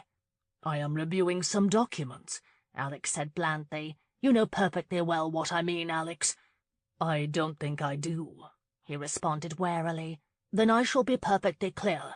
What in the hell is this little on-d in the society pages? Why is everyone whispering about a certain duke who attended the opera last evening in the company of a certain countess?" Alex snorted impatiently. The last thing he needed at the moment was Arthur's indignation over some trifling piece of gossip. "You apparently left nothing to the imagination. I'll grant you that," Arthur continued, recklessly tossing the Times onto his desk, "particularly when the two of you left alone, and Paddy was escorted home by Mrs. Clark, not her favourite nephew, who had escorted her to the ball. The little display you put on was only eclipsed by Bergen's. Seems he spent the entire evening staring wistfully at you and the Countess," he exclaimed, and fell heavily into a leather chair. "What, Arthur, you believe the rubbish you read now?" Alex asked snappishly. "It's all over town, Alex. Is it true?" his brother asked angrily. Alex sliced a heated gaze across his brother. "Not that it is any of your affair, but yes, I accompanied her to the opera, just as I accompanied Lady Fairlane when her husband was away last week. What of it? This is different, Alex. Unlike Lady Fairlane, Countess Bergen is not married to one of your good friends. You escorted her while your fiancé was away tending her dying grandmother. The night you escorted Lady Fairlane, your fiancé was also in attendance, and Lady Fairlane, for all her charms, is not beautiful. Countess Bergen is breathtakingly so, a fact noted in the Times, along with the observation that you could not have seen a single bloody act last night, as you could not take your eyes from her," he shouted, gesturing wildly at the newspaper on the desk. "What rubbish!" Alex muttered angrily, shoving the paper aside. "But damning nonetheless. What of Marlene?" Arthur asked point blank. Commanding himself to control his rising fury, Alex said calmly, "What is wrong with you, Arthur?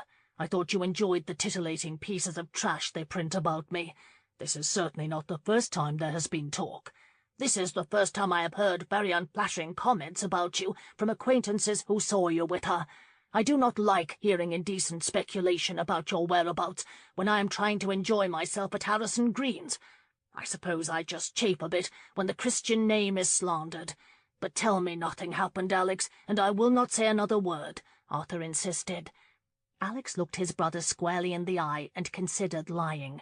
But he had never lied to Arthur, and it was one thing he would not do. Apparently it was the only reprehensible thing he would not do. "I cannot tell you that," he said quietly. Arthur's mouth fell open. "Are you insane?" he bellowed. "It would seem." Gaping, Arthur leaned forward, bracing his hands on top of his knees.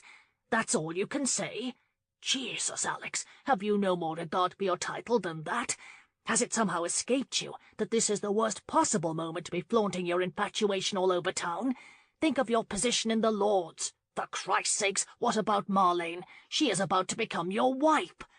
"Do you think I do not know that?" Alex shouted angrily. "By God, do you think I have thought about anything else? What do you want me to do, Arthur? Bloody hell, would but I could change it all, but unfortunately I have not as yet determined a way to turn back the bloody clock." A tense silence filled the room.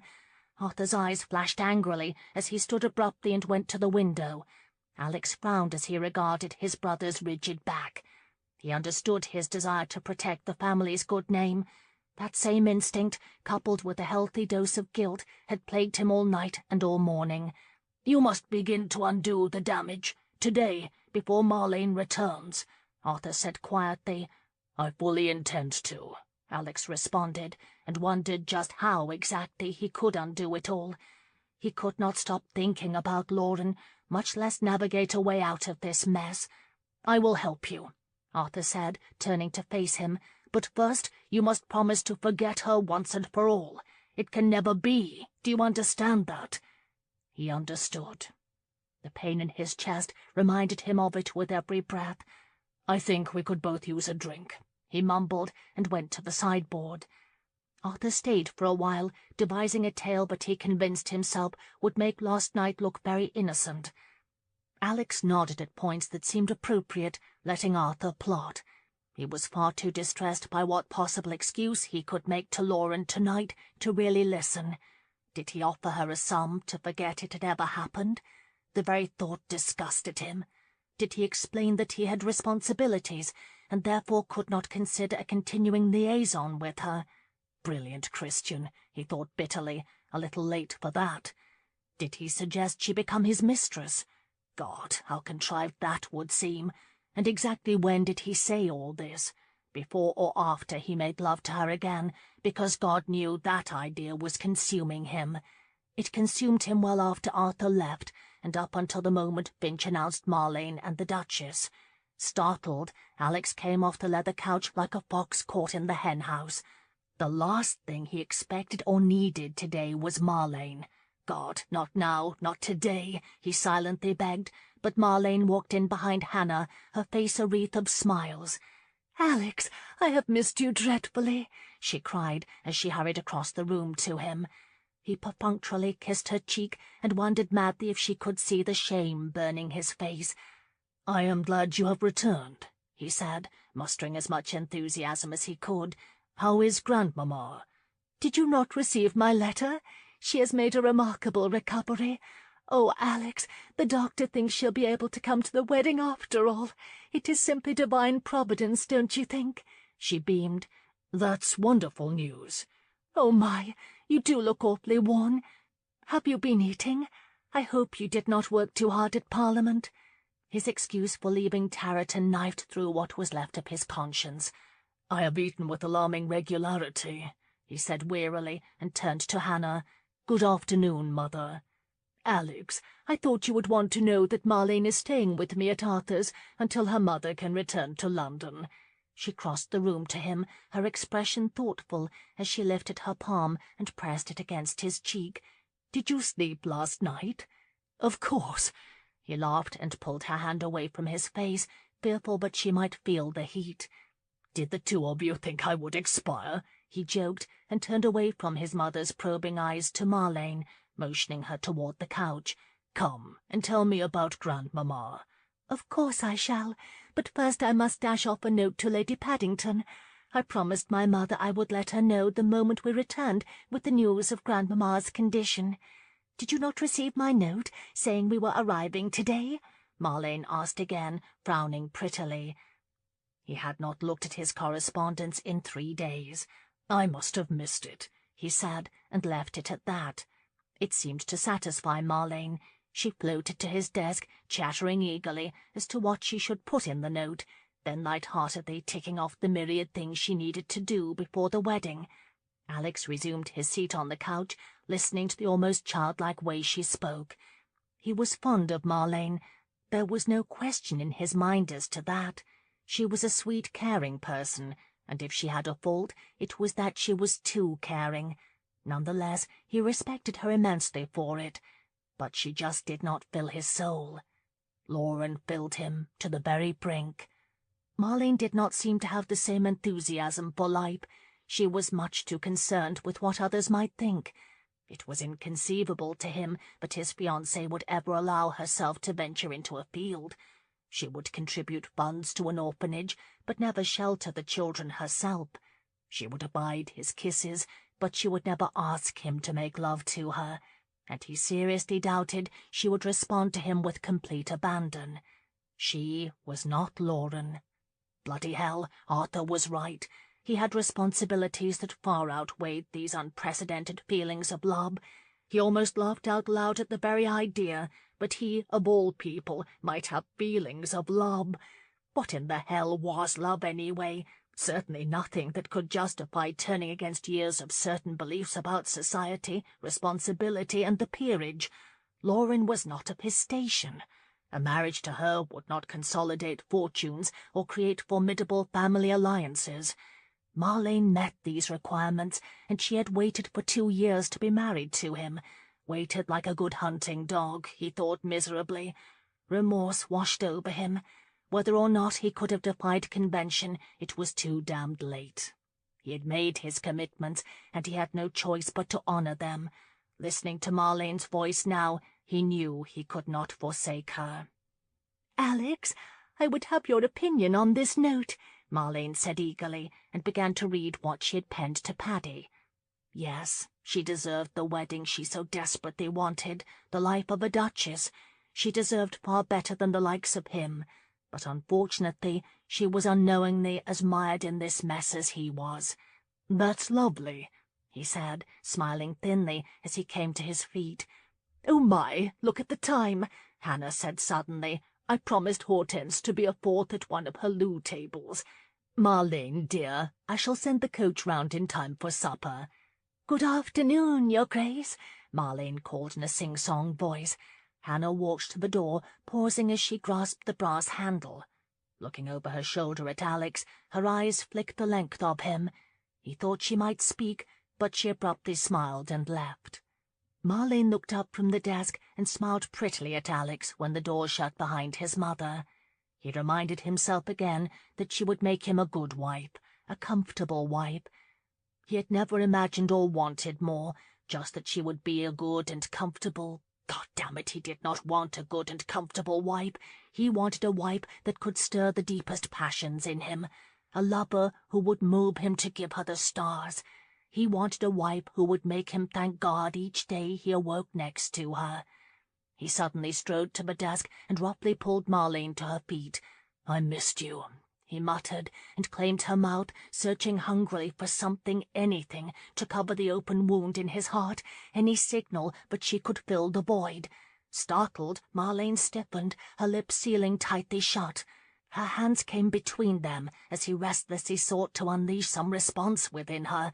He pressed her against him, insistent, but she was unyielding. She pushed hard against him, forcing him to release her. Breathless, she took an unsteady step backward. "Goodness, darling!"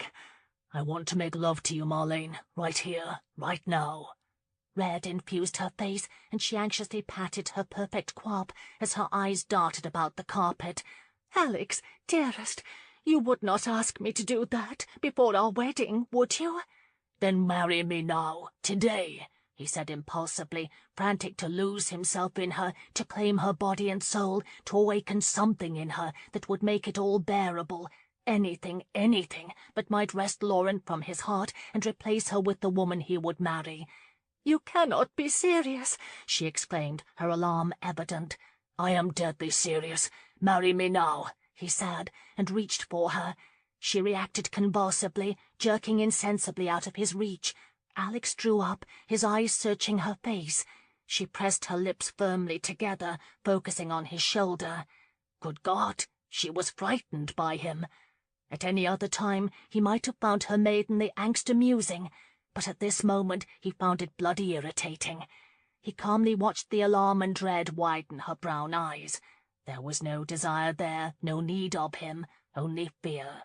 He abruptly turned and walked away from the desk, his hands shoved deep in his pockets. "No, of course I am not serious. I'm just happy to have you back.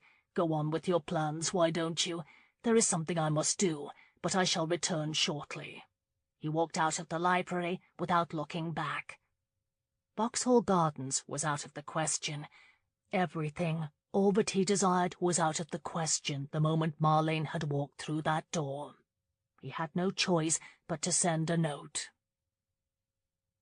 Marlene charitably attributed his behaviour to a groom's jitters, and was in the process of making a list of things to do when Finch showed Lady Paddington and Mrs. Clark into the library. "Lady Paddington, I just this moment dispatched a note to your home, informing you I had returned," Marlene exclaimed happily. "Oh, I knew you had come. Mrs. Clark and I heard from Lady Thistlecourt, who heard from—" "The Duchess," Mrs. Clark interjected. "The Duchess. What wonderful news that your grandmother has taken a turn for the better, and not a moment too soon, if you ask me," Lady Paddington declared.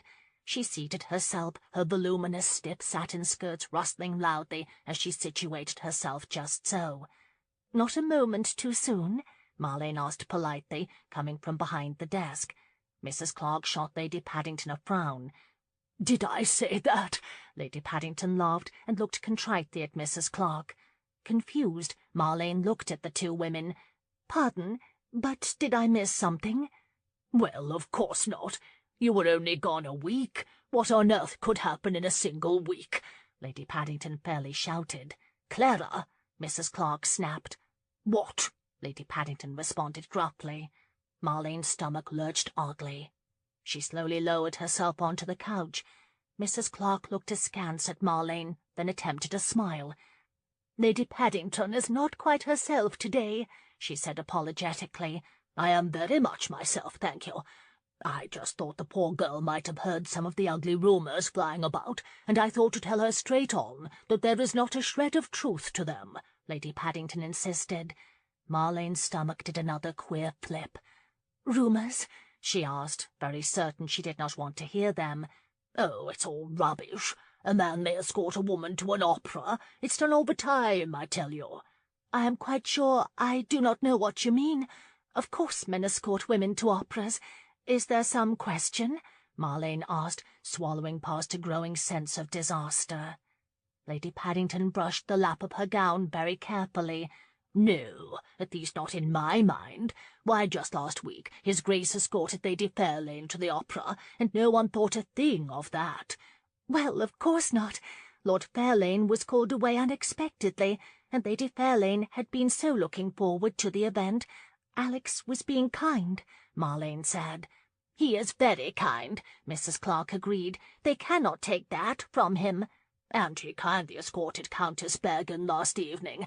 Honestly, you would think Parliament had passed some sort of law against simple acts of kindness, the way the ton goes on and on," Lady Paddington said angrily. Her announcement dropped Marlene's stomach to her toes. Her heart began to beat erratically. He had said he would be a good husband. He had all but promised in her father's garden to stop this infatuation. She could no longer deceive herself. Instinctively she knew, had known for weeks, that this infatuation was somehow different. A surge of anger suddenly shot through her as she recalled the way he had kissed her this very afternoon. Although she did not know how, she knew his behaviour was related in some way to the Countess. "The Duke accompanied Countess Bergen to the opera last evening?" she heard herself ask. "My dear, you will not think of it. It is silly idle chatter, nothing more. Sutherland is a good boy, a very good boy," Lady Paddington averred so strongly that Marlene could not help wondering whom she was trying to convince.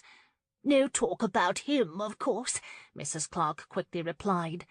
"Oh, no," Lady Paddington confirmed, "but there are some who think the Countess should not have accompanied him. It was really indelicate, particularly when the object of her affections—" "You mean her escort?" "Particularly when her escort was waiting on pins and needles for the return of his fiancée." "Oh, and he was, my dear. You can rest assured of that," Mrs. Clark interjected. "He has no interest in her, none whatsoever." "I have always maintained that if a woman can lose 18 rounds of loo in one setting, there is something not quite right," Lady Paddington sniffed. Marlene barely heard Mrs. Clark's opinion of that. She was too engrossed in keeping a sudden swell of nausea at bay. Chapter 19. At the Haddington Road Infirmary, a distracted Lauren listened to Mr. Peavy for what seemed hours, hardly able to concentrate long enough to form a sentence. All she could think of was Alex. Throughout the afternoon and on the return trip home, she tried to imagine what he was doing, if he was thinking about her.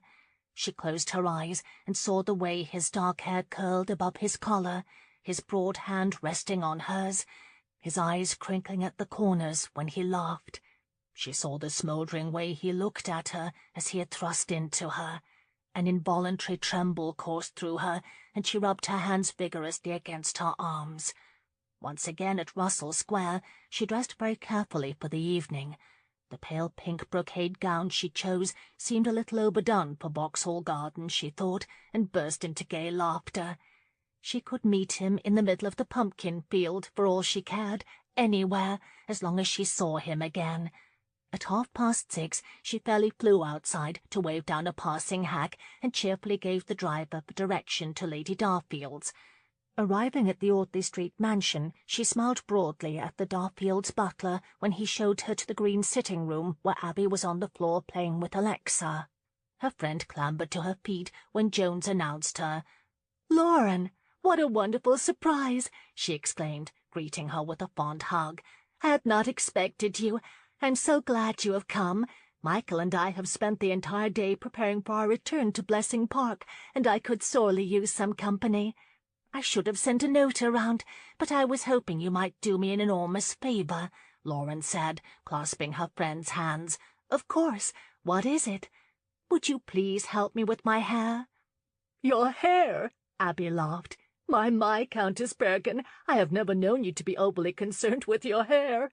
I know, but I want it to look, well, special." She dropped Abby's hands and pivoted around. "What do you think?" "I think I have been dying to get my hands on those curls for quite some time. What is the occasion?" Lauren hesitated. Funny, she had not thought of this awkwardness before now. It's nothing," she blurted. Abby's eyes narrowed suspiciously. "Nothing, is it?" She suddenly jerked Lauren's cloak open, eyeing her gown. "Oh, my, it's beautiful. All right, don't tell me, but I can easily guess," she exclaimed, planting her hands on her hips. "You can?" Lauren asked fearfully. "Of course. You are in love, Lauren Hill Bergen, and do not think for a moment that you can deny it. Really, it's not as if he hasn't made his affections widely known," she exclaimed, and stooped to pick up Alexa. Lauren suddenly could not breathe. Had Abby heard the talk Ethan had mentioned? Dear God, how did she know? I do not know what you mean," she said shakily. Abby laughed, hoisting Alexa onto her hip. "Honestly, Lauren, everyone knows Count Bergen is wild for you. Oh, I am so happy for you, I truly am. It is going to happen, is it not?" Astounded and relieved, Abby thought her affections were for Magnus. Lauren laughed uneasily. "Is what going to happen?" "Why, marriage, of course," Abby laughed. "Marriage? You mean he has not offered for you?" Abby asked, incredulous. "No, yes, "Lady Marlane calling, madam," Jones said from the doorway. "Oh, wonderful. We shall have a little party, shall we? A celebration of sorts. 2 weddings in 1 year." Abby giggled delightedly. "Please show Lady Marlane in," she said to Jones, then turned an endearing grin to Lauren. "You must promise you won't say a word until I come back from the nursery. Do you promise? Hold on to every single thought," she exclaimed happily, and fairly skipped out of the room, explaining to Alexa that Mummy was going to have a tea party. There would be no tea party if Lauren could help it. Mortified to the very tips of her toes that Marlane was here, she searched frantically about the room for an escape, at least a place to hide. A wave of bitter shame rumbled through her, and she rushed blindly to the window. At the sound of the door opening, Lauren whirled around, bracing herself against the window sash. Marlane looked as surprised as she was, and stood uncertainly at the threshold for a long moment. A little pale, but none the less very pleasingly dressed in apple green, Marlane moved slowly and elegantly into the middle of the room. Lauren felt like a lump of pearl-pink clay standing at the window as she was, shame and horror seeping through every pore. "Good afternoon," Marlane said politely. "Lady Marlane," Lauren choked. "I apologize. I did not mean to interrupt. Jones did not mention—" "Oh, no, please, you are not interrupting. I called unexpectedly. Lady Darfield has gone to the nursery, but she should be back at any moment." Marlene nodded and glanced around the room before moving toward a settee covered in gold china silk. Searching for something to say, Lauren blurted, I understand you have been away." Marlene's head jerked unnaturally toward her, and Lauren immediately regretted her choice of words. "Yes, my grandmother has been very ill." "I am terribly sorry." "She is much improved, thank you," Marlene said coolly. She sat gingerly on the edge of the settee, nervously smoothing her hands over her skirt. "I hurried back to London once she started to mend." She paused, looking quite awkward. You cannot imagine how much there is to do before a duke's wedding," she said, looking at her lap. Lauren's hand slipped from the window sash, falling limply to her side. "It must be daunting," she muttered, swallowing past the guilt lodged in her throat. "Oh my, yes, indeed it is. The caterer, the florist, the trousseau, and it is so very hard to decide what one should take on the wedding trip." "I am sure." God help her, she was going to expire right where she stood. "So many details, and then there is the distraction of my very eager fiancé." Marlene laughed tightly. "He claims to have missed me terribly." She lifted her lashes, looking at Lauren from the corner of her eye. "I hope you won't think me indelicate, Countess Bergen, but he could hardly keep his hands from me. He actually begged me to run away and marry him, today." She laughed, a strange choking laugh. Lauren's stomach plummeted. Alex could not have asked her that, not today, not after last night. But why would Marlene lie to her? She focused on the door and swallowed past a wave of nausea, wondering if she could make it there without collapsing. Marlene coughed lightly. He swears he cannot abide the wait until we are married, but I made it quite plain he must. Do you know, I actually considered it, but there are so many expectations. He'll just have to be patient a while longer." She laughed again, a little hysterically. Lauren felt her own hysteria rising, like a volcano. "I beg your pardon, Countess. It's just that—" She looked up again, catching Lauren's horrified gaze. "It's just that I care for him desperately. Do you know what it is like to care for someone so desperately?" Not trusting herself to speak, Lauren weakly shook her head. Marlene flashed a smile, one that did not ease the peculiar look in her eyes. "I would do anything for him, you know, but one cannot sprint off to Gretna Green. Not in our position, anyway. There are so many others to consider, no matter how anxious the groom. Well, that is quite enough of that," she said, with a dismissive flick of her wrist. "What a lovely gown. Are you going somewhere special this evening?" "No," Lauren choked. "I really must be going." "Oh, no, I would not hear of it. I did not mean to interrupt your visit with Lady Darfield. Really, I cannot stay." On wooden legs she lurched for the door, desperate to get out of that room and as far away from Marlene Reese as she could before she burst into a torrent of tears. She rushed from the room so hastily she did not see Marlene sink against the settee, press her hands against her stomach, and bend over with grief. She had no idea where she was going. Walking aimlessly through Hyde Park, blind to everything and everyone around her, she wanted to die. The ache in her chest had started the moment Marlene had entered Abby's cosy sitting room, had become intolerable by the time she fled, and was now an unrelenting throbbing pain in every limb. She was not quite sure which hurt worse, the disgrace and shame she had brought on herself, or that Alex had wanted to elope with Lady Marlene today of all days. God, the rooster could not even wait for his wedding. Was she such an incredible fool? She did not see Lord and Lady Fairlane until she was almost upon them. She tried her damnedest to smile and murmur a greeting. Lord Fairlane nodded curtly. Lady Fairlane pretended she had not seen her at all, as they quickly sailed past. Confused by their behaviour, Lauren stopped and glanced over her shoulder at the passing couple. "These people will cut you dead." Magnus's warning came back to her, and she choked on a bitter sob. A hoyden, that's what she was, a woman of moral depravity, as common as a tavern wench. But then what was he? What about the things he had said, the earnest way in which he spoke? "I will find a way for us," he had said. Damn him! He had meant something altogether different than what she thought. No doubt he meant a tidy little flat somewhere. Dear God, she had asked him to make love to her. An intense wave of shame flooded her, and she brought her hands to her cheeks, forcing herself to walk. All right, she may have asked him, but he was the one who had contrived to meet her at the opera. He was the one who said he wanted her as he had never wanted another. He had said so many sweet, tender things, but he had not once admitted to loving her. She was so bloody stupid to have interpreted his lust as love. Unable to choke back another sob, Lauren fell heavily onto a bench and buried her face in her hands, sickened by the dawning realization that what had occurred last night had been fantasy. Her fantasy. And what in God's name did she do now? The sun had almost disappeared when she at last lifted her head. There was only one plausible alternative to her bleak situation.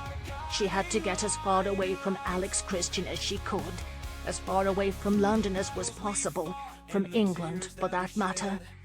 Having made her decision, she stood and slowly began to walk in the direction of Bedford Square, where Magnus had taken a house.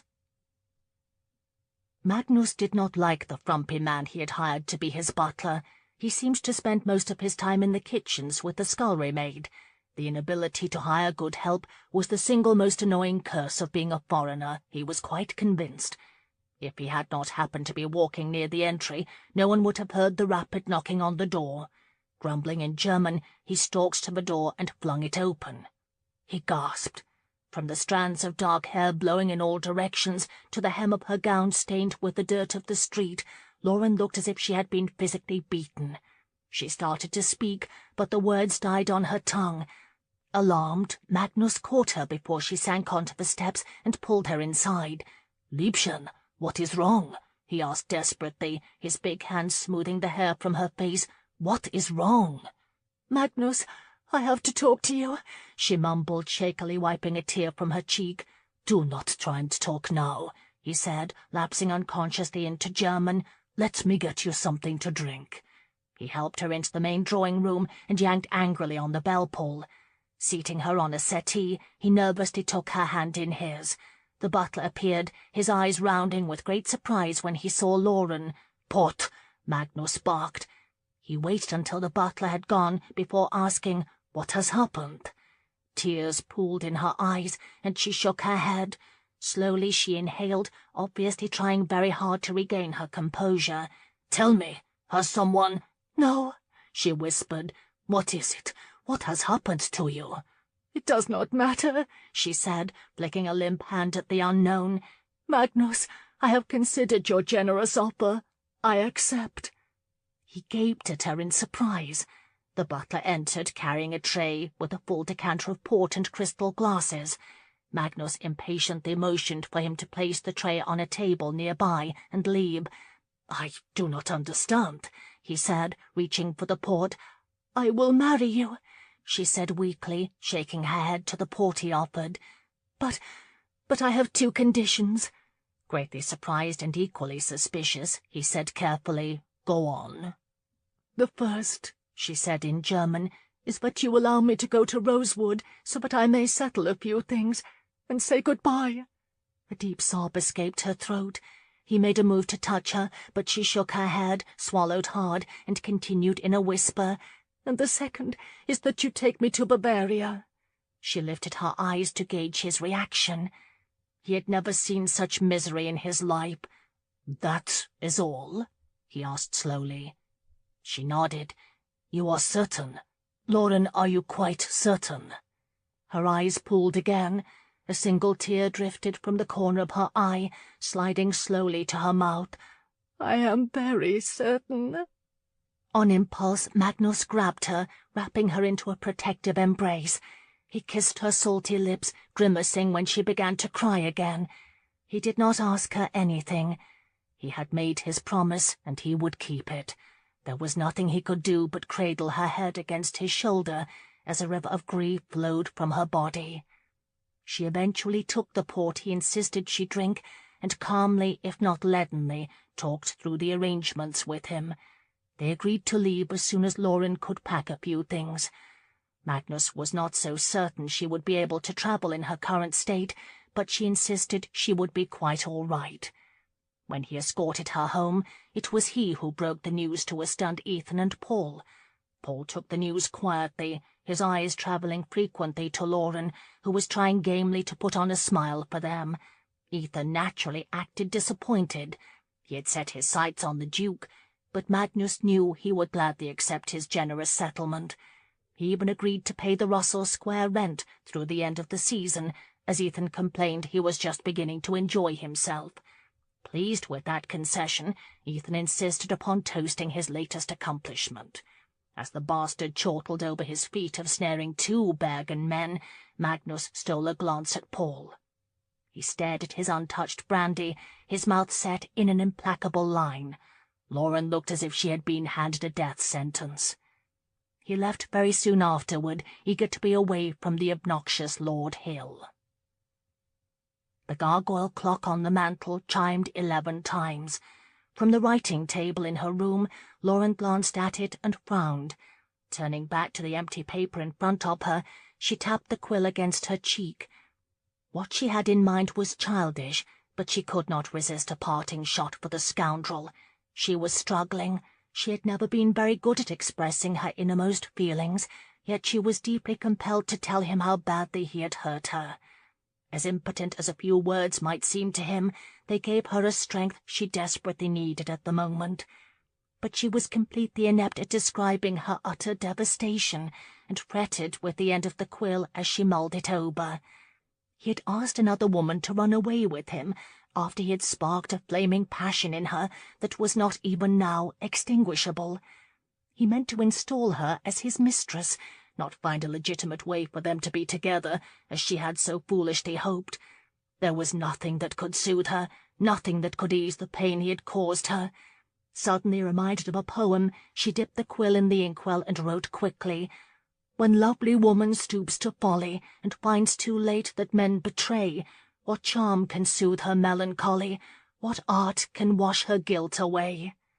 She anxiously read what she had written. The words, though clear, did not seem to capture her deep hurt. She thought to try again, but a glance at the clock decided her against it. There would be ample opportunity after tonight to perfect the art of stinging rebukes. She left the note unsigned, sprinkled sand across the ink, and waved the paper impatiently to dry it before sealing it with candle wax. Gripping the note, Lauren soundlessly slipped out of her room and downstairs, pausing on the bottom steps to listen. Voices drifted from the parlour. Picking up her skirts, she dashed down the hall in the opposite direction, almost skidding to a stop in front of Davis's room. She knocked rapidly and waited, glancing nervously over her shoulder toward the main hallway, and impatiently knocked again. A faint rustle could be heard behind the door before Davis pulled it open, clearly annoyed. "Caller," she said impatiently, and thrust the note at him. "Please take this to 24 Audley Street right away." Davis peered at the note in her hand. "Please, Davis, I need you to do this." "Sutherland," he said, reading her direction on the note, then lifted his gaze and studied her closely. "Too late," he snapped. Lauren quickly wedged herself in the door to keep him from shutting it in her face. "All right. I did not want to do this, but I am fully prepared to dispatch a letter to Lord Dowling and tell him how horribly disagreeable you have been during our stay here. I do not know Lord Dowling well, but I am quite certain he will not appreciate that a countess has been treated so ill by a servant in his home. You value your employment, do you not?" Judging by the sour pucker of his mouth, he did. He glared at her, then the note in her hand. With a low growl, he snatched it from her. 24 Audley Street, he groused, and would have slammed the door on her shoulder had she not jumped out of the way. Finch glared at the little man who thrust the note at him and barked, "Sutherland," then turned on his heel and stomped away from the door. The last thing he needed was to bring his Grace any more news of any kind. Oh, the Duke was in a fine mood. It had begun during the welcome-home supper for Lady Marlane. His Grace had ignored all propriety, and had actually left the table in the course of the meal to find his butler. Find him he did all right in the servants' dining area, and had dragged him out in full view of the staff.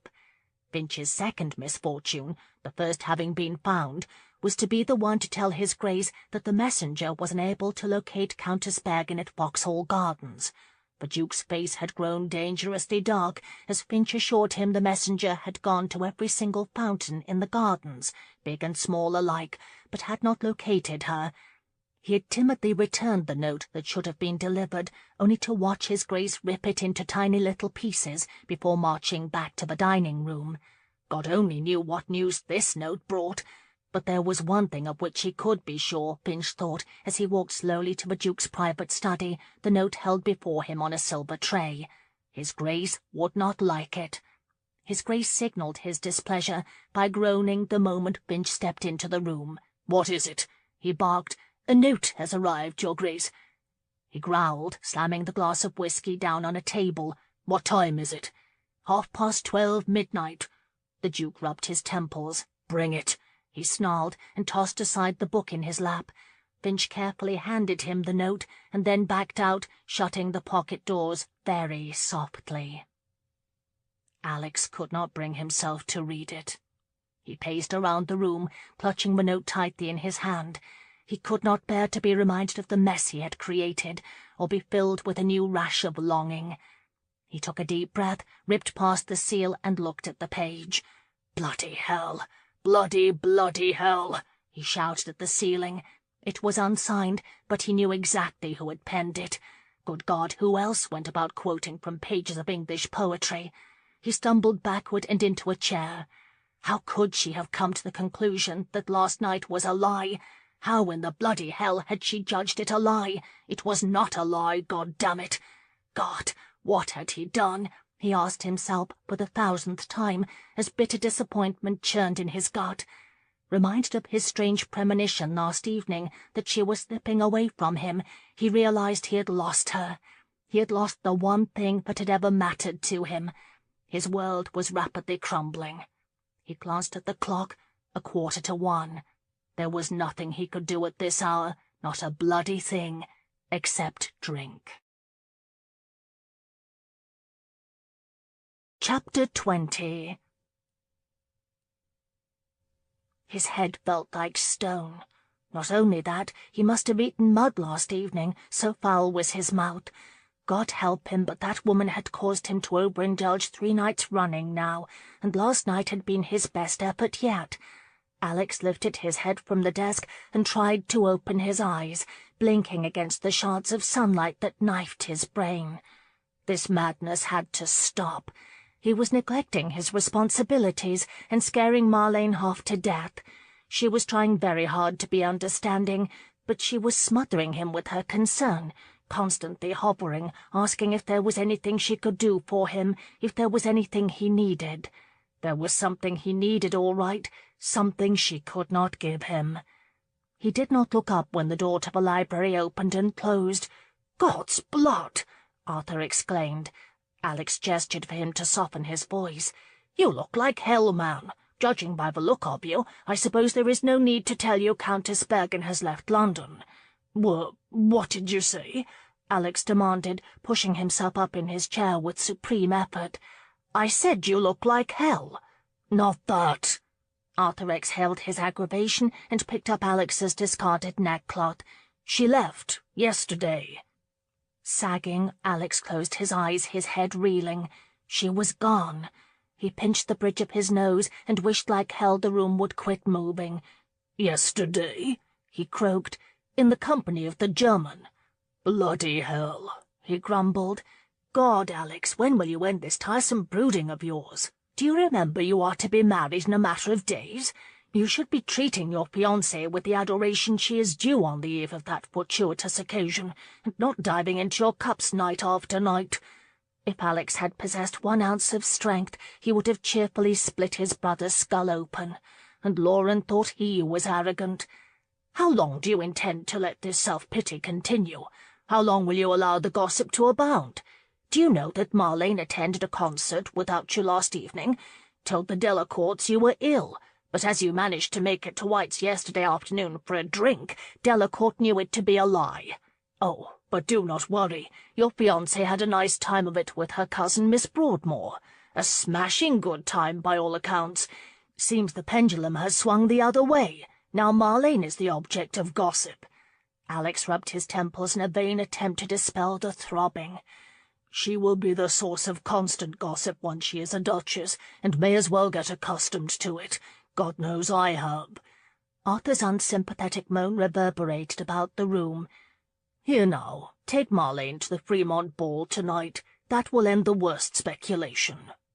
"I don't know," Alex drawled as he slowly sat up, grimacing. "I had already promised my attentions to a bottle of whiskey." "All right, enough," Arthur said impatiently, throwing up his hands. "Look, I can certainly understand your infatuation for the Countess. She is beautiful and charming. But that is all it is, Alex, an infatuation. She is left, for Christ's sakes, and according to Paddy, that rather despicable uncle of hers has announced her betrothal to Count Bergen. So you may stop this adolescent pining for her and resume your life. Tell me, Arthur, is there anything else I might do to please you?" Alex asked bitterly. Arthur wearily tossed the neckcloth aside. "I think you have lost your mind." "Not my mind, my way," he thought, and forced himself to look at his brother. "I will take Marlene to the Fremont ball tonight. I will let the entire town see that all is well with Sutherland. We are one very happy family. Do not fret." "Good," Arthur said, and walked to the door. He paused, looking over his shoulder.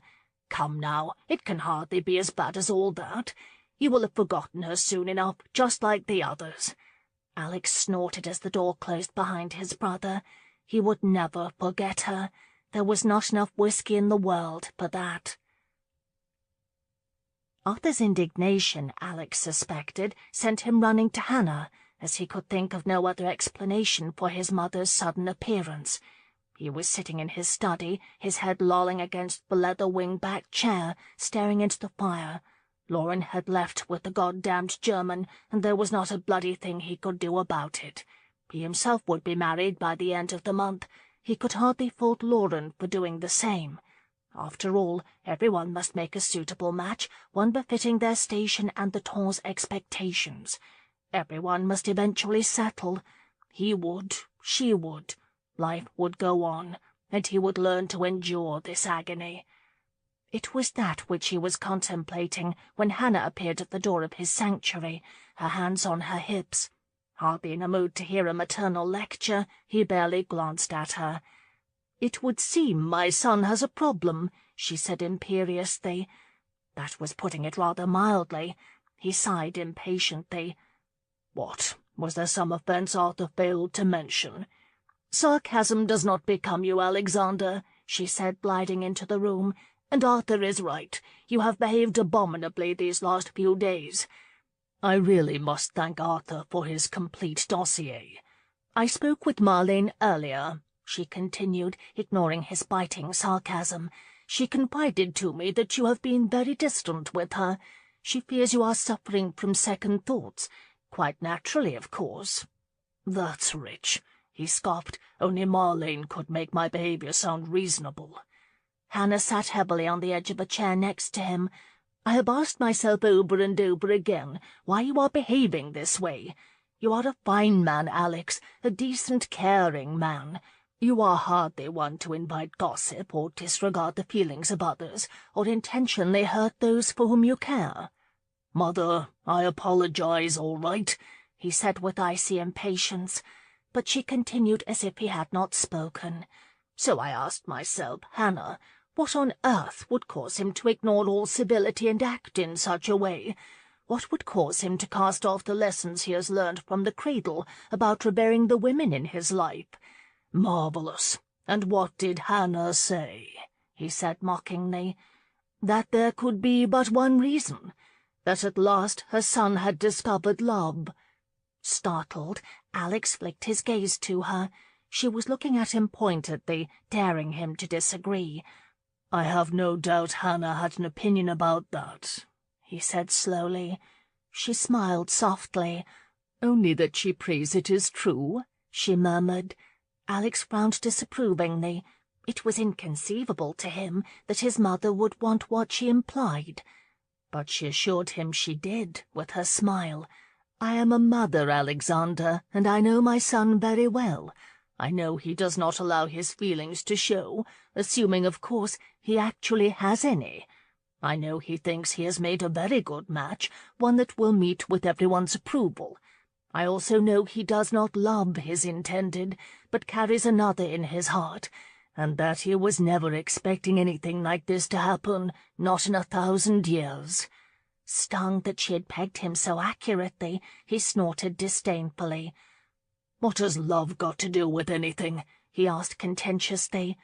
"Don't be an idiot, darling. It has everything to do with anything." She smiled. With great condescension, Alex shook his head, but Hannah merely chuckled. "Do you recall the day of Lady Darfield's garden party?" He nodded suspiciously. "I found that party to be quite extraordinary. I have never seen you look at a woman the way you looked at Countess Bergen, and I knew instantly what it was. The French say true love is like ghosts, which everyone talks about and few have ever seen." Alex rolled his eyes in great exasperation. Hannah suddenly moved to the ottoman directly in front of him and leaned forward, placing her hand on his knee. "Oh, my darling, you cannot possibly know how true that is. I was fortunate enough to know true love with your father, and I cannot begin to convey how very precious it is. In this day and age, when marriages are made for little more than gain, I have despaired that you would ever find true love. I was resigned to the idea that you would marry some silly debutante who wants nothing more than to have people bow and scrape to her. Mother! But I know what I saw in your eyes that day, as well as I know what I saw in hers. You love her, Alex, and I cannot stand by and allow the opportunity to see you happily married slip away." He started to deny it, but he could no more lie to her than he could to Arthur. It would have been useless anyway. She was ready for him to defy her. He could see it in the set of her mouth.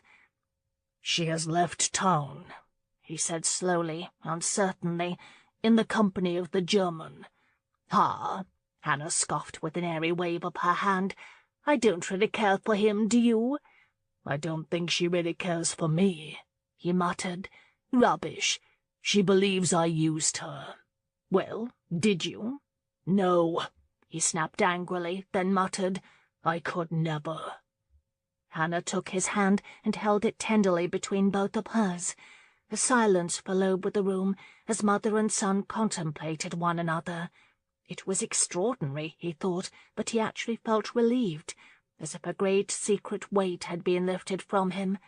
At length Hannah said quietly, "You should go after her, of course, and do not let that German deter you. She does not love him." Alex was not about to challenge her wisdom on that front. "What of Marlene?" Hannah sighed sadly. "Now that will not be easy. She will hate you, utterly despise you, but some day she will thank you for being honest with her." "Rather hard to imagine," he scoffed. "Well, I suppose it may take years and years. This may sound a little contrived, but your uncertainty is hardly fair to Marlene. She adores you, and you cannot return that affection. Some day, sooner rather than later, I suspect, the bond between you will crack. And who knows, maybe she would be relieved in some small way. You have hardly been the attentive fiancé." Alex cautiously regarded his mother. "You didn't think this way before?" "Yes, I did," she said, caressing the back of his hand.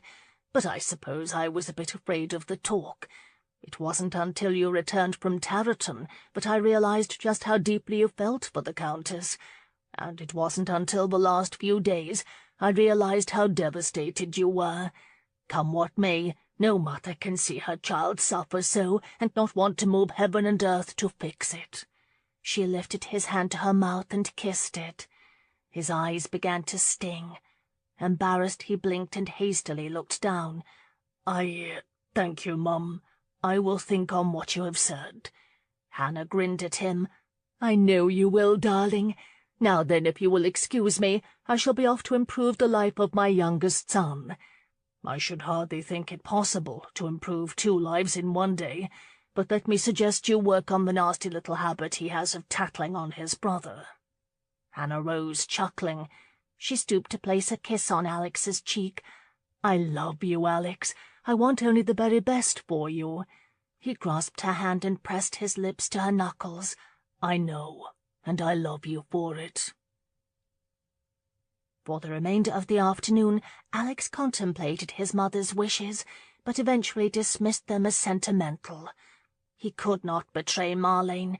No, he was bound by duty and responsibility to go through with his commitment. She deserved that, and the Ton expected it of him. He was an influential peer, and he had to consider the ramifications of his actions in more than one light. He arrived at Marlene's home at 9 o'clock, having sent a note asking her to attend the Fremont ball with him. Marlene's hopeful smile faded when he entered the drawing-room. It was little wonder. The expensive cut of his evening clothes did not erase the dark circles under his sullen eyes. He knew he looked awful. He just did not give a damn. "Shall I fetch you a drink?" she asked carefully, trying hard not to look appalled. "I think not," he said, his stomach roiling at the mere suggestion. She motioned for him to sit, and sat nervously on the edge of a chair, very carefully avoiding his eyes. "I offend you," he observed indifferently. "Never," she gasped. "God, Marlene, admit it. I offend myself," he said wearily. "Well, I admit I do not understand," she said softly, her gaze dropping to her lap. "What, that I drank myself into oblivion, or that I am paying soundly for it today?" he asked apathetically. "I do not understand why you have felt compelled to do it 2 nights in a row," she murmured. 3, he corrected her. "Sometimes men drink. They do not require a reason, they just do." She nodded, her eyes downcast. "Would you prefer I leave you?" "Oh, no, I think we must go to the ball, don't you?" Her eager response struck him as odd. "We must." She smiled a little, her delicate hands anxiously working a seam in her gown. "It's just that people have asked about you. I think it is best we be seen in public, you know, so they will not talk," she said quietly. "Papa says we must all stand united if your reforms are to be favourably viewed." Ah, yes, a subtle reminder from Whitcomb about the almighty importance of appearances. He was not going to argue the point. Normally he would agree. Gossip grew vicious when individual members of the Ton did not do what was expected of them. The Ton could go to hell as far as he was concerned, but he had Marlene to think of. "Then we shall go. Just keep me away from the whiskey, will you?" She glanced at him unsmiling. "I will try," she said quietly. The stifling crowd at the Fremont ball was enough to make a strong man ill. It had Alex downright nauseated. He had danced twice, both times exacerbating his rather enormous headache. For once he was grateful for David's intervention. Their relationship had been strained since that day at the park, but his cousin seemed to have forgotten it. He paid uncharacteristic attention to Marlene. He had danced with her twice already, and had even taken her for a garden stroll. But even David, for the sake of propriety, could not prolong her absence. She was back at his side, and his temples were throbbing. There was no air circulating in the ballroom, and he tugged impatiently at his white silk neckcloth. "Are you all right?" Marlene asked anxiously, for the 3rd time, worry rimming her eyes. "I am as well as I was when you asked me 10 minutes ago," he said gruffly, glancing testily about the room. "We can go if you like," she offered. "I am fine, Marlene. Stop fretting." She smiled demurely. "I cannot do that. I'm afraid fiancés fret." "Sutherland?" Alex glanced over his shoulder at Lord Vandermill, a casual acquaintance. He was in no mood to make idle talk. "Good evening, my lord," he said, bowing slightly. "Surprised to see you. Heard you were indisposed. Good evening, Lady Marlene. Lovely ball, eh?" the older man chirped. "Yes, my lord, quite lovely," Marlene purred. His Grace is almost completely recovered. It's a horrid little fever going around. If there was one thing Marlene did well, it was play the game of social graces, Alex thought. "Fever, that's so," Vandermill muttered, peering closely at Alex. "Not contagious, are you?" "Hardly," Alex intoned. "Say, your mother still owned that house on Berkeley Street?" Vandermill asked. "Heard you might consider selling it." Alex shifted restlessly against the wall he was using to support himself. Vandermill had all the houses he could possibly want, 2 in London alone. "Looking for another home?" he asked. "Don't know." Vandermill shrugged and glanced askance at Marlene. "Have a friend who might be interested," he said, and winked subtly. Alex nodded, a little surprised a man of Vandermill's considerable years would still be randy enough to want to keep a mistress. "Why don't we talk? Perhaps you could come around in a day or so," he suggested, his curiosity piqued. "I'll do just that," Vandermill responded with a queer smile. "Good evening, Lady Marlene." "Good evening, my lord." Vandermill patted Alex's forearm in a friendly gesture. "Hope you are over that fever soon, Your Grace," he said. He turned to walk away, but hesitated and looked at Alex over his shoulder. "No one living there at Berkeley Street, is that right?" "That's right." "Odd. Your driver was not so certain. Said you were there a few evenings ago with a woman." Alex's heart stopped beating. He managed to keep his expression bland as Vandermill shrugged indifferently. "I suppose he was mistaken, then." He could have sworn the old man's eyes narrowed slightly as he waited for a reply. "The house is closed for the season. He was mistaken," he said evenly. Vandermill's eyes flicked quickly to Marlene and back to Alex before he nodded curtly and strolled away. His pulse pounding harshly in his neck, Alex resisted the urge to look at Marlene. Damn that jealous old rooster! And God save his driver, whose tongue he would have for breakfast. Perhaps Arthur was there," Marlene said softly. His hands fisted at his side. "He was mistaken. The house is closed." She nodded slowly, peering up at him. "Is something wrong? You are so pale." "Would you like to call a physician, Marlene? Perhaps then you may rest easy I won't expire on you in the middle of the Fremont's dance floor," he said sharply. Her eyes widened with astonishment, and she quickly looked away. He truly lamented his outburst. "I am sorry, love. I did not mean to snap at you." "Yes, so you keep saying," she murmured. He shoved away from the wall. "They are playing a waltz. Would you like to dance with an irritable goat?" She shrugged half-heartedly. Nonetheless, Alex led her to the dance floor and swept her into a waltz. She danced stiffly, holding him at arm's length as was proper, her steps small and precise. It was bloody impossible not to compare her with the way Lauren fit his arms perfectly, the way she flowed with the music. Marlene gamely attempted small talk, chatting about something to do with the wedding. He hated himself more with every beat of the music. Was he destined to spend his life comparing her with Lauren? It was a wretched way to live. He was always comparing, she always trying to measure up to some standard she did not even know existed. "She adores you, and you cannot return that affection." His mother's words rattled like a loose ball about his brain. He could not endure her affection.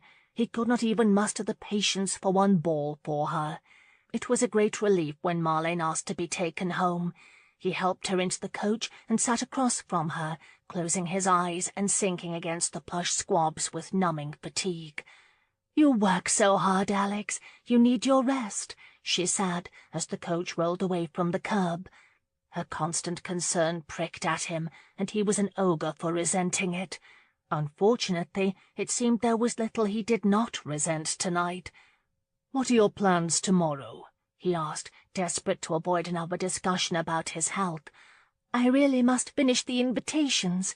There are so many." "The invitations have not yet been sent?" he asked, his entire body tightening in response to some internal, primal warning. She laughed lightly. "Of course not. They are to arrive exactly a fortnight in advance of the wedding, and Friday would be a fortnight." He stared at her, his mind a sudden whirlwind, tossing thoughts haphazardly about his conscience. The invitations had not been sent.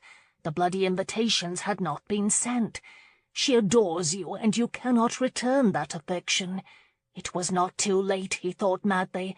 Marlene, I have completed most of them, mounds and mounds of them. Naturally, everyone wants to be in attendance at a duke's wedding, she said suddenly, and unconsciously began to wring the gloves in her lap. Marlene, your mother is such a dear, she quickly interjected. She has been an enormous help. So many people have worked very hard for this wedding, you know, but it is just right. The florist wants to go over the church arrangements one last time, and the caterer, well, he is so particular. When he discovered the number of distinguished guests that were expected at the breakfast, he was quite beside himself. He sent to Paris for special recipes. Can you imagine? The entire tour is expecting a magnificent event. I will make sure the invitations are delivered to the post tomorrow. I won't delay, I promise. They will all be delivered on time, you must trust me, she said frantically. Something preternatural had overtaken him. He felt completely detached from himself and Marlene. He calmly reached for her hand. Marlene. She shook her head violently. No, Alex, she whispered. We must talk, love. No. A tear slipped from the corner of her eye, and she bowed her head. Alex moved to sit beside her, wrapping an arm around her shoulders.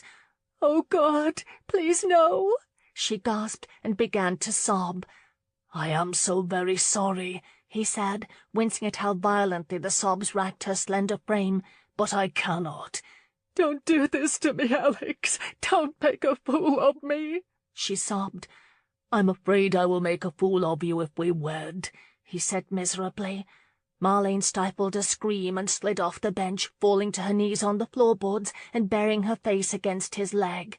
Grief-stricken, Alex bent over her. Darkness enveloped his mind. He felt despicable, the lowest form of humanity. Tell me what I have to do, Alex, and I will do it. Just tell me what you want, but don't do this, she cried hysterically. Alex closed his eyes tightly and buried his face in her hair.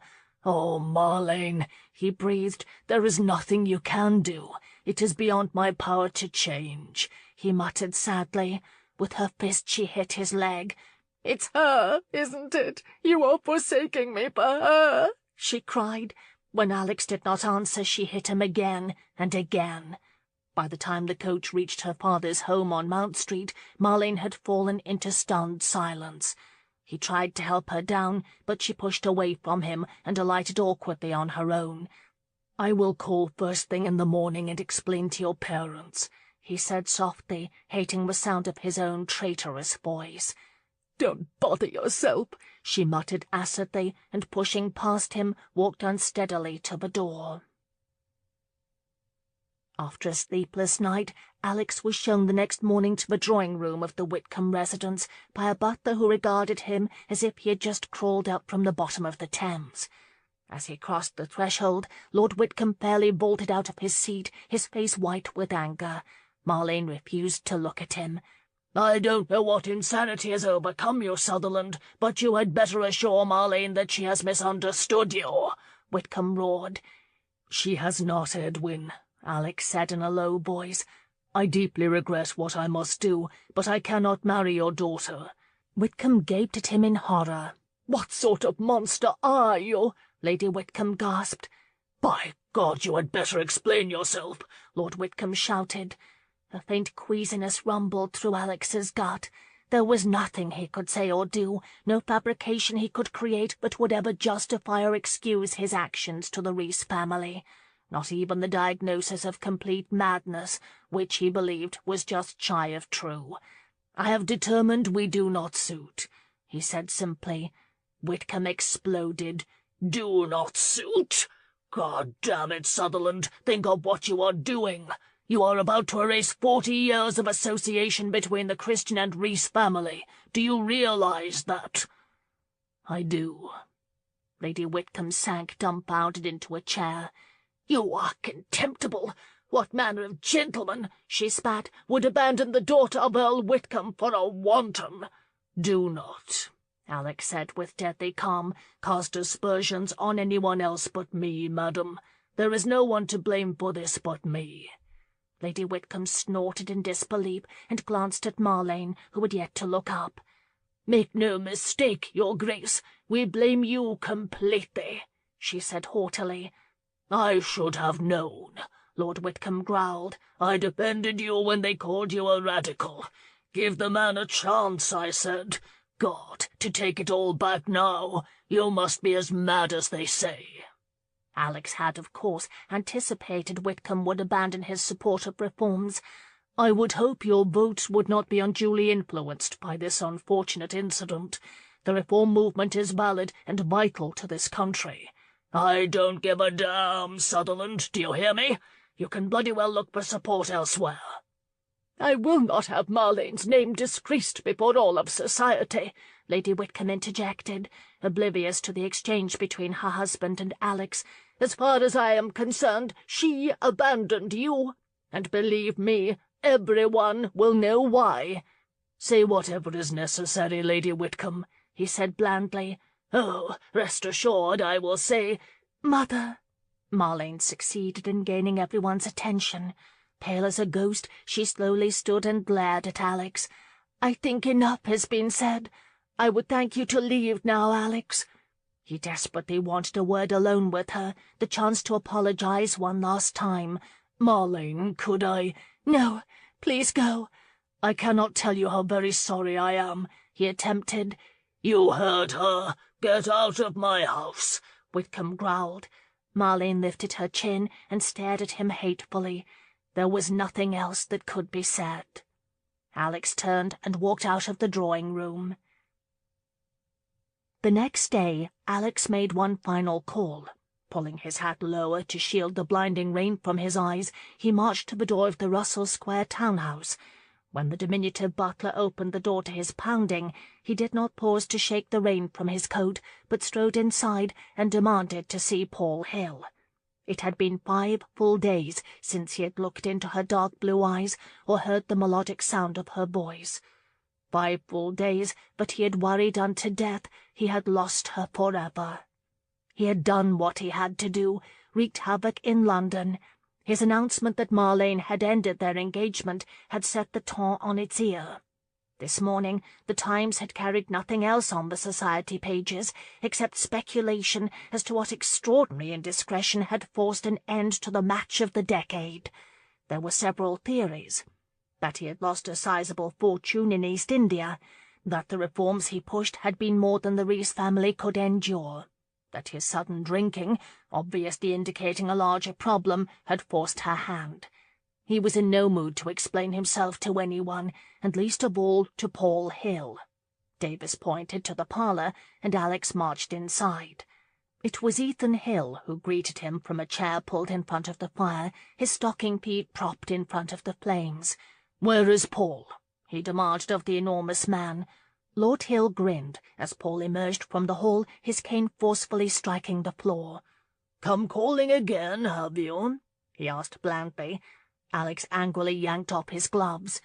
"Not every day a duke with 500,000 a year comes calling," Lord Hill noted cheerfully as Alex carefully tossed his gloves onto a chair.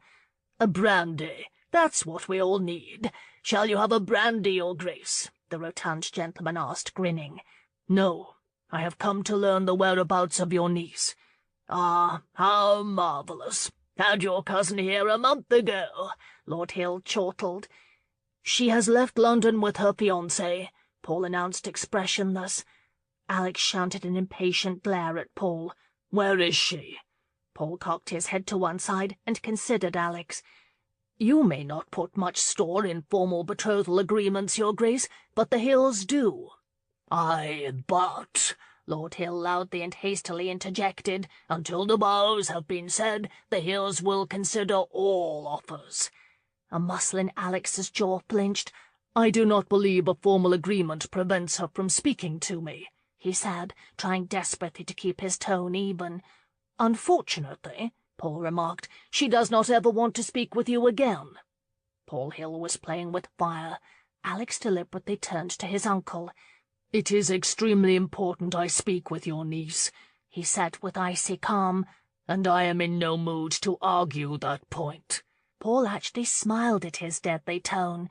"Neither am I. You may think you can come here and demand to see her, but I think it only fair to warn you that I will kill you before I allow you to harm her any more than you have. I had your word, Sutherland," he said in a low voice, reminding him of their wager. "How do you think you will stop me?" he asked incredulously. "I will not let you or your uncle or the whole bloody kingdom stand in my way. Tell me where she is." "Perhaps you did not hear me. She does not want to speak with you again, ever," Paul added emphatically. A rage was building in Alex, but he feared he could not contain. "Tell me where he has taken her," he shouted. "Haven't you done enough? I will not allow you to trifle with her any longer. God, don't you know that she loves you?" Paul shouted, his face turning red. "And what do you think I feel? Why on earth would I come here, demanding to know where she is? Why in God's name would I do that?" Alex roared. Paul folded his arms across his chest, fiercely resolute. Alex's shoulders sagged. "I have," he said in a ragged voice, "journeyed to the far ends of this earth and seen everything there is to see. I have climbed mountains, forged through jungles, and thirsted in deserts. I have a title that affords me the greatest luxuries, any woman I could ever want, and wealth so great it is obscene. I have experienced it all, or so I thought, because never, never in all that time have I been so completely and thoroughly affected by another human being. Never have I desired to move the sun just to see one smile. I have wended my way through the most tumultuous week of my life, have disappointed everyone I love, have neglected my responsibilities, and have thrown all aside for just the chance to talk to her. And you think to deny me? I swear to God I shall bring the full force of my name down on your house." His voice boomed in the small room. "Tell me where in the hell she is." "Good God," Lord Hill muttered, for once speechless. Slowly a smile crept across Paul's face. "Bloody hell, you do love her," he muttered. Enraged, exhausted, and emotionally spent, Alex could do little more than roll his eyes in exasperation and sink into a chair directly across from Ethan Hill. Paul limped to the sideboard and poured 3 brandies. "What do you intend to do?" he asked, casually handing the brandies around. "She is formally betrothed to Magnus." Alex groaned as he accepted the glass. "I do not know," he answered truthfully. "If you think to end our agreement with the Bavarian, there will be damages to consider," Lord Hill interjected. Alex and Paul ignored him. "You had best devise a plan, my friend. Magnus Bergen is not an easy man to deal with," Paul warned him bluntly. "Ah, he pales in comparison to Lauren," Lord Hill snorted. "Now there is a stubborn little wench for you." Paul smiled wryly. "She will not see you, you know that, unless of course your head is on a pike." "Where is she?" Alex quietly insisted. Paul exchanged a look with his uncle. "Rosewood. They intend to marry and depart for the continent the 1st of August." "Bloody grand," Alex muttered, springing to his feet. He stalked to the door, pausing only to retrieve his hat and gloves. "Sutherland," Paul called. Alex's hand stilled on the doorknob as he turned to Paul one last time. "Godspeed." Alex nodded curtly and walked out the door, slamming it resoundingly on Lord Hill's cheerful prediction that there would be a duel before it was all said and done. Chapter 21. Mrs. Peterman met him at the door of the Rosewood Manor, wearing the same disapproving scowl she had worn the first time he had come. Folding her arms tightly across her dirty apron, she eyed him suspiciously. "Is Miss Hill about?" he asked, dispensing with any greeting. Mrs. Peterman did not answer right away, taking in his clothes, his boots, and even his mount tethered nearby. "Is she expecting you?" "I rather doubt it," he responded dryly. "Never know who is going to call any more," she grumbled. "'Bout fell out of my chair, I did, when that giant brought her home. Said he was going to marry her. Poor Mr. Goldthwaite, he—" "Mrs. Peterman, is she here?" he interrupted. She frowned. "No, she ain't." Alex's heart lurched against his chest. He had come too late. "Mr. Goldthwaite took her and the children to Blessing Park," she said curtly. "If you don't mind, I've enough to do to get the children fed today," she said, and closed the door.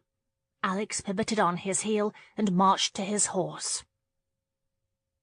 At Blessing Park, Joan showed him to the gold drawing-room, where he anxiously paced until Michael came bursting into the drawing-room, a broad grin on his face. "No doubt you've come to scold me for leaving London unexpectedly," he said, chuckling. "That or someone has died," he added cheerfully, striding across the room to greet his friend.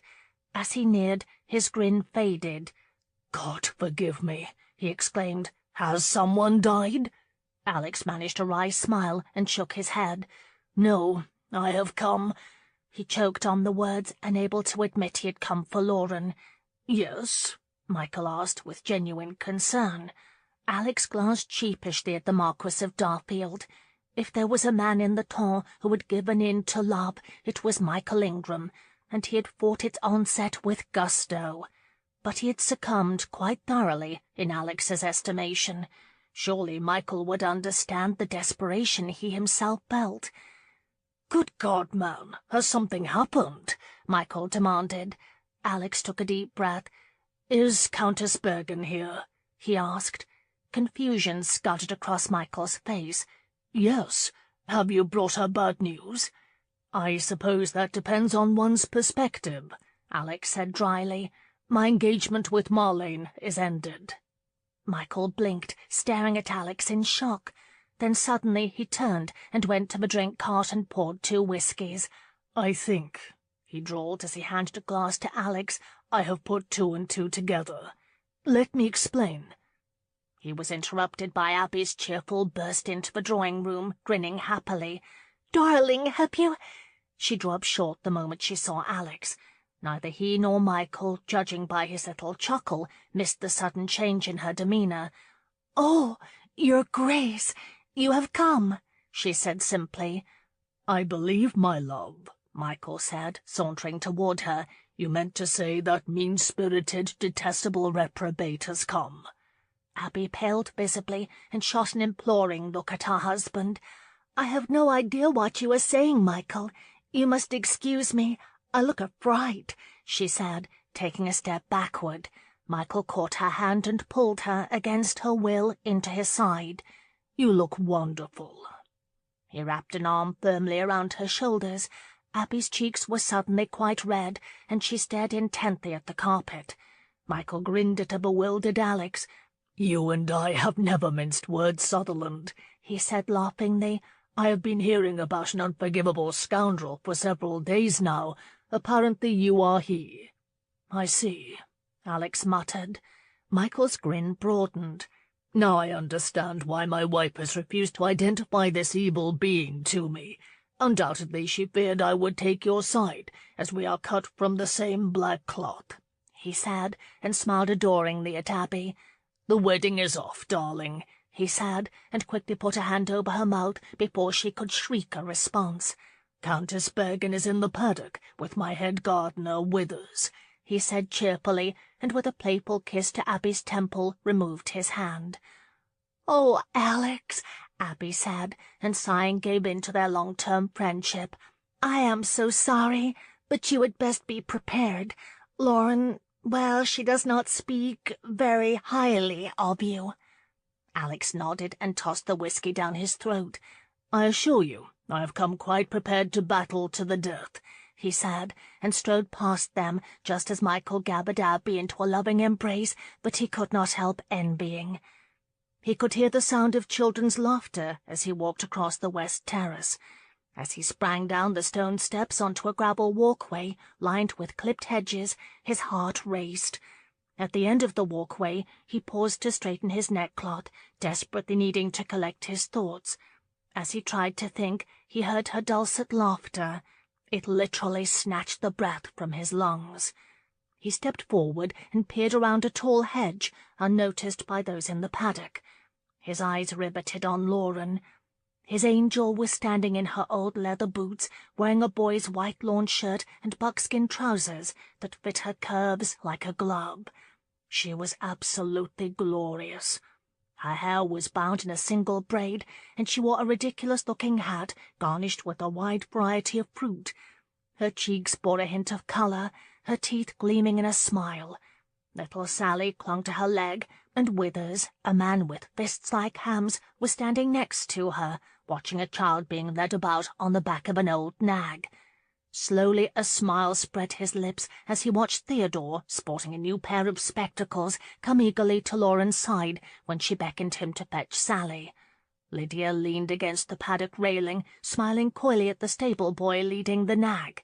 Young Horace was hanging by his knees from the railing, his head just inches above the ground, shouting for Lauren to look at him. On top of the nag sat Leonard. He said something that caused Lauren to burst into musical laughter. She moved to help him dismount, tousling his hair affectionately when he refused her offer, but the moment his legs hit the ground, he flung his arms around her waist and hugged her. Dear God, he had forgotten. He had forgotten what she meant to this little brood. He had been so engrossed in his own desires, he had forgotten that at Rosewood Lauren unselfishly bestowed the treasure of human touch on each and every one of those orphans. He had forgotten, and he could not have possibly loved her more than he did at that moment. His chest swollen with pride, he watched for a long while from the shadows of the hedge, truly touched by her ability to make each child feel special. When Withers at last led the nag away, Lydia stepped in and began to gather the other children. Lauren reminded Lydia that cook promised oranges before Mr. Goldthwaite came for them. The children, chattering among themselves, filed from the paddock toward the garden, Horace terrorizing them with strategic pokes from his wooden sword. Alec stepped into the cover of the hedge as they passed. Lauren lagged behind to retrieve Sally's discarded doll and Theodore's forgotten book before following them. She walked through the paddock gate, passing him. Alec stepped from the shadows of the hedge, his voice failing him for a moment. "Lauren," he choked.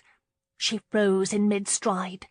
He did not so much as breathe as she cast her gaze heavenward, her eyes filled with poignant hope. His heart surged with emotion as she turned slowly toward him, her eyes seeking him in the late afternoon shadows. When she found him, her lips parted slightly and her eyes widened, as if she did not believe what she saw. God, she was so beautiful, so earnest, so hopeful, so— "No," she whispered, shaking her head. Instinctively he reached for her. "Lauren, "No," she said again, staring at him as if at an apparition. His hand fell, dangling at his side. "I know you were not expecting this," Alec said evenly, despite his racing heart. She stared at him, obviously unable to fathom his appearance. She said just one word, "No." Damn it, he had planned what he would say and how he would say it, but at the moment he could not remember a bloody thing. He glanced uncertainly around him, desperately trying to think. She moved backward away from him. "I want you," he suddenly blurted. Her eyes fluttered wide as saucers, and to his utter amazement she turned and walked away toward the stables. Because she could not breathe. What did he think, that he could waltz into the paddock and announce that, after all she had been through? It was bad enough to be caught so off guard by him, to be so instantly disoriented by those incredible green eyes. Her heart was still pounding, her throat dry. He was beautiful, so very beautiful, and had just deepened the wound in her heart. It was too much to be borne, not after crying herself to sleep night after night mourning him, not after agreeing to marry Magnus. Hot tears began to press against the back of her throat as she walked blindly into the stables. She could kill him for this. Her anger melted away to fear the moment she realized he had followed her, his powerful presence immediately filling the stable. She brought a hand to her neck, wondering if she might have to claw her shirt open just so she could breathe. Behind her he cleared his throat. "Believe me, that most definitely was not what I intended to say," he said apologetically. She was mute, stunned into silence. She could feel him surround her, knew he was closely examining every inch of her. Mortified that he should see her deep hurt, she hugged herself tight, hoping against hope he would not see the tremors that racked her body. She sensed him moving even closer, and felt a panic rise in her throat that bordered on delirium. "Lauren, please look at me." The softness of his voice wafted across her like a breeze, and she clamped her mouth shut, knowing her emotion would betray her if she spoke. "You are trembling." His light touch on her shoulder scorched her like a flame. She started violently, staggering several steps away from him. "I know you are angry," he said quietly. She was not angry, she was devastated. She could not help herself. She sliced a heated gaze across him. "Angry does not begin to describe how I feel," she croaked, immediately despising herself for sounding so wounded. Alex nodded slowly and looked thoughtfully at the ground, rubbing the back of his neck. "I did not lie to you. London, that night, it meant everything to me," he said quietly. He slowly lifted his gaze. "I have fallen in love with you, Lauren, hopelessly and completely. I think of you constantly and dream of you at night. I want you to be with me always, and God help me, I do not think I can live without you." He looked so earnest and sounded so sincere that Lauren gasped softly, touched to her very soul. But it could not be true. Dear God, the man would be married in a matter of days, earlier, if he could have convinced Marlene. "I am astonished, Your Grace," she murmured coolly, noticing his wince. "Perhaps you think I should forget that you begged Lady Marlene to elope with you after that night," she stammered angrily. "One foot in sea and one on shore. To one thing constant, never." Alex's complexion darkened. "Who told you that?" he demanded, ignoring the poetic knife in his gut. "She did," she cried, her voice breaking. "How could you do it? How could you love me like that if you loved her? But then I begged you to love me, didn't I?" She laughed hysterically, choking on it. Alex took a step toward her, his hands clenching and unclenching at his sides. "Lauren, listen very carefully to what I am saying to you. I love you, no other, more than I have ever loved anyone in my life. I have come here to ask you, no, beg you." He paused, glancing wildly about the stable. "I have broken my engagement with Marlene," he said simply. "There will be no wedding." She did not think it possible to hurt any more, but those words killed her. The stalls seemed to tilt. She could not, she would not believe him. Oh, God, did he not understand? He had come too late. His eyes darted across her face, anxiously gauging her reaction. She could not look at him, and squeezed her eyes shut. She hated him for saying the one thing she had prayed to hear, the one thing that could break her heart. It was too damned late. "I am sorry for Lady Marlene," she forced herself to say, and slowly opened her eyes. "But I will marry Magnus." Raw anger flashed in his green eyes. "Have you heard a bloody word I have said?" he roared. Lauren stepped backward. "What did you expect me to do? Wait for a stolen moment here or there? Lurk about London hoping to catch a glimpse of you and your wife at some afternoon assembly?" she cried. "Do not antagonize me, little girl. I have been to the edge of hell and back in my desire to find you and set this matter to rights. Ending my engagement was the hardest thing I have ever had to do, but I did it because I love you," he bellowed. "I am not a fool," she shrieked. Alex's eyes narrowed, and he began to stroll toward her, his raw power thinly disguised by his graceful, almost cat-like movement. Lauren took several steps backward. "I will marry Magnus," she heard herself say, "and you cannot stop me. Dear God, it is the only thing I can do now." "I think you must be quite deaf. I said that I love you. I have never said that to another living soul. Do you not hear me?" Oh, she heard him all right, and if he said it one more time, she was going to have to beg for a truce and lie down in a stall until her heart stopped pounding so erratically. If only he knew how those words wrenched her gut, how she had longed for him to love her. She was already sentenced to a life of hell, knowing she would be haunted by her desire for him, and now he sought to torture her with declarations that were meaningless. "I heard you," she said, fighting a sob. "But it is too late. Do you not understand that? It is so very late. I cannot help but wonder why. Why now? Dear God, why now? Just go back to London and find another woman to amuse you." "I cannot," he breathed. "Unfortunately for us both, apparently, it is you I want." "You want me as your mistress? You said you would find a way for us, and I thought— But you asked her to elope with you." "I wanted you then as I want you now, Lauren, with me always, at my table in my arms, sleeping next to me," he said earnestly. "But you asked her." Impossibly, his face darkened even more. "I bloody well know what I asked her," he snapped. "In a moment of uncertainty I had to know if she could possibly fill my soul." Lauren gasped and turned away, fighting for air, but Alex stubbornly continued. "God in heaven! There was so much at stake, Lauren. Others were depending on me, needing me to lead them, to set an example. But I cannot be without you. I know that now, but it was not a decision I reached lightly." She pressed her hands against her abdomen as the full weight of what he had done began to sink in. The reforms— Good God, he had risked his influence over important economic reforms that Rosewood had desperately needed to survive, reforms that would benefit the children, others like them. No, she could not let that happen. She could not be responsible when so many others— Alex suddenly caught her from behind and jerked her hard to his chest. The impact knocked the breath from her, and she gulped for air as he nuzzled his face against her neck, sending a wave of unwelcome longing crashing through her. "Let me soothe your melancholy, sweetheart. Let me wash your guilt away," he whispered hoarsely.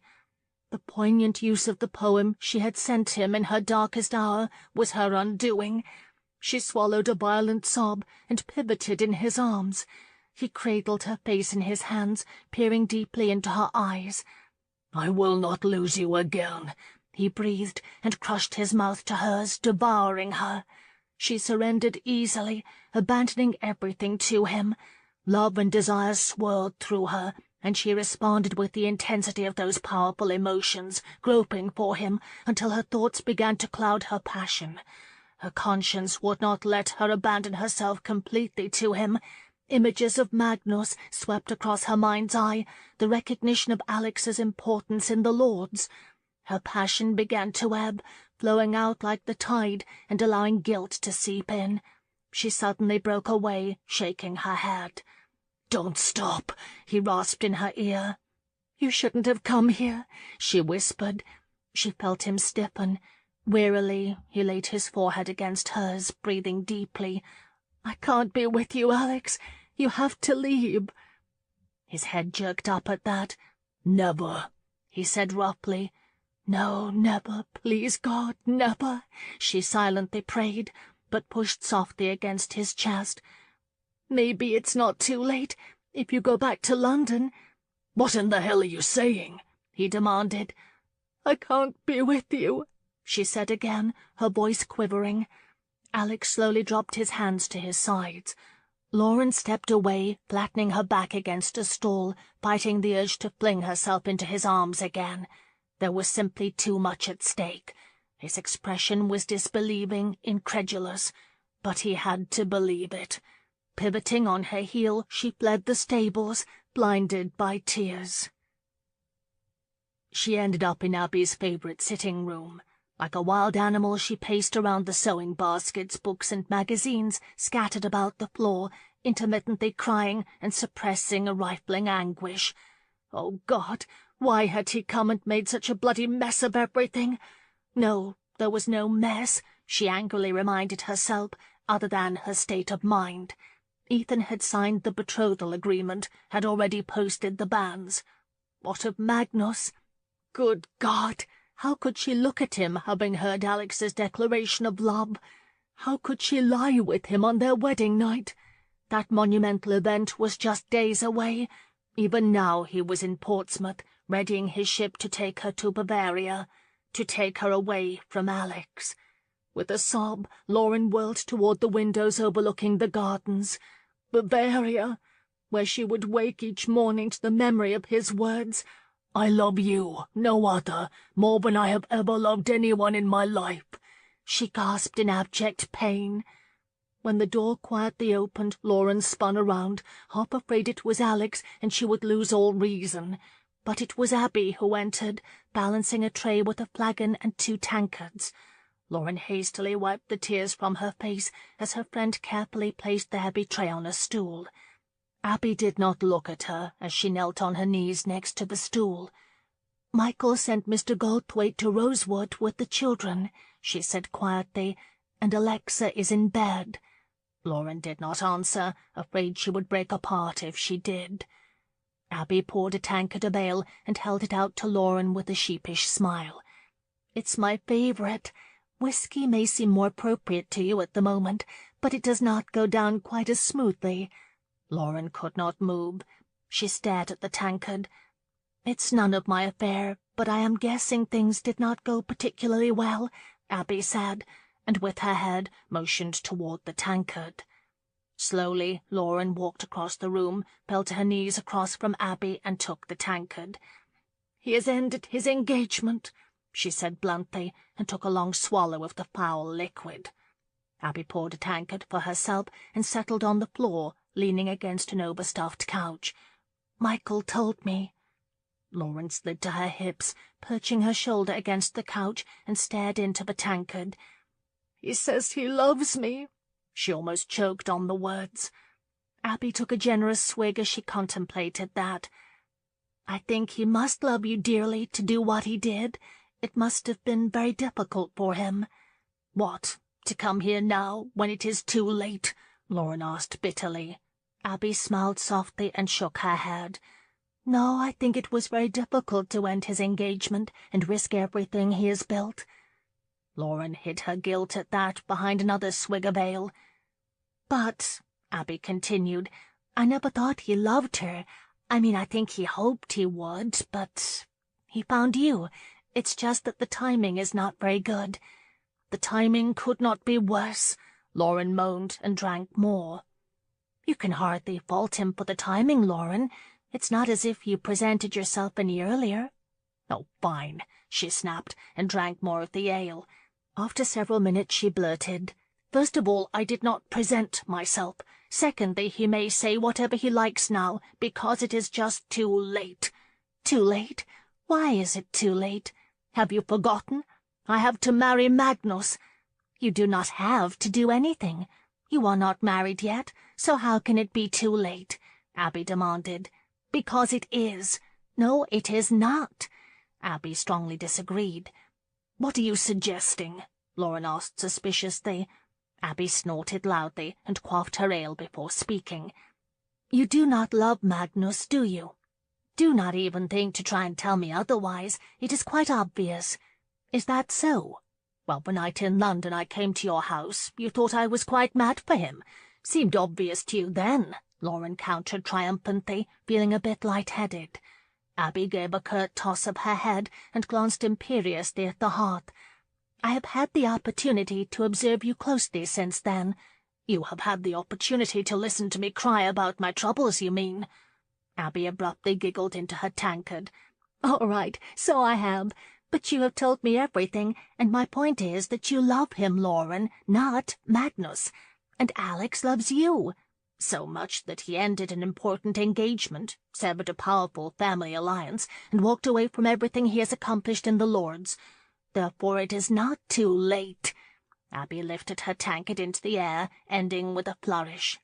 Lauren giggled and impulsively lifted her tankard, tapping it against Abby's. The two women simultaneously sagged against the couch in a fit of silly laughter. After a moment, Lauren sobered, sighing sadly. "Forgetting for the moment, but he would always be tainted by my presence if I were to consider your suggestion. I cannot do that to Magnus." Abby did not say anything for a long moment. "Do you think," she finally asked, "that Magnus would want to marry you if he knew you loved another?" Lauren shrugged as she fished a piece of debris from her ale.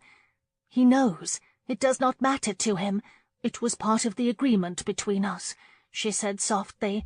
"His affection in exchange for my respect. That is all he wants from me."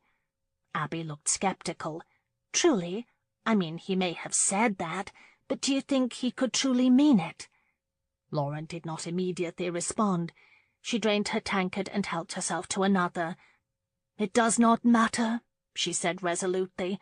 "I do respect Magnus, and I cannot toss him aside." "But what of Alex?" Abby asked as she refilled her tankard. "I don't know," Lauren exclaimed. "I don't want him to risk it all. He is too important. England needs a man like him. But he uses words to make me want him," she said timidly. Abby laughed. "Words as opposed to what? His feet?" Buoyed by the ale, Lauren laughed. "His feet are very large, have you noticed?" Abby nodded. "Almost as big as his head," she whispered gravely. The laughter of both women pealed through the room, and they spent the early evening detailing all of Alex's faults. When they had quite exhausted that subject, they sent for another flagon of ale, then gleefully turned to Michael's faults, and then those of men in general. Chapter 22.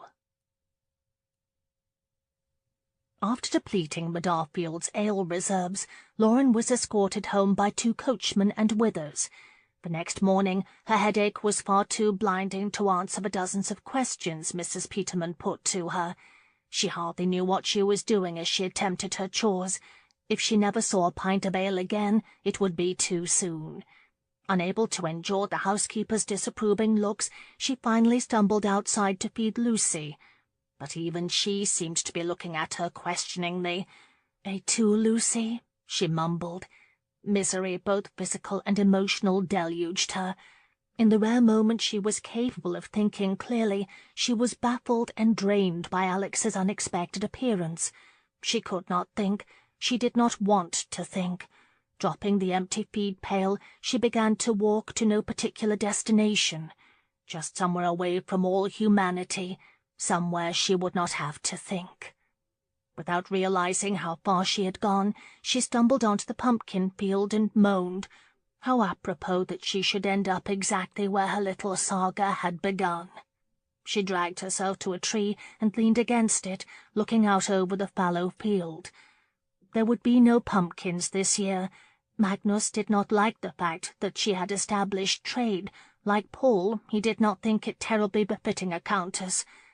He had bestowed trust on Rosewood, so there would never again be a need to trade. A trust so large that it allowed him a voice at Rosewood. With a heavy sigh, she slid down the trunk of the tree until her legs folded under her. He meant well, but it chafed her that he had come to Rosewood and demanded change, asserting his right to do so simply because she had agreed to marry him. She had not argued with him. She had been too exhausted. Alex had exhausted her of all will. Alex. A watery recollection came to her, and she turned her cheek against the smooth bark of the tree. With her eyes closed, she could see every feature of his ruggedly handsome face. As hard as she had tried to push him from her mind since leaving London, he had been constantly with her. It was appalling to her that while Magnus talked of marriage, children, and Bergenschloss, she could sit calmly, pretend to listen, and think of Alex, long for Alex. Then yesterday he had appeared from nowhere and had said the words she had so wanted to hear. She winced, feeling the pain of his words for the 100th time. Had it not been for Magnus, she might very well have begged him to take her away from everything. As if she could escape. There was already talk of her in London. The day she had left, she had called on Charlotte to say good-bye, but that horrid Lady Pritchard had not allowed her to see her daughter. Lauren had been so stunned, she had simply turned and walked away. Her glorious night at the opera was the cause, that much she understood. Why had she not insisted he fetch Lady Paddington? Why had she not insisted he take her home? Why, oh, why had she— What was done, and she was sick of the guilt. She had gone, and now she had no choice but to go to Bavaria. The very thought of leaving wrenched her heart, even if only for half a year at a time. The children needed her so, but more than that, how could she possibly survive without him? She drifted, the image of Alex vivid in her head. He truly was magnificent, she thought. In her mind's eye she skimmed the broad shoulders, the long line of his muscular legs, the arrogant smile on his face. His poignant words whispered over and over in her head, the feel of his lips on hers so real that she could not be completely certain it was not real. She drifted through the waking dream as she lay against the tree, a dream in which the stark reality of her duty to Rosewood and Magnus periodically intruded. Tortured by strong feelings for him, Lauren actually felt ill. It was several hours before she found the strength to return home. The following day, Lauren absently hung freshly laundered clothes on a line between the new barn and a tree, determined not to think of Alex or Magnus. Unfortunately, she could not stop herself, and quickly discovered that she could not think of one without thinking of the other. So perplexed was she by her dilemma that she did not notice the line sagging until it snapped from the weight of the children's wet clothes. She groaned, picked up the clothes, and went in search of Rupert to repair the line. She heard his booming laugh coming from the front lawn as she walked toward the house. Changing direction, she rounded the corner of the house, halting unsteadily when she saw Alex. What was he doing here? Surrounded by Rupert, Horace, Leonard, and Theodore, he held a rapier in his hands. A real rapier. "Good afternoon, Miss Hill," Alex called cheerfully, as if nothing was out of the ordinary, as if time had turned back and they had never left Rosewood almost a year ago. The other four heads instantly swiveled toward her. Speechless, Lauren eyed him suspiciously. "I found this old thing at Dunwoody, and thought the lads might enjoy it," he remarked. With a smile he resumed his detail of the sword for the boys. She edged cautiously toward the lawn, her fingers trailing the brick of the house, disbelieving his casual presence. He had removed his coat and had rolled up his sleeves over sinewy forearms. His hair, a little long now, glistened in the afternoon sun as he demonstrated the basic steps of fencing. She was immediately overcome with a vivid memory of his body above her, his green eyes peering through to her very soul. She unconsciously pressed a palm against her hot cheek. It was his handing the rapier to Leonard that shook her back to the present. It was Leonard's wild swing toward Horace that made her take several quick, uneasy steps forward. But Alex turned toward her and smiled reassuringly, as if he understood her misgivings. All of them. The small but extraordinary unspoken communication startled her. He understood. "Very good, lad," Alex said, as Leonard thrust forward. "I will try," Rupert demanded, and so it went. Rupert, then Horace, and then the others. Lauren watched in fascination as each of them turned eagerly to Alex to see if they held the sword just right, if their form was to his satisfaction. They adored him too, she realized, and a smile slowly curved her lips. As she stood leaning against the house, watching the boys thrust their sword into thin air, she realized that the ache was beginning to thaw from her heart. But that, in and of itself, was quite frightening. What was she thinking? In the middle of Theodore's turn, she turned on her heel and walked away, afraid to look at him a moment longer. Every day thereafter, Alex appeared at Rosewood, usually in the company of one of the children. He explained to a wary Mrs. Peterman that he was overseeing some repairs to Dunwoody. Lauren did not believe that for a minute, but she kept silent. She did not encourage him in any way, but neither did she ask him to leave, as she had at Blessing Park. She knew she should, but the words would not come.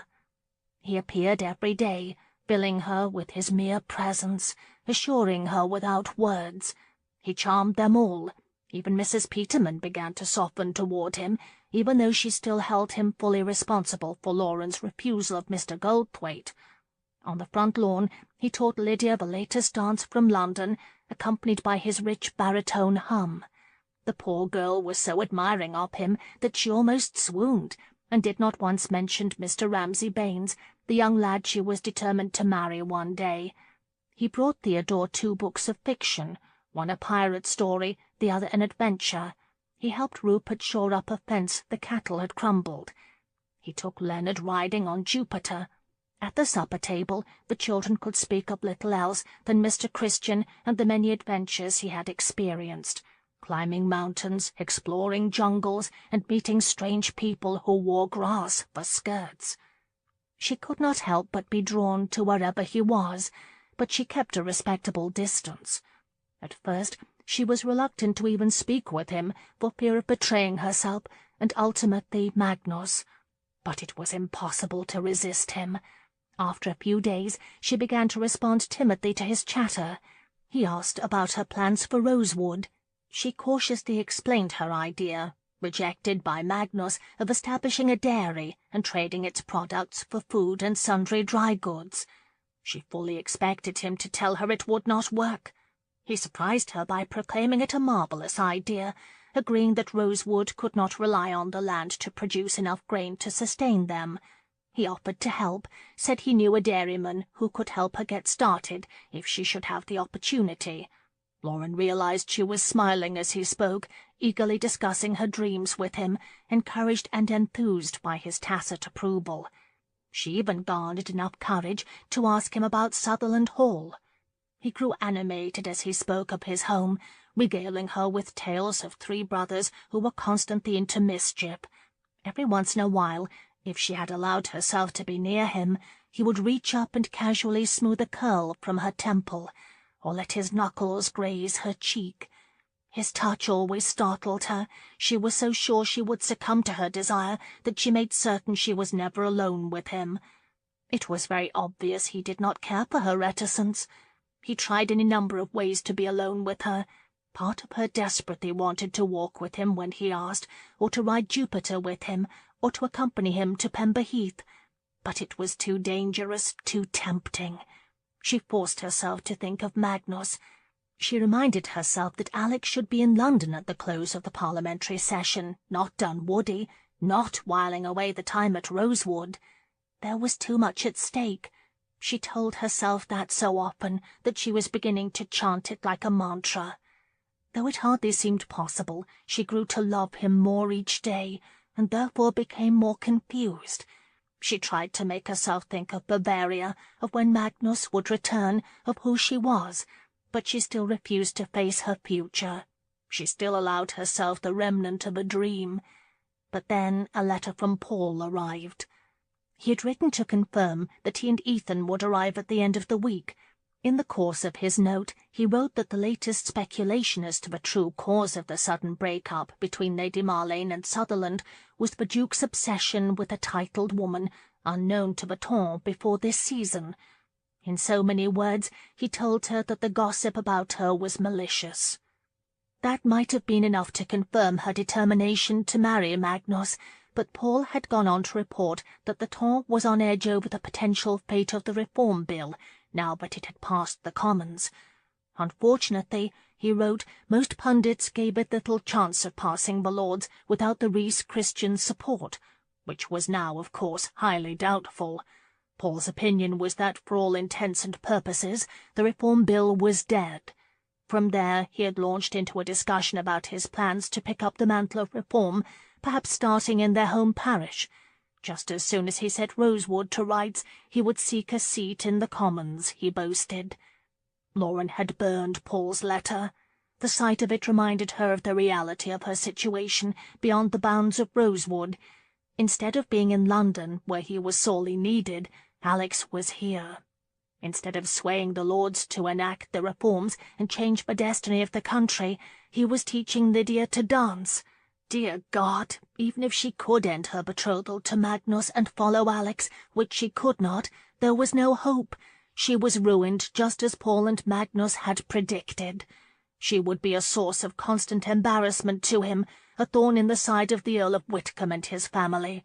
No one would take him seriously, not after the scandal that was apparently brewing in London, all because of one night, one extraordinarily beautiful night. Alex galloped into Pember Heath, reining Jupiter to an abrupt halt at the village stable. He quickly dismounted and irritably tossed the reins to a stable boy, along with a few coins. He was at his wits' end, having tried everything he could think of to lure Lauren to him, resenting the hell out of the fact, but he could not get close to her, no matter what he did. If there was not a child hanging from her leg, Mrs. Peterman was standing guard. The woman hardly needed to bother. Lauren made quite sure she was never alone with him. He could not even take comfort in the fact that she seemed to be softening a little. Yesterday she had actually laughed, a rich, full laugh, when Leonard had pelted him with a rubber ball. He became distracted from their game of toss when Lauren had appeared on the lawn in that simple pale blue gown. As a result, he had a nasty little bump on the side of his head. She had laughed, but she had refused to walk with him. He had almost begged her yesterday, weary of being the gentleman. "Come with me, Lauren, just a walkabout, nothing more," he had said. Her expression had paled, and she had looked nervously at her feet, telling him she could not. When he demanded to know why not, she had scuffed the edge of her old boot into the earth and had murmured, "Magnus would not approve." That damned German was not even here, but his hold on her spanned the bloody little continent. He had to face the possibility he had lost. Hell, he had hardly slept from facing it. What in God's name was he supposed to do?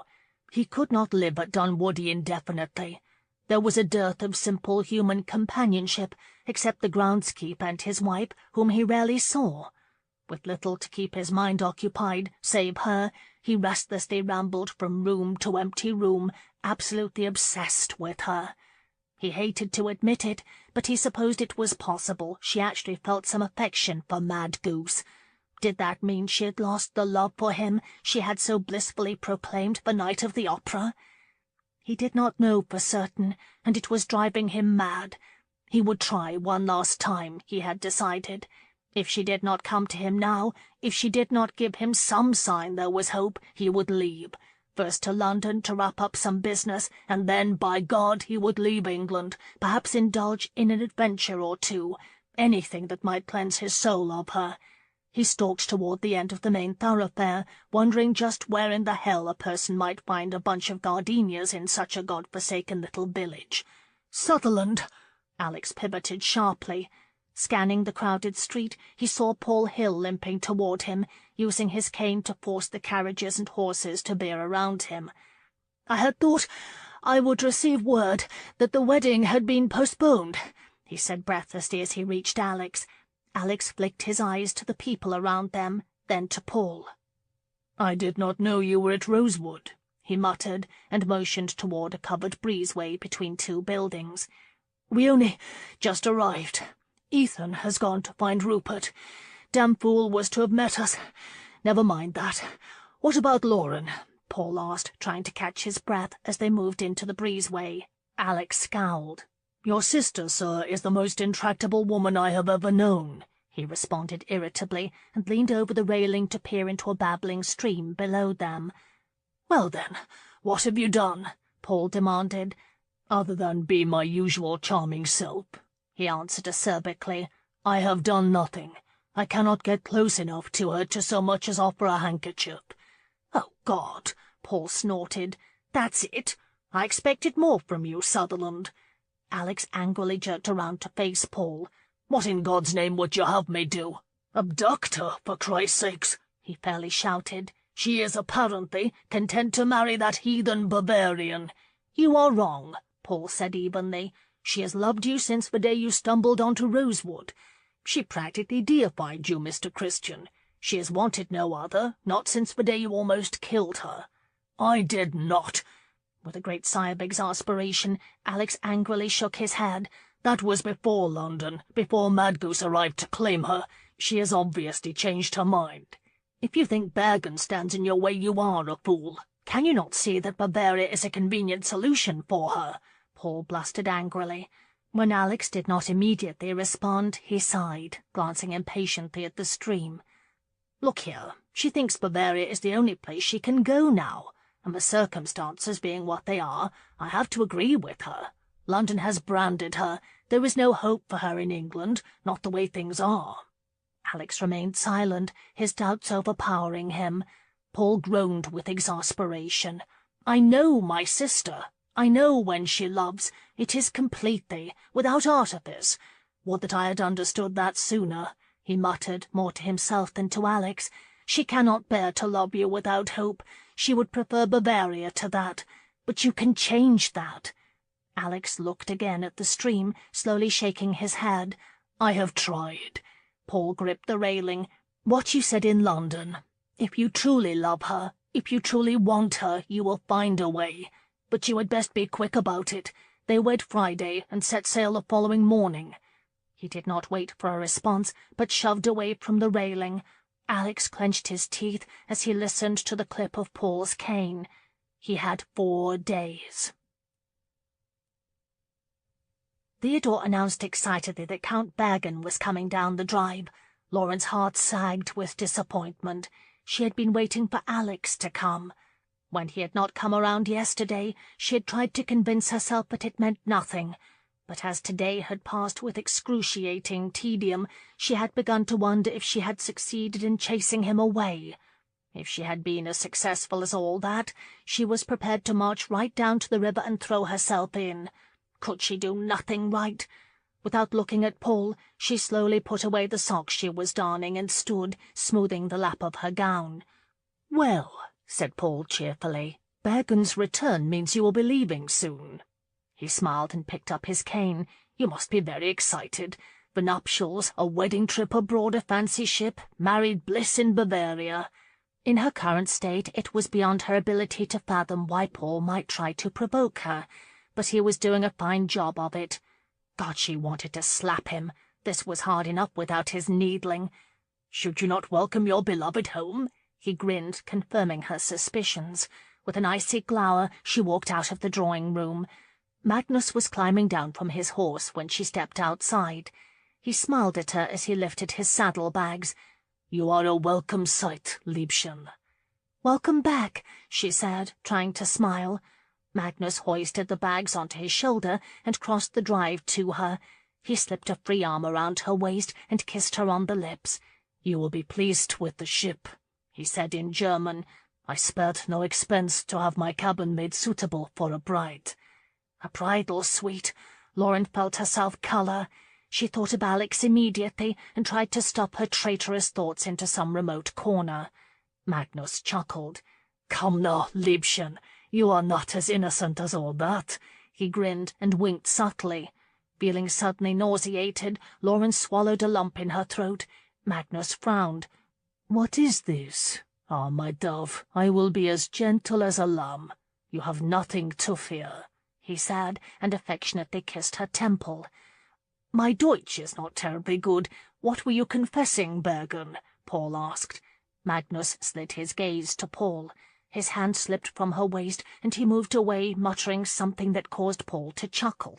She stood unmoving, staring into a bleak space that resembled her future.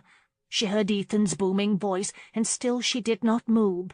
She might have stood there all day had her eye not caught a movement up the lane. Her heart leapt to her throat. It was Alex, riding hard toward the manor house.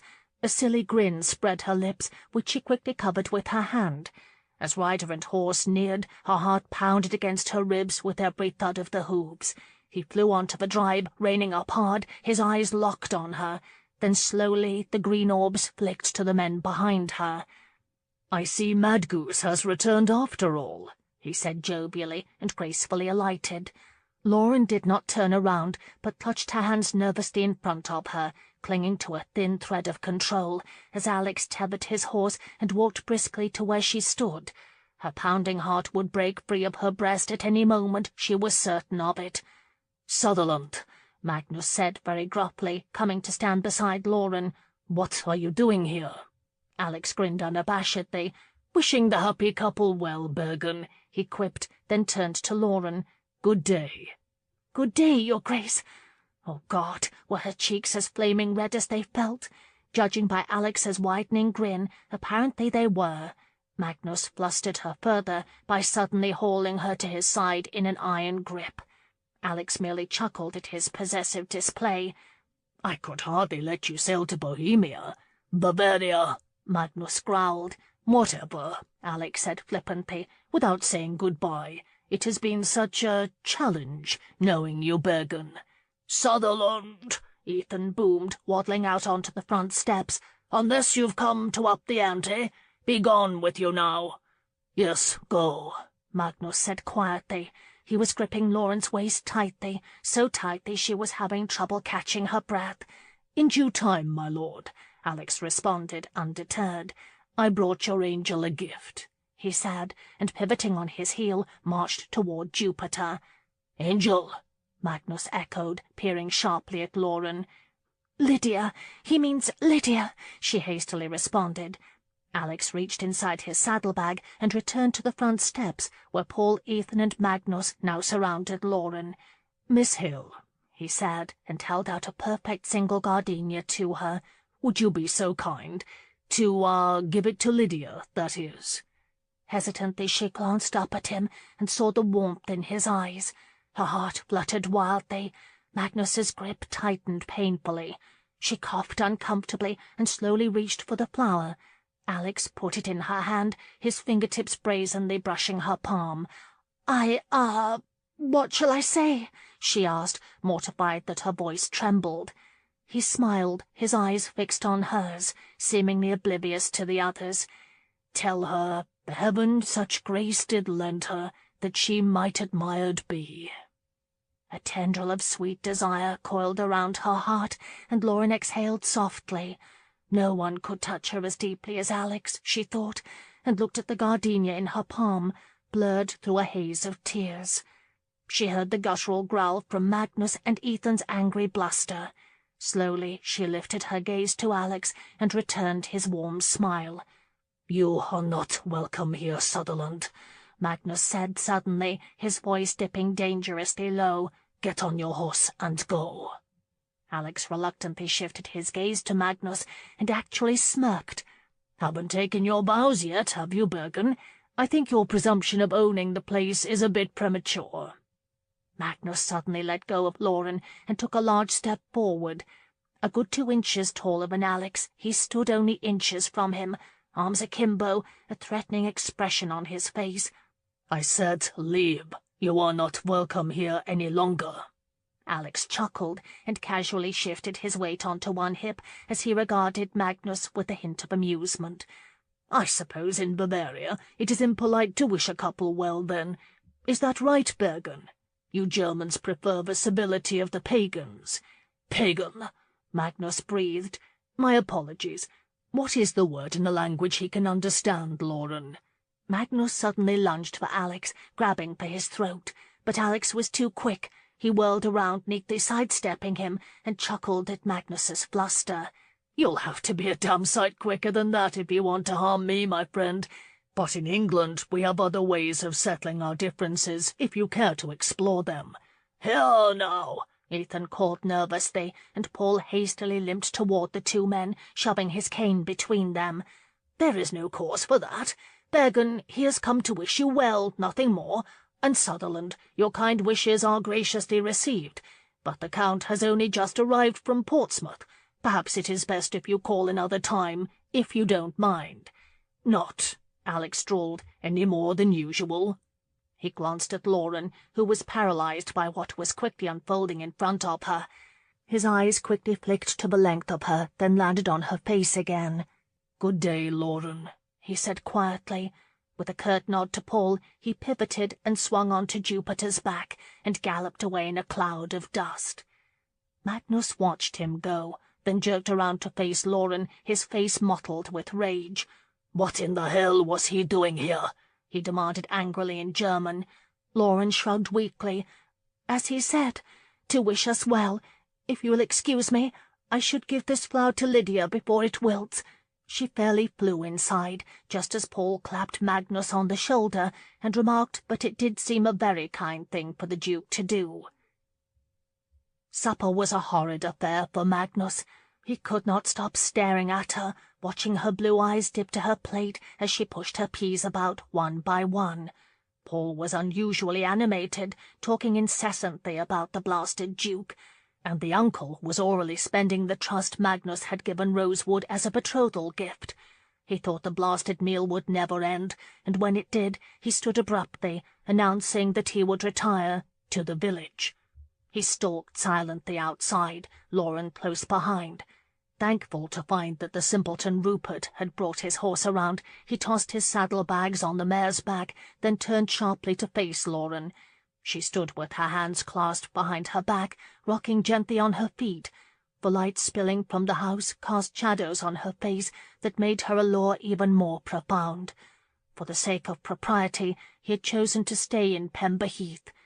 But looking at her now, he wished he had decided to stay at Rosewood. Perhaps he might have visited her room. Perhaps he could have removed any thought of the goddamn Duke from her head.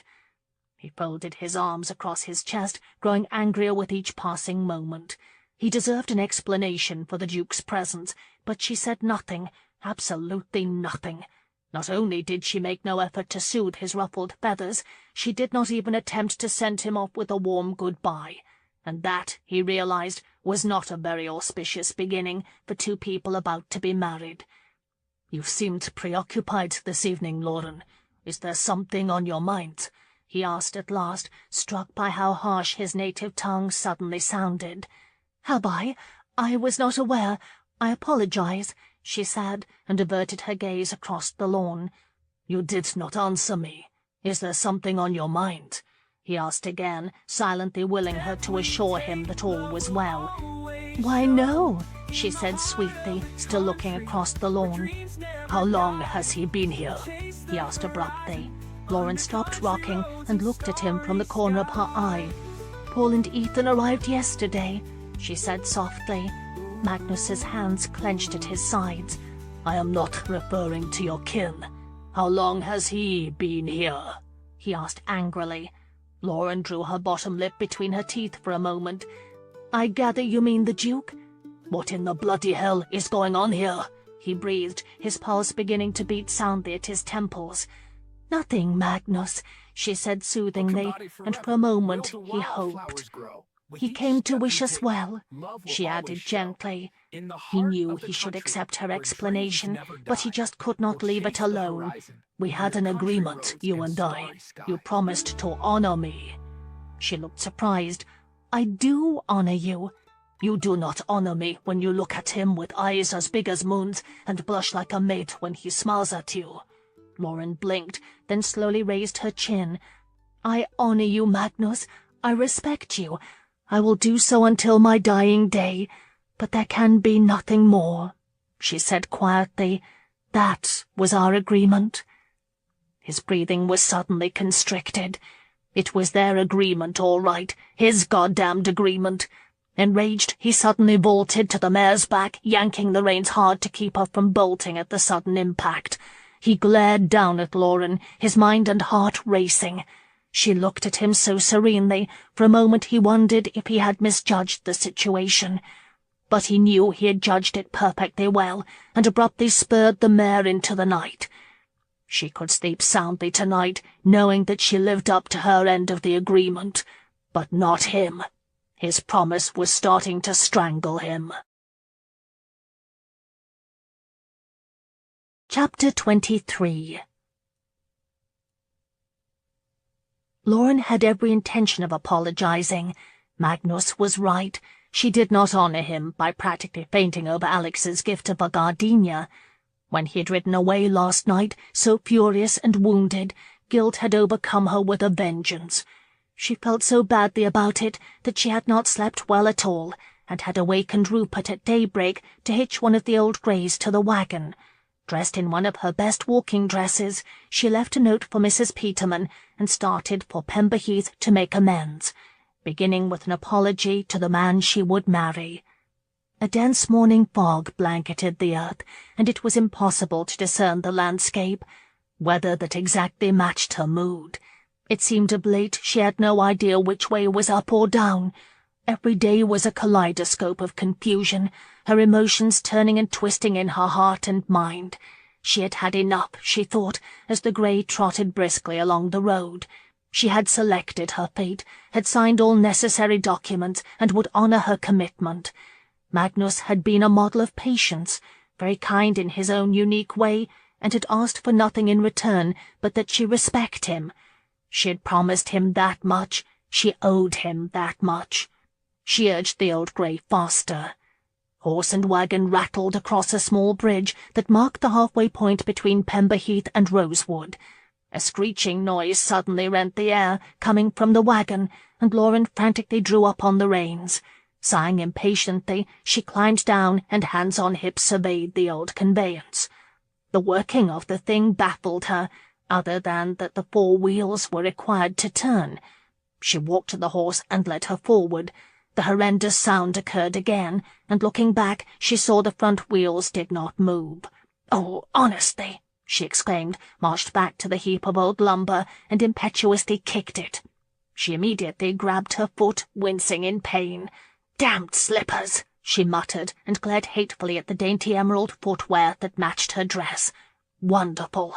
She could hope to walk all of 10 feet in the flimsy things. And so exactly what was she to do now? In exasperation, she glanced at the sky. Was it her imagination, or were the clouds thickening? It was not her imagination, she discovered a few moments later, when the first fat raindrop hit her head. She moaned, hastening her attempts to free the grey from the contraption. Rupert had fashioned a strange, oddly fixed sort of harness, and she could not see how to unlatch the horse in any conceivable way. The drops turned to a light rain, soaking her bonnet. It was all suddenly more than she could bear. The rain, the old wagon, everything. The last 2 weeks had been the most turbulent of her life, and her nerves were frayed to their very ends. She had no idea what to do about anything, let alone a horse hitched to a wagon by some homemade harness. God in heaven, was nothing simple any more? She began to sob uncontrollably. Throwing her arms around the old grey, she sobbed pitifully into her neck, too tired and too confused to think of what else to do. She shrieked when a pair of strong hands grabbed her shoulders and jerked her away from the horse. "What are you doing?" Alex asked, pivoting her roughly around to face him. Relief, exhaustion, and plain frustration with the universe devoured her, and her sobs grew more frantic. "My God, are you hurt?" he asked, a deep frown lining his eyes, as they swept her body, searching for an injury. "It broke," she wailed, and motioned helplessly toward the wheel. Alex glanced at the thing, then the horse, and let her go. He tried to move the old grey, but the front wheels locked. He walked to the wagon and squatted, peering beneath. "Ah, there is the culprit," he muttered. He came quickly to his feet, strode to the grey, and to Lauren's amazement, easily unlatched her. Yanking on her bridle, he led her to stand under a copse of trees. Sobbing helplessly, Lauren watched him return to the wagon and pick up the contraption that harnessed the horse. With a mighty shove, he pushed the wagon backward, unlocking the front wheels, and steered it off the road. Then he strode back to her and grabbed her hand. She struggled to keep up as he dragged her with him and fairly tossed her onto Jupiter's back, quickly sweeping up behind her. "Why did you not seek shelter? There is an abandoned cottage not 100 yards from here," he said gruffly, pointing toward the stand of trees. Lauren glanced in the direction he indicated. The falling structure had a thatched roof, which she had not noticed through the trees and fog until this very moment. It was a cottage she had played in as a child, but had forgotten. It was the final blow to her fragile state of mind, and she sagged against him, sobs racking her body. She had the sensation of moving, then being lifted. The moment her feet touched the ground, she stumbled toward the crumbling structure, bending low to enter.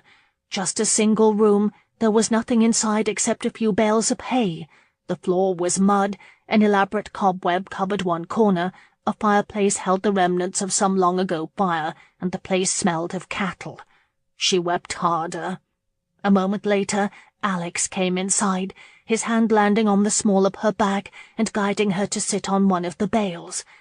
As she cried, he broke apart a couple of other bales and spread the hay around to cover the mud. She watched him shed his greatcoat and shake the rain from it, then spread it across the hay he had scattered. He calmly surveyed his work before turning to Lauren. One corner of his mouth snaked upward in a lopsided grin. "Oh, my darling angel, your morning has not gotten off to a very good start, has it?" Another surge of tears spilled. She buried her face in her hands. He straddled the bale on which she sat and cradled her head against his shoulder. "There now, it cannot be as bad as all that," he murmured soothingly. "What should make those glorious blue eyes produce such an abundance of tears? I wonder, did old Lucy step on your toe?" How absurd! Miserable, she shook her head and felt the quiet chuckle deep in his chest. "No? Did your Uncle Ethan, then?" It was so ridiculous, a smile tugged at the corner of her lip. "No," she muttered, sniffing. Perhaps Mr. Goldthwaite presented you with a bunch of wilting daisies and proclaimed his undying admiration?" Lauren sniffed loudly. "Hardly. He is quite impatient with me these days," she moaned. "Then what, I wonder, would make my angel sob so?" he murmured thoughtfully against the top of her head. "Everything," she cried, and pitifully clutched his lapel. Alex slipped a finger under her chin and tilted it upward to carefully examine her face. "Everything?" he asked, and slowly bent to kiss the path of tears from one cheek. "That is quite a heavy burden," he murmured, and kissed the other cheek. "Much too heavy a burden for one angel." He gently kissed one eye. "Give me your burden, sweetheart," he whispered, kissing the other eye. "I would gladly bear your troubles as my own." He kissed the bridge of her nose. His soothing words raced through her like fire. She closed her eyes, savouring each one, as every good intention flew from her mind. She very much needed his comfort at the moment, desperately so. Suddenly nothing else mattered, not the rain coming down in torrents, not the horses neighing softly beneath the trees, not Magnus, not Paul, not any responsibility, nor any claim to dignity. She needed him. She felt his lips on her forehead, then her temple. "Let me bear it all, love. Your fatigue at the end of the day, your hurt when the world looks ill at Leonard. Let me bear your triumphs, your defeats, your uncertainties, your fears, your happiness," he uttered softly. Mesmerized, she opened her eyes and unconsciously lifted her hand to touch his face. He leaned into it, kissing her palm. "I will bear your health, your humour, your penchant for notable quotations. I will bear your family, your animals, and your little enterprises. I will bear you in my heart always, and your children. I will bear everything. You will never worry, never hurt, never need anything. Just come with me. Come be with me, Lauren." His voice had grown rough, his green eyes glimmered with the depth of his emotion. Her heart seemed to levitate in her chest, hovering on the brink of a feeling so deep she was vaguely afraid she might fall into it and drown. He smiled. It wrapped around her heart and squeezed life into it. She instinctively threw her arms around his neck and kissed him. His lips anxiously crushed hers, his tongue thrusting deep into her mouth, claiming her. She was conscious of her fingers raking through his hair, grasping at any and every fibre of him. The bonnet toppled from her head, the high neck of her jacket flicked open. He deepened the kiss, stroking her tongue, inviting her into his very core. She was on fire. They tumbled onto his greatcoat. His hands eagerly swept her frame, across her middle, down her legs, finding the buttons on her blouse. The rain drummed harder against the earth just beyond them, matching the tempo of her beating heart. She sought the warmth of his body, thrusting her hands deep inside his waistcoat, feeling his spine, his rib-cage, and the corded muscles in his neck and shoulders. He freed her breast and eagerly brought the rigid peak fully into his mouth. Instinctively she lifted to him, openly indulging in the sweet burning sensation against her skin and building in the pit of her stomach. With his mouth and hands he exulted in her, and Lauren received his caress with pure elation. He paused, tearing off his coat and waistcoat, ripping the neckcloth away.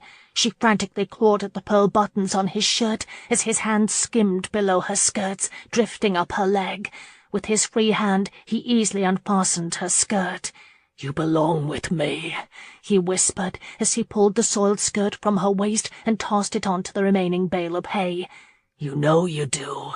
He slipped a hand beneath her so that he might remove her undergarments. Very slowly he began to pull the petticoats from her hips. "My God, what an angel!" he breathed, his eyes lovingly feasting on her nude body. and reverently he bent to kiss the flat plane of her belly. "My wicked little angel." Lauren sighed, adrift on the little bed of unbridled sensation. Everything but Alex was forgotten. She did belong with him. Every inch of her flared with a burning hunger for his touch. His hardness, straining the fabric of his trousers, pressed against her leg. The soft sensation of his lips against her belly and flick of his tongue in her navel sent spasms of desire spiraling through her. "Alex," she whispered, smiling lazily as he lifted her leg, kissing her calf. His lips traced a warm, wet path up her leg, pausing to kiss the soft crease behind her knee, nibbling the inside of her thigh. One hand fluttered across her breast, kneading gently. His breath brushed the apex of her thighs, shocking her almost senseless. When his tongue flicked across her mound, it terrified her, almost as much as her own desire. Her breathing grew ragged. She was suddenly gasping for air.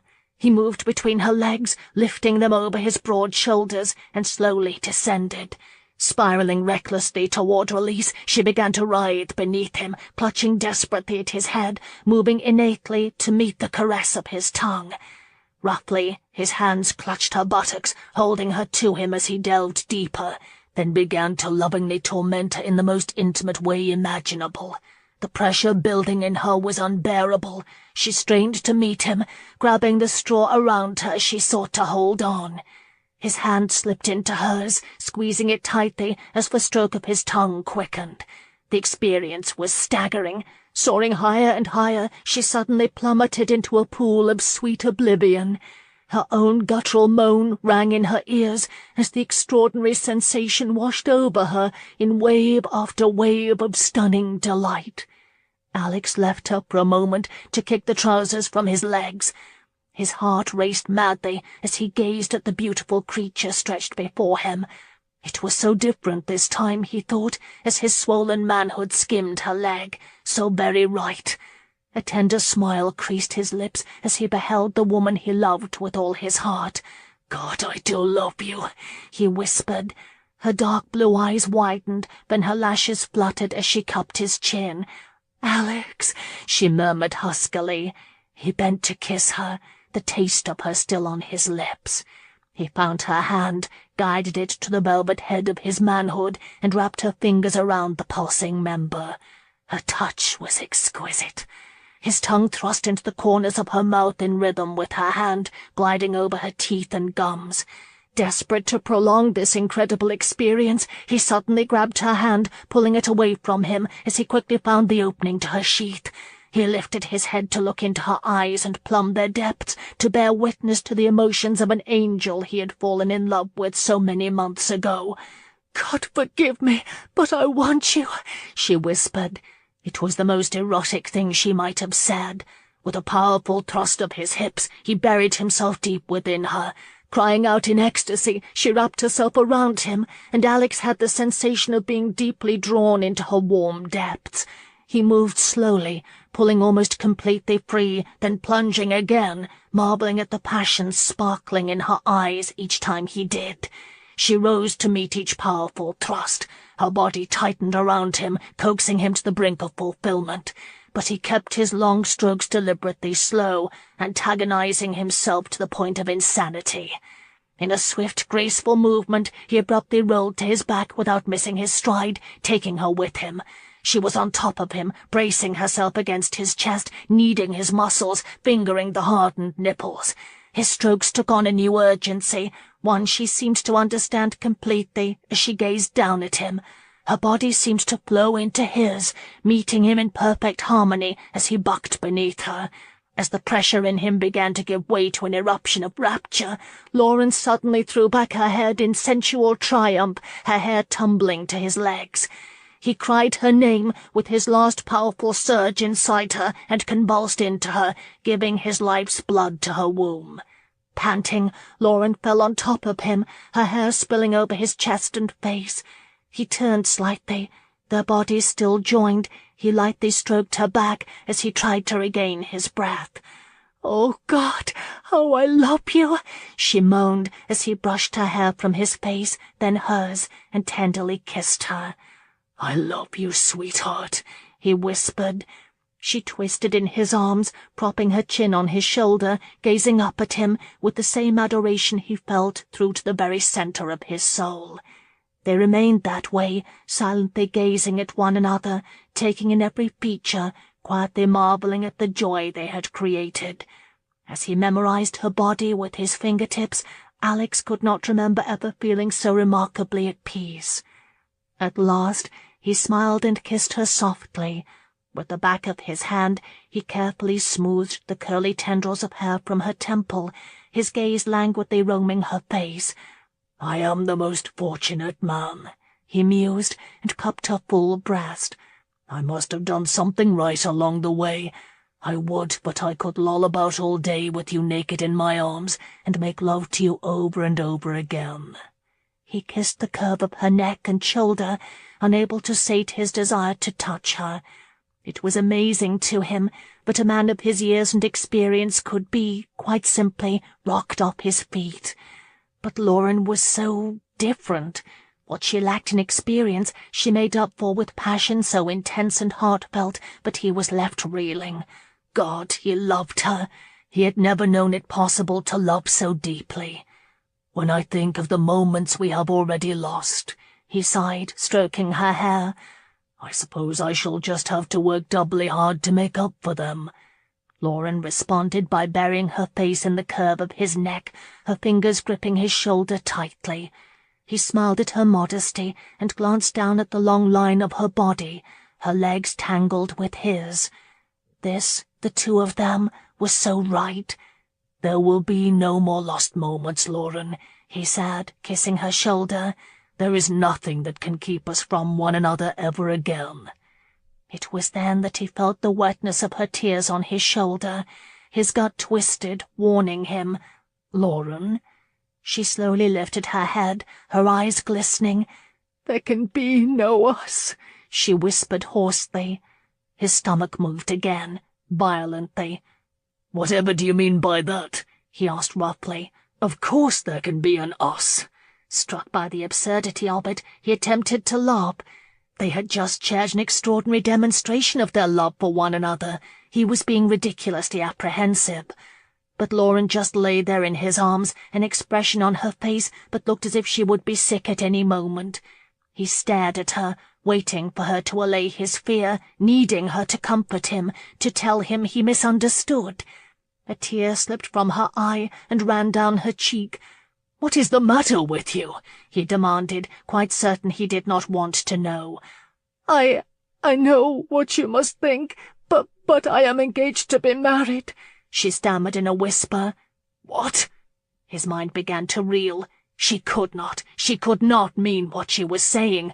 What the hell did she think had just occurred between them? "Friday. I marry Magnus on Friday." He suddenly shifted, dumping her out of his arms as if she had burned him. It was inconceivable, totally unfathomable. Had he just imagined what had occurred between them? Could she respond to him so completely, then turn around and marry another? Was she mad? Was she playing him for a goddamn fool? Unthinking, he sat up and grabbed her arms, jerking her into his chest. "What in the hell is wrong with you?" he shouted. Lauren cringed, closing her eyes. "Look at me.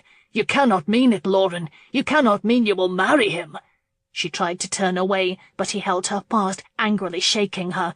"I don't know what nonsense is in that head of yours, but what in the hell do you think just happened here?" he bellowed. Her eyes flew open and frantically searched his chest.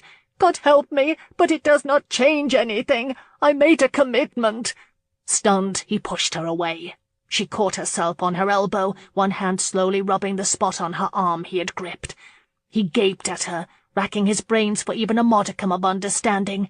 He could find none. Damn it all to hell, he could not understand. Bracing his elbows on his knees, he slowly ran his hands over her hair, fighting for control. "What just happened between us was honest and real. Doesn't that mean anything to you?" Her head dropped to her chest, and her hair fell around her, shielding her face from him.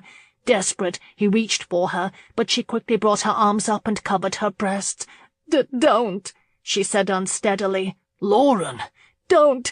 I cannot think when you touch me," she rasped helplessly. Dismay engulfed him, and he frantically thought how to convince her. The evening you sent me that poem which still plays on in my head," he sputtered angrily, "I realized how much you meant to me, even though I was committed to another. Just like you, Lauren, at the most critical juncture in my life, I was committed to another. It was insane, yet I didn't understand completely just how insane until you were gone. I did the hardest thing I have ever had to do, and followed you here, with but one thought in mind," he said angrily. Lauren buried her face in her hands. "That one thought was to find you and marry you. I have this overwhelming need to give you everything I can," he said hoarsely. "I want to give you the whole goddamn world to make you happy." Lauren caught a sob in her throat as he leaned forward, his face just inches from hers. "I love you, Lauren. How many ways can I say it? I love you more than I thought humanly possible. I love your wit and the fact that you quote old proverbs and English poets. I love your undying loyalty to your family. I love," he choked, "that you would give yourself so completely to those children and treat each and every one of them as if they were your own." Her body shook from the force of another wrenching sob. "Today, more than ever, I love you," he hastily continued. "I want to marry you, and I don't give a damn what anyone thinks. What matters to me is that you are who you are. Guileless, beautiful, and so giving of yourself. That is what this is all about," he shouted, gesturing wildly around them. "Do you understand me? We made love, and goddammit, I heard your admission of love. I bloody well felt it." She fell to her side, crying uncontrollably. Disbelieving, Alex gaped at her. "Lauren, please do not do this," he begged her. After what seemed to him like 100 years, she slowly raised herself. "You don't understand. I have ruined your life," she muttered hopelessly, and shook her head when he attempted to debate that. "Whatever you do, my presence will always poison it. I cannot allow that to happen, don't you see? The people of this country need someone like you, Alex. Rosewood cannot possibly survive without the reforms you can make happen." "I don't care," he shouted. She gasped through another uncontrollable sob. And I have made a commitment I must honor. I cannot do this to him." "Cannot do this to him?" Alex echoed incredulously as the pounding of his heart rapidly intensified. Teetering on a precipice of complete dejection, his eyes suddenly swept her naked body, the flush of their love-making still glowing on her fair skin. It sickened him. She had ripped his heart in half. He glared at the streaks of tears on her face, the pathetic way she hugged herself. Damn her, but she was beautiful, and he suddenly hated her for it. The woman had sorely abused his love, and a rage like he had never known blinded him. He lunged for her, shoving her onto her back. "Alex!" she shrieked. Determined, he angrily grabbed her flailing arms and pinned her to the ground beneath him.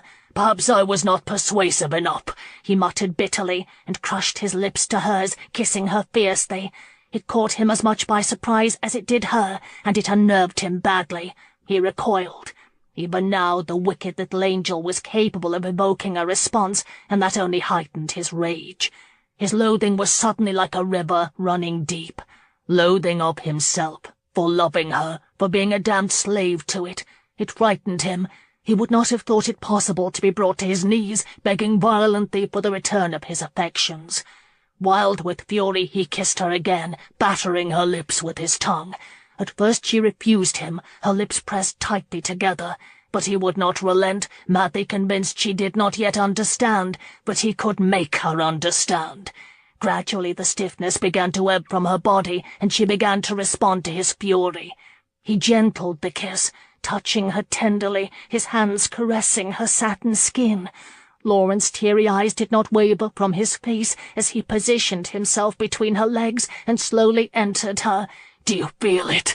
he whispered hoarsely. "Do you feel how much I love you?" She nodded.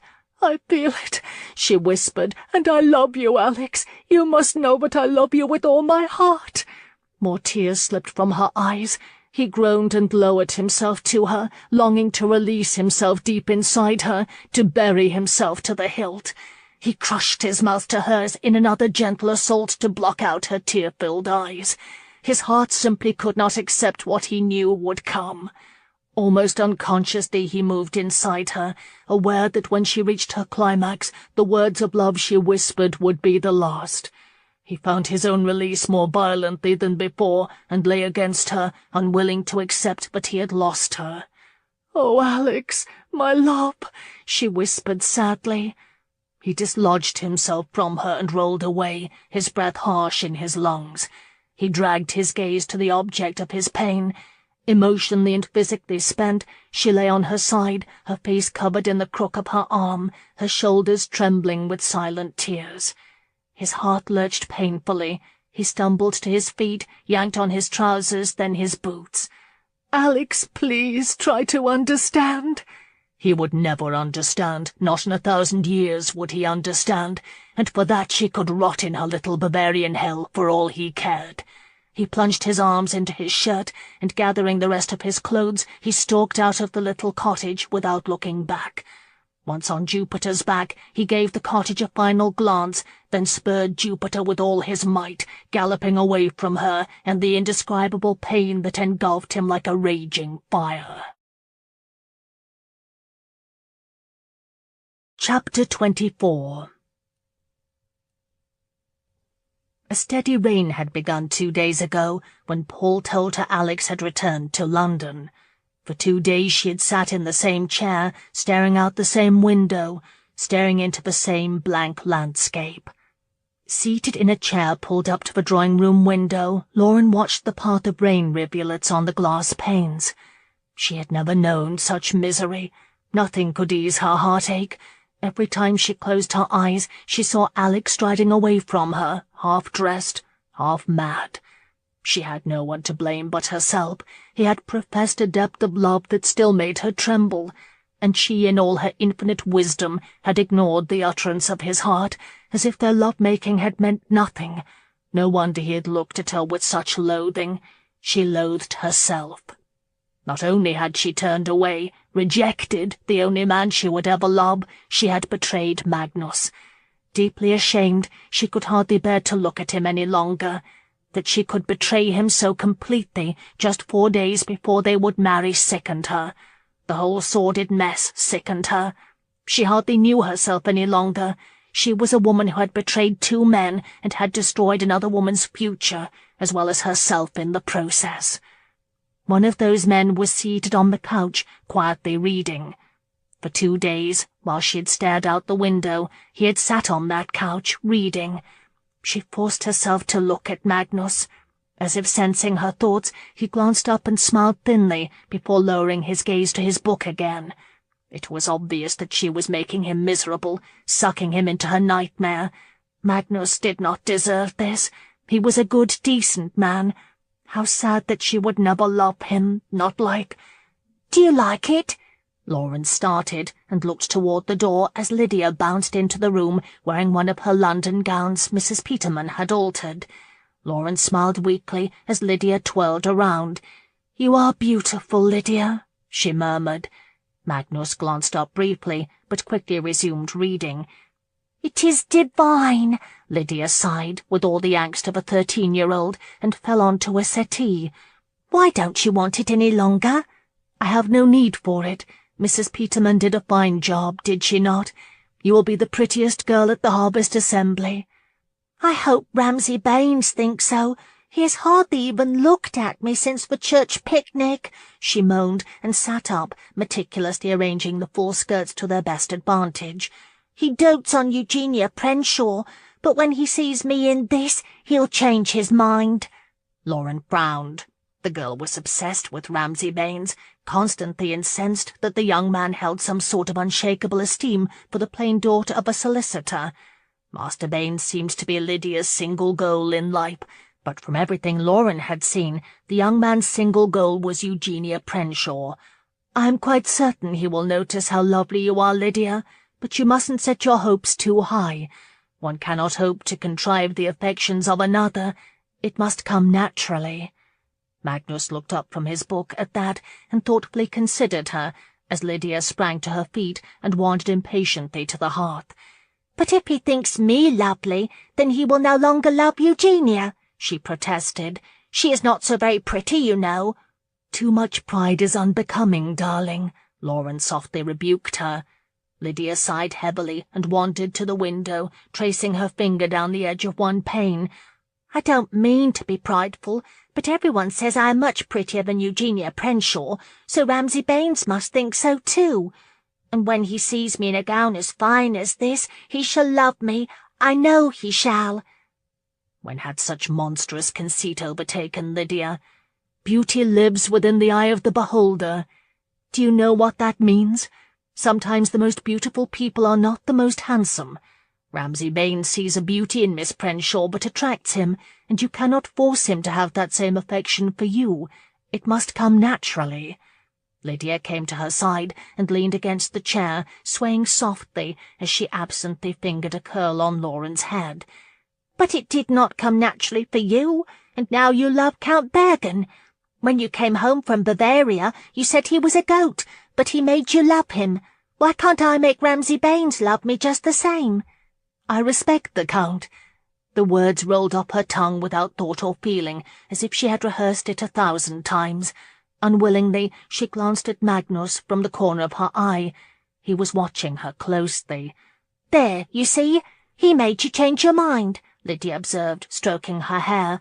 I should think it only a matter of determination, she said with supreme authority. For the first time in her life, Lauren felt angry with Lydia for being so incredibly foolish and unwilling to see that she would only harm herself with such coquettish ideas. She responded sharply. He may fall prey to your good looks for a time, my dear, but soon enough he will not be able to hide what simply is not there.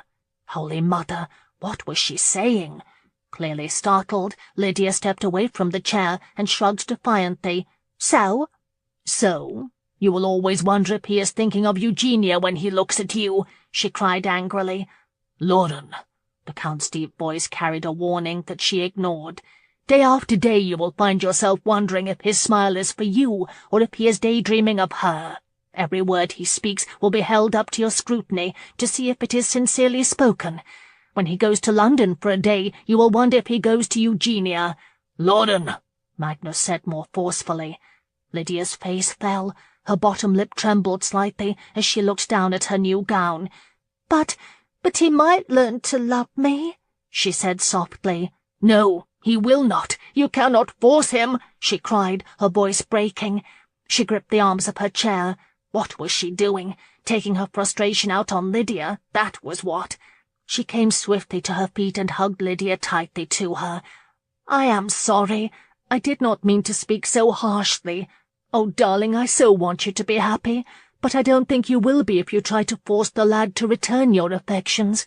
Perhaps he will come to esteem you, but if he does not, if he loves Eugenia, then there are plenty of boys in England who would die for just a smile from you. Lydia sniffed against her shoulder. But I love Ramsay Baines, she muttered stubbornly. Distressed, Lauren sighed. Do you know what I think? I think lilac would look very well with your new gown. Really? Lydia asked, pulling away from her. There is some in the garden. I think the rain has broken for a time. Why don't you fetch some and try it? Lauren urged.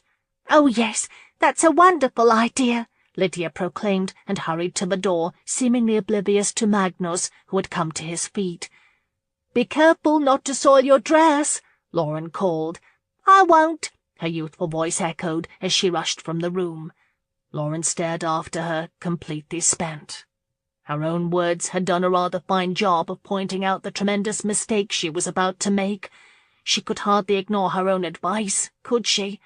A sense of bitter relief suddenly washed over her as she carefully resumed her seat. Days of frustration were gone, replaced by a new anguish, the anguish of facing a horrid task, of hurting someone for whom she cared. A painful pounding started at her temples the moment Magnus spoke. "Are you angry?" he asked, frowning. "No," she exclaimed a little too emphatically, and shifted uncomfortably. "What is on your mind, Liebchen? You look as if you have something you would say." Yes, but her tongue suddenly felt the size of a watermelon. "What is it, Lauren?" Magnus asked quietly. The pounding in her head was deafening. She glanced uncertainly at him. How could she, practically on the eve of their wedding, tell him she could not marry him? How could she not? Heaven help her, she could not be with him day after day and long for Alex. She thought too much of him to try and hide what simply was not there. Oh, God, she regretted not coming to this conclusion sooner. She slowly sank into her chair. "If you cannot speak, then allow me," he said, his German quiet and calm. "You have been sitting in that chair staring out that window for 2 days. 2 days almost to the hour since the Duke returned to London." Lauren tensed and quietly sucked in her breath. "I am not a physician, but I know what ails you. You mourn this man you love." She could not breathe, the pounding in her head having spread to her neck and chest. "Magnus!" It was all she could bring herself to say. "Say it, Lauren," he said evenly. She started to speak, choking on her own words. Magnus did not move an inch, waiting patiently for what he obviously knew she would say. It is with great regret that I must tell you I... She could not say it. God help her, she could not hurt him so. Tears filled her eyes, and she picked helplessly at the arm of her chair, trying desperately to think of words that would make what she would do seem less egregious. "You must tell me what?" he asked, his voice oddly soft. I must tell you that I am very sorry for chiding Lydia so harshly," she blurted.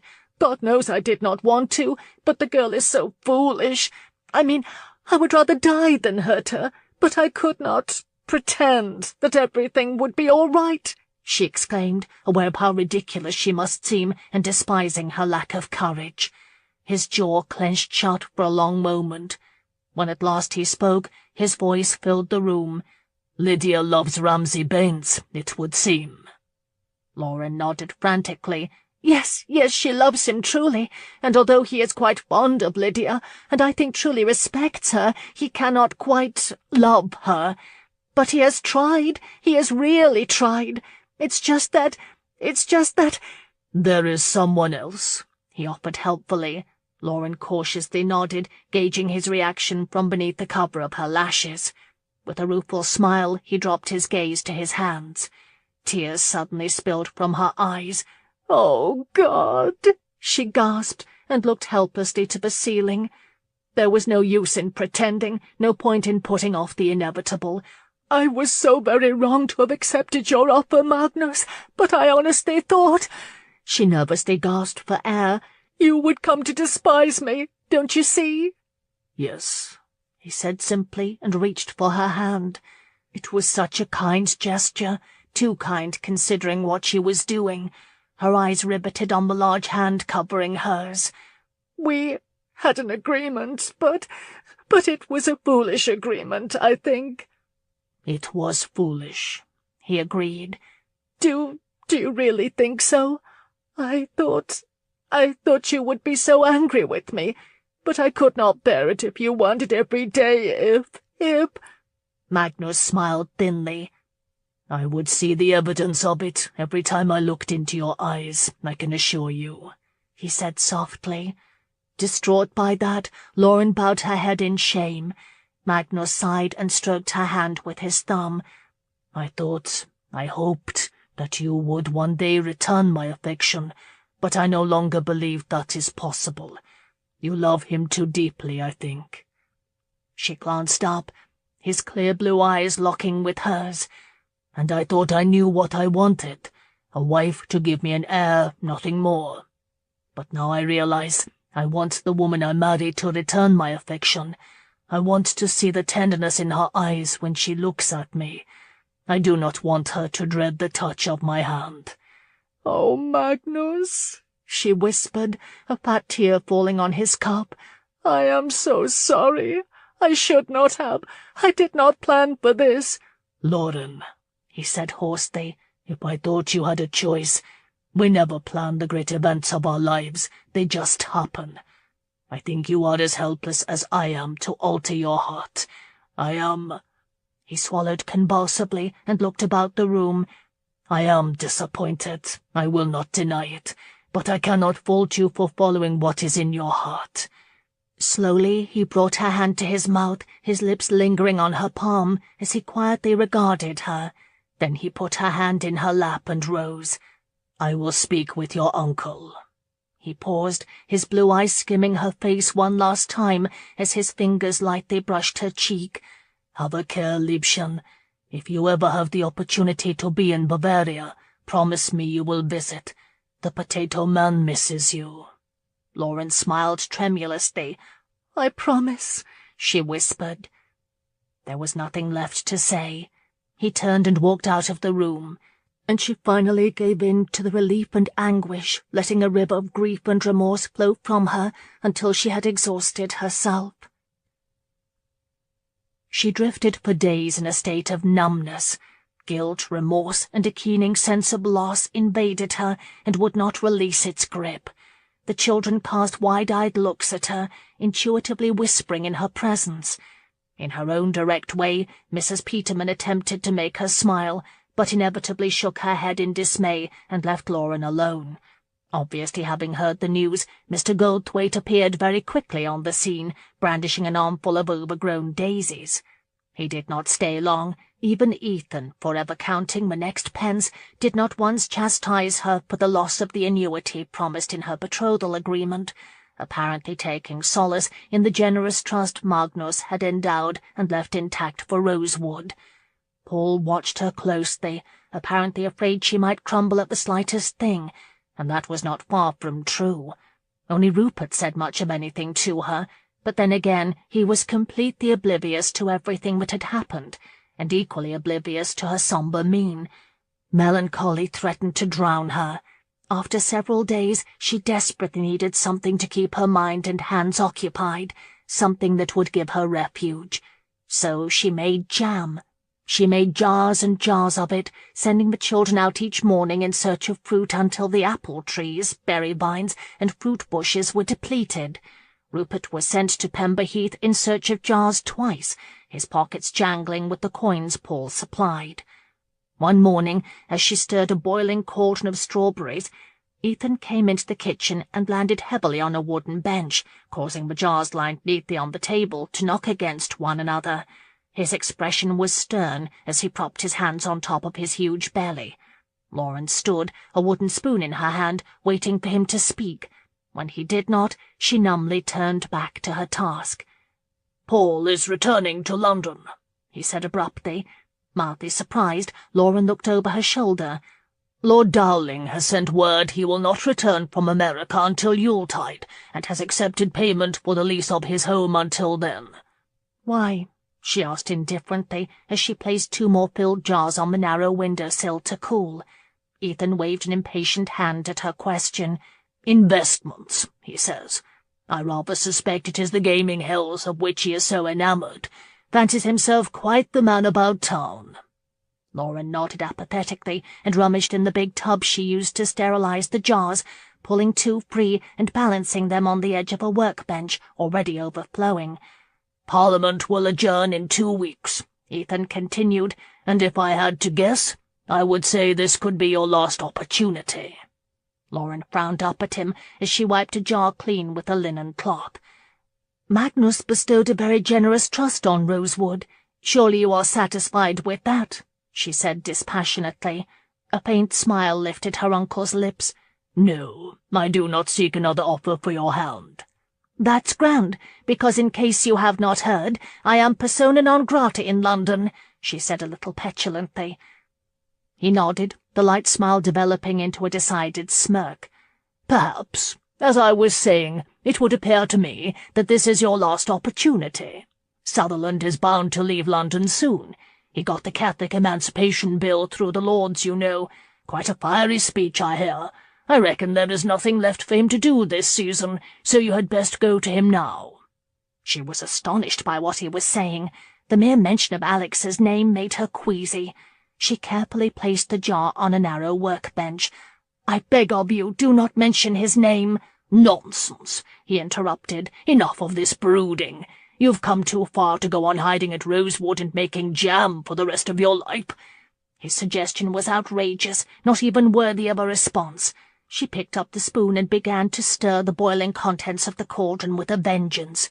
"You do not understand, Uncle. He does not want to see me." "Doesn't he?" Ethan asked quietly, startling her. "No, he despises me." "Funny thing to say about a man who broke off an important engagement at the last possible moment and chased you to Rosewood like a madman. From what I saw, he would have done anything to make you change your mind. He does not despise you, lass. He loves you, and you love him, don't you? Love does not fade overnight." Shocked that such sentimental words came from Ethan's mouth, Lauren gaped at him. "Yes, it does. It does when—" She broke off, dropped the wooden spoon, and gripped the edge of the workbench. A moment passed before she could look at Ethan again. "I hurt him, Uncle," she said hoarsely. Ethan shrugged and picked up a jar of cooling jam and stuck his finger in it, smacking his lips as he tasted it. "I did not say it would be easy," he remarked, and tasted another dollop, "but I have thought you the bravest woman I have ever known, at least until now." She jerked her head up. "You thought what?" "You walk about like the dead," he blithely continued, "making mountains of jam, for Christ's sakes." He put the jar down and propped his pudgy hands on his knees as he looked her squarely in the eye. "This is the most important moment of your life, Lauren. Don't let it slip through your fingers without a fight. God in heaven, do not lose heart now, lass." Stunned that this conversation was even happening, Lauren whirled around and stared blindly out the window. God knew she longed to see him, to feel his green eyes pierce through to her heart. But what if he looked at her the way he had when he had left her in the cottage? The pain, the disgust. She would not be able to bear it. But neither could she remain at Rosewood forever, never knowing.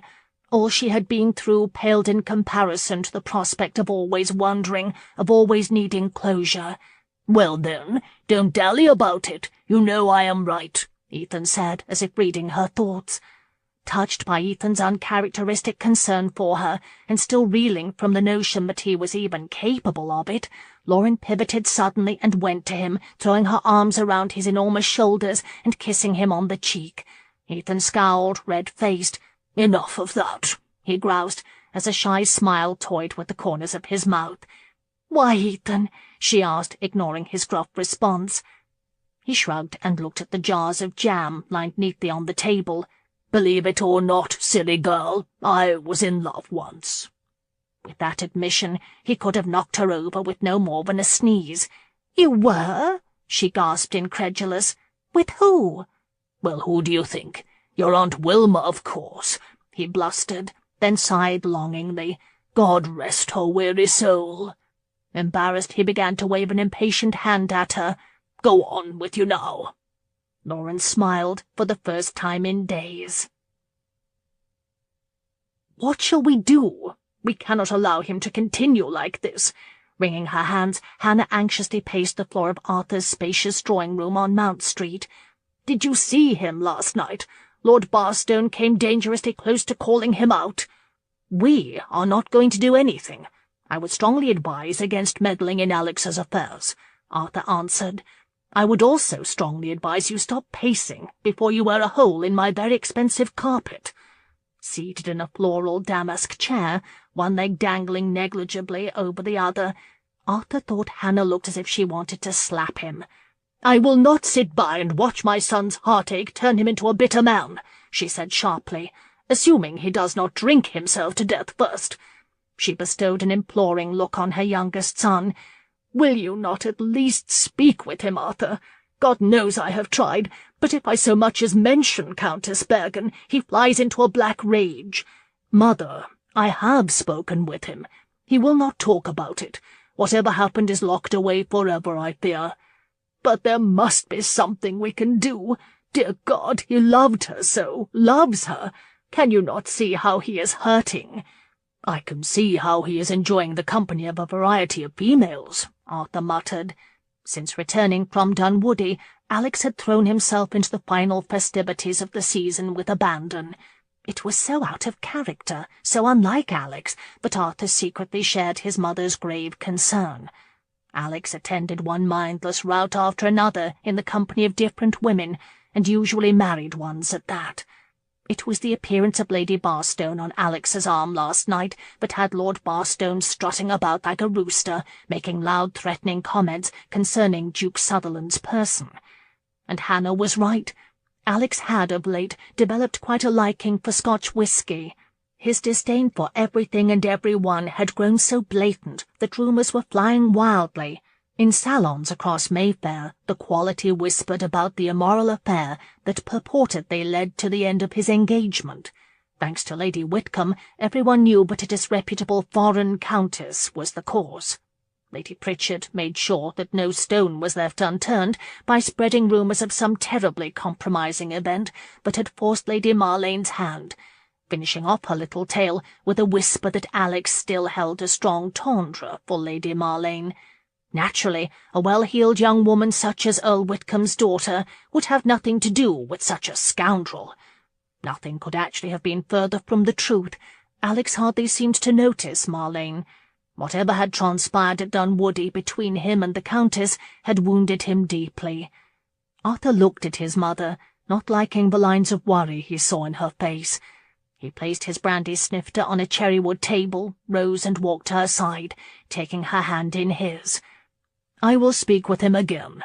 Actually, I happen to know of something that may spark his interest. Paul Hill has returned to London." Hannah's eyes glistened with gratitude. "Oh, Arthur, please, anything you can do before he is completely ruined." Alex helped himself to his 5th glass of champagne, noting bitterly that it was doing nothing to dull the ache that dogged him every day. It was a numbing, nauseating ache that stabbed at his gut every time he thought of Lauren, which was too goddamned often to suit him. Even though she was married and gone now, he could not stop thinking about her, and he hated her for it, but he hated himself worse. He could hardly bear to think how easily he had given in to such an adolescent notion as love. Good God! "Your Grace?" Beside him Lady Fairlane gave him a playful, familiar nudge. "I asked if you had seen Lord Fairlane's prized hound." Alex swung his gaze to the redhead with the inviting mouth. "I have not seen his hound, madam," he said curtly. "I have not been to Fairlane Manor in over a year." Her mouth curved enticingly. "We shall have to remedy that, shan't we?" she purred. "We are planning a weekend affair 2 weeks hence. Perhaps you could come." He saw the lascivious look in her eye and gave her a sensuous, lopsided smile. Lady Fairlane's eyes twinkled with delight. "Perhaps I could do just that," he said smoothly, "if I have no other engagements." Her gaze slid slowly down his chest, lingering covertly on his groin. Her sensual lips curled into a deeper, more suggestive smile. "A popular man," she mused unabashedly. "How shall you judge the merits of all the invitations, I wonder?"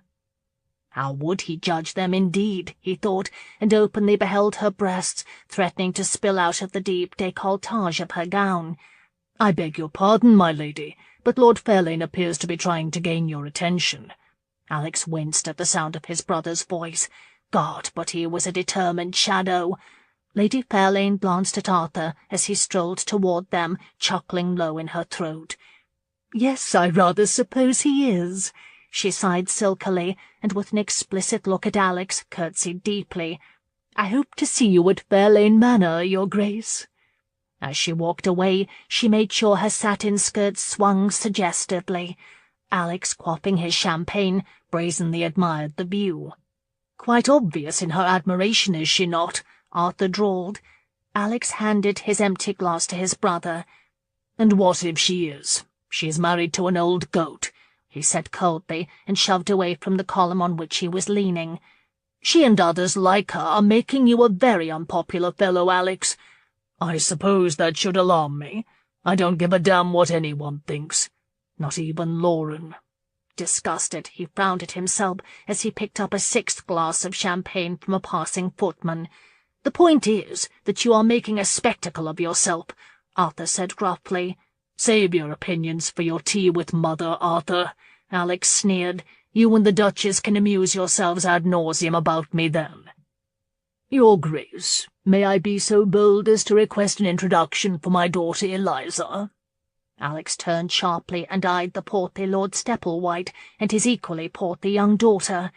She turned bright red under the Duke's marked glare, making her look something like an overripe tomato as she bobbed a clumsy curtsy. "Miss Stepplewhite," he mumbled, skipping the formality of a bow. "Good evening, Your Grace. Are you enjoying the ball?" she chirped. "Ah, polite little banter, undoubtedly learnt in her drawing-room. The only thing that could possibly be worse would be for the little tomato to quote some ancient proverb or rattle off a pithy little poem.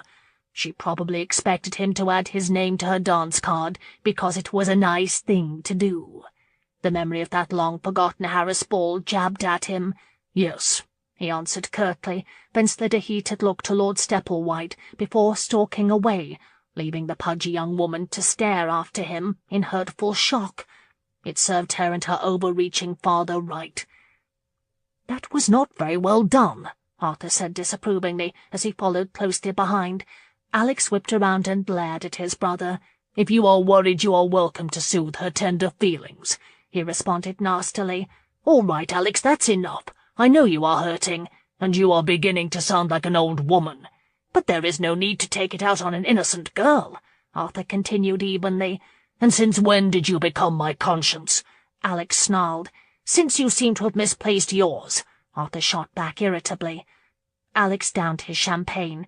"Is there a reason you have appeared at my side?" he asked, leaning against the wall and surveying the crowd with disgust. "Other than to point out my numerous faults?" "As a matter of fact, there is.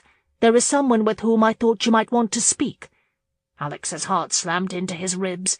It was Lauren. For one insane moment he wanted to see her and those sparkling blue eyes, but his determination to cut her from his heart quickly regained control.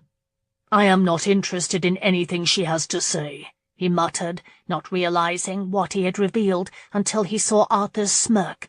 His scowl deepened dangerously. "I was referring to Paul Hill," Arthur replied. "I saw him in Southwark just last evening." Alex had not wanted to hit his brother since they were in short pants, but he was perilously close to putting a fist in Arthur's nose. "You are mad," he muttered angrily. "No, but I've certainly considered the possibility that you are," Arthur said with deadly calm. "By all that is holy, Arthur, I am just a hair's breadth away from breaking your face," Alex warned sincerely. "Do us both a favour and get out of my sight." Arthur merely shrugged. "What harm is there in talking to him?" "What the hell for?" Alex growled and snared another glass of champagne from a passing servant, trading his empty glass for it. Arthur frowned at the crystal flute. "You are pitching headlong for ruination, Alex. There are men in this room who are itching to call you out because of your open regard for their wives. You drink yourself mindless at every opportunity. Your mother is frantic with worry, and you haven't looked at our books in weeks, all because of some obscure lover's spat." "Jesus, you must want a broken nose," Alex growled. Arthur snorted angrily as he lifted the champagne to his lips, but he could not tell Arthur what had happened, not without breaking. No, it was better this way. Mind-numbing indifference was infinitely more desirable than the hell she had put him through, was still putting him through. Arthur sighed and turned away. "Your self-pity is—" He suddenly stopped, his eyes focusing on something across the room.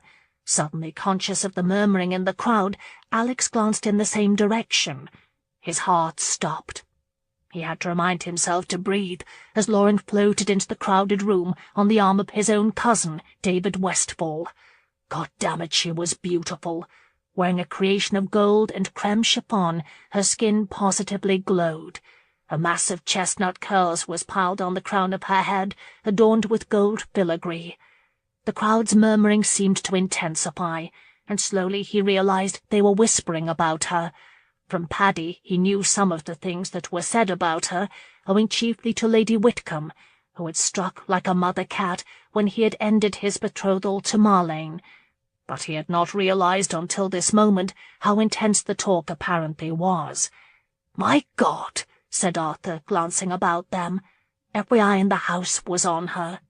Across the room, Lauren searched the crowd until her cobalt eyes found him. His heart slammed against his ribs, warning him, but Alex could not tear his gaze away. She looked at him very poignantly, and he stared hard at her, inwardly fighting the overwhelming desire to go to her.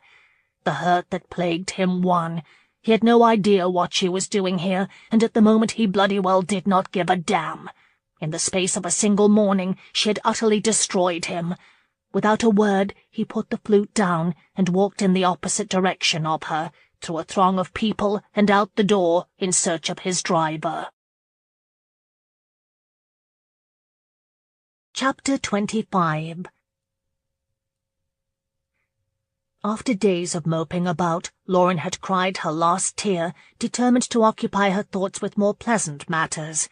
Exactly how to do that had required some creative thinking, and she had finally decided that taking a box of jam to the infirmary would do as well as anything to cheer her. The last few days had been sheer hell. She had no one with whom to even talk, unless one counted Davis, but she was not quite that desperate. As usual of late, Paul was away from the house, enjoying the last few days of the parliamentary session. He was absolutely besotted with Home Secretary Robert Peel, the man who had led the Catholic emancipation through the Commons. At breakfast he had talked excitedly about one day following in Peel's footsteps. Paul had found purpose in his return to London, but her return had been a complete disaster. For days now she had sought ways to speak with Alex, but had been thwarted at every turn, beginning with the Harrises' closing ball. She would never forget the look of revulsion on his face when he had seen her across that crowded room. It was matched only by the ghastly disgust he had shown when he had turned on his heel and marched from the room. It had wounded her deeply, and she had been forced to endure her public humiliation for the rest of the evening, an evening in which she also had discovered she was a pariah among the ton. Everyone avoided her, with the sole exception of Lady Pritchard, whose disdain for her had swollen to terrifying proportions. At one point she had sidled close to where Lauren was standing, and very loudly explained to a friend that Lady Whitcomb laid the blame for ruining Lady Marlene's future as a duchess at Lauren's feet. A foreign wanton, she had called her. Lady Pritchard's friend had turned bright red, as the old bag had added that what might be acceptable behaviour in the nether regions of the continent was most certainly not acceptable in London. Mrs. Clark's afternoon tea had been another nightmare, she thought, as she methodically stuffed a box with jars of jam. The jovial widow had called on her personally to insist that she come, obviously and very nobly trying to deflect some of the talk surrounding her. She had not wanted to go, but Paul had thought that perhaps Mrs. Clark could help. Despite her deep misgivings, Lauren had gone. She had been standing in the foyer, nervously fidgeting with her reticule, and trying to muster the courage to enter a drawing-room stuffed to the rafters with ladies. Much to her great surprise, he had come, escorting Lady Paddington. He had looked right through her, as if she did not even exist. As she tried desperately to find her tongue, he had bid his aunt farewell, then had turned and walked out of the foyer. She was still gaping at his broad back when Lady Paddington had greeted her with great uncertainty. At least it was not the complete disdain she was to see on the face of every other guest. She continued stuffing the box with jam, her thoughts flitting to the Harrison Green route, to which Paul had insisted she accompany him. Dear God, what a catastrophe that had been! Except for rather sharply correcting Lord Brackenridge, who had clumsily grabbed her hand and drunkenly suggested she was now considered for the taking, she had hardly said a word all night. Everyone avoided her, as if she carried the plague, but she was acutely aware of the little tete-a-tetes that occurred behind gloved hands. Simply put, her presence was not tolerated, especially by Alex.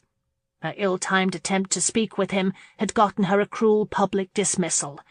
Unfortunately, she had caught him by surprise, coming up behind him and touching his arm. He seemed to jump a good 2 feet before whirling around, his face going white when he saw her. Everyone within a 10-foot radius saw it too, and closed in on them, straining to hear the exchange between the Duke of Sutherland and the woman who was rumoured to have ended his betrothal. "Your Grace, good evening," she had murmured, suddenly devoid of any coherent thought. His green eyes had flashed with fury. His jaw had clenched shut as his eyes flicked to those around them. The situation notwithstanding, she had frantically grabbed at the opportunity.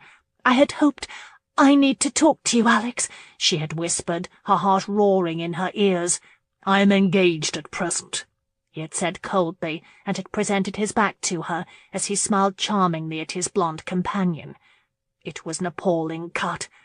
Up until that very moment, Lauren thought the hardest thing she had ever had to do was to end her engagement to Magnus.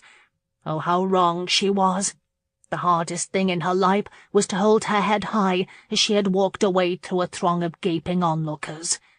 After that, she had begged Paul to return her to Rosewood, but he had refused, and they had argued heatedly before striking a bargain. Some bargain. Paul had coerced her into trying one last time, but not in a crowded salon or ballroom, where he effectively argued but Alex's pride was at stake. The only reasonable place, he insisted further, was at the Duke's residence on Audley Street, since it was apparent he would not be calling on her any time soon. Reluctantly, she had finally agreed. The truth was that in spite of her very strong misgivings about Paul's idea, she desperately needed to end this insanity once and for all. So she had gone to Audley Street, only to have her courage fail her miserably when she had seen him through a window. The next attempt was equally as daunting, as was the next and the next. Every day at promptly 3 o'clock she had walked past his house, and every day she was quite unnerved by the sight of his dark head through a corner window. This whole messy affair had become impossible to cope with. Last evening she had cried for what seemed the 100th time since returning to London. This surveillance of him was ludicrous. As if the Ton did not have enough to talk about, without her walking up and down Audley Street each day, seeking Minerve to knock on the blasted door. Her lack of courage angered her, and she was weary of tears. She simply had to make herself see him so that she could return to Rosewood without delay, because she had absolutely no hope he would receive her apology with anything less than hatred. She was as prepared as she would ever be, but it was hours yet before she could go. In the meantime, she would take her jam to the infirmary. They would welcome her. They welcomed anyone who took the time to call. Yes, it would be the perfect diversion from her misery. A generous patron of the Haddington Road Infirmary, Hannah Christian made a point of visiting every 3rd Friday of the month. Her pattern was the same. She listened to Mrs. Peabody's catalogue of complaints, read a weekly paper to Mr. Croyhill, and visited the newcomers. Having completed her rounds this month, Hannah walked to the infirmary door, listening to Dr. Metcalfe expound eloquently on his plans to operate a wing for those suffering from consumption. As she pulled on her gloves, a commotion outside caught her attention, and distracted, Hannah glanced through the front door's thick panes of etched glass. Though her view was distorted, she could swear it was Countess Bergen. She took a step closer to the door and lifted her quizzing glass. It was Countess Bergen. Her arms extended, she was nervously urging a hack driver not to drop the box he edged from the top of the hack and held high above his head. The man stumbled backward, but quickly regained his balance, squatted, and slowly brought the box down to rest carefully on the sidewalk. Curious, Hannah watched as Countess Bergen extracted what looked like a small jar and handed it to the driver. They exchanged a few words, and she produced another jar. His face beaming with delight, the driver dipped his hat no less than 3 times as he returned to his hack, gripping the 2 jars against his chest. Hannah smiled as Dr. Metcalfe came to stand beside her and peer outside. "Who is that? Oh, my, Countess Bergen!" he exclaimed with some dismay. "Has she been here before?" Hannah asked, watching as the Countess knelt to rearrange the contents of the box. She smiled up at a passer-by, responding with a cheerful nod to his greeting. "She has visited from time to time," he muttered. "But that was before we knew," he said, and reached for the brass handle. Hannah glanced at him. "Knew what?" The doctor coloured. "Before we knew of her reputation," he said, almost strangling on the word. "I shall take care of this." He slipped out the door before Hannah could stop him and marched down the steps to where Lauren stood. Hannah could see her beatific smile, It was no wonder Alex was so in love with her. That glorious smile faded rapidly, however. Motioning to the box, Countess Bergen exchanged words with the doctor. His back to the door, he brought his hands to his hips and looked down at the box, adamantly shaking his head. The Countess paused, her hand delicately brushing a loose curl from her cheek. Clutching her reticule, she glanced uneasily up the street. Dr. Metcalfe said something else, his head bobbing intently like a little bird. Countess Bergen nodded slowly and turned toward the street, leaving the box at the edge of the infirmary steps. The doctor called a man working nearby to fetch the box, and turned toward the door, his step light, as he bounded up the steps. As he entered the foyer, he grinned at Hannah. "Nothing to fear, Your Grace," he announced grandly. "I've sent that woman on her way." "Have you indeed?" Hannah seethed. "Pray tell, sir, why in God's name would you turn a benefactress away from this institution?" She bristled. The young doctor reddened. "But she is without care for her virtue, my lady. I should think we do not want her benefaction," he blustered uncertainly. Hannah's eyes narrowed as she angrily adjusted her bonnet. "Her virtue, my good man, is a generous spirit with which she donates to your very worthy cause. How dare you be so presumptuous as to deny her gift?" she said coldly, yanked the door open, and marched toward her coach. "Your Grace," the doctor called, as he raced after her. "Please, Your Grace, I shall accept the jam." It was the last thing she heard as she was helped into her coach. "Turn this buggy around, Jeff, and find a young woman clad in dark blue," she snapped. Dejected, Lauren numbly walked away from the infirmary. The whole of London had turned against her. She herself had not realized how terribly bad her reputation was until Dr. Metcalfe had asked her to kindly remove herself from his respectable institution. Good heavens, he had refused her jam. It was hopeless, utterly hopeless. She was the consummate fool for having come to London. She should have stayed at Rosewood where she belonged. She should have— "Countess Bergen, good afternoon." She whirled around and saw a black coach sporting the Sutherland ducal crest coast to a stop. From its window leaned the Duchess, smiling cheerfully and waving a handkerchief. Good God, what on earth was she doing? Surely his mother knew of her reputation.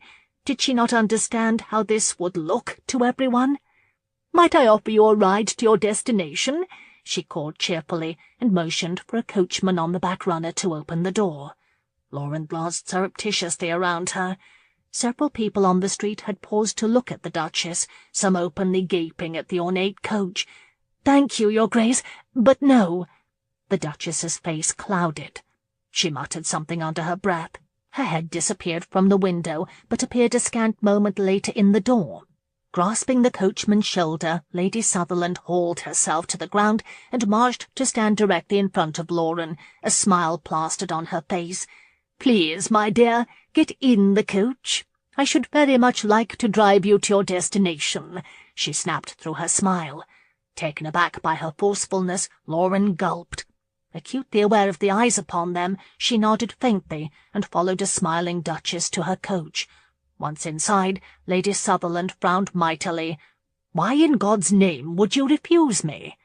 I have a very good reason," Lauren stammered, mortified. "I am concerned about my reputation, Your Grace." The Duchess rolled her eyes. "And you think that signifies? I don't give a hoot what they say about you or me. Now, where did you think to go on such a lovely afternoon?" she demanded. Lauren swallowed her surprise. Where did she think to go? To beg her son to forgive her, that was where. But that was absolutely out of the question. She could not expect him to see her. Dear God, the good doctor would not see her. I was on my way home." The Duchess's face lit with her smile. "Splendid. No particular destination, and I know of just the place." Lauren did not like the sound of that at all. She liked it even less when the coach pulled into the courtyard at the Audley Street mansion. When Lady Sutherland reached for her hand, Lauren gripped the squabs in stubborn refusal. The Duchess frowned. "Countess Bergen, do you not think this has gone on quite long enough? It is time you and my very obstinate son spoke to one another." "Lady Sutherland, I understand what you are trying to do, But I do not think you understand. It is impossible." "All right, then," the Duchess said, and folded her arms across her middle. "Make me understand. Expound, if you will, Countess Bergen, on why it is so impossible." "It's rather a long story." "I have all day." Lord, why had she gotten in this coach? "He does not want to talk to me. I accompanied him to the opera one night when his Lady Marlane was away. Shortly after that he ended the engagement." "She ended it," Lady Sutherland interjected, "or at least that is what we say." Lauren blinked and looked down. "There are those who think I had something to do with it." "You certainly did, thank God, but that is none of their concern." Lauren's head snapped up. "All right, well, then he came to Rosewood, my home, but I had signed a betrothal agreement, and I did not think I could break my commitment." "But obviously you did," the Duchess said, clearly enjoying herself. Lauren swallowed and clasped her hands tightly in her lap. "Well, yes, I did, but that was after he left. You see, I hurt him rather badly, I think, and he does not care to see me, and now everyone thinks I am a—" She glanced at her lap, chewing on her lip. "A woman of ill repute," she muttered. Lady Sutherland snorted. Frantic, Lauren looked at the Duchess. "I did something quite horrid, and even if he were to forgive me, and believe me, he is not so inclined, there is little one can do when an infirmary will not even take a donation of jam." Smiling broadly, the Duchess waved a hand to stop her. "If there is a man who can change the collective opinion of the ton about anything, it is my son. He is the nonpareil of influence in this town, and can be quite convincing when he is not being a stubborn, boorish oaf. Haven't you heard of the extraordinary vote in the Lords allowing Catholic representation? I know Alex has been hurt, but that is bound to happen when one opens one's heart. Of course, he does not understand that, because he is so—" She paused, catching herself before launching into a discussion of her son's faults, and smiled charmingly. "He obviously loves you very much." Lauren winced and dropped her gaze. "I think he might have once, but not any longer. I do not think he will ever forgive me." "We will never know sitting in this coach, will we? Come along," she said, and grabbed Lauren's hand. "I do not intend to let his true love slip away, my dear," she avowed, and fairly yanked Lauren from the coach. "Enter," Alex called at the light rap on the door of his study. He glanced up as Hannah sailed into the room, her hazel eyes blazing. "Good afternoon, Mother. Something on your mind?" he drawled. "As a matter of fact, there is," she said, and marched to his desk. "Do you know what I saw today? I saw an otherwise compassionate doctor turn away a donation of jam to his little infirmary. Not just any jam, mind you, but a box full of it. And what do you think made him do that?" she demanded, her fists punching her hips. Alex leaned back in his chair. "I am quite sure you are about to tell me." Her flashing eyes narrowed. "He refused the donation because the woman who brought it had a rather unpleasant reputation. Can you imagine refusing a donation because of hearsay?" He could not, and he shook his head. "It would seem rather narrow-minded." "Narrow-minded? It was the most contemptible act I have ever witnessed," she blustered angrily. Amused by her outrage, Alex smiled. "Would you like me to force the jam down his throat? The woman was Countess Bergen, and before you insist her name not be mentioned in your presence, I will remind you that a memorable waltz requires the participation of at least two." Alex's good humour rushed out of him. He sliced an angry glance across his mother, and quickly turned his attention to his work, effectively dismissing her. "Thank you for that reminder, Mother, if there is nothing else." "Oh, but there is," she breathed. "She is suffering the disdain of this entire town. But she was not alone in her violation, and you are a beast if you allow this to continue. Dear God, you loved her enough to end your engagement, but apparently not enough to keep her from ruin." Alex slapped a hand down on the desk, scattering several papers. "That is enough," he bellowed. Hannah smiled wickedly.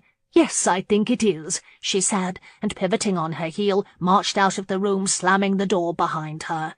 Alex glared at the door. She was a foolish, meddling woman who had no business intruding in his affairs. Did she honestly think he did not know Lauren's reputation was the direct result of his overwhelming desire for her? And just what was he supposed to do about it? She had turned her back on him, not the other way around. She had made a fool of him, and now he was supposed to come rushing to her rescue. He started at the soft rap on the door and briefly considered locking it against another of his mother's invasions. "Enter!" he barked, and busied himself with the invoices he was reviewing. Let her rail at him if she wanted. He had work to do. He heard the rustle of her skirts as she entered, and wished to high heaven she would just say whatever it was and get out. The faint scent of gardenia irritated him. She would have to wear that scent, of all the scents bottled on her dressing table. He dipped the quill in the inkwell. "I am so very sorry." "Lauren." His head jerked up, just as his hand inadvertently sent papers flying from his desk. Dropping the quill, he clumsily stumbled to his feet, gripping the edge of his desk, speechless. God help her, but his mother would sorely regret this. "I am so sorry, Alex. I never meant to hurt you. I swear to God I did not." She was sorry. Such empty words for having drawn a depth of love he had not thought himself capable of feeling and tossing it back in his face. She walked unsteadily toward him, her dark blue eyes glistening. "Magnus has gone back to Bavaria," she said. He clenched his jaw against a soaring indignation at the mere mention of that man's name. "I cannot stop thinking about you, you know. I have— oh God, I have relived your words over and over again until I think I will go mad." He had gone mad. He had relived every moment of that morning over and over, 1,000 times over. Their union, her refusal.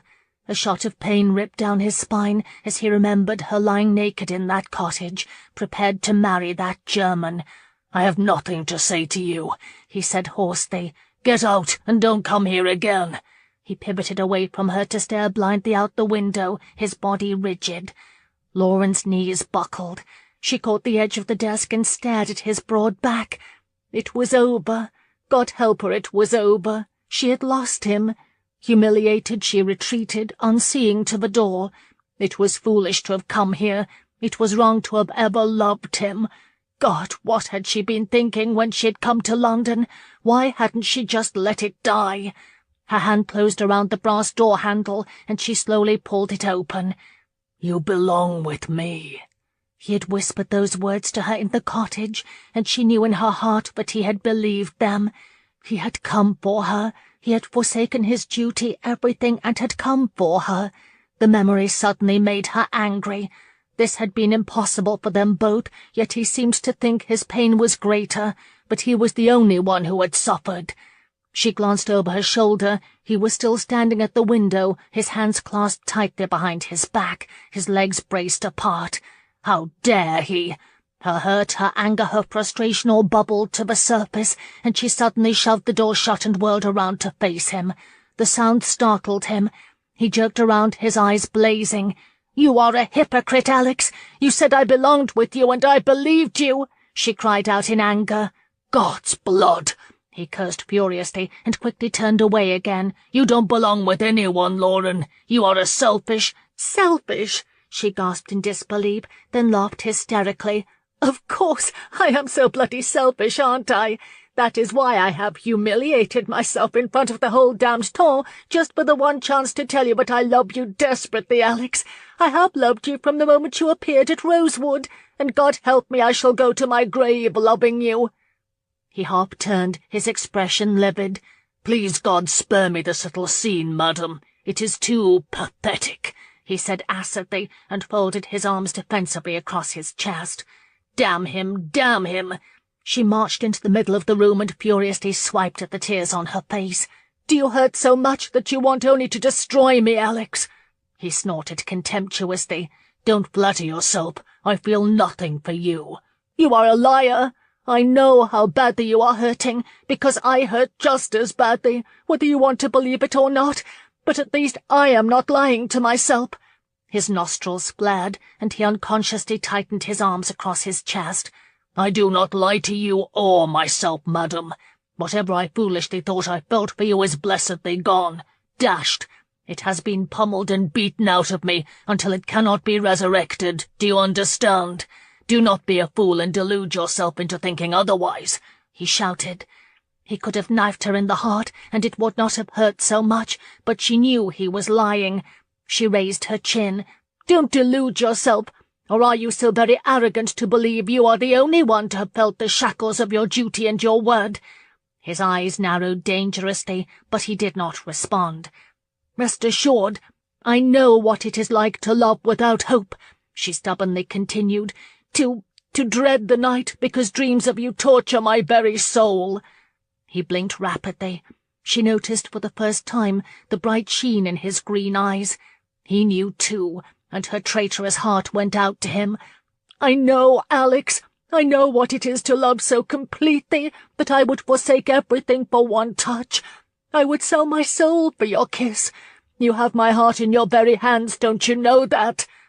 Her wrenching words echoed in the silence, snaking into the empty pit of his soul. "I don't have your bloody heart, goddammit!" he snapped furiously, refusing to acknowledge the painful tightening of his chest at the lie. "If that was true, you would have never let me walk out that morning. How could you have let me walk out that door, Lauren?" he roared. A tremble overtook his body at the force of his emotions. He felt the sting of tears in his eyes and hastily turned his back to her, but he heard her strangled sob. "Because of your work, Alex! Everyone said you were the only one who could do it. You were the only one who could change things for so many people. For Rosewood. The whole country needed you, not just me. I didn't want to ruin your career. I had already caused enough damage, enough scandal, and I had given my word to another, my sacred word." She made a sound of grief. He grimaced. The pain of her rejection, so vivid and strong just moments before, was slipping away like the tears he suddenly could not control. "God, I am so sorry. I could give you the heavens, and it would not convey how sorry I am," she sobbed. He turned slowly and looked at her, his face ravaged. "But I belong with you, and you know in your heart it is true. If you can't believe that, if you can't forgive that which you yourself are guilty of, then give me back my heart. Give it back, Alex. I want it back," she demanded wildly. A moment of stunned silence passed, a moment of clarity when his love for her strangled the remnants of his anger. "No," he said hoarsely, and winced as she covered her face with her hands in abject defeat. "You gave it to me. God knows maybe I don't deserve it, but I won't relinquish it. Not now, not ever. It belongs to me." Lauren stopped breathing and slowly lifted her face to look at him in astonishment. "I'm sorry, Angel," he uttered softly, and shakily brushed the tears from one eye. "Please forgive me for hurting you," he choked. Doubt flicked across her face, and his heart lurched in his chest. "If you can't forgive me, then at least promise me you will continue to walk past my house every day at 3 o'clock. He glanced at the window. "Promise me you will walk by that window, so I may be suitably reminded, every damned day, that had I not been blinded by my foolish, foolish pride, you would have been mine." She gasped softly, and he turned to her, smiling tremulously. Then I belong with you?" she whispered in wonder. "You must belong with me, Angel, because I have your heart just here," he said hoarsely, and tapped his chest. "And God knows I have been without mine all these tortuous weeks." With a cry she flung herself into his arms, tears spilling from her glorious eyes. Silently he promised himself that he would never pass another day without gazing into them, and smothered her in a fierce soul-claiming kiss. "Forgive me, Lauren," he murmured. "Forgive me." Hannah had waited at least a half-hour outside his study, pacing nervously. She could not hear a blasted thing.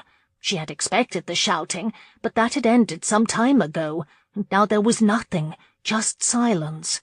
The turning of the door handle started her out of her wits, and she quickly jumped to one side behind a console. Alex emerged first, dragging the Countess with a hand wrapped tightly around her wrist. She was running to keep up. He was throwing her out. Defeated, Hannah sagged against the wall as they hurried down the corridor. Oh, that wretched son of hers! Could he not see how much they loved each other? Stupid man! She pushed away from the wall, prepared to intervene, when the Countess caught his arm and stopped him. To Hannah's amazement, she reached up on her tiptoes and whispered something into Alex's ear. He threw back his head with a hearty laugh. "By God, you are a wicked little angel!" He kissed her hard on the lips, then swept her into his arms. Hannah pressed her hand over her mouth as Alex took the stairs 2 at a time as the Countess smothered him with kisses. As they disappeared into the floors above, she strolled out from behind the console, her hands on her hips. "My, the impropriety!" With a gay laugh, she turned on her heel and walked in the opposite direction, smiling broadly. Epilogue. Paul Anthony Christian was born at Sutherland Hall in the late fall of 1830, with his mother's dark blue eyes and a shock of his father's brown hair. He was a lusty child, and when Alex held his son in his arms for the first time, he felt the draw of unending love, starting at the tips of his toes and spilling out of every pore. With Hannah at his shoulder, he stuck his little finger in the boy's tiny mouth. Tiny fingers curled around his, making his finger look like a sausage. Delighted, he turned to Lauren. "He is beautiful, Angel, beautiful and perfect," Alex said proudly. "You did not think he was perfect a half-hour ago," she said with a weary smile of great pride. Alex walked to the side of the bed, holding his newborn in one arm, and sat gingerly beside her. "It did seem a rather frightening prospect at the time." Lauren laughed and held out her arms. Alex carefully handed her the baby, then observed with frank fascination as she held the baby to her breast to suckle. The vision created of a mother and her child was beautifully moving, and Alex was barely able to contain his emotion. "He was a loud one, wasn't he?" Lauren smiled as she caressed his little cheek. "My mother groaned, my father wept, into the dangerous world I leapt, helpless, naked, piping loud, like a fiend hid in the cloud." She yawned, missing Alex's playful roll of his eyes. Hannah chuckled. They were all quite accustomed to Lauren's little quotations for every occasion. It was not long before Lauren's lids began to grow heavy, but little Paul did not seem remotely sated. At Alex's worried look, the baby's new nurse came and took him. "He shall be a healthy little tyke, your Grace," she said, as she took the child from his mother. "Of course he will. He shall be a leader of men." Lauren sighed softly, her lids fluttering closed. Alex leaned forward and brushed his lips across her forehead. "Thank you, darling. The greatest gift you have ever given me is my son," he whispered. With her eyes closed, she smiled. Alex lifted her hand to his mouth and kissed her fingers, then, with his mother, left the room to allow his wife to sleep. In the summer of the following year, when Alex was convinced his strapping young son was strong enough for travel, he took Lauren and little Paul to the extensively renovated Dunwoody.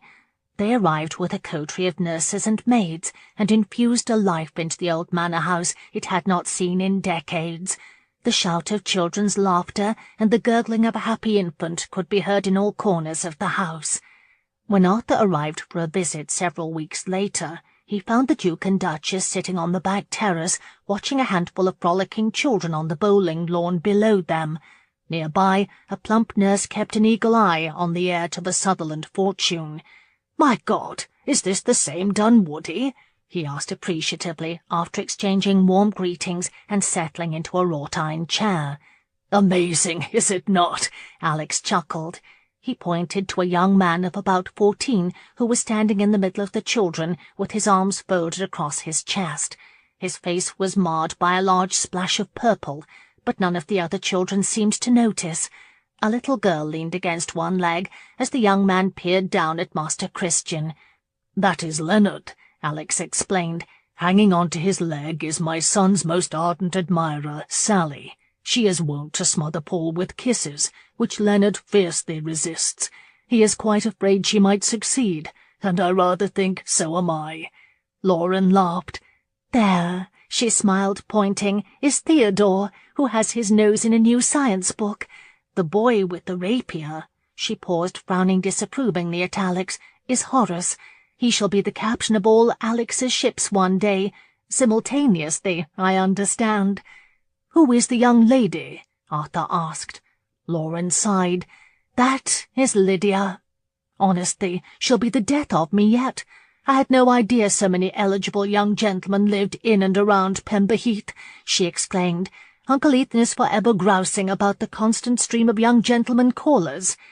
When he is not counting their fortunes, you mean, Alex playfully reminded her, to which Lauren laughed. Arthur dragged his gaze from the pretty 15-year-old and glanced at his sister-in-law with admiration. Since the birth of her child, she had an air of sophisticated maturity about her. Lauren was, he thought a little enviously, stunningly beautiful. How fortunate it was that the scandal of their marriage had faded with the birth of the heir. His mother was right. No one would turn against the Duke of Sutherland for long, no matter what crime he was perceived to have committed. And it had only been a matter of time before Lauren had charmed her way into Baton's heart once again. Now everyone proclaimed the Sutherland marriage the love match of the decade. "I have news from London," Arthur announced. "Paddy and Mrs. Clark have at long last overtaken the championship of the loo tables. This feat, I am given to understand, is eclipsed only by the number of games my sister-in-law lost one particular season. 26 hands in one outing," he asked laughingly. Lauren squealed gaily. "It was only 6, I swear it." Alex caught her hand and squeezed it affectionately. "Paddy would not exaggerate, Angel. It is rather well known that you are horrid at loo. I have more news. As you know, since Paul and I have become partners in the investment venture I started some months ago, I have occasion to see him. He has sent a letter along, no doubt full of his excitement at having been elected to the Commons. Swears he has the votes for the economic reforms," Arthur said, smiling, and handed a note to Lauren. Beaming, Lauren eagerly opened the missive and scanned it quickly, then lifted a glorious smile to her husband and brother-in-law. "Everyone in the whole parish knows of Paul Hill, you know. We are all quite proud of him, and he is so very happy, because the entire sum of existence is the magic of being needed by just one person," she said, beaming proudly. Alex exchanged a look with Arthur. "A new book?" he offered blandly. "I have news for you, brother. Thought you might be interested to know that your very own randy cousin, David Westfall, is quite smitten," Arthur continued. "My God!" Alex exclaimed. "Do tell." "Rumour has it he will offer for Lady Marlene by the end of the season." Much to Arthur's delight, Alex and Lauren exchanged looks of amazement, then grinned happily at one another. "How very wonderful!" Lauren exclaimed, genuinely happy. "And how very extraordinary!" Alex chuckled. "It rather explains." He paused, shook his head lightly, and smiled at Arthur. "I couldn't be happier for them." A cry rose from the lawn, and Lauren quickly came to her feet. Little Paul was holding on to his rattler and crying loudly. "If you will excuse me," she said, and skipped down the terrace steps to the children below. Alex and Arthur both admired her graceful movement as she walked out to the blanket spread on the lawn. Several of the children ran forward to assure her they had done nothing to the baby. The men could hear her melodious laughter as she assured them that babies often cried for no apparent reason. "She's a breath of fresh air, Alex. You were an idiot for almost letting her slip away." "Thank you for that gentle reminder," Alex snorted. Arthur chuckled as Lauren fell to her knees beside the wailing Paul and scooped him onto her lap. "It's a wonder she doesn't remind you each day." "Rest assured, she does, unwittingly. Not 2 days ago we received word that Mad Goose, on some insane excursion, heroically rescued a young Englishwoman kidnapped and held for ransom by a Russian prince. Rather exciting story, really. But when I saw the look in Lauren's eyes, I realized how close I had come to losing her.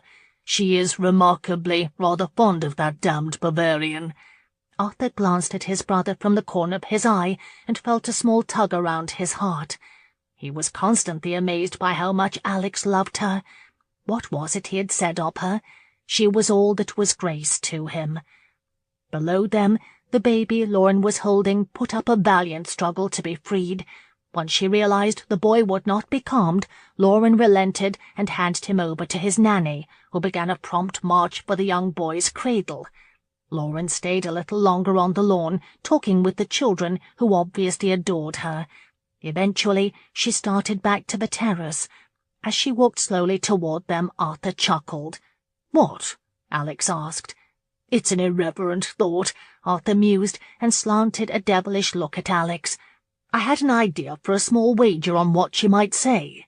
"Say? About what?" "That's irrelevant," Arthur chuckled. "My wager is that it is a quotation." Alex looked at him as if he had lost all semblance of reason. "Come now, Alex, surely you have noticed she has a penchant for quoting old proverbs and poems, particularly when she has just received a new book." Arthur laughed. "It is part of her rather enormous and immeasurable charm," Alex responded playfully. "Nonetheless, come on, quick with your answer. She is drawing near. A gold sovereign for my very fine nephew if she utters a quote." "And one if she does not," Alex shot back. "Naturally," Arthur said, now trying to hide his mirth from Lauren. Alex jumped to his feet and met her at the top of the terrace steps. "I see my hellion of a son is quite out of sorts," he said, taking her hand in his. Sighing, Lauren nodded. "Afraid so. Of all the animals, the boy is the most unmanageable, you know." "Ah, Plato!" Arthur cried, and triumphantly slapped the wrought-iron arm of his chair with such force as to startle Lauren. "What?" she asked, turning to Alex. Grinning, he cupped her face in his hands. "Lauren, my angel." He smiled as his mouth descended to hers. "Shut up." Ignoring Arthur's very tasteless cheering, he devoured the lips of his cherished proverb-quoting wife. This has been an Audible Studios production of Wicked Angel, written by Julia London, narrated by Anne Flosnick. Producer Mike Charzak. Copyright 1999 Dinah Dinwiddie. Production copyright 2014 by Audible Studios.